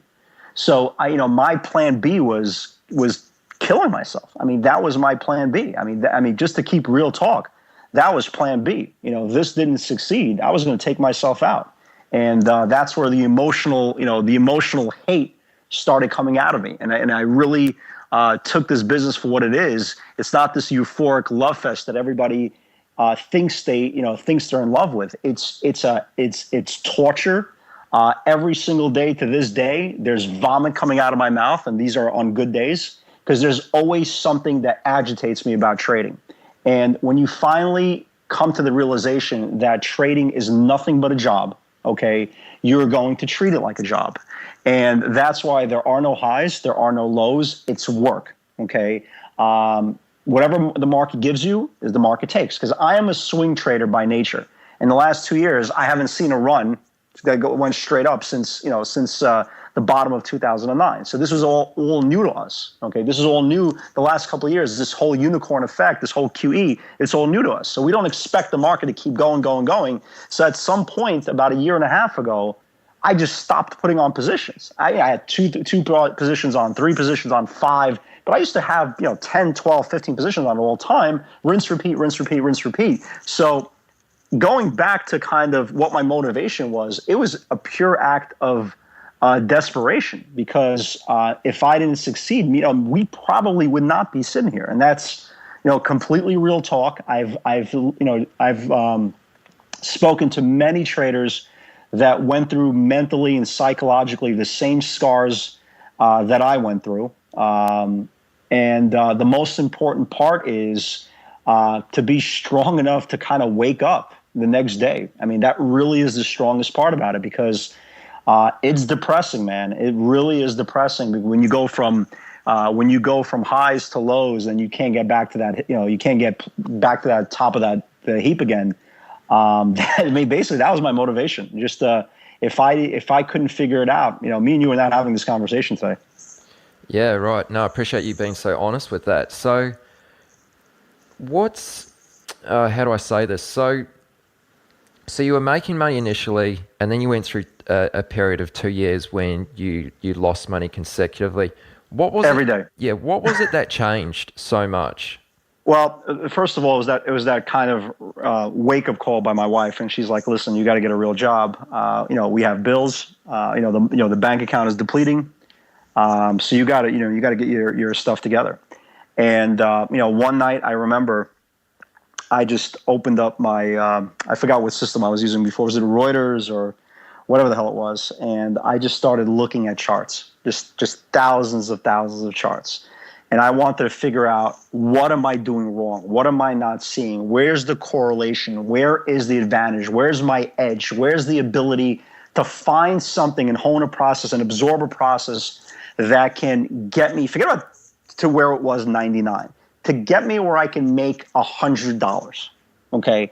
Take home that check $100. Because people ask me all the time, how do I make $5,000 a day? How do I make $10,000 a day? How do I make $20,000 a day? And my answer is always the same. You have to figure out how to make $100 a day first, okay? So my goal was figure out a process. Forget about the process. Figure out in the charts, okay, what is going to be there that I can make $100. That's it.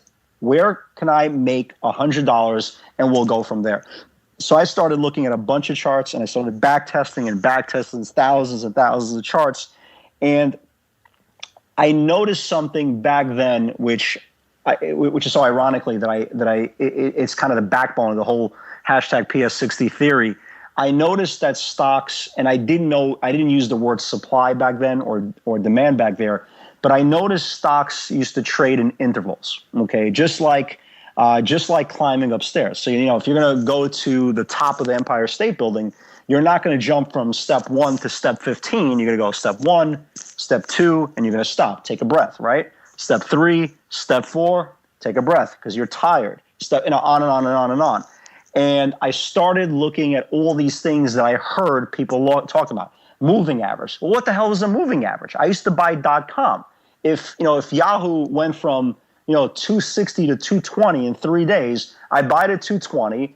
Henry Blodgett would upgrade it with Merrill Lynch, and this thing would be 250 the next day, 260 the next day. So there was no such thing as technical analysis. So I started looking at all these things. So what are these moving averages?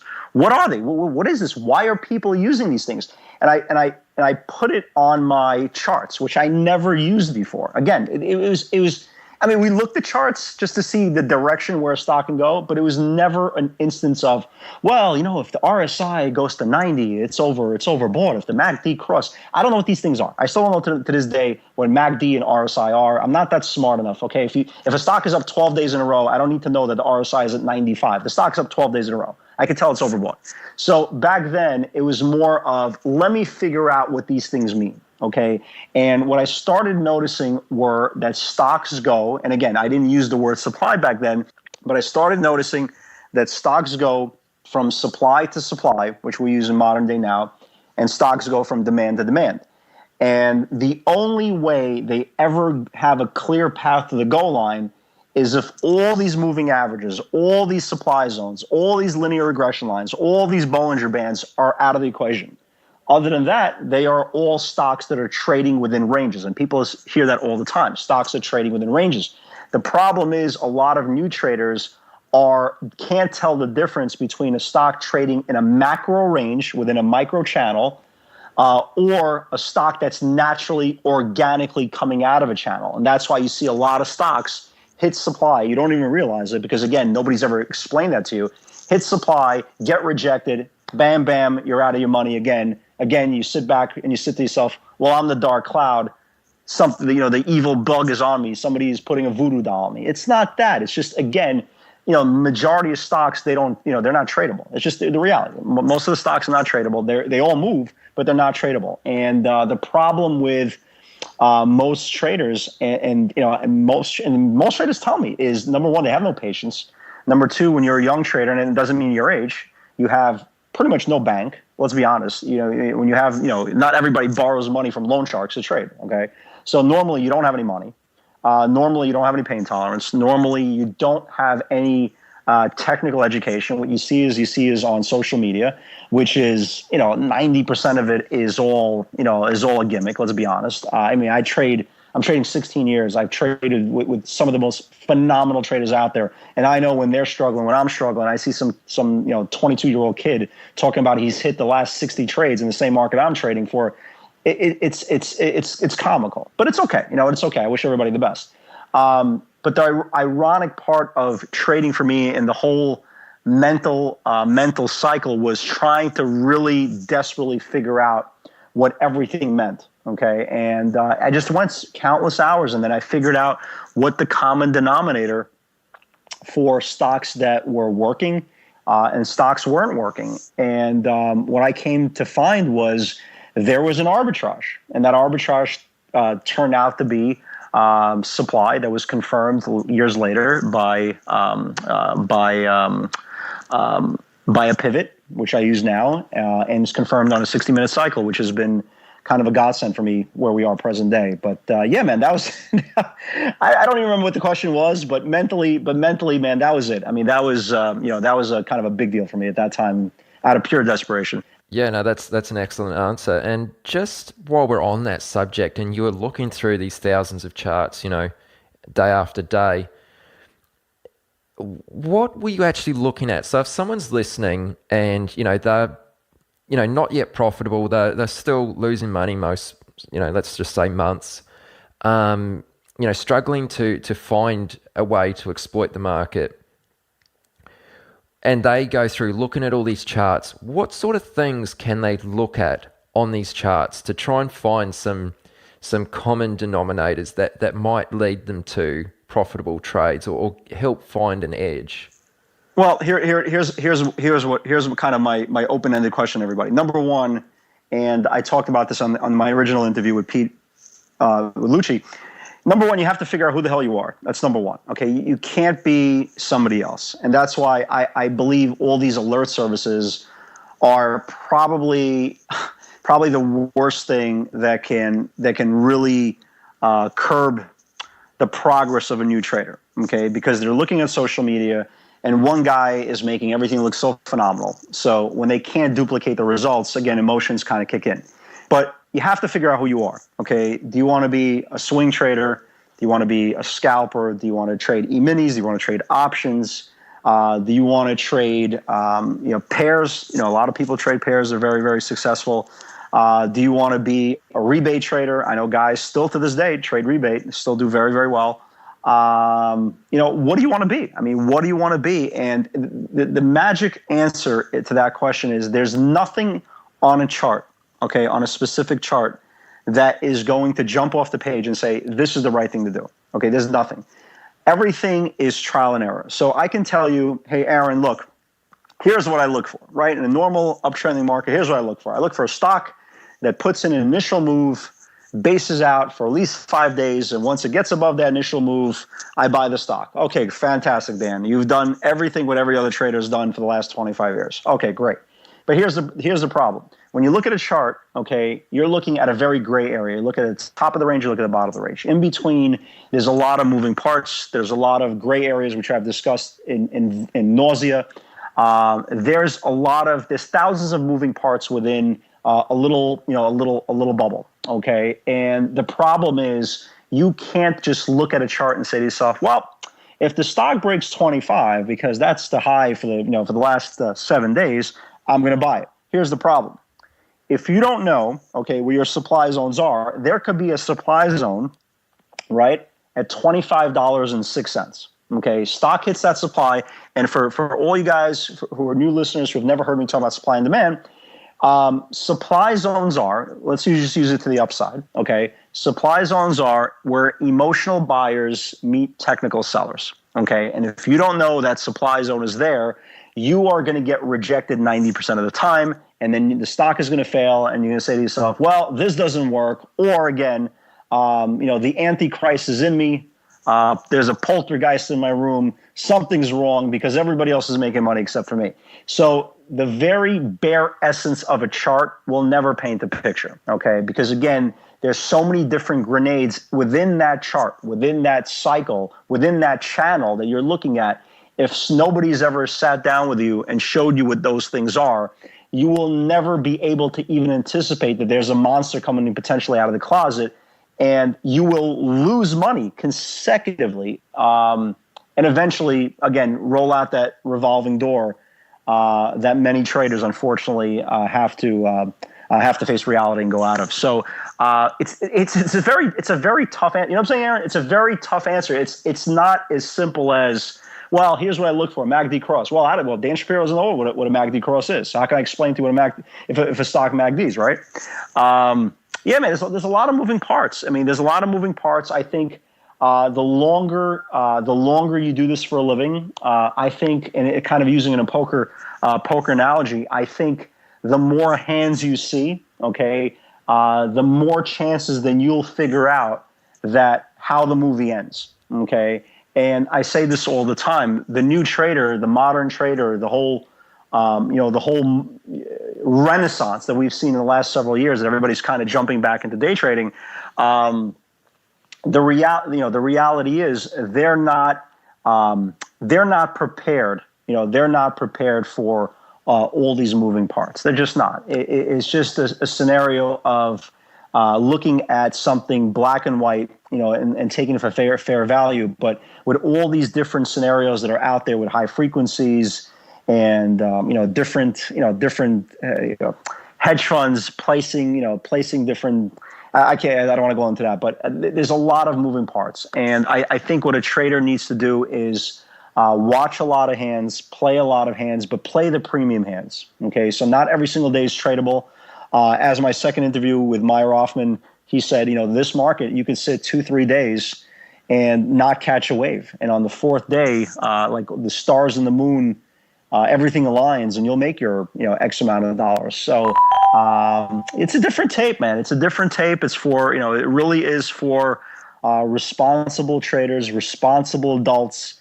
You could be the nicest person in the world, and I say this all the time. This is the only business in the world that you could want it bad enough. I hear it all the time. Do you want it bad enough? Yeah, you could want it as bad as you want. It doesn't translate into you being successful.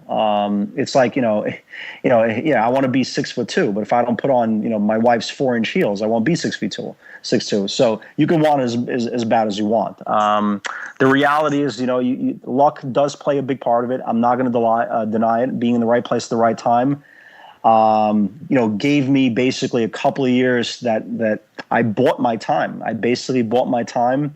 You have to look at premium setups once you figure out, who you are, what type of trader you want to be.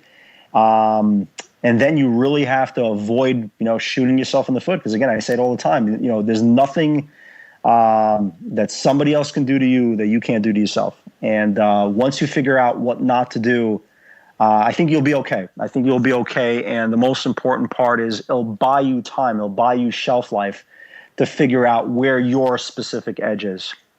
Okay, I really like that. That's an awesome answer, Dan. So, are you ready to get serious about trading? Then join Tasty Trade, Investorpedia's best platform for options trading in 2026. Stocks, options, futures, and more. Tasty Trade has everything you trade, all in one platform. Get low commissions, including 0 commission on stocks, so you can keep more of what you earn. Tasty Trade is packed with advanced charting tools, backtesting, a pre-built strategy selector, risk analysis tools, and more features to help you trade smarter. See equities and derivatives with high trading volumes, dividends, upcoming earnings reports, and more with their pre-built watch lists. Or create a custom watch list to keep an eye on the companies and sectors that matter to you.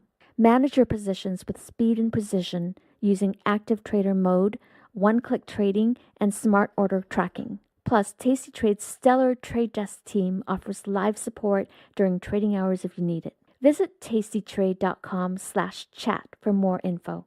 Tasty Trade Inc. is a registered broker-dealer and member of FINRA, NFA, and SIPC. Have you ever watched a stock explode and thought, if only I had the capital?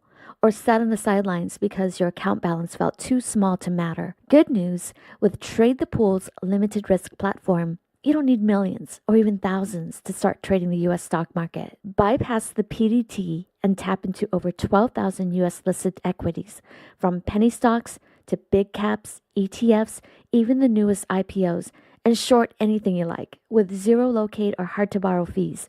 Start your evaluation, get funded with up to $200,000 in buying power so you can go big without risking your own savings. And now you can also have unlimited time to reach the profit target. It's a game changer. Not ready to trade yet? Trade the Pool offers a free demo and educational resources. Practice on live data, master the platform, and build confidence risk-free before you even pay a cent. Click the link in the show notes to start trading with Trade the Pool's capital.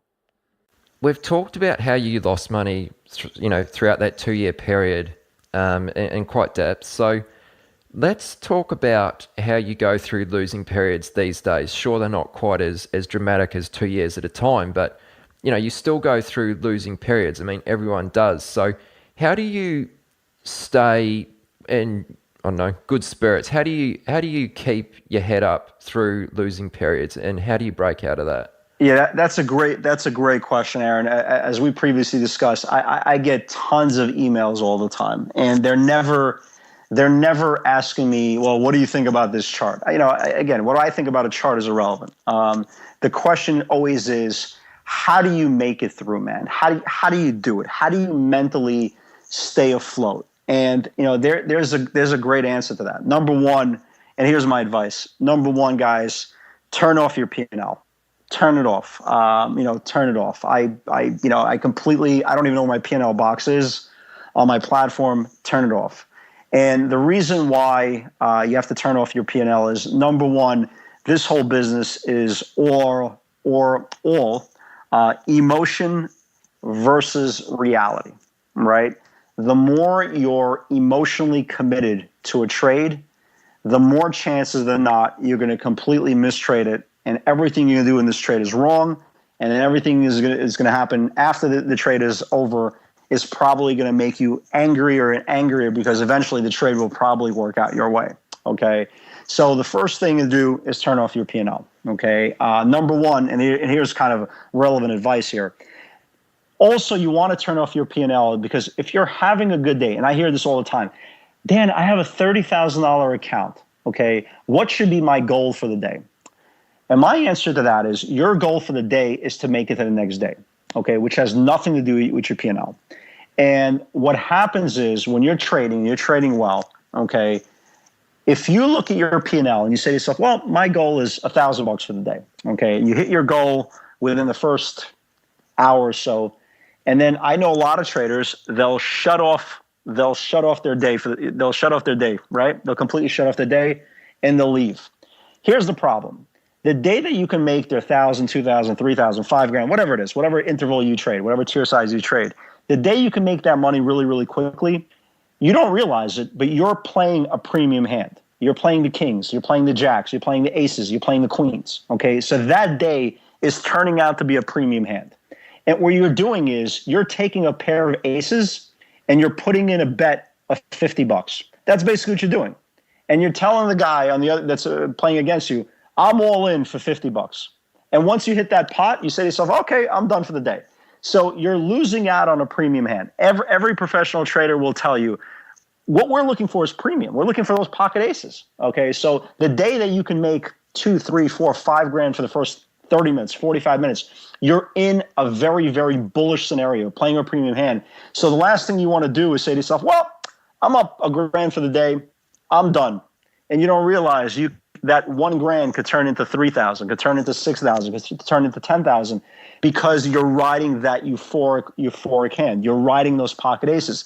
And I don't care how misguided you are, everybody eventually plays pocket aces. And the most important part is, if you remove the P&L box, those pocket aces really turn out to something.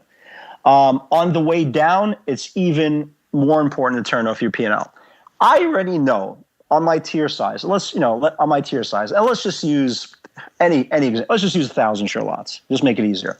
I already understand, if I'm putting on a trade and the stock goes $1 against me, I know mentally. I mean, I know I can do the math. You put on 1,000 shares, down a point, you're down $1,000. Okay, but mentally, if you see it, visually, if you see it, that 1,000 turns into 100. Might as well turn into 100,000, because your next trade You don't want to get down 1,200. You don't want to get down 1,500. So what you're going to do is you're going to trade the P&L and not trade the setup. Okay, so you could be looking at a 5-star setup. A stock comes out of a 2-month range, comes out, takes a 20, 30 cent spike, comes back into your, comes back into your entry, goes down 10, 15 cents.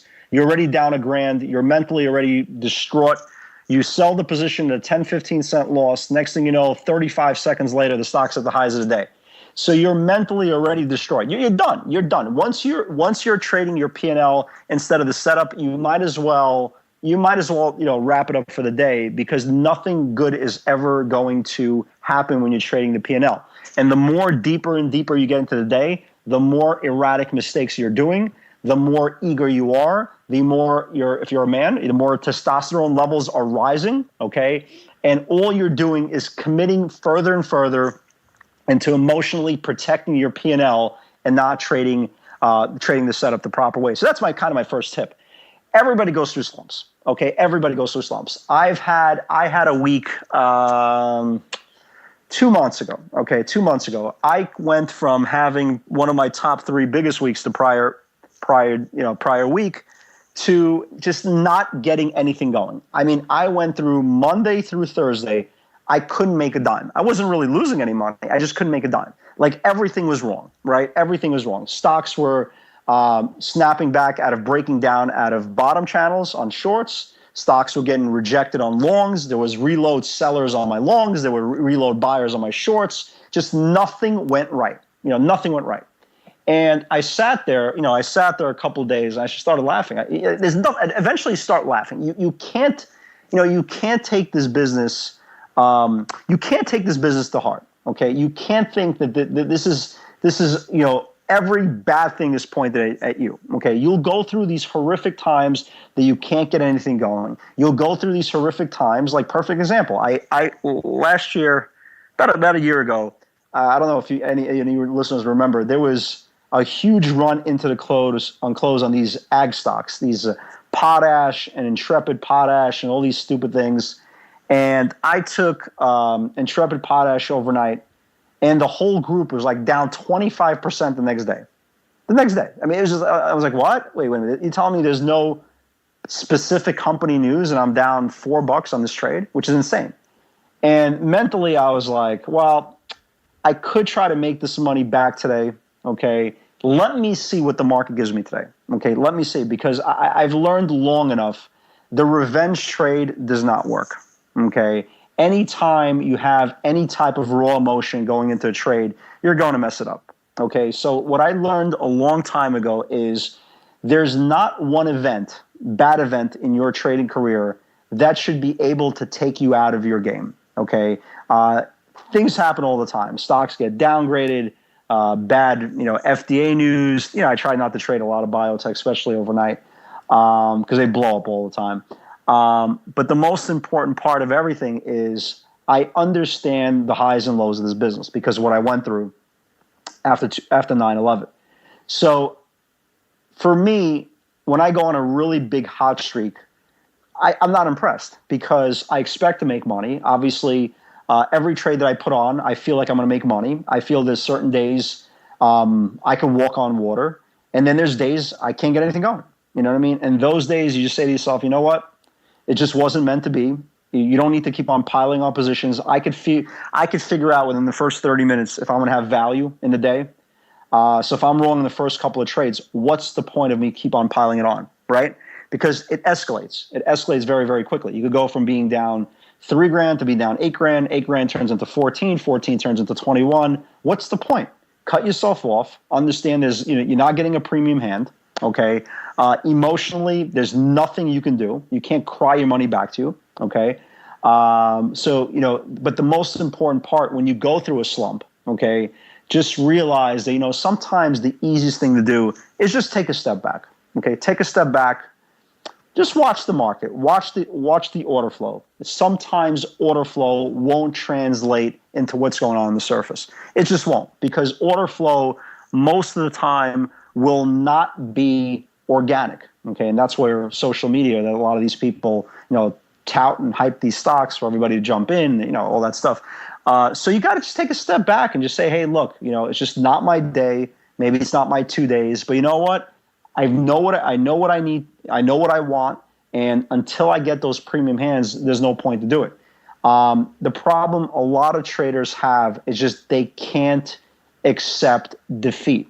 Okay. And there's a bigger, there's a big picture there. Okay. And you go back into the theory of war, right? There's plenty of battles that are lost, right? Plenty of battles. Battles are lost all the time. The most important thing is to win the war. So I could lose a battle, right? I could fight with Tesla, and there's a reload seller sitting there at the top of the range, and the guy won't let go. The guy won't let go. And you know what? I'll figure that part out. Once it breaks the range, I'll get out. I'll take my loss, but I'm not going to lose the war on one trade. And I see it all the time that many traders are so fixated about being right instead of fixated about trading properly. And that snowballs into day after day after day until they realize, you know what, this is just not for me. And the saddest part about the whole trading cycle is most people will never trade up to their potential, okay, because they won't give themselves a chance to playing those premium hands. And they take everything to heart, and they believe that everything they do is the result of bad things, just everything bad. Somebody just has this evil eye on you. And the reality is, the market most of the times won't give you what you want. Most of the times it won't celebrate your existence. All the market wants to do is take your money and take your confidence. Because remember, I could go on, and this is a very important point. I could go on a run 3 weeks in a row, right? 3 weeks in a row, have a magnificent run. And this is how fragile us traders are. You can go 2 days without making money, and you've completely lost your confidence. Think about that. Think about how many times traders have done that. You could go on a 3-week run doing the same thing every day, every day, every day, every day. You lose money 2 days in a row. You start questioning everything you did for your whole career. Okay? And I say this all the time. You don't lose your confidence. It gets transferred to another trader. Okay? It gets transferred to another trader. Okay? Because you can't lose something that is obviously shown you promise or prosperity in the past. You're just a product of what's happening in the moment. And just sometimes we can't control what we see in the markets. So instead of snowballing it, letting it go out 2, 3, 5 days, take a step back. Do something nice for yourself. Okay? Get a massage. Okay? Go to the beach. Go to the pool. Go to the sauna. Do something nice for yourself. Okay? And when you clear your head, you come back, just watch the order flow. Is it telling you the same thing that it told you 2 weeks ago? Is it telling you the same thing, that it told you 2 days ago? What's different about this tape today that wasn't different from a week ago? Okay? And little by little, when you take the step back, you finally kind of see it in a weird way. You kind of see it. And once you see it, you can start making adjustments. And remember, at the end of the day, everything we do is all adjustments. It's one big adjustment, because I say this all the time. The stock market has been around God knows how long. What was it, 1887, 1897, whatever it was? But trading, the art of physically trading for yourself, is less than 25 years old, okay? So we are all still looking for answers. Think about that. We're all looking for answers. Everybody's in the same boat. The market changes all the time. The nuances changes all the time. Technology is changing by the second, okay? Chart patterns get obsolete. Strategies go away, okay? So we're all in the same boat, man. We're all looking for that next edge. The problem is most traders are fixated on what they think is the right thing to do. And I say it all the time. If 90% of the traders are losing money, why would you be in the same boat as them, right? Why would you be looking at the same thing? Why would you be looking at the same indicator, in the same studies, in the same matter, hell, in the same stocks? So slumps are controllable. Okay, for most of my friends, like I don't hear anymore any of my buddies for years that are going through something more than like a month. Like you can have a bad month. I mean, I mean, knock on wood, I've been doing pretty well for the last several years. But it's very common that you can go on a big run and then just things don't work. It just happens. And I think mentally you just have to get away. Go on vacation, take a couple of days off, go to the Hamptons. It's summertime. Take your kids to the park. Do something. Do something that's for you, that has nothing to do with bids and offers. Get mentally centered, man. And I tell people all the time, like, I used to listen to music every single day. Certain days I want to be depressed. Sometimes I trade better when I'm angry. So I'll listen to Sade. And that woman gets me depressed as hell, right? Can you imagine listening to Sade before the bell rings, right? Some woman in Somalia with no shoes. My God, man. I don't want to hear this, but, it gets me depressed. And sometimes I trade better when I'm angry. Some people, do yoga, meditate, right? Take Pilates, go for a run. Do something that mentally is going to make you happy. And slumps are there. They're part of the business. It's the cost of doing business. But at the end of the day, everybody goes through it, okay? Everybody absorbs them eventually, but they embrace them at the same time because it makes you go through your adjustments. And again, at the end of the day, the modern day trader or the modern trader in general is just one adjustment away from being from not being profitable to being profitable. And once you get that one edge, you ride it until it stops working. Absolutely. No, that's an awesome answer, Dan. Thanks for really, really going deep on that. That was really cool. So I'm keen to ask you about another topic, slightly different from what we've covered already, and that would be routine. How important is routine on a trading day?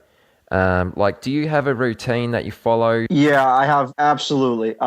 Here's the deal, kind of putting how, generally how I look at a day. Well, number one, when there's a uptrending market, I don't even want to day trade. I couldn't care less about day trading. Day trading for me is subsidized cash flow. That's all it is. I make my money as a swing trader when there's a trending market. There's defined ranges. Everything is moving in a direction. So for me, just managing my book is the most important part. That's it. I don't care about day trading. It doesn't make a difference to me. There's scalp, Apple, Google. It's irrelevant. My core positions are my core positions. I trade around them. When they're down, I try to protect them. But in a market like this, which I believe right now is a phenomenal cash flow market, I think the ranges have been just phenomenal. I think the consolidation of these ranges have been great. My routine every day, every single day is, number one, I used to hear this, and I think a lot of traders hear this also. There's an old adage, and it says that dumb money trades in the morning and smart money trades in the afternoon. And I used to sit there and I said to myself, well, that doesn't make sense to me because I trade in the morning. And again, as I joke around all the time, I might be the self-proclaimed king of the idiots, but I'm not stupid. So by somebody telling me that the dumb money trades in the morning, I didn't understand that. Okay, I didn't understand that. But if you break that down, if you break down that statement, think about this. There's two kinds of people, there's two kinds of traders. The one that was profitable the day before and the one that lost money, right? There's nothing in between. You either lost money or you made money, okay? So the psychology behind this is the guy who made money can't wait, right? You see her all the time. Oh, is it, I can't wait for the next day. Again, which is completely ridiculous. But that person, okay, is already emotionally committed because he or she feels that they've turned the corner, right? They turned the corner and they're waiting for day two to start trading, start putting together a winning streak. The trader who lost money is waking up and say, well, it's a new day. Forget about what happened. It's time to redeem myself, baby, right? Today's turnaround Tuesday, right? Today's turnaround Tuesday. Today's the day. So they're gung-ho. This is good. This goes for a lot of new traders, a lot of young traders, a lot of young men as well. You got your juices flowing. Again, your testosterone is off the charts. 9:30 rings. You are ready to jump out of your shoes, right? That damn opening bell rings. You're ready to go. So the emotional money always flows in the first 3 hours of the day, okay? One guy is playing catch-up. One guy is trying to increase or add on to what he did the next day. So the candles, if you notice, the first hour and a half or so, 2 hours or so, the candles are much more exaggerated to the upside and to the downside because people are chasing the rainbow. Okay, one guy is trying to play catch up to get his money back. The other guy is trying to extend his gains. Okay, so they're trying to jump on the hot stock, or jumping on the hot trend, or the hot range, or the hot news. And the biggest exaggerated moves are for the first 3 hours. So I try to, if I'm trading cash flow, number one, I already have an idea what I want to do. I already have an idea from the night before. If I'm trading G Pro, if I'm trading Apple, if I'm trading the IWM, like for example, tonight, I already have a specific plan, course of action for tomorrow. So if we gap down tomorrow, right, and the market starts going red to green, look, I want to buy SPYs, I want to buy IWM. So I already have a course of action. So I feel that if more, for example, like specifically for tomorrow, so if I feel that if shorts are caught on a washout, and they capitulate on the bottom of the range and all the volume is, we're going to have this snapback dead cat bounce. So my mental approach for the next trading day, specifically for tomorrow, is, okay, I know what I want to happen. And if the dumb money, right, if the dumb money, as we were all taught that the dumb money trades in the morning, if the dumb money starts chasing that specific course of action, everything should be fine. Okay, and that first 3 hours will give you the biggest emotional commitment to the market by traders. Whether they're uneducated or whether they are educated is a different story. But that first 3 hours is the most important part for me.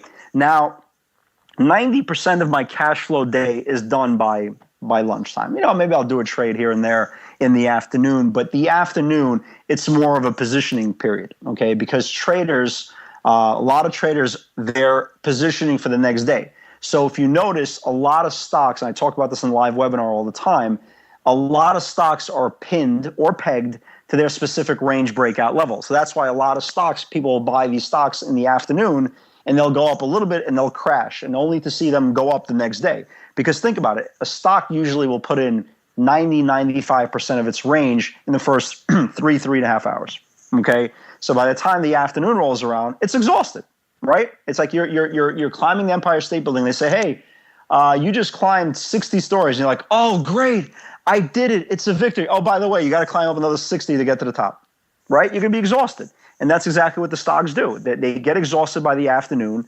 and most traders will not recognize this, and most traders will commit to the afternoon session realizing that there's no money there most of the time. There's no money there unless you're trading the fades, because a lot of stocks do give up gains towards the end of the day, and that's where a lot of the stocks really get washed out. They're especially high flying throughout the day that are starting to put in lower highs on several channels. But the interval in the morning is the most important part for me. I can make my day in the first 2.5 hours and kind of babysit my positions from the morning going to the afternoon. If I have a good runner, I'll keep it overnight. But it's very, very important to me not to play catch up. Okay, because if you miss your window, like if I miss my window in the morning, knowing that the biggest emotional commitment is in the morning, I don't play catch up. I don't need to play catch up in the afternoon. I don't need to see my P&L green for the day, because you know what, tomorrow's the next day. Tomorrow's another day, and if I get the premium hand the following day, then fine. I mean, what premium can I possibly expect if I miss my first 3.5 hour window, 3 hour window? Where's my premium in the afternoon, right? If I know everything's getting pegged, where's the premium in the afternoon? There is none. You go from playing premium cards to playing the 2-9 offsuit again, and most traders just don't know that. So routine is a very, very important part. Some people love trading pre-market. Somebody loves trading aftermarket. For me, I look at it and say, look, if I can't make money for 7 hours in the day, what the hell is the point of me trading for another 3 hours? Okay, I have young kids. I'd rather spend my time with them. So a routine is very, very important. I think you can't compromise your process. I think you can't prostitute your account, okay, and put it to the fire. Trading is not a sport. It's not supposed to be fun. It's not supposed to make you happy. It's not supposed to give you a boost of adrenaline. It's supposed to be boring, lethargic, very orderly, and just treat it like a business. So routine is definitely important. Just the way a restaurant opens up every single day, They set the tables. The lunch crowd comes in, and if somebody orders, a 10-ounce filet mignon, they don't put it out on a paper plate, right? Because they're not going to prostitute their business for the sake of going through the motions. So same thing as trading. Trading is a business. You want to make sure it's functioning properly, and like every other business, you have to recognize that, number one, just to use the restaurant analogy, your crowd on the Monday afternoon or Monday evening or Tuesday evening will be a lot slower than it will be on a Thursday night, Friday night, Saturday night. And you go with that approach. And you don't subsidize. Okay, you don't subsidize to the point of clicking a mouse. You do what you have to do to make sure you're around tomorrow. And I say this all the time. I don't care what your process is. There's not one trade out there there's more important that will compromise what you've been doing as a process as a whole. So again, like when we talk about there's a lot of moving parts, there's tremendous amount of moving parts. And again, the more you're exposed to the markets every single day, the more you'll see them, and you'll kind of have an idea how the movie is going to end at the end. I like it. Awesome answer, Dan. So let's just do one more question, and then that'll probably take us through. Sure. I mean, I have to ask you about your mentor. So Meyer Hoffman, who you mentioned briefly at the beginning. What are some of the standout traits and maybe the characteristics that you believe make him such an insanely successful trader? Well, here it is. Meyer, we had some notable guys with us. We had also another guy that, for all you guys who are exposed to the prop world, there was a guy that I started trading with years ago. His name was Jason Lieber. Okay, Jason was a disciple of Meyer. Okay, a lot of us were a disciple of Meyer. He was a partner at this place called Schottenfeld Associates that he left, started a hedge fund 4 years ago. He took the hedge fund from like $4 million to $100 million. Okay, and he used the principles what Meyer taught us. And Meyer, and here's the one misconception. Okay, here's the one misconception. Meyer was never a guy who would sit you down next to him and say, this is what you should be doing. He was more of, you're being a putz.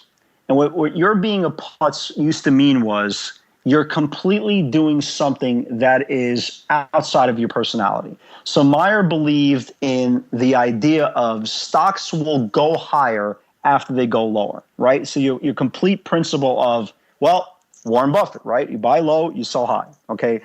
Meyer's thinking was, if a stock is high, it's going to come in, and then it's going to go much higher, okay? And considering the environment we were in, time will make you right, okay?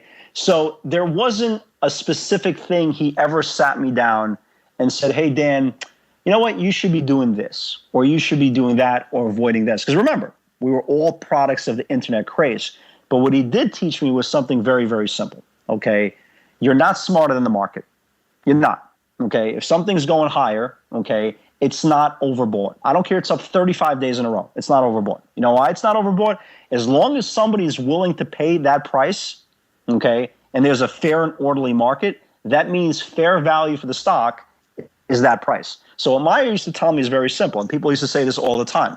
When the market was finally coming in, right, when the market was coming in, and he said, whatever goes down should go lower. So in other words, Cisco, people saying all the time, Cisco is at 150. There's no way Cisco will go to 120. No way it goes 100. Won't break 100. Breaking 75? Breaking 50? No way it goes to 20. I'm a buyer at 15, right? So the reality of what Meyer's greatest influence, and I think what I really absorbed back then was price action dictates everything. Okay, my opinion means nothing. Means absolutely nothing. I could look at a chart. I could grab all the data. I could analyze it 12 ways through Friday. Okay, my opinion doesn't matter. If price action is saying something that's different than my thesis, then price action is the king. And I am not smarter than price action. As my wife says all the time, you're an idiot. You don't know anything, right? I don't know how to do anything. I would have to pay 3 people to screw in a light bulb, okay? But I did figure out this game a long time ago. And the greatest gift that Meyer taught me was that don't fight price action. Forget about the trend. Don't fight price action, okay? Price action is everything. Bad news comes out, The market absorbs it, takes it higher. Don't think about it. The market is screaming at you that they're embracing bad news. That's bullish. Good news comes out. The market is embracing it as bad news. Don't try to fight it. Okay, don't try to analyze a headline. If people are selling a headline, that means they're selling the headline. That means the stock goes lower. So don't overanalyze. Be proactive. Whether that's sitting on the sidelines, that's up to you. Because I see it all the time now in this specific tape. Well, you got to be patient. Every day you got to be patient, right? The biggest bull markets, you got to be patient. Oh, you got to sit on your hands. Why? Why? Sitting on your hands is for lack of process, right? Lack of strategies. And that's why there's a big difference between what a stock picker is and what a professional trader is. And there's nothing wrong with being a stock picker. If you're a long bias guy, this is probably not the market for you. But there's nothing wrong with it. But at least proactive. Be proactive about it. Own up to it. Say, you know what? This is just not for me. And there'll be an easier day down the road. But price action is king. Meyer was a phenomenal trader. Phenomenal. I mean, he would be managing 30, 50 stocks at a time. His P&L would be up, $1 million here, $1 million there for the day. It'd be insane. And I used to, to be all honest, I used to get depressed looking at it because, you see $1 million, you're trying to get back and you're up like 20, 30 grand, and, which is, again, nobody's complaining. But when you start making decent money, and then you obviously get to the pinnacle of your session when you see a guy making $1 million, it depressed you. Never motivated me. Depressed the crap out of me. Holy crap! How's this guy making $1 million a day? Not every day, obviously, but he used to go on these runs, and he was awesome. He was awesome.